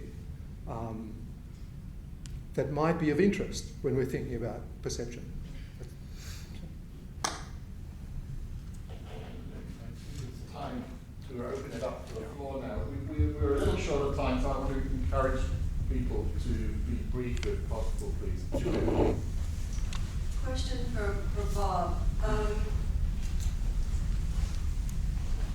My husband and I are walking our dog, and I'm sort of behind, and my dog is behaving strangely. He starts growling and doing weird things. So I ask my husband what's going on, and he says, oh, he sees, and there we see in the middle of the road, the log or the scarecrow. Now, I take it that this is an example of my dog coming into some kind of non-conceptual contact with something that my husband is able to describe to me as the scarecrow or the log. And it plays a justificatory role, an explanatory role in my trying to understand my dog's action. But if I were to try to get into the head of my dog, and forget the fact that he's not a language speaker, because the point is that he's not exercising recognitional capacities, I wouldn't be entitled to say anything about what he's come into contact with. Because it could be, for all I know, the smell that's emanating from it. It could be vibrations that it's giving off. It could be something about his labyrinth or his inner ear reacting in some way to the misplacement of the natural earth around him. And so it's the it that you're pointing to that becomes very, very difficult to specify when you try to say what it is that is the non-conceptual content. So non-conceptual content to me sounds a little bit like a walking contradiction, like normative property or meaning fact, for that reason. That doesn't stop us from now talking about objects that aren't sentences. It's just that in order to get our grasp of object, there's a sense in which objects are going to be logically, they have the same sort of status as numbers have in relation to our counting practices. We can talk about numbers. We don't have to talk, we can talk about numbers without having to count to get them. But that presupposes that we know how to count in order to know what we do with numbers.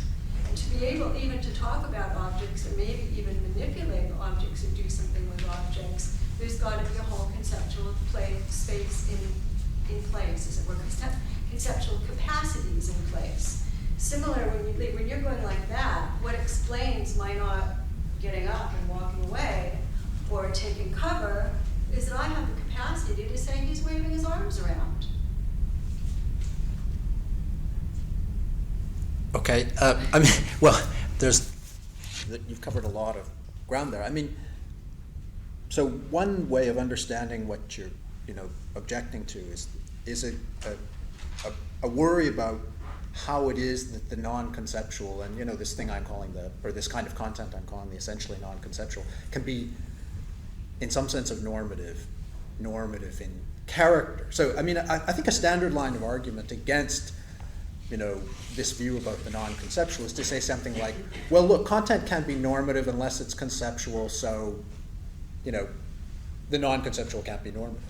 And so, but it seems to me that if we're going to, so here's one kind of normativity is matching rules or following, correctly following rules or, answerability to principles or inferential chains and justification and so on. But another kind of, perfectly reasonable kind of normativity is if someone says, can you clap your hands?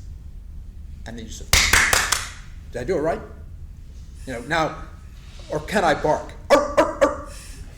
So I've done something, and we're animals too, right? And so we don't have to be inside the heads of animals. We're already inside the heads of animals, right? Because we're animals, and we have lots of capacities that they have, lots of capacities that we have, and we have lots of capacities that they have, and they're successfully or unsuccessfully engaging with the world, and they jump up and down and move around in various ways, and they do all sorts of things which we can do as well via our animal capacities.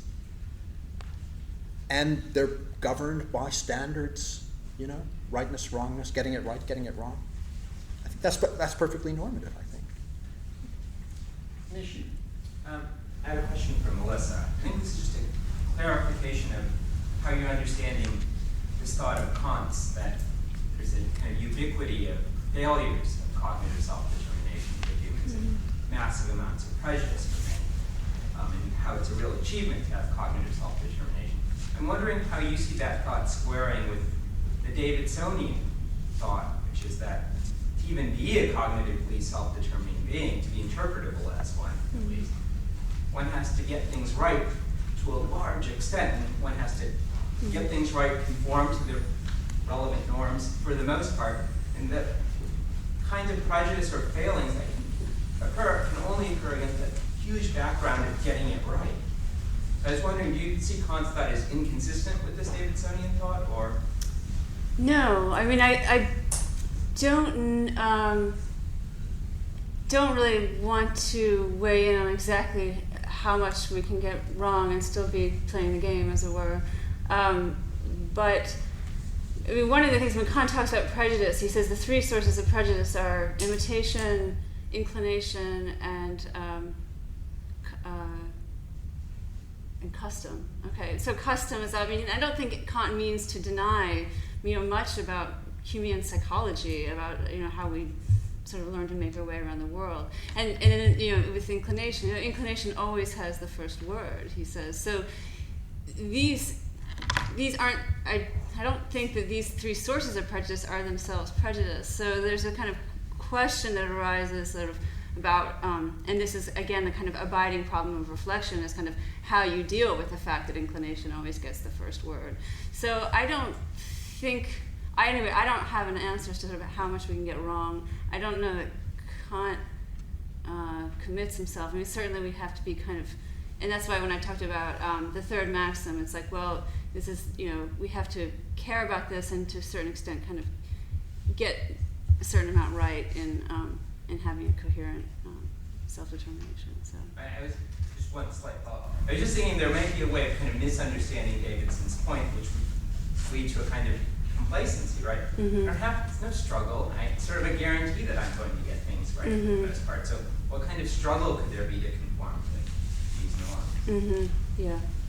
And I think that, I mean, so for Kant, I think the whole ideal of enlightenment is all about being reflective. And, he certainly seems to suggest you can't be too reflective.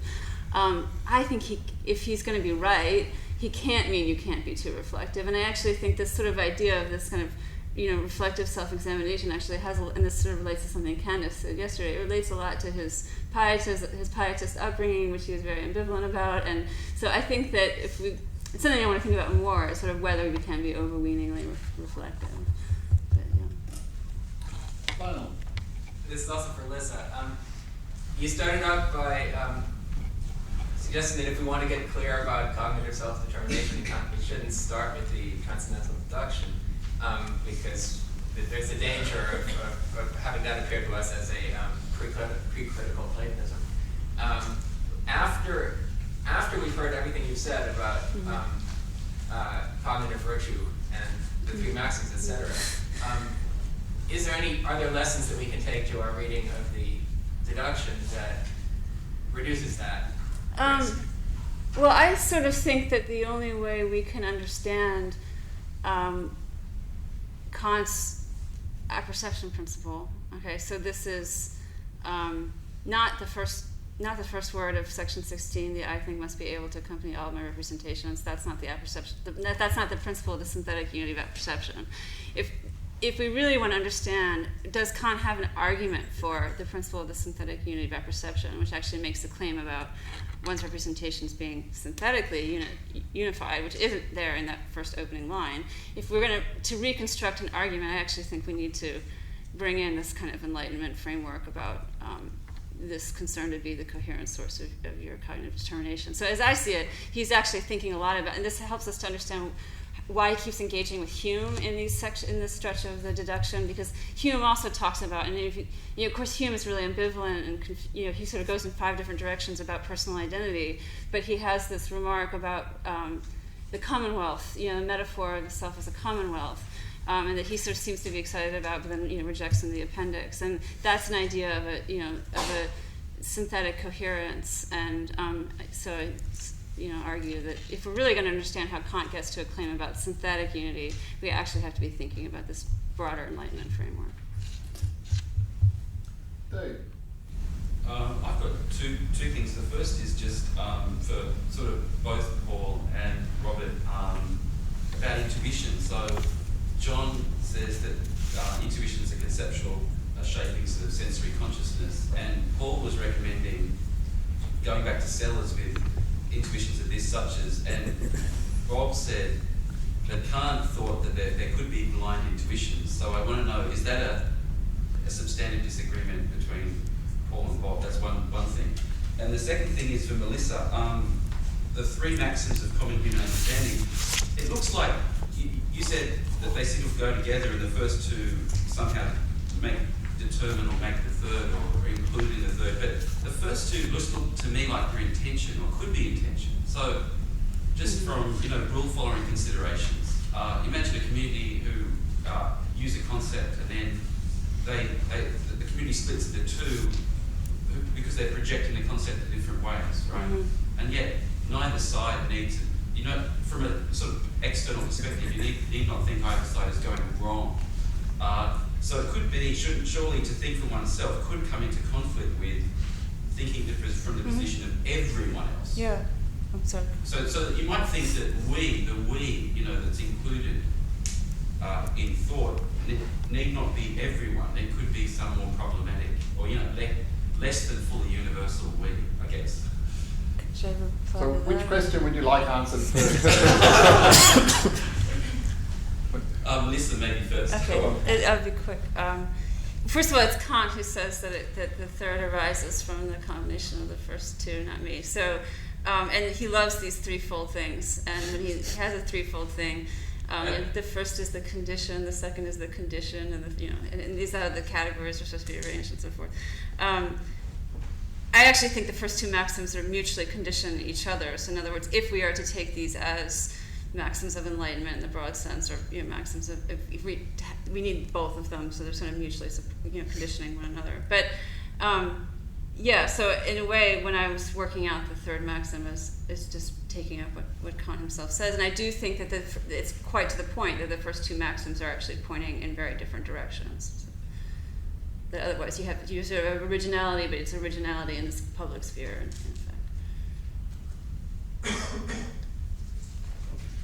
fact. I think there is a disagreement actually between us, and we were talking about this the other day. So, I mean, on the approach that I'm recommending, the notion of a demonstrative concept is actually not. I mean, it's not an unstructured item. So I think of demonstrative concepts as basically hybrid representational contents with a demonstrative element which is detachable from the conceptual element. And that seems to me then you could give a semantics of the demonstrative element entirely, or not entirely, but in a reasonable way, independent of any conceptual specification. And so, and semantics of this sort have been worked out by people like David Kaplan and so on. You think of the right semantics of demonstratives, in language as a function, just some function from contexts into contents, where contents there are literally the objects that are picked out. And so it's just, there's no, it's just a procedure for getting from, a situated agent, and whatever it is that the situated agent does, the situated speaker does, pointing or, somehow indicating the object, and then the object is delivered in that context according to the procedure, and it's a function, it's not, and it's a partial function, it's different in different contexts, and so you just give an independent semantics, and you don't need the conceptual descriptive, it's a non-descriptivist, to go back to the sort of descriptivism versus direct reference theory, it's just a direct reference semantics, and so you don't, this suches are just these, built up items which are decomposable, I think. For my part, I mean, Sellars thinks that the notion of intuition in Kant is ambiguous, and I think John disagrees with Sellars on that, and I think Sellars is right. And there's a long set of debates about that. I mean, Kant has two criteria for intuitions. One is immediacy rather than mediation, and the other is a logical one, singularity.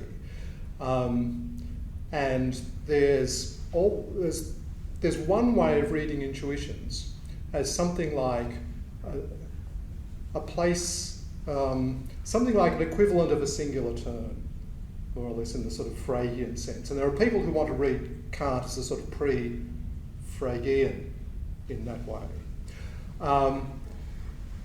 And I think there's certain sort of, that makes sense in a certain sort of way when one thinks of the logical structure of judgments that are required to fit the judgments in the transcendental unity of our perception. Right? But Sellars says that the notion of intuition is Janus-faced. And I think that's sort of an interesting way of putting it, because I think Kant's account of the structure of judgment is Janus-faced, because it has to, on the one hand, point towards perceptual experience, because of his, that part of his theory, and on the other hand, it has to point towards logical relations with other judgments, such that they're unified in a unified conception of the world. And to my way of thinking, they're requirements that are sort of pushing the structure of judgment in different directions. Hence, I think Hegel's sort of criticism is right, is that there's a sort of tendency for Kant to think of judgments in the old-fashioned Aristotelian way, in sort of one sense, and in the modern sort of plugging into inferential relations with other sorts of judgments, which require a different sort of logical structure and so forth, on the other hand. Now, one sense of intuition, I think, is the sort of analogue to a singular term in logic. The other, I think, is a this such, but I think of the this such as what in Aristotelian accounts of judgments is not a singular judgment, but actually a particular judgment. And those sort of distinctions, of course, haven't really survived in the translation from ancient, Aristotelian logic into modern logic. But a particular judgment needs a concept term in the subject term, right? And obviously has a concept with the predicate. And that's Kant's official account of judgments, because Kant he rules out singular judgments, right? The only singular judgments actually are aesthetic judgments for Kant, and they're non-cognitive, officially. And all judgment structures have concepts in subject place, so they're all got two concepts. So one of the problems I have with the sort of Sellars examples even is this is a cube is just not a type of judgment that you would get in Kant. You'd get something like this cube is blue. So I think there's a sort of a misreading of the role of the demonstrative this such phrase. I mean, Sellars certainly knows that it's the way it's tied into Aristotelian logic, and he's got quite a lot on that. But nevertheless, when he uses it as examples, I think they're very misleading examples. Good. Well, that's very nice timing. We're just out of time now. So let's thank you, Alfie. On the sideways on theme. And David Macarthur is the first speaker. I guess we're short of time, so I might start while... The handout really isn't all going through the talk. It's just some quotations, mostly quotations, from McDowell and Wittgenstein. The paper's called McDowell's Metaphysics of the Obvious. As a preliminary comment, I want to say that I'm honoured to be presenting a talk at a conference celebrating the work of John McDowell, a philosopher who has been a constant source of inspiration to my own thinking from my earliest undergraduate days. His writings represent for me models of historically sensitive, conceptually penetrating philosophy at its best. If I have any criticisms, it should be understood that my thinking owes an enormous debt to McDowell's thought. I want to explain the motivation for my talk by saying that I'm interested in contributing to a subversive history of philosophy, understood as a history of skeptical strategies for rejecting or overcoming metaphysics. Heroes in this history include the ancient Pyrrhonian skeptics, Hume, Kant, or at least his skeptical attitude to speculative metaphysics, Comte, Carnap, Dewey, Wittgenstein, and more recently, Putnam, Rorty, and McDowell himself. But even if McDowell is a leading voice amongst we metaphysical quietists, I have some reservations about his account. Let me begin with a quote from Mind and World. So this is the first quote on the handout. To say there is no gap between thought as such and the world is just to dress up a truism in high-flown language. All the point comes to is that one can think, for instance, that spring has begun, and that very same thing, that spring has begun, can be the case. That is truistic, and it cannot embody something metaphysically contentious like slighting the independence of reality. That there is no gap between thought and world, according to McDowell, is a truism dressed up in rhetorical garb. I'll call it, neutrally, the no-gap claim. Before considering this supposed truism in more detail, it is worth asking, what is a truism? And what is its role in McDowell's philosophy supposed to be? The Oxford English Dictionary says that a truism is, quote, a statement so obviously true as not to require discussion. McDowell contrasts truisms with metaphysically contentious statements, which I take to imply that truisms are to be contrasted not simply with metaphysical assertions, but with controversial statements generally. So truisms are not to be understood as relativized to thinkers, since something could seem obvious to me, but quite unobvious, hence controversial to you. The role of truisms, at least one would think, prima facie, is as touchstones of conviction, obvious truths that McDowell can remind his readers of in order to secure their assent. A complication is that McDowell concedes that philosophy itself can distort one's sense of what is obvious.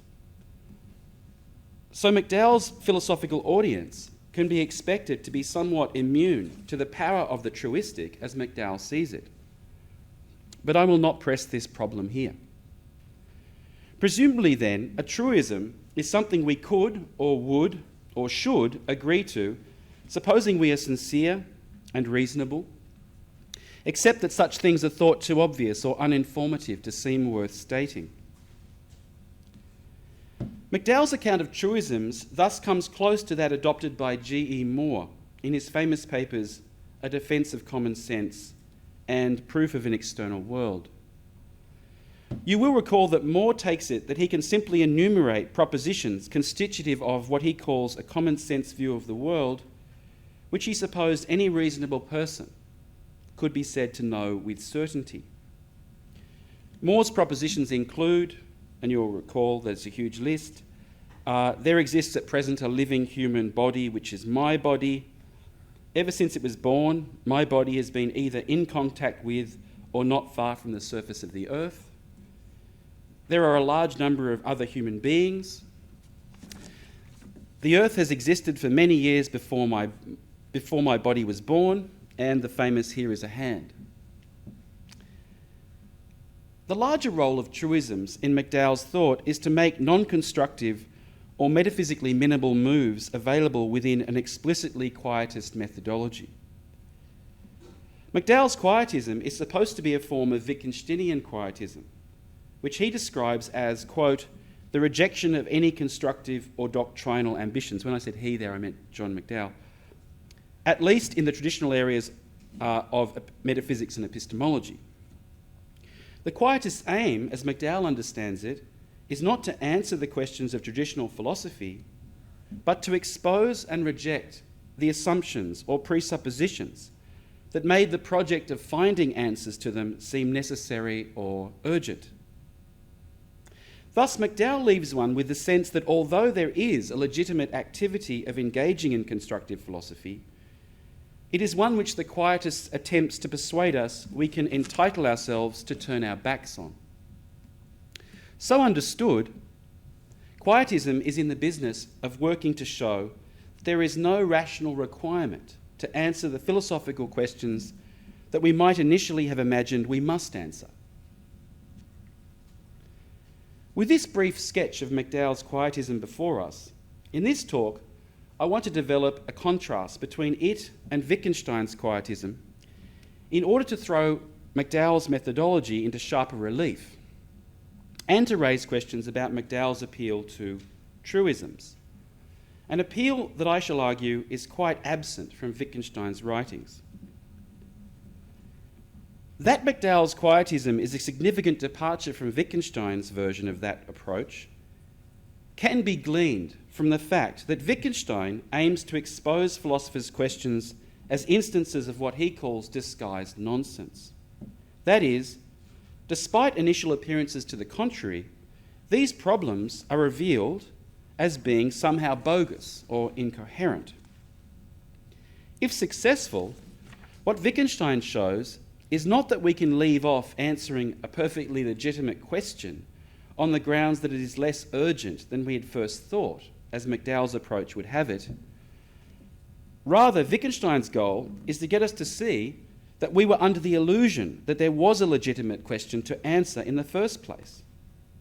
The question is not avoided or bypassed, it is dissolved. It is not that we find a way to leave off the constructive activity of answering a genuine question. What we come to see is that there is no question to answer.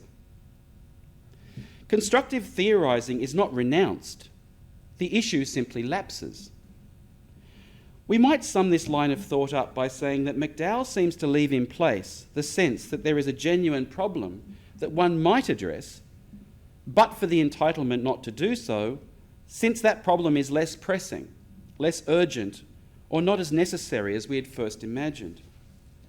In contrast, Wittgenstein, if successful, demonstrates that there is no problem, that we were under a false impression that there was one. But I want to focus attention on a different difference concerning the issue of truisms. So here are some relevant remarks from Wittgenstein's Blue Book about common sense and its relation to philosophy. So this is the second entry on the handout. The common sense philosopher is not the common sense man, who is as far from realism as idealism. There is no common sense answer to a philosophical problem. One can defend common sense against the attacks of philosophers only by solving their puzzles, e.g., by curing them of the temptation to attack common sense, not by restating the views of common sense. For Wittgenstein, common sense does not embody or favour any particular philosophy, nor can common sense be appealed to in order to answer a philosophical problem. Wittgenstein traces the conflict between common sense and philosophy not to a disagreement about facts, but to a philosophical dissatisfaction with ordinary language and the differences that it marks. Common sense, understood as a set of views, cuts no philosophical ice whatsoever. It is noteworthy that in the philosophical investigations, the term common sense does not appear at all. And the term truism only appears twice. In fact, one of the times is the time that McDowell quotes from in 95. Wittgenstein prefers to speak of everyday or ordinary uses of language, where this does not signify what is normal or usual, or a statistical likelihood of agreement, for example, confirmable by empirical testing. Ordinary in Wittgenstein contrasts with the metaphysical. A scientific report or a legal document written in legalese may count as examples of ordinary language in Wittgenstein's sense. It is also worth recalling that in Uncertainty, Wittgenstein's reaction to More's recital of common sense propositions that More took to know for certain was perplexity. He, Wittgenstein, did not agree with More that he had stated obvious truths known to every reasonable person. On Wittgenstein's way of thinking, the philosophical context in which More made his utterances did not serve to determine a meaning for them, which is, of course, not to deny that it might be easy to imagine ordinary circumstances in which they would mean something determinate. More's famous, "I know I have two hands," was not, for Wittgenstein, a demonstration of an obvious truism, but, on the contrary, a not yet intelligible performance, insofar as Wittgenstein could not determine what More was doing with these words in the circumstances in which he used them. Wittgenstein likened using words as More did in his recital to making soaring movements in the air, as if one were holding a handsaw and soaring through an imaginary plank. Wittgenstein asks, would one have any right to call this movement soaring out of all context?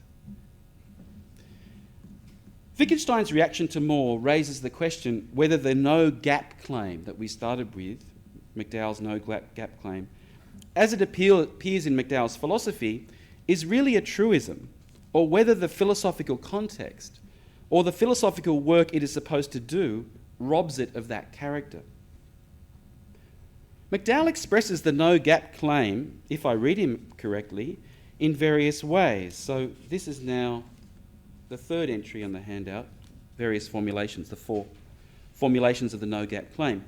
So firstly, a sentence of the form that things are thus and so can be used both to describe an aspect of the world and to express a true thought. Secondly, the world is everything that is the case, or, what is the very same thing, everything that can be truly thought to be the case. 3, there is no ontological gap between the sort of thing one can mean, or generally the sort of thing that one can think, and the sort of thing that can be the case. And fourthly, the world and thought are within the conceptual sphere, sharing a judgmental form. Ultimately, again, if I read him correctly here, what we are supposed to accept as truistic is that, quote, and this is from the more recent book, Having the World in View, the world itself is indeed structured by the form of judgment. Is such a claim really truistic? Is it really a truism? One immediate reason for suspicion is that 2 of these formulations of the no-gap claim employ distinctively philosophical expressions, ontological gap and conceptual sphere. Surely this raises a problem for their truistic status, since only a small subset of the population employs and understands such locutions. It also seems to sit awkwardly with McDowell's claim that philosophy itself distorts our sense of what is obvious, for the very readers who do employ this locution can be expected to disagree about its use. McDowell is well aware of this difficulty, but he seems not to think it decisive. I have a quote on that, but I won't read. But I want to pursue another reason for doubting the truistic status of the no-gap claim. In order to approach this matter, I want to reinsert the McDowell quote with which I began back into its context in Mind and World. The quote is taken from a section of the text which is an extended reflection on the following remark from Wittgenstein's philosophical investigation. So this is the 95 on the handout from PI. Quote, thought must be something unique, end quote. When we say and mean that such and such is the case, we and our meaning do not stop anywhere short of the fact, but we mean this is so. But this paradox, which has the form of a truism, so that's one of the 2 occurrences in the whole of PI, of truism, can also be expressed in this way. Thought can be of what is not the case. McDowell seems to me quite right to suppose that Wittgenstein is here reflecting on the fact that there is a sort of correspondence between thought, or true thought, and the world, which is manifest in the way in which the same sentence, that such and such is the case, can do duty both to describe some aspect of the world and to express a true thought about the very same fact. But McDowell goes on to subtly misdescribe this as a truism. What Wittgenstein in fact says is only that it has the form of a truism. This can be read as saying that although it looks like a truism, what it is, whether it is one or not, is not determined simply by this form or appearance. To be a truism is a matter of its use, not its form. As Wittgenstein often remarks, on what occasion, for what purpose do we say this? So that's relevant here. Why is Wittgenstein suspicious about whether this is a truism or not? It is worth recalling that this is a part of the philosophical investigations that is criticising aspects of Wittgenstein's earlier work, the Tractatus. So here I'm going to say some things that connect with what Paul said in his talk. The opening remark of the Tractatus is, the world is everything that is the case. We might explain this as saying that the world is understood as the totality of true propositions. Or if we use the term fact to mean true proposition, we might say that the world is the totality of facts. This remark, which McDowell quotes approvingly, seems innocuous, as at least one way of conceiving the world. But in the very next remark in the Tractatus, there is a significant step towards a full-blown metaphysical thesis. So the next remark goes, 1.1, the world is the totality of facts, not of things. The term fact has here shifted in significance from meaning a true proposition to an ontological category, a worldly state of affairs. The metaphysical claim that the world is composed of states of affairs, something with a certain structure, is being opposed to a world of things, which presumably lack that structure. The innocuous opening claim that the world is everything that is the case is here transformed into a distinctive, but at this point indeterminate, metaphysics. But it need not have any such implication. We could just as well read it, that's the first claim, the world is everything that is the case, as saying that the world is the totality of things with their properties and relations. That might be another conception of the world, or at least one that is not contrasted with a world of facts. The Tractatus goes on to suppose that there is a unique analysis for the expression of every true thought, such that there is, at the end of analysis, an isomorphism of true thought, true proposition, and the worldly states of affairs, all of which are imagined to share a common logical form. It is this picture of the uniqueness of thought that Wittgenstein is criticising in the section of the philosophical investigations from which McDowell quotes. Wittgenstein continues in the very next remark, this is 96 on the handout, other allusions come from various quarters to attach themselves to the special ones spoken of here. See, speaking of and talking about an allusion, thought, language now appear to us as the unique correlate, picture of the world. These concepts, proposition, language, thought, world, stand in line, one behind the other, each equivalent to each. And again, the typical Wittgenstein response to this, but what are these words to be used for now?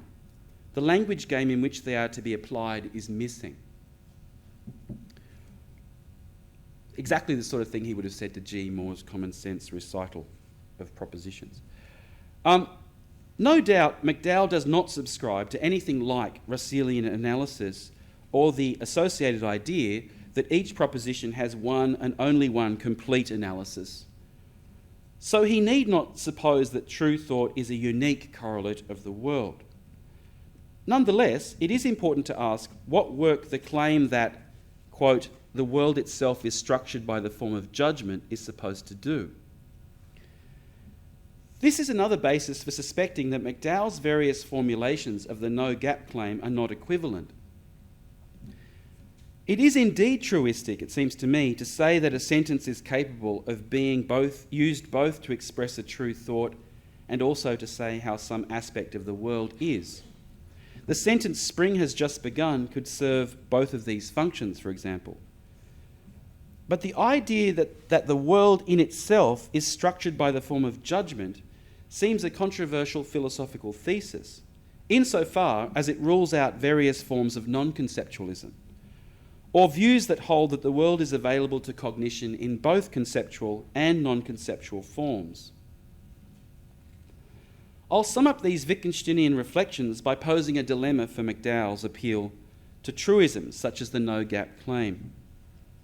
Either it is a truism, which cuts no philosophical ice, particularly for a philosophical audience, or it's a controversial metaphysical contention masquerading as a truism. Let me close by saying that what I take myself to have shown is that McDowell's quietist methodology, or the remarks that he makes in expressing that, don't seem to me to do justice to the undoubted power and persuasiveness of his philosophy. One of the things that I particularly admire about John McDowell's work is the dogged determination and wolfish resourcefulness with which he defends his many philosophical heroes against interpretations that, by his lights, would reveal them to be misguided. And so this is a modest attempt at something of the same, though with the difference that John is my target. Also with the difference that I'm well aware that there's a danger that McDowell's Sellars, with his with the peculiar blind spot he comes equipped with, may prove more interesting a theorist of intentionality than my Sellars, shorn of this blind spot. Okay, this is working. So McDowell has long criticized a philosophical outlook according to which languages and thoughts' directedness at objective reality remains mysterious unless we can achieve an understanding of such directedness, to use his phrase, from outside the semantical, from outside the conceptual order. He describes such a perspective as a sideways-on point of view on the directedness of the conceptual at the real.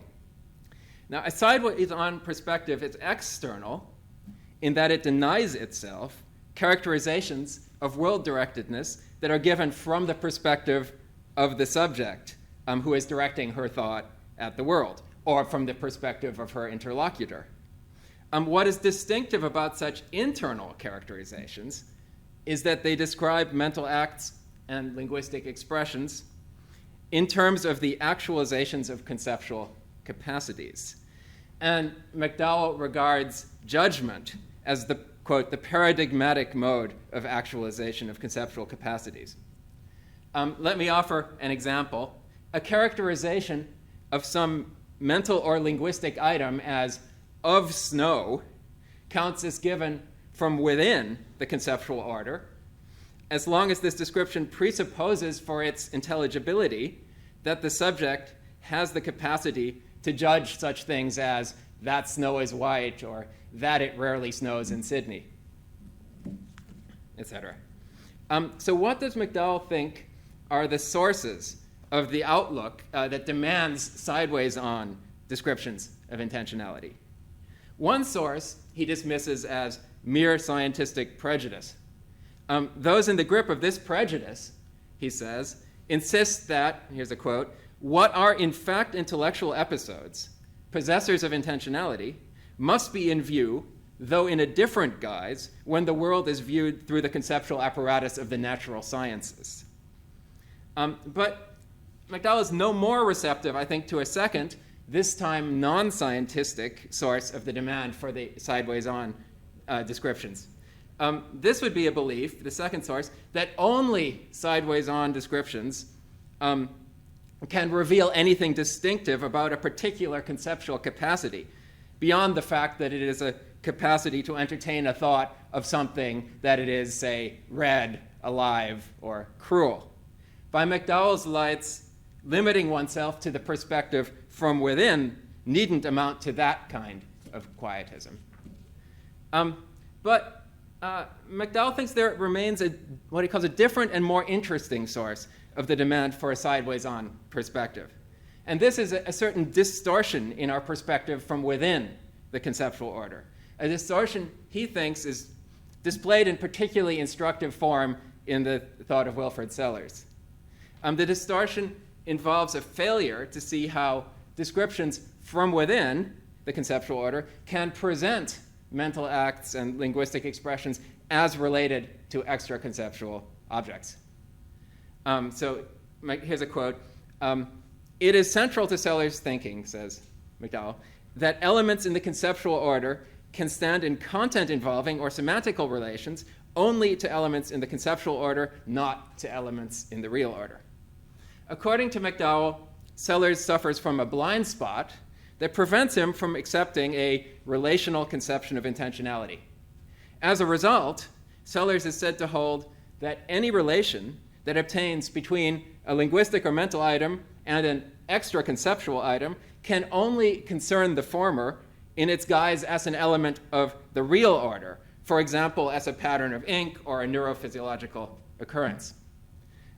It's because of this blind spot, McDowell argues, that Sellars thinks, quote, that our entitlement to see elements in the conceptual order as intentionally directed toward elements in the real order has to be transcendentally secured from outside the conceptual order. True transcendental philosophy, McDowell counters, would include freeing ourselves of blind spots, such as Sellars' blind spot for relationality, that distort our view of the conceptual order from within. So his reading of Sellars thus promises a new way to address the demand for a sideways-on perspective. It would be difficult to show that demands for a sideways-on perspective couldn't have their underlying source in a blind spot for a relational conception of intentionality. Instead, I'm going to argue that this diagnosis doesn't apply to Sellars.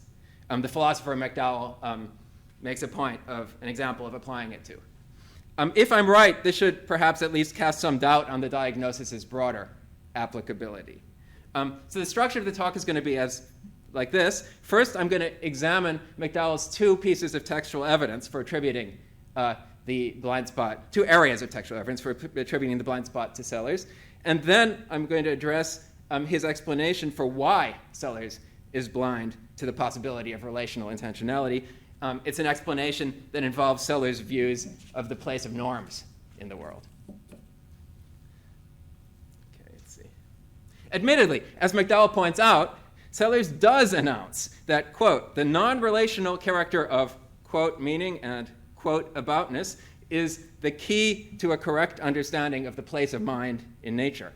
So I hope to show that the various non-relationality theses that Sellars endorses are all distinct from the claim that McDowell says is central to Sellars' thinking, and that they're irrelevant to Sellars' demand for a sideways-on perspective on intentionality. Sellars is arguing for a set of far weaker theses than McDowell's diagnosis demands, and his motivations for these theses are consistently laudable by McDowell's own lights. Where there are problems in Sellars' implementation of the basic perspective he shares with McDowell, these don't amount to a distortion in his thinking about intentionality from within the conceptual order, a distortion that could give rise to the sideways-on demand. Okay, onto the textual evidence. One place that McDowell thinks Sellars aims to motivate his non-relational conception of intentionality is in his paper, Being and Being Known. According to McDowell, Sellars here attempts to justify that conception by an argument that goes like this. First premise, if how an intellectual act is directed at reality is intrinsic to that act, then it's not a relational feature of that act. Second premise, how an intellectual act is directed at reality is intrinsic to that act. Conclusion, hence, how an intellectual act is directed at reality is not a relational feature of that act. McDowell concedes that any attempt to resist the second premise here would be, quote, utterly unprepossessing. As McDowell himself uses the word intrinsic, the intrinsic features of intellectual acts are those features that belong to the act's qua conceptual occurrences of a certain kind. I'm quoting McDowell.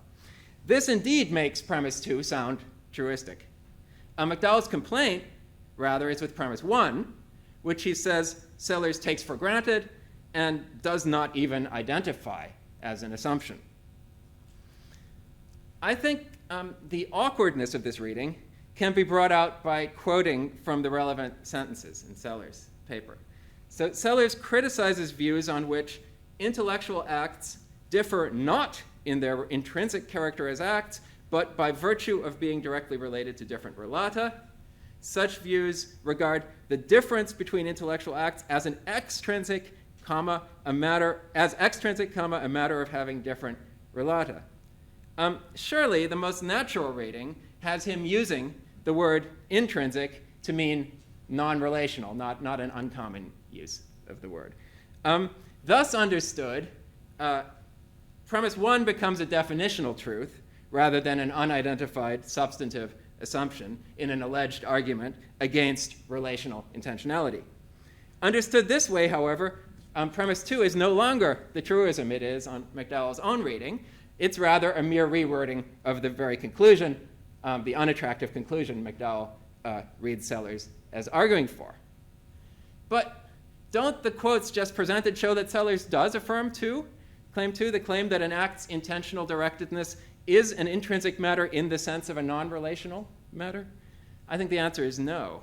His point in denying that, quote, acts of the intellect are intrinsically alike regardless what they are about, is to reject the view that acts which differ in terms of their intentional directedness differ solely in having different relata and have no corresponding non-relational differences. That's the view he attributes to the opponents he's talking about in these passages. He rejects the view of such acts as, quote, differing only extrinsically by virtue of their different relata. This is not a denial that intentional directedness is a relational matter. Still, McDowell has two separate and seemingly stronger pieces of evidence to support his claim that Sellars rejects a relational conception of intentionality. First, recall that Sellars stresses the non-relational character of quote meaning and quote aboutness. Second, Sellars also denies the relational character of statements of denotation and satisfaction, or truth of, the statements of the sort that appear in semantic theories inspired by Tarski. How can I contend that neither of these two claims reveals a non-relational conception of intentionality?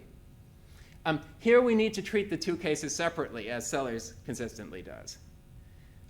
When Sellars mentions the, quote, meaning of linguistic expressions and the, quote, aboutness of mental episodes, he's referring to the status of a particular kind of statement. Here are three examples. A, the word triangular, the predicate triangular in English means triangular. B, the predicate triangular in English stands for triangularity. And C, Jones's thought is about triangularity. Since Sellars holds that claims like C are to be understood by analogy to A or B, I'm going to focus on the former.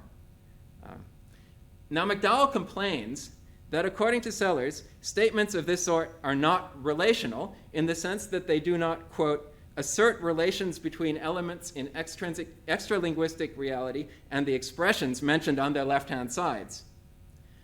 But it's not clear to me that McDowell himself would see A or B as asserting such relations. Elsewhere, when we look at McDowell's own writings, when he asks what kind of statement might tell us what the predicate triangular, say, means, tell us what the statement predicate means, this is McDowell's own answer.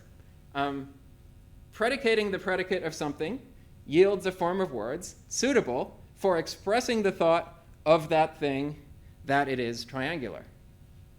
But this claim, this statement, doesn't appear to assert a relation between a predicate and a, quote, element in extralinguistic reality.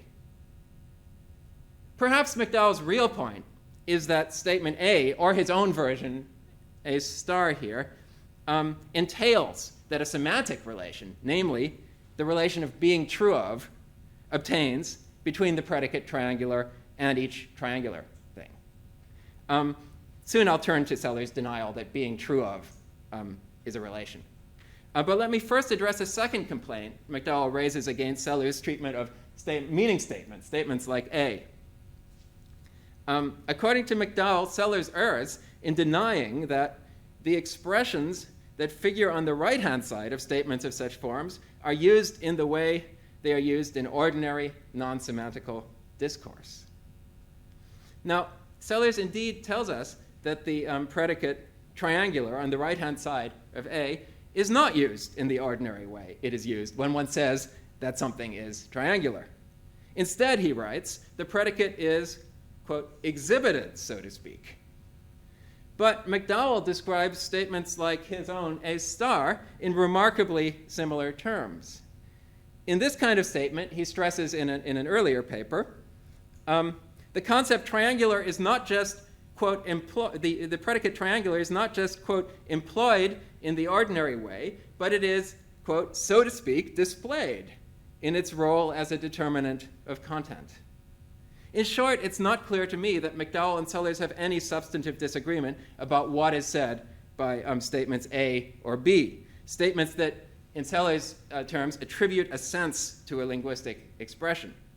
The difference is simply that Sellars thinks that we should also provide a sideways-on account of, I'm quoting from Sellars, whatever it is about linguistic episodes by virtue of which the latter stand for the senses they stand for. That's the disagreement here. So let's turn now to the second kind of statement whose relationality Sellars denies, what he calls statements belonging to semantics of the Carnap-Tarski type.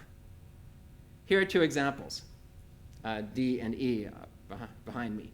D, the English predicate large is true of Chicago. Right? These are examples from Carnap originally. E, the name Chicago in English denotes Chicago. McDowell is surely right that Sellars goes seriously astray when he denies that these claims state relations between English words and a city. My aim, however, is to offer an explanation according to which Sellars' conclusions don't reveal any blindness to the very possibility of semantical relations to real objects. Here's a way to make my disagreement with McDowell concrete. In addition to D and E, McDowell cites a third sort of very interesting sort of semantical statement. The name Chicago is such that its concatenation with the predicate is large is true if and only if Chicago is large. McDowell uses a slightly different example. It's the same. McDowell notes that F here, too, it also states a relation between a word and a city. It's a relation that the word Chicago bears to the city, Chicago. And that, for instance, the word Storrs, Connecticut doesn't bear to Chicago. And McDowell alleges that this should be impossible by Sellars' lights. Indeed, if Sellars' thinking were distorted by a general inability to countenance semantical relations to extra linguistic objects, then he couldn't regard F as any more relational than he regards D or E. As I'm now going to explain Sellars' thinking about the Tarskian semantic notions, however, his actual reasons for denying relationality in the first two cases, D and E, simply don't apply in case F. So it's a way to make the disagreement here concrete. Sellars' actual reasons for denying the relationality of satisfaction and denotation are based on a difficulty he encounters in providing explications of these concepts that meet a desideratum he shares with McDowell. So throughout Sellars' writings, Sellars insists on what, citing Kant, he calls the primacy of judgmental content, and what, citing Frege, he calls the primacy of the sentential role. He would agree with McDowell's claim in an early paper that I've put up there, that the very conceptual identity of the concepts of denotation and satisfaction, quote, consists solely in their impact on a semantic property of complex expressions, specifically sentences that can be used in moves in a language game, complex expressions, truth conditions, the concept of which we can explain only in terms of requirements for the applicability of intentional notions or content-specifying notions. The concept, for example, the concept of denoting Chicago is to be understood, according to McDowell, in terms of its impact on, say, a sentence's property of being true if and only if Chicago is large, which itself is to be understood as a requirement on the applicability of the notion of expressing the thought that Chicago is large. Compare now two remarks from a letter that Sellars wrote in reply to Gilbert Harman's review of his book, Science and Metaphysics. Sellars here is criticizing what he calls the standard philosophical interpretation of the Tarski formalism. So he's saying, I have no beef with Tarski, it's just philosophical interpretation. Quote, the semantic primitive of Tarski's account of truth is the concept of an open sentences being true of an n-tuple of objects. If one begins to feel, says Sellars, that, since true of is understood in terms of true, if one begins to feel that the Tarski account is moving in a circle, Usefully, however, and in a circle which is large enough for its purpose, one might also begin to feel that the connection between Tarski's semantic primitive, truth of, and the world remains to be explicated. This is what my account attempts to do, that I find the focal point of the connection to be at the level of true, rather than true of, does not mean that I minimize the role of true of in explicating the semantics of quantification, what Tarski employed it for. Once again, another quote from the same letter, slightly earlier. The truth conditions of quantified statements are indeed to be specified recursively in terms of satisfaction, truth of. This, however, is compatible with the fact, on which I have laid great stress, that the focal concept of semantics is that of truth, the cache value of which is to be found in the truth move, illustrated by sentence "Snow is white" is true, so snow is white. And according to Sellars, this truth move can only be understood in terms of what McDowell calls the applicability of intentional notions. In this instance, Sellars takes the truth move to depend on the fact that the sentence "snow is white" expresses the sense that snow is white. Thus far, we have still found no divergence between Sellars and McDowell. Why then does Sellars' stress on the focal role of truth, something he shares with McDowell, lead him to deny that denotation and satisfaction are relations? It's the bad claim. To understand why, we need to appreciate a second desideratum Sellars puts in place. He aims to give not just a characterization, but rather what he calls a definition of truth, i.e. an analysis or explication of true. And the same holds for the semantical concepts denotation and satisfaction. I'm going to focus on satisfaction. For present purposes, we don't need to, nor do I have time to, examine his purported definition of sentential truth in terms of what amounts, when the language we're talking about is our own, to what Sellars calls correctness of dequoting. When we turn to subsentential denotation and satisfaction, Sellars is not content to regard these concepts as explicated by showing how assignments of denotation and satisfaction systematically generate truth conditions. Unlike McDowell, he demands a definitional analysis of denotation and satisfaction. And the only way he can see to accomplish this, while respecting his insight that denoting and being true of can't be conceptually prior to truth, is by, in the reverse way, defining denotes and true of in terms of true. So as he explains to Harman in this letter, I hold that satisfaction and truth of are definable in terms of true. How does Sellars go about defining a predicate's being true of something, i.e. being satisfied by something, in terms of a sentence's being true? He realizes it won't do to employ a definitional schema with instances like the one I've just put up.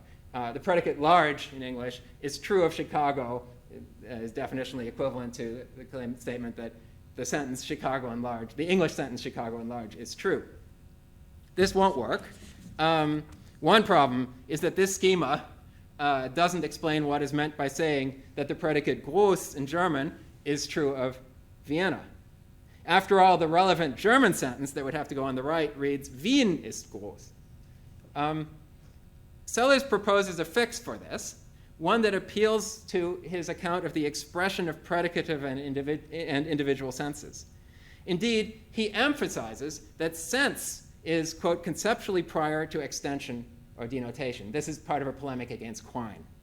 The details of his account vary, and presenting them would require explaining his apparatus of dot quotation and distributive singular terms. Still, what his various formulations all drive at is something like this. It's a schema with an instance like this. Groß in German is true of Vienna. That's definitionally equivalent to. There is some predicative sense such that, 1, groß in German expresses that sense, and 2, simple predications in any language whose predicate expresses this sense and whose singular term expresses the individual sense Vienna are true. So that's his attempt at defining true of in terms of true. Now, Sellars' explication of what it is for a predicate to be true of faces numerous problems. For present purposes, however, all that matters is one consequence. Precisely the non-relationality that McDowell rightly objects to. In the instance we considered here, the definiens on the right doesn't mention the city Vienna. More precisely, to use, as he says, a scalpel instead of a bludgeon, it doesn't mention the city in an ordinary way, but at best in the peculiar exhibiting way exemplified by Wien in German expresses the individual sense Vienna. Nonetheless, on Sellars' explication, what implies that the German predicate groß is true of Vienna is the truth of simple predications expressing the propositional sense that Vienna is large, and such predications on Sellars' explication of truth are true just in case Vienna is large. Sellars' non-relational, I got ahead of myself. Sellars' non-relational analysis of satisfaction respects the conceptual link between a characterization of a predicate as being true of Vienna and a characterization of that city. Sellars summarizes this matter in an important passage in Science and Metaphysics. His topic here, his official topic, is an object's exemplifying a property, but the same point applies to its satisfying a predicate. In asserting that wisdom is exemplified by Socrates, or that the predicate wise is true of Socrates, Sellars says, we do not assert a relation between Socrates and an object. That's because our assertion's reference to Socrates is in a special way indirect, being mediated by the truth performance, i.e. the move between the proposition that Socrates is wise is true and Socrates is wise. The crucial point here, for my purposes, is that to understand this mediated reference to Socrates that we make when we claim that Socrates satisfies the predicate wise, we don't abandon the perspective on this predicate as an element of the conceptual or semantical order. Sellars is not here alluding to relations visible only from a sideways-on perspective on language. Nothing in his explication of what it is for a predicate to be true of something motivates a project of vindicating intentional directedness to real things from sideways on. Finally, consider statement F above. The word Chicago is such that its concatenation with, quote, is large, is true if and only if Chicago is large. None of the considerations I've explained here would require Sellars to deny that the right-hand instance of Chicago here is straightforwardly used, of the word Chicago, is straightforwardly used, just as it would be in any ordinary non-semantical context. His explication of semantic notions gives him no reason not to agree with McDowell that in this statement F here, quote from McDowell, we relate the conceptual order to the real order, mentioning elements of the real order by making ordinary uses of the words on the right-hand side. Okay, I've now addressed McDowell's evidence for attributing to Sellars a blind spot regarding the possibility that descriptions from within the conceptual order of intentional episodes and acts could present them as related to mind external objects. In addition to citing evidence of a blind spot, however, characteristically, McDowell explains why he thinks the blind spot, quote, is not a mere oversight on Sellars' part. McDowell's thought is that seeing one's way to a satisfactory relational conception of intentionality requires seeing the relations in question, such as denotation and satisfaction, as having normative import. Yet, on his reading, Sellars finds himself unable to do so. Quote, the trouble is that Sellars thinks the norm-free reality disclosed by the natural sciences is the only location for genuine relations to actualities. Why should we think that Sellars has difficulty understanding how relations between elements of the semantical or conceptual order and extramental actualities could have normative import? Elsewhere, McDowell appears to argue that this provides the best explanation for an alleged feature of Sellars' sideways-on perspective. That is the alleged fact that Sellars thinks there must be proprieties of what is in fact, I'm quoting McDowell, must be proprieties of what is in fact linguistic practice, formulable in non-semantical terms that underlie and constitute the semanticity of linguistic expressions. According to McDowell, Sellars invokes such pre-semantical norms in, quote, constitutively explaining what meaning is from outside the semantical. And the fact that he does so is a symptom, in turn, of his inability to conceive of semantical normativity from within the semantical order, an inability that, in turn, prevents him from achieving a relational conception of intentionality. So that's how I read McDowell's diagnosis of what's going wrong in Sellars, why the blind spot is not a mere oversight. There, as far as I can see, two problems with this diagnosis. The first is that Sellars views the normative import of semantical statements in much the way McDowell does. McDowell writes, quote, "The very idea of such relations as denotation and satisfaction makes sense only in the context of how they enter into determining the conditions under which whole sentences are correctly or incorrectly asserted. The normativity expressed by those uses of correctly and incorrectly is reflected back into the content of such concepts as that of denotation." That's McDowell. But we've seen how Sellars regards the truth of whole sentences as conceptually prior to the denotation and satisfaction of their substantial expressions. And throughout his career, Sellars stresses the normativity, specifically what he calls the performance authorizing force of truth statements. The second problem is that I think McDowell is mistaken in attributing to Sellars the view that there are, what McDowell calls oughts, that can be seen as determining significance or meaning from outside the semantical. That Sellars holds this view. McDowell's mention of oughts here is a reference to Sellars' claim that linguistic, quote, linguistic objects are subject to rules and principles are fraught with ought. Famous rhyme here. But Sellars immediately adds in this passage that we abstract from this knowledge in considering them as objects in the natural order. According to him, considering sentences, qua statements in the full sense, which involves the conception of norms and standards, is considering them semantically, as opposed to considering them from without, qua what he calls natural linguistic objects. The oughts with which linguistic expressions are fraught belong to them only as elements of the semantical or conceptual order.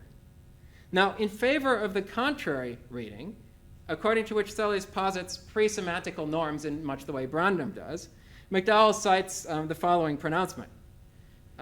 Sellars writes, "The rule-governed uniformities which constitute a language, including our own, can, in principle, be exhaustively described without the use of meaning statements."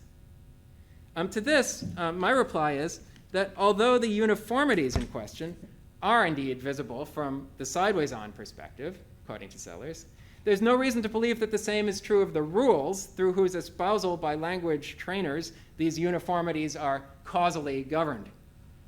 Now, Sellars does hold that the semantical rules that govern the uniformities, in virtue of which a word means what it does, can in principle be specified without statements of the form word W means blank.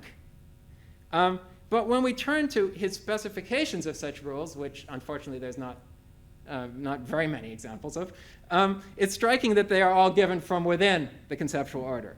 So consider here the most explicit formulation in science and metaphysics, mature work, of something he says is, quote, in our sense of the phrase, a semantical rule. It goes like this. One ought not to accept both the proposition that there is lightning at time t and the proposition that there is not thunder at time t plus delta t. While I can't substantiate this claim here, I believe that Sellars consistently conceives of semantical rules as expressible using statements like, here's another quote, that something is G may be inferred from that it is F. Such statements tell us what is correct and proper with respect to the occurrences of expressions that stand for given senses, and in doing so, they state norms that are partly constitutive of the identity of those senses. Sellars holds that from the very first papers. If the semantical rules Sellars appeals to, though, are precisely not pre-semantical in McDowell's sense, then his appeal to them presents no evidence of an inability to properly accommodate normativity within the semantical order. So, in conclusion, I've argued that Sellars' conviction that we need a sideways-on view of the bearing of thought and language on extramental reality, that this does not derive from a blind spot in his thinking about intentionality from within the realm of the conceptual. If that's right, McDowell's examination of Sellars doesn't succeed in uncovering a disorder whose treatment might help relieve the demand for a sideways-on perspective. Thanks.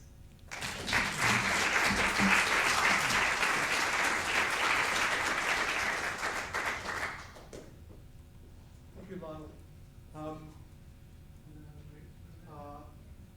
We could have a break now or after the next speaker? Now, okay. We'll have a 3-minute, not a coffee break, it's a comfort stop.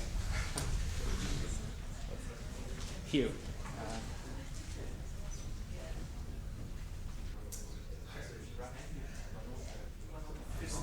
Okay, perhaps we'll resume. It's a pleasure to introduce Nick Smith from Macquarie University.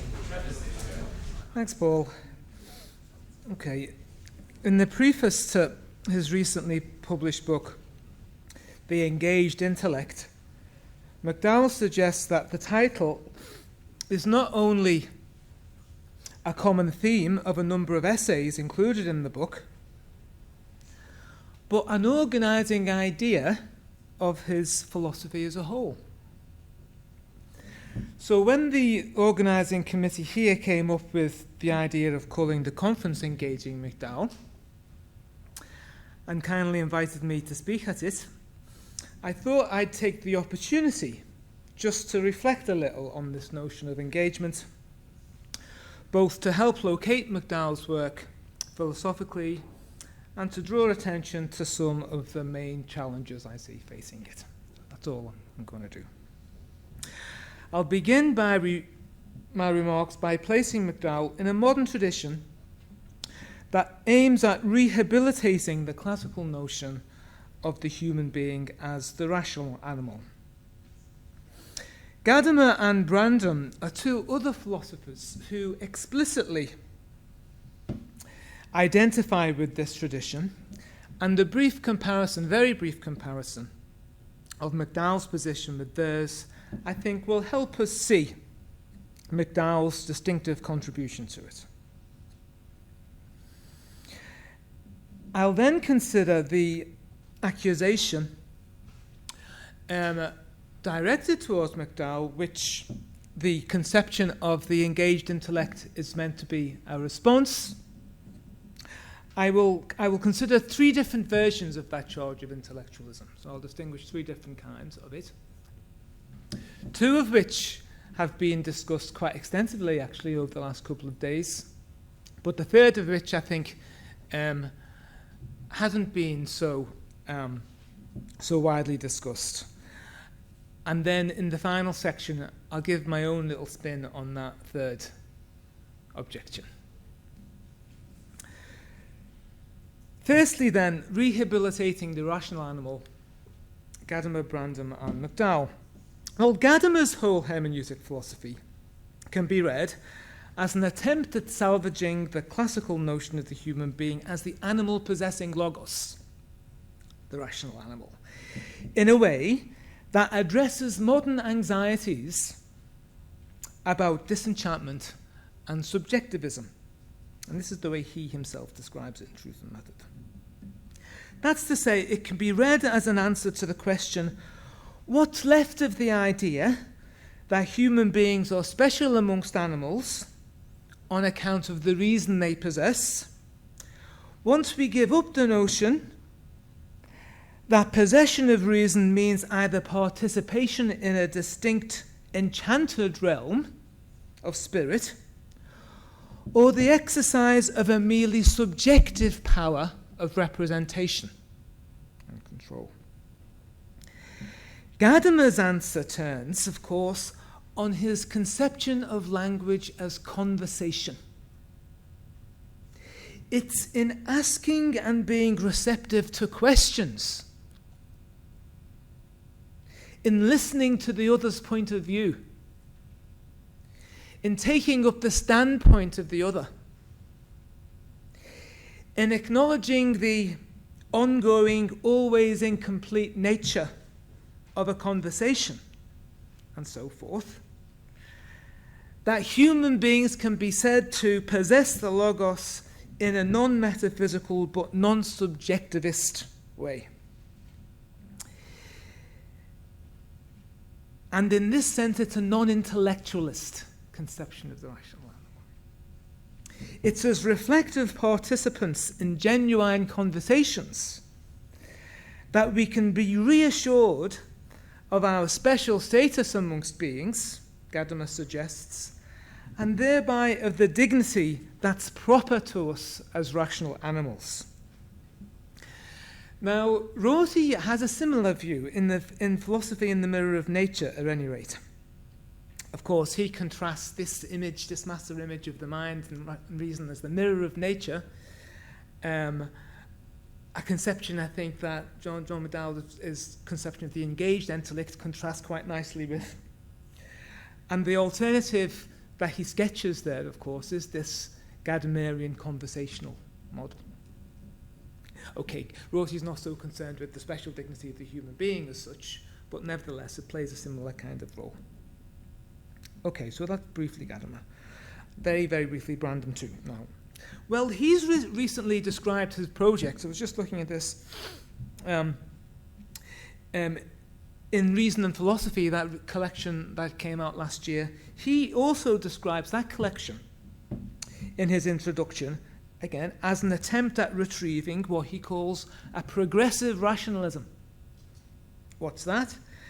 Well, it's an attempt at rehabilitating this notion of the human being as a rational animal without what Brandom himself calls the intellectualist distortions of Cartesianism and Platonism. This is exactly the way that Brandom lays it out in his introduction. Okay, that is to say, without the distortions of the supernaturalist conception, say that's the Platonist one, or the Cartesian subjectivist one. It's the great achievement of German idealism, Brandom argues, to have established the basic shape of such a non-intellectualist, progressive, as he calls it, rationalism. On the progressive rationalist view, as Brandom commends it, human beings are like other animals in having sentience, which is to say self-awareness of an environment and biological needs that press for satisfaction. But unlike the non-rational animals, human beings also have sapience, which is to say cognizance of a world and self-awareness. And the key feature that makes sapience possible is concept use, and so language. Concept mongering, as he puts it, great expression. Concept mongering, or the application of concepts, that's the distinctive feature, and that's bound by norms. There's always a right way and a wrong way to apply the concept, which is to say that concept use is intrinsically normative. Now, this capacity to be bound by norms is thus essential for sapience, but it's also essential for freedom, the freedom of the rational animal. This consists not just in doing what one wants, as merely sentient creatures can do, but in taking responsibility for the norms one binds oneself to and the commitments one makes. So this Kantian thought, together with the Hegelian one that rational responsibility is a social status, granted in communities of mutually recognizing agents, enables us to keep hold of the core of the rationalist truth that human beings are marked off by their rationality without posing some anti-naturalist, Cartesian, or supernaturalist, and Platonist, basis for it. Okay, well, that's just another way of going about it. Now, I don't really have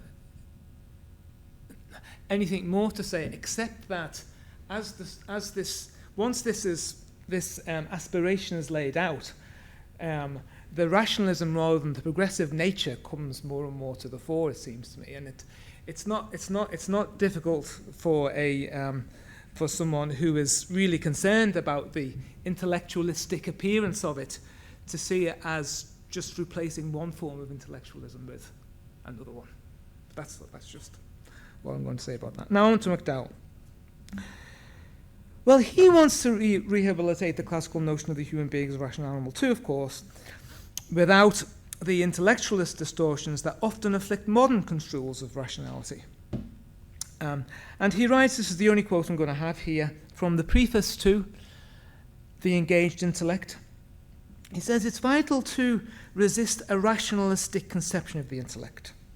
In the case of the practical intellect, the disengagement to be opposed is a disengagement from motivational propensities associated with feelings, and also from animal capacities for physical intervention in the world. Resisting this disengagement ensures that we do not fall into philosophical difficulties when reflect a distancing of the intentional agent from its bodily nature. In the case of the theoretical intellect, the disengagement to be opposed is a disengagement from what figures in Kant's sensibility, sensory responsiveness to features of the environment. Resisting this disengagement ensures that we are not vulnerable to familiar supposed problems about the possibility of empirical knowledge. Okay, so if I have time at the end, I'll return to this idea that what the point of resisting the disengagement is. Here he says that the point of resisting them is to avoid philosophical difficulties.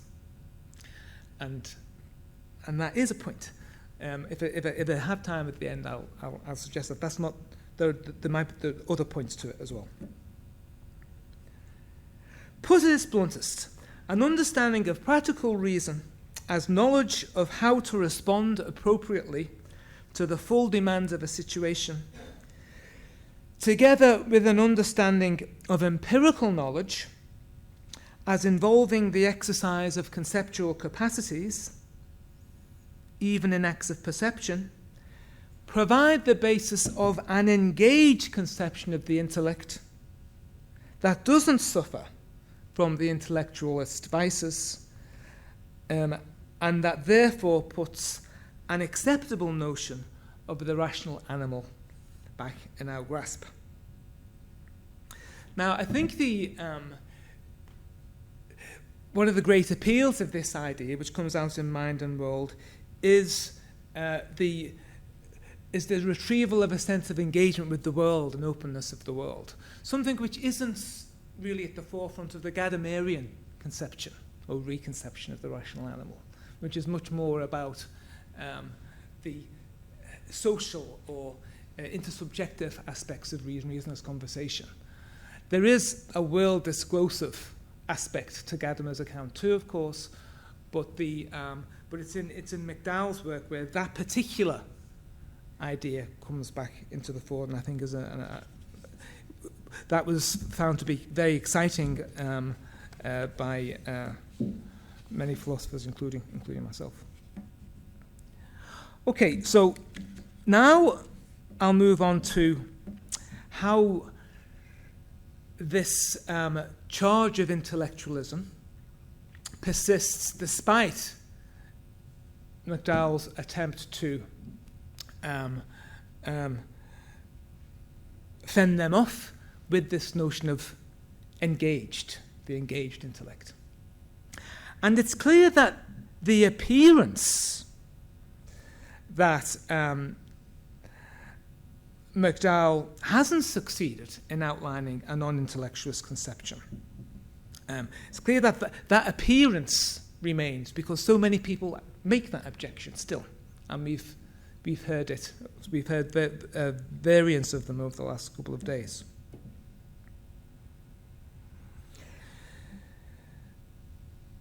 Now, this objection that McDowell's notion of experience as involving the exercise of conceptual capacities is still unduly rationalistic has taken many forms, and I'm going to distinguish three now.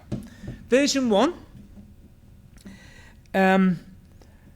proceeds by way of pointing to seemingly non-rational characteristics of human experience, often formulated in terms of non-conceptual content, the non-conceptual content of perceptual experience, as it's enjoyed by both humans and other animals. Okay, so this objection takes the form of, well, look, this aspect of human experience is like what you get in animals. Doesn't make sense to say in either case that there is some kind of exercise of rational capacities at stake in them.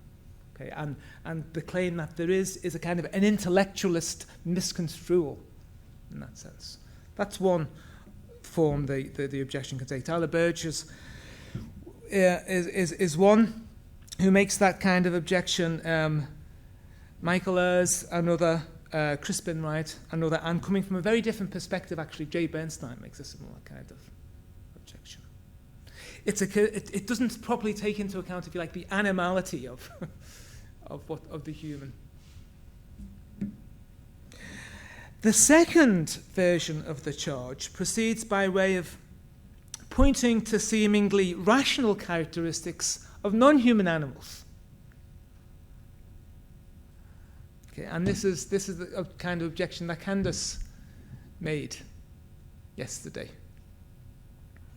And McIntyre also makes this kind of objection. McIntyre invoked in his book Dependent Rational Animals empirical research showing that dolphins display something like rationally coordinated behavior to back up his charge of intellectualism on McDowell's part. And even philosophers who have drawn extensively and enthusiastically on McDowell's work, such as Sabina Lovibond, have also expressed discomfort at the picture of the non-human animal projected from mind and world. Okay, so that's the second version of the objection, that it's not giving due account of the kind of rationality of the non-human animal. The third version, and it's a version of this that I want to give my own little spin on to conclude, isn't so much to do with the rationality of non-human animals, or the animality, so to speak, of what appears on the intellectualist view as rational capacities for thought and action, as non-conceptual but nonetheless distinctively human manifestations of intelligence. Okay, so the idea now is that there's something non-conceptual but still distinctively human that you don't get in animals going on, which isn't in the picture, which kind of gets shoved out of the picture in McDowell's account. And this objection can also go in various ways. One version of it posits a non-conceptual background understanding amongst human beings that makes knowledge in its conceptual form possible. I mean, there's a kind of life-worldly non-conceptuality, rather than a kind of the non-conceptuality that we find in animals. Animals don't have life worlds, but there's a kind of life-worldly non-conceptuality that needs to be in the picture too. Charles Taylor and Hubert Dreyfus, drawing on Heidegger and Merleau-Ponty, have made this point. Okay. Well, the point can more simply be made, I think, by pointing to manifestations of human intelligence, of the human intellect, then, are we entitled to say, that don't seem to have conceptual form. Now, I took Graham Priest's point about the judo lock, actually,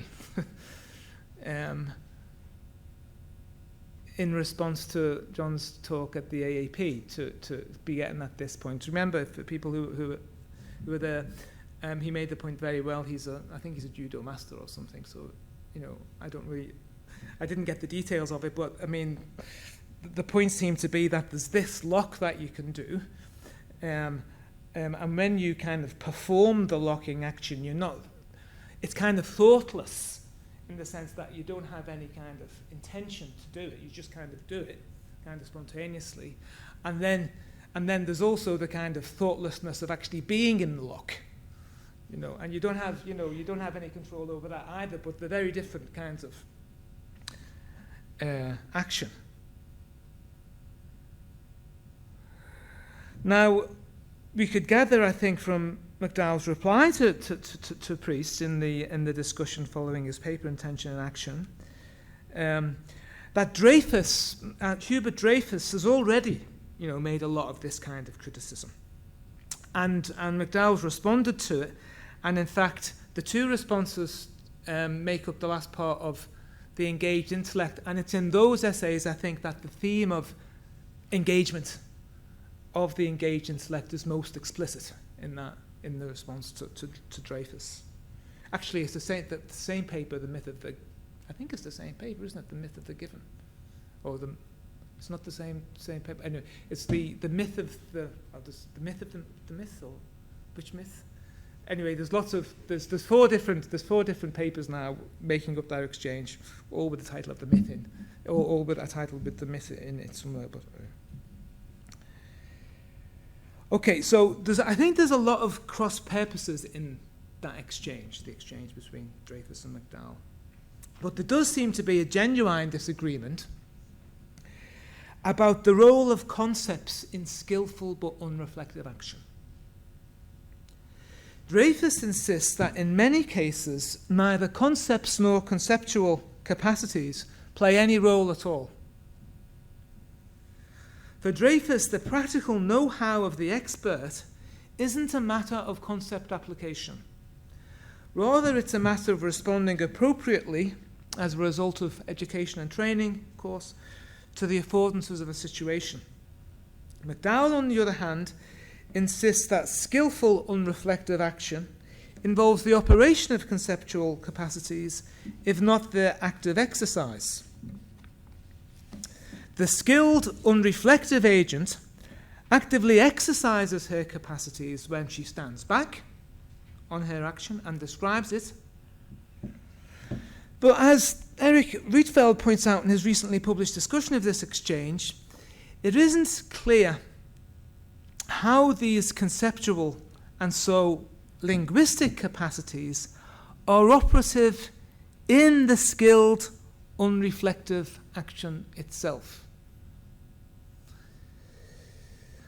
While it's easy to see how conceptual capacities come into play in a reflective description of what was done, it's not so obvious how these capacities come into play in the doing of a piece of skillful, unreflective action. Okay, I just want to make two of my own points here now.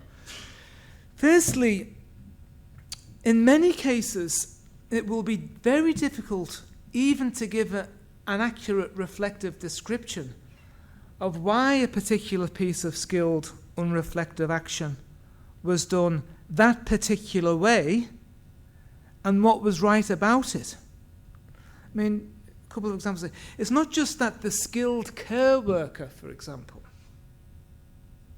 or the skilled cabinet maker who goes about their skillful activity unreflectively, owe their skilled performance to the application of concepts. Of course, conceptual capacities are operative, in McDowell's view, in all acts of perception. And the care worker will be relying on them in watching how the patient behaves, and listening to the patient's complaints, and so on, just as the cabinet maker will be relying on them in seeing the grain of the warden, and so on. But the practical intelligence embodied in the unreflective piece of expert care or expert cabinet building doesn't seem to be due to that, or at least just due to that. So the question is, and I really want an answer to this, it's not really an objection, it's a question. I want to know on McDowell's view. What is it due to then? Well, I think it can be very hard to say, that's for sure. Very hard to say. And now it's not just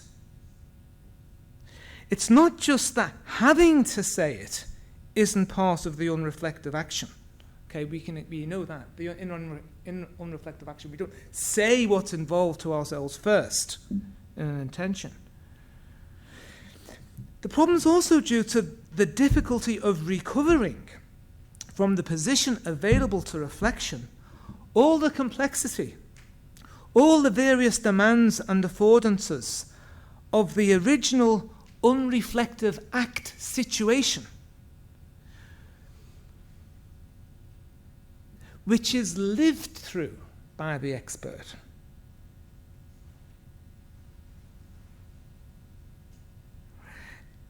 Now, those demands and affordances that we unreflectively cope with in skilled action are never fully available to reflection. We can all accept that. But nonetheless, it is precisely by coping with them, by successfully performing the task, by doing it the right way, that our practical intelligence is revealed to us, and only revealed to us in this way. So I guess simply here what I'm trying to say is that where does the intelligence of the hand or emotional intelligence fit into this picture of the engaged intellect? I mean, surely we want to say that they are, or assuming that we do want to say they are manifestations of the engaged intellect. Yeah. So that's really the main point I want to make. But there's a second one before finishing too. And to lighten things up a bit, some kinds of skilled unreflective action are more amenable to reflective redescription than others. With the World Cup still in our minds, let's take the example of the referee and the soccer players. Well, both engage in skilled unreflective behaviour during the game. Yeah, they go about the game, they're not reflecting, but they're both very skilled in what they do. The referee, who will be in the habit of writing post-match reports, is in a much better position to reflect on what he did and to reflectively justify his various unreflective actions. And that's how it should be. The referee is responsible for ensuring that the law is applied and how it should be interpreted in particular cases, and that's always just from the referee's point of view, of course. Okay. But that's not what the players are responsible for. Okay, the players are responsible for bringing about all the other goods of the game, and in particular, the beauty of the game, when the game has it. We want the referee to be a rational animal, but do we want the players to be? Okay. We want the referee to have practical wisdom, like a good judge, to interpret the law wisely. But is that the kind of intelligence that we expect and want of the players? Okay, so one way, a kind of light-hearted way, if you like, of putting the worry that McDowell's project is residually intellectualistic, despite its commitment to an engaged conception of the intellect, is that it seems to focus on, and in a sense give privilege to, the intelligence of the referee over the intelligence of the player. It puts the camera on the ref, if you like, and off the players. Okay, so there is just one other thing actually. Is there? Maybe no. Maybe I'll just leave it at that. All right. Thanks.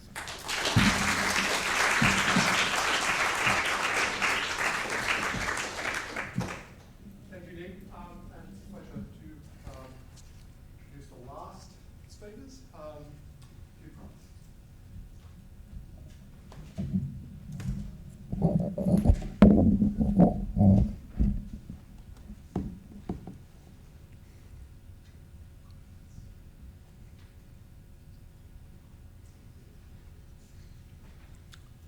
Thank you, Paul. And thanks to all of you for coming. I wanted to start with a small apology. I feel a little embarrassed by the contrast between what I'm going to be doing here and the sort of beautifully careful and well-judged and perceptive style of philosophy that John has been doing for so many years and that we've seen in his talk yesterday. I had been going to refer to what I was doing in embarrassing contrast to that as hand-waving, but Bob has now given that term a precise technical meaning, so I'm feeling mute. I can only show you what I had in mind. The talk is in 4 parts. There's a brief introduction. And the introduction starts from my own attempt to sort of map out in a visual way or diagrammatic way some of the key elements in John's philosophical program, especially in Mind and World, but also in so many other places. And so I started making this little diagram for myself, a diagram, the point of which was that there were about 5 philosophical errors in view, things that I certainly agree are philosophical errors and that we should be trying to avoid. So there's the myth of the given, and we're trying to, as it were, leave that behind.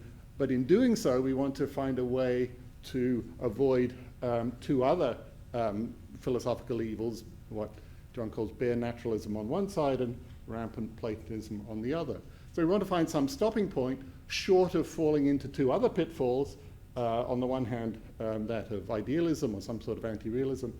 On the other, what he characterizes as frictionless spinning in the void and associates with people like Davidson. And what John offers us is a kind of at least as a label for the stopping point, he finds in the middle there somewhere. He calls his own view naturalized Platonism and talks about it as the project of re-enchanting nature in contrast to bare naturalism. And also says, I think this is at the end of one of the chapters in Mind and World, that he'd like to think that if his project is successful, then it achieves what Wittgenstein had in mind in using the phrase giving philosophy peace. So I came up with this diagram for myself, and then I thought it'd be nice if we had a kind of picture to represent the point of view in the middle there. So I did the usual thing. I took all those phrases and typed them into Google Images with the relevant sort of Boolean qualifiers for what we wanted and what we didn't want, and this is what it came up with. I think it's rather appropriate because there's clearly a big element of enchantment there, but it's also rather peaceful, and all the 5 evils are being kept nicely at bay around the outside.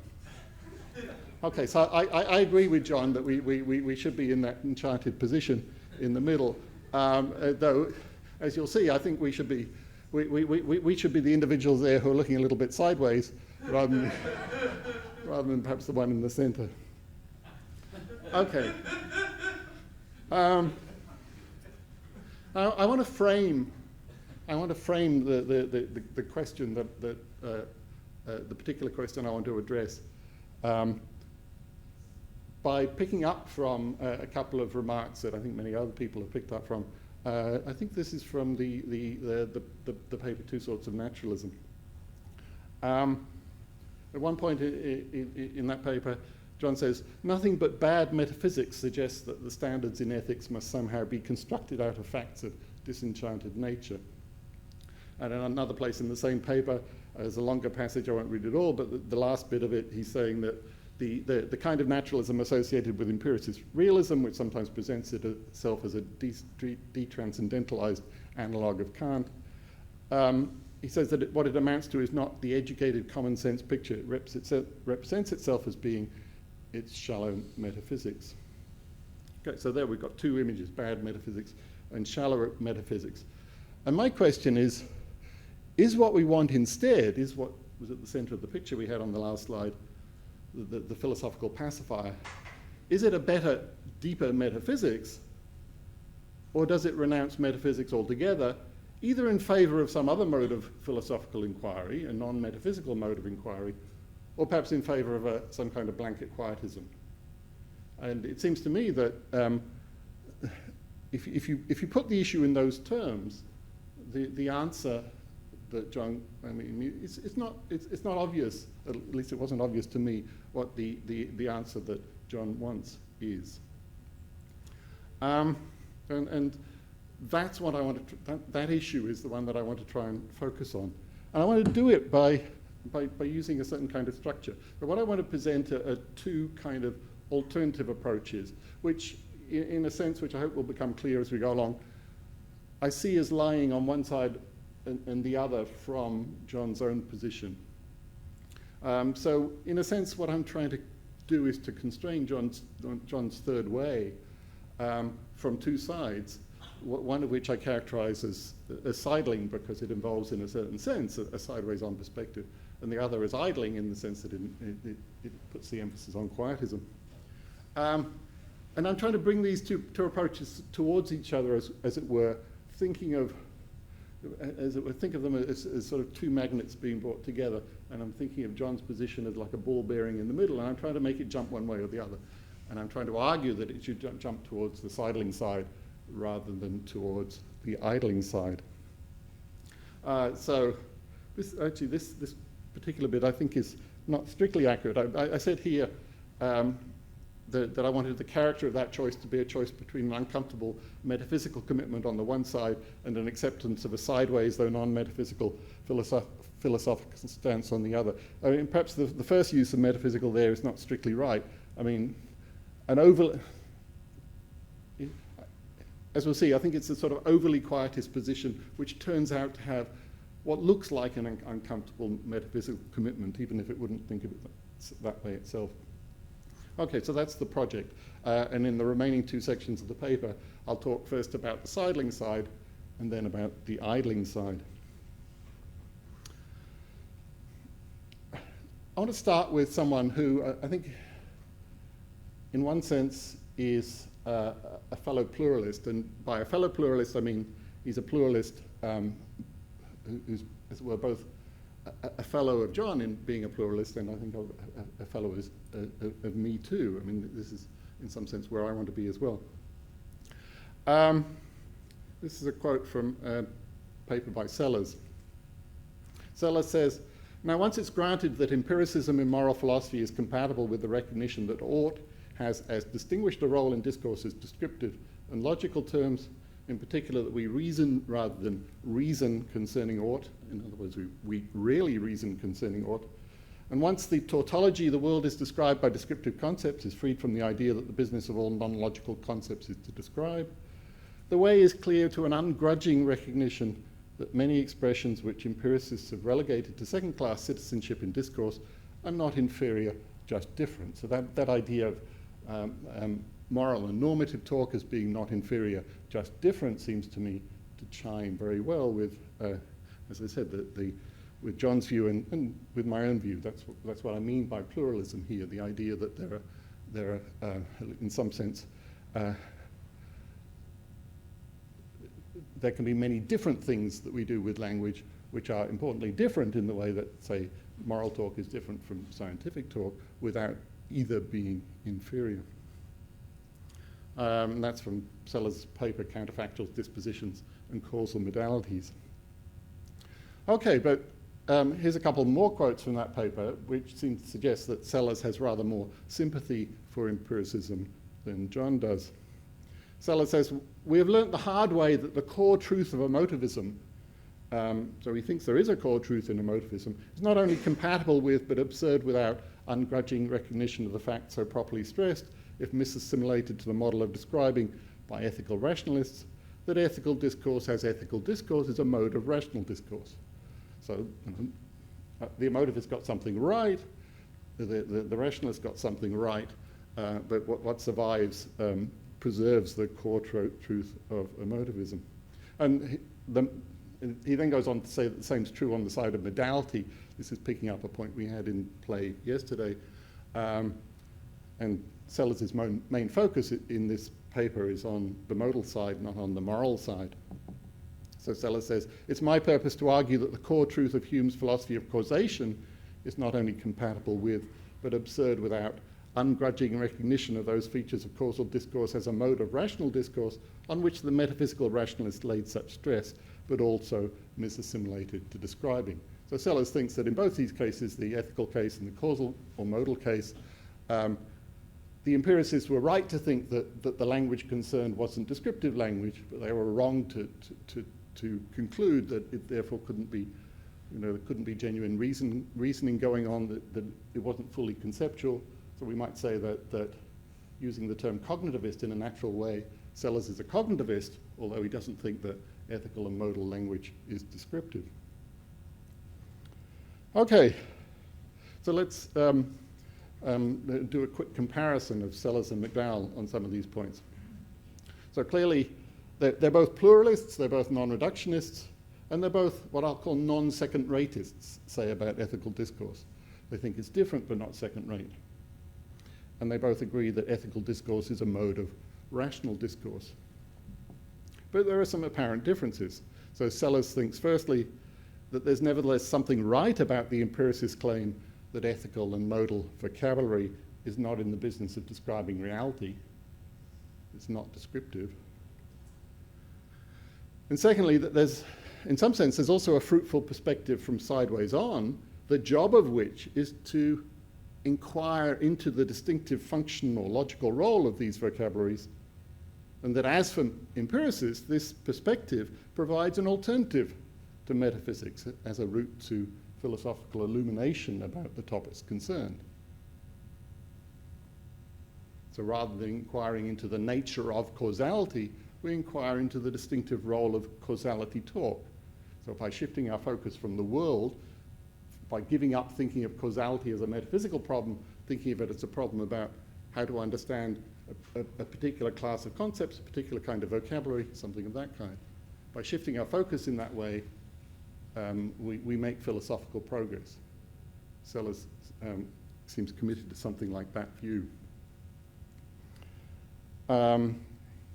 Okay.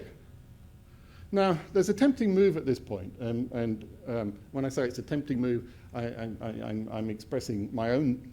I'm expressing the fact that it's tempting to me, and I think it would also be tempting for John.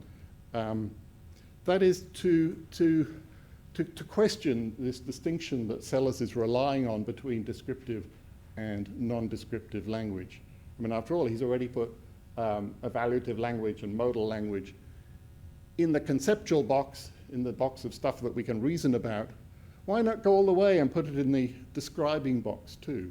Seems to me that's a very natural move, especially a natural move after several decades of attraction to minimalist notions of truth and things of that kind.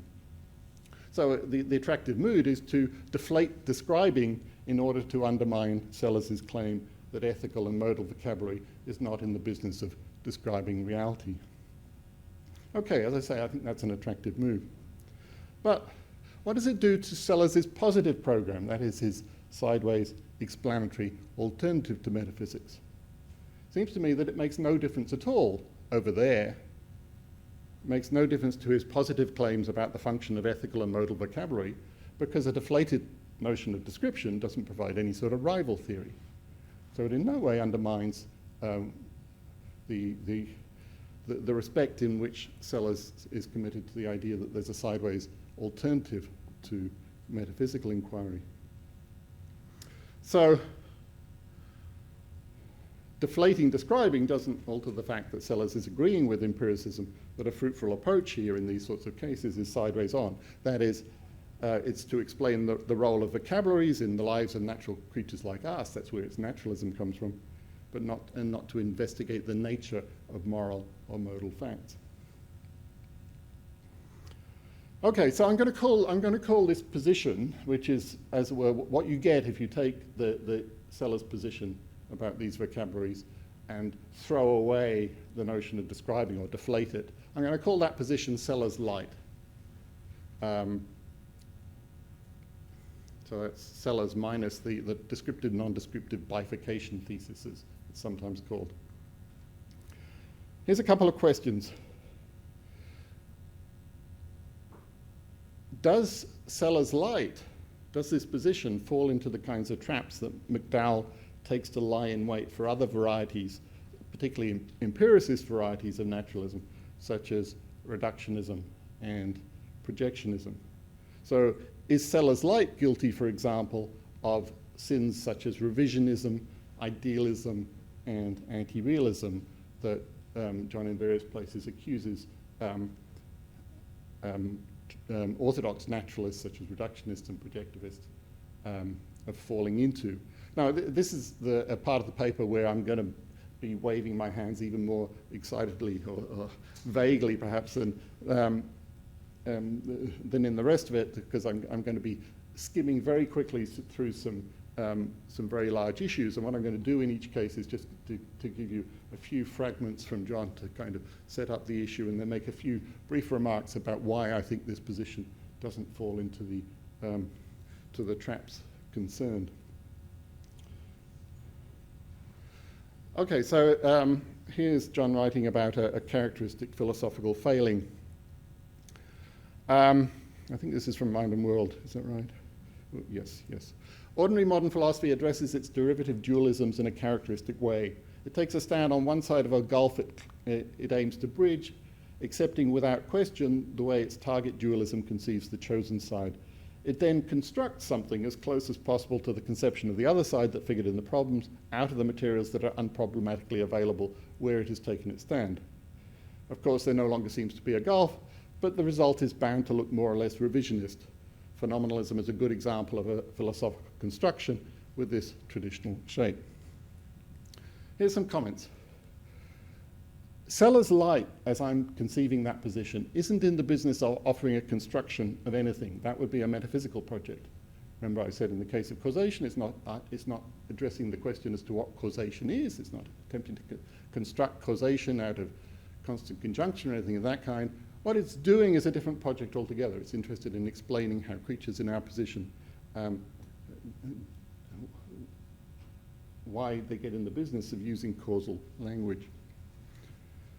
So it seems to me that it can't be one of the positions which is kind of in focus in the passage from Mind and World here. The point is that describing and explaining a linguistic practice or a language game need not be at all revisionary. I'm not saying that it can't be. I mean, in particular cases, understanding the kind of genealogy of a particular vocabulary might well lead us to decide that we want to do something different in future. We can't rule that out, but there's no automatic reason why it should be revisionary. Okay, so I don't think this is necessarily a revisionist position. Is it an idealist position? Here's another passage from Mind and World in which John is kind of, I mean, here in particular, he's talking about a particular kind of view of meaning, one he associates with people like Crispin Wright, and what he's leading up to is the idea that it seems to lead us into a kind of idealism. I won't read through the passage, you can do that yourselves. But the character of the claim that follows from it is that the view seems to allow no gap between, as it were, it's being the case that P and the community's ratifying the judgment that P. So it's a familiar sort of concern. But again, I think, provided we keep our eye on the fact that the project that I have in mind, the project I've been associating with my Sellars Light, that's not a metaphysical project.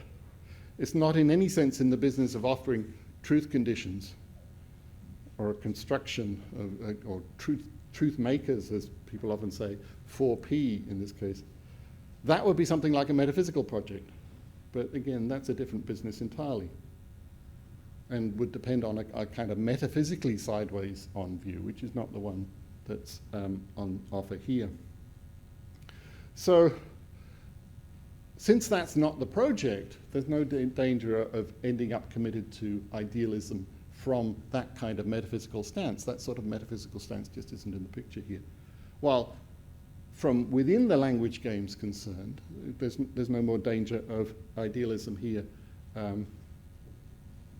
than we might expect there to be. I mean, adding the explanatory sideways on view doesn't then add anything new to what goes on within the game. I'll skip over 1 or 2 points there. Okay, but now to the issue now to the suggestion that this kind of explanatory sideways perspective leads to anti-realism. Isn't a position of this kind committed to denying that there really are any values or causes or meanings or whatever the project is applied to? Well, the first response, you won't be surprised to hear at this stage, is no, that would be a metaphysical view. This isn't metaphysics. And again, it would presuppose what this view will regard as an illegitimate external standpoint from which to address the question as to whether there really are such things as causes or values or meanings or whatever, or whether they're real or really real in some sort of capital R sense. And again, from inside the language game, it's of course correct to say that there are such things, and there's nowhere else to stand. And this is a view I like to associate, and it seems to me to fit there's a very natural fit here between this sort of explanatory project and a view about metaphysics that's famously associated with Carnap. And this is a little passage from Carnap's Empiricism, Semantics and Ontology, which is making the point that this kind of view is far from being anti-realist, it's rejecting anti-realism just as it rejects realism. So it's rejecting both kinds of metaphysics and seeing them as equally bad. So Carnap says, here he's attributing the view to the Vienna Circle. He says, influenced by the ideas of Wittgenstein, the Vienna Circle rejected both the thesis of the reality of the external world and the thesis of its irreality. The same was the case for both the thesis of the reality of universals and the nominalistic thesis that they are not real. Now he goes on to note that there's still a sense in which the position is closer to anti-realist, is closer to the nominalists than to the realists about universals. I mean, because of its anti-metaphysical nature, but it's a different view. It's rejecting both sides of the traditional realist, anti-realist debate. And I want to offer you, by way of comparison with that, a passage from John again, from the preface to one of his collected volumes, where he says, some of these essays can thus be taken to defend a version of what has been called moral realism. But that label would risk obscuring the fact that what I urge is more negative than positive. My stance in these essays is better described as anti-realism than as realism. What I liked about that was how nicely it chimed with that this passage from Carnap.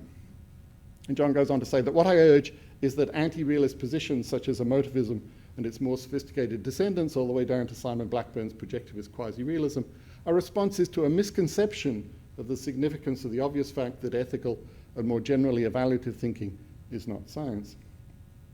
Okay, I just want to do it, sort of put in an aside at this point, sort of on Blackburn's behalf, because I think, and again this connects with something which came up in the discussion yesterday, I think the attribution of anti-realism to Blackburn is an attribution that needs to be made at least cautiously, and I'll give you a couple of passages from Blackburn to support that.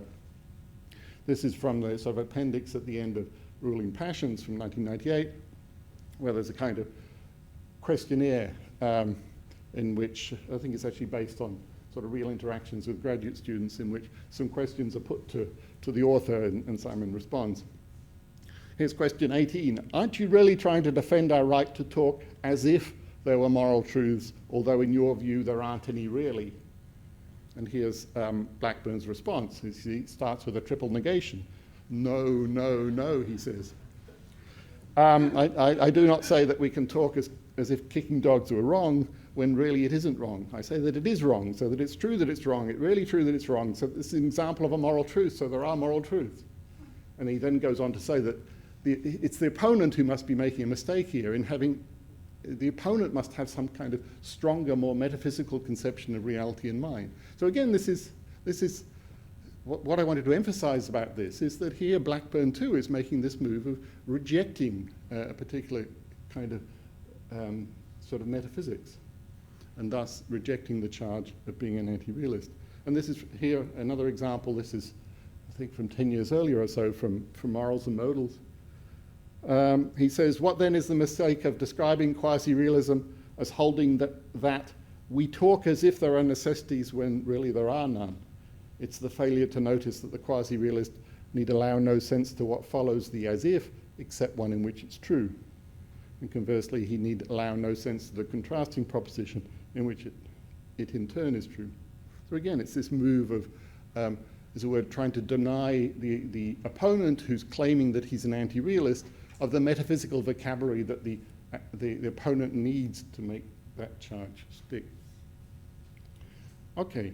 So what I've claimed here is that there's, on the table, labeled by me, labeled Sellars light, there's this explicitly non-metaphysical option. I mean, obviously it doesn't matter too much from my point of view how accurate this is as a kind of an adaptation of something that's actually in Sellars. I mean, what's important is, I think, that there's a kind of option for philosophy in general here.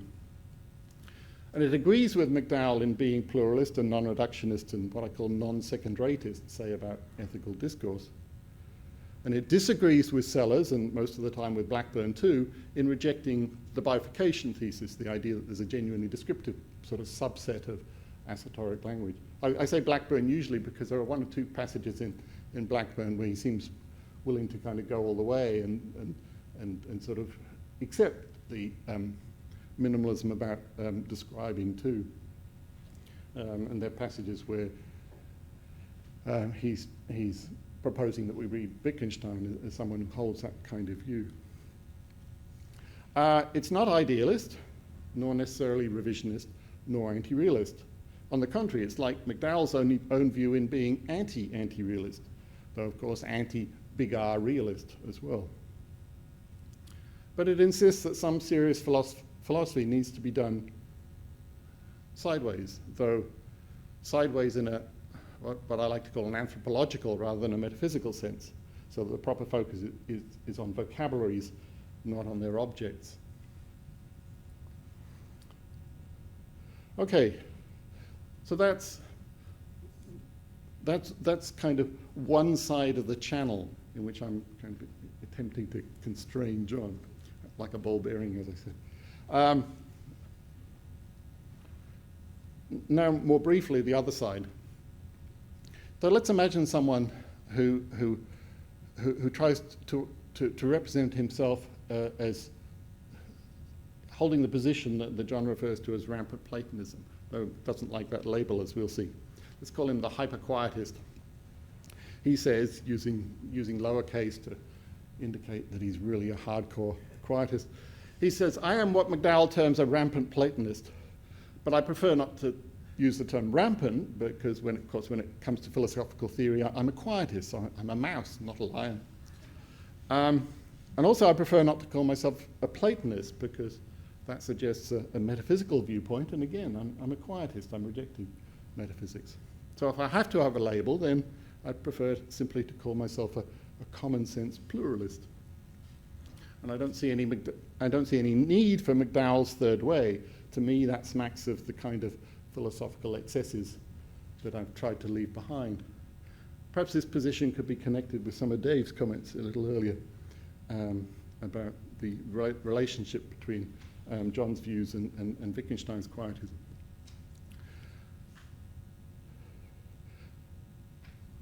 The issue I want to raise is, what is this mouse missing, this philosophical mouse missing by McDowell's lights? And I want to propose an answer to that question. And I'm going to give you an example which has a somewhat Sellarsian flavor in order to do this. Where is it? Here it is. I could give you some of the background. This tie shop is, and some of this will be relevant, this tie shop is actually in Milan. It's about halfway between La Scala and the Duomo, and it occurred to me that I could have used either of those institutions as providing examples of the kind of thing I'm going to be talking about here, but I think this is a nice one. And, okay. Now, let's focus on the contingencies which pretty obviously underlie our sensitivity to the kinds of facts which are displayed in that window, in particular the facts in the lower portion of the window. I mean, here we have displayed, rather like the periodic table, we're shown some facts about how shirts and ties of particular colours go together well. That's what we're being shown here. It seems to me that for a properly brought up Italian, these facts have precisely the kind of character that John is so often emphasizing. The properly brought up Italian is immediately receptive to these facts about how well these particular combinations. Tito will tell me if I'm wrong. Okay, but equally obviously, they're not second nature to anyone at all. It's easy for us to make sense of someone who's brought up in some other community in which judgments about how ties go with shirts are made in some completely different way. I mean, here's an artistic presentation of a gentleman from one such community. No, I think I feel fairly even-handed here. I myself can feel the attractions of both points of view. But the point I wanted to make is that the hyperquietist seems to lack the resources we need to say the sensible and obvious thing about this kind of contingency and how it differs from other cases in which there are facts which contingently we don't have access to. So until, what was it, something like 50 years ago, till the Russians sent up a satellite, we didn't know what the far side of the moon looked like. So there were facts about the far side of the moon which were contingently inaccessible to us. But the viewpoint of a community who have very different standards about colours on clothing is not inaccessible in that sense. It's inaccessible in some other sense. There's a contingency involved, but it's not the kind of contingency involved in the fact that we didn't have access to the far side of the moon. And so what I'm suggesting is that the hyperquietist has to think of all these facts as just being out there in the same sense, in the same sort of flat-footed sense. I think I've got one more example here. Let's see. Oh yes. So this is another example of somebody with obviously with different taste in ties. And what I liked about this one, I looked on Google to see if I could find a picture of John before he gave the Locke lectures, so we could see what tie he was wearing. Even Google couldn't find me one of those. But I suspect that it was nothing like this tie. So I suspect that we have here a clear example of how proper upbringing in two different places, South Australia as opposed to South Africa, otherwise very similar trajectories, both Rhodes Scholars and so on, can lead people to such different standpoints. Okay. Now, of course, I'm not suggesting that any of this is news to John himself. In fact, here's a passage from the Values and Secondary Qualities paper in which he seems to be making what seems to me to be precisely the kind of point that we need to make about the ties case too. So values are not brutally there, not there independent of our sensibility, any more than colours are. Although, as with colours, this does not prevent us from supposing that they're independently of any particular apparent experience of them. Again, so all of that seems to be, that seems perfectly right. But the point I want to make is that if we want to combine this thought with a recognition so well illustrated by the tie case that our sensibilities might well have been different. So if we want to avoid both an implausible idealism and the kind of flat-footed ontological pluralism that lay in wait for the hyperquietist, then what we need to do is to put the variability that's important here, the variability at the level of language games and the contingencies about us on what they depend, not in metaphysical terms.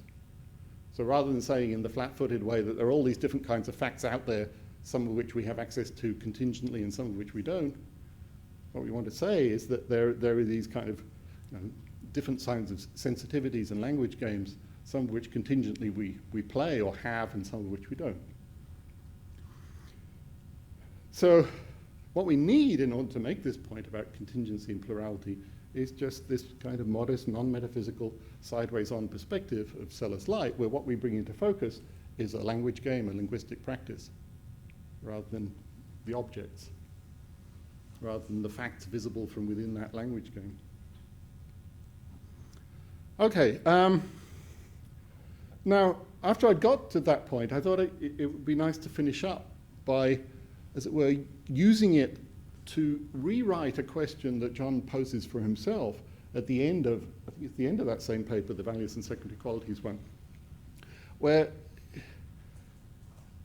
the question he poses, and I think, judging by the footnotes, this is something that you might have got from my namesake, Anthony Price. The question is, can a projectivist claim that the position that John has outlined is at best a notational variant, perhaps an inferior notational variant of his own position? And John says it would be inferior if in eschewing the projectivist metaphysical framework, it obscured some important truth. But what truth would that be? Well, I want to rewrite that claim by taking out projectivist and substituting Sellars' light. So it now comes, can Sellars' light claim that the position that McDowell has outlines is at best a notational variant, perhaps an inferior notational variant of his own position?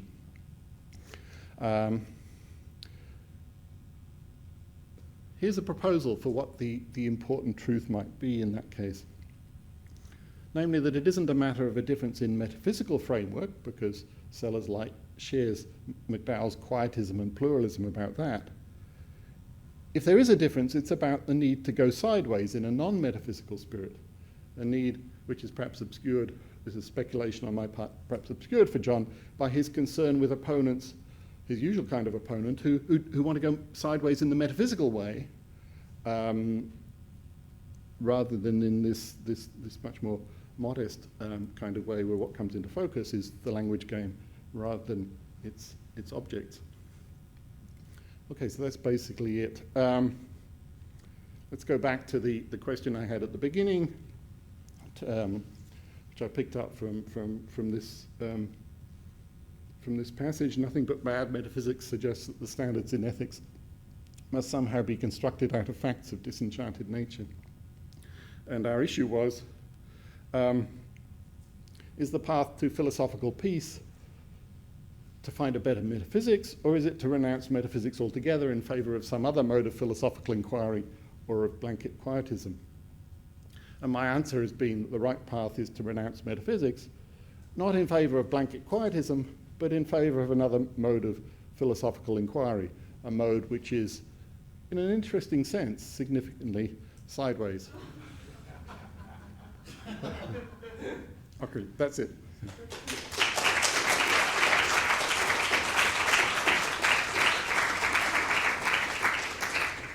I think while we're in a sort of a Hugh thanking way of being, perhaps we should extend our thanks to Hugh for being the motivating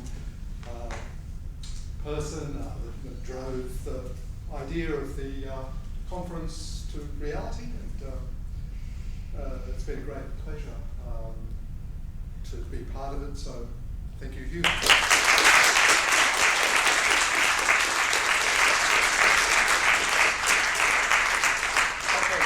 Well, still while we're in thanking mode, let me thank first of all all the other people who are listed on the timetable who were members of the organising committee, including Paul himself, but also Stuart in the box at the back, who's been being our AV guy at these meetings for well over 5 years now, and always does a wonderful job. So thank you.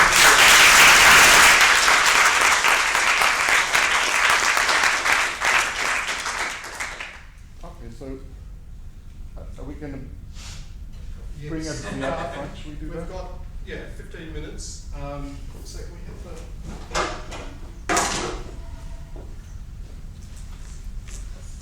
four presenters?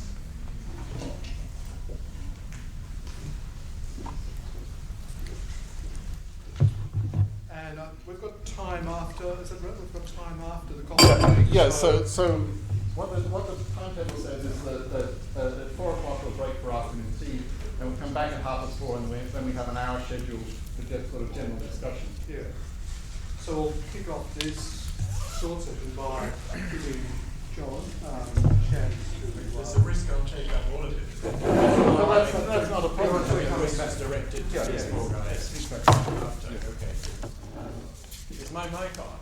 Am I audible at the back there? Yep, it is. Can hear me up the back there. Okay, let me take you in order. Wow. See if I can remember what I wanted to say. David, that bit about me leaving in place the sense that there are genuine problems, it's just I want to make them a little bit less urgent.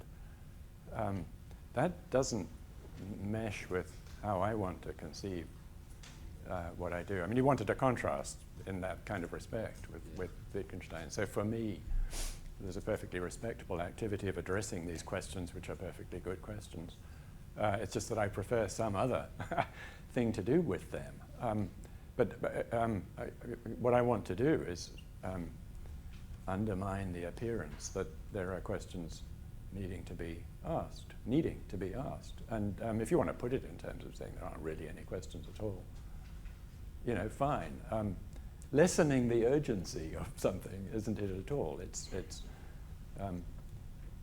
making there not be any sense of intellectual obligation. So I just didn't like that contrast. About the no gap claim,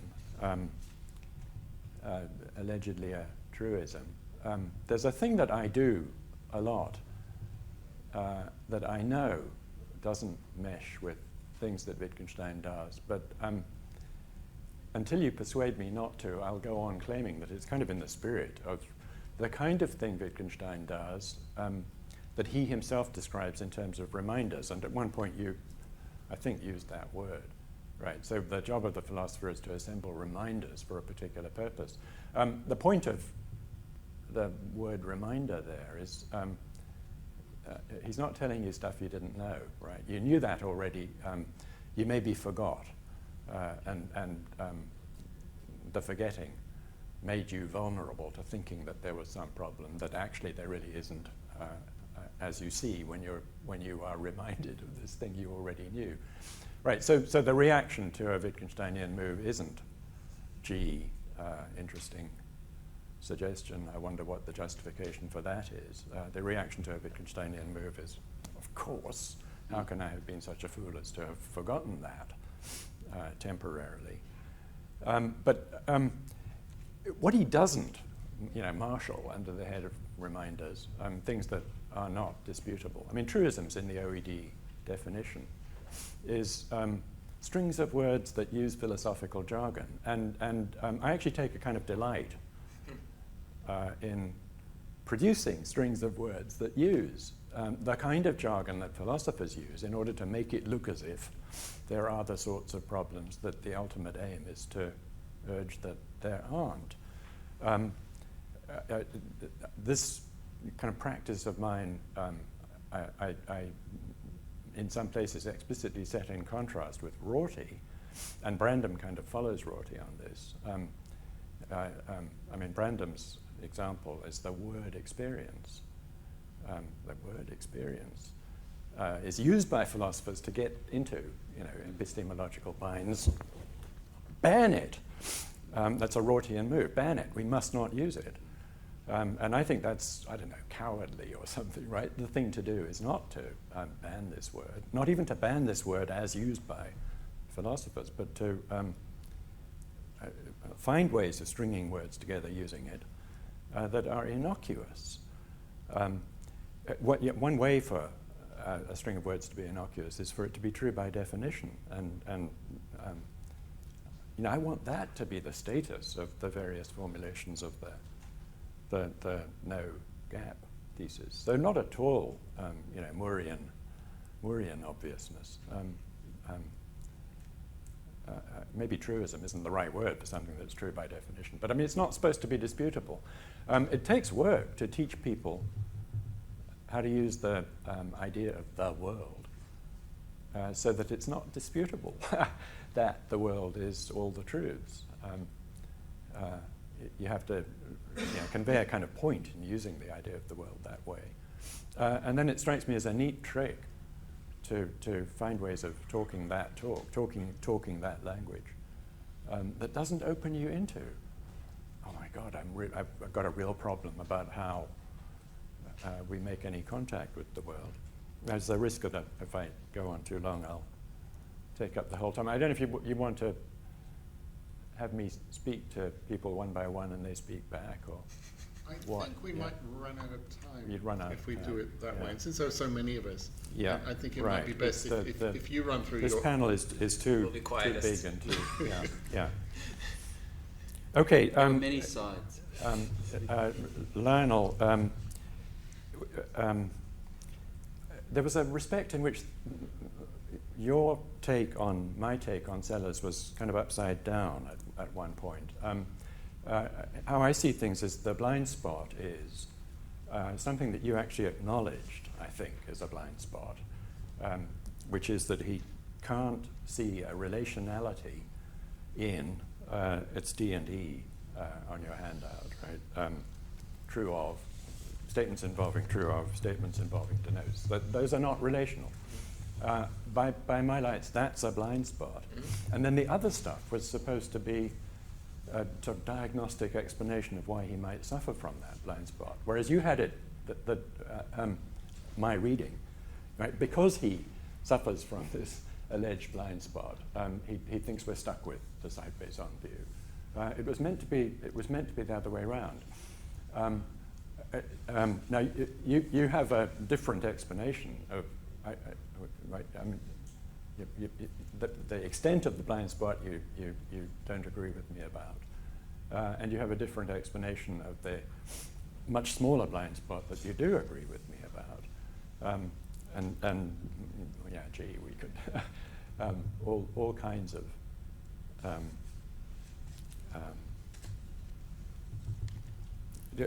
maybe just one point of detail.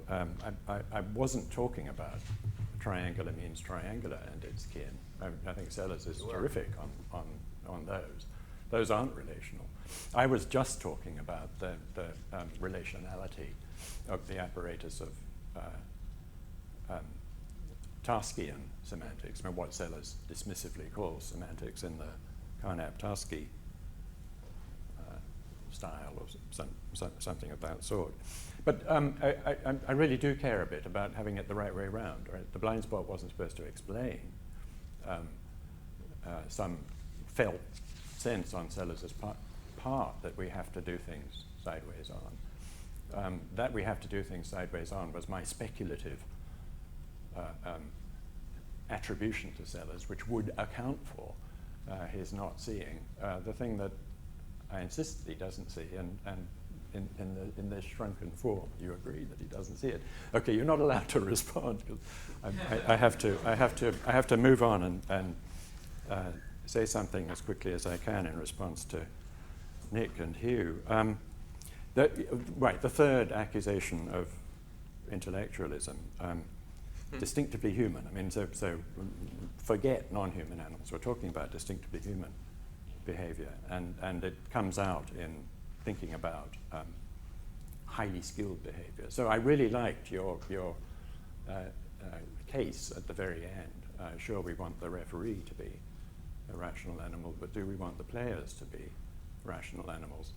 But now, the idea that I've got a problem there, as expressed by people like Bert Dreyfus and Charles Taylor, what their stance is always they know what conceptual means, and given their sense of what it means, it's quite obvious to them that there isn't any conceptual operation of conceptual capacities in skilled soccer playing. But my shape of response always is to say, you don't know what conceptual means. Let it mean whatever it has to mean, so that there is too conceptual activity in any activation of conceptual capacities in any distinctively human activity. And distinctively human activity includes, strikingly, the activity of highly skilled soccer players. In this connection, I cite an authority, Michael Fried's book on photography, has an appendix that deals with a wonderful, I don't know whether to call it film or video, film maybe, but I mean it's made by a Scottish videographer called Douglas Gordon and some other guy whose name escapes me. And the topic of the film is Zinedine Zidane, who at one point was the best soccer player there was. Fried, beautifully to me, cites this representation of practical intelligence at work, which is what it is. Nothing but depictions of Zidane from a whole bunch of different angles in one soccer game. And what it is a display of practical intelligence at work. And Fried, bless him, cites this thing as validating my line about the role of the practical intellect all the way down into the kind of unreflective activity that is involved in that kind of skill. So that appeal to authority, but the point is, in response to that mode, that version of the accusation of intellectualism, my response has got to be, no, you don't know what conceptual means. You think you know, so you think it's obvious that there's no conceptuality here. Let it mean whatever it needs to mean so that there is conceptuality here. Practical intelligence. What's distinctive of the human, which is, as the tradition has it, rationality in a sense that connects with possession of logos. Hugh tried to shrink it to, that's really rich, but what I wasn't clear about was why the stance of Sellars' light is sideways on. So I kept wanting to ask in what sense sideways on, and then at one point you had an answer.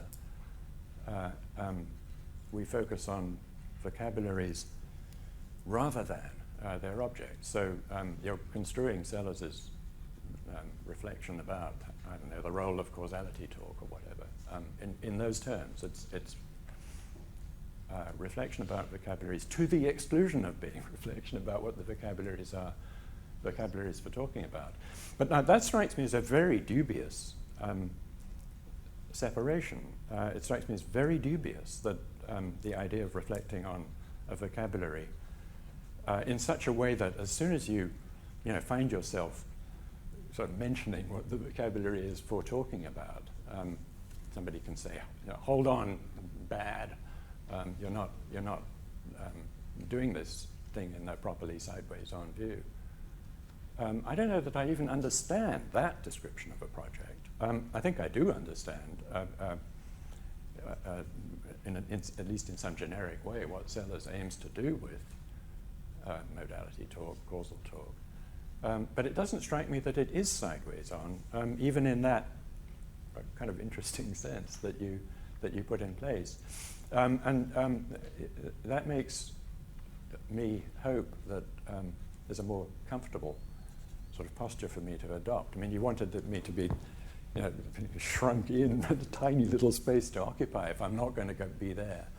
I certainly don't want to be on the other side of the two things that are pressing in.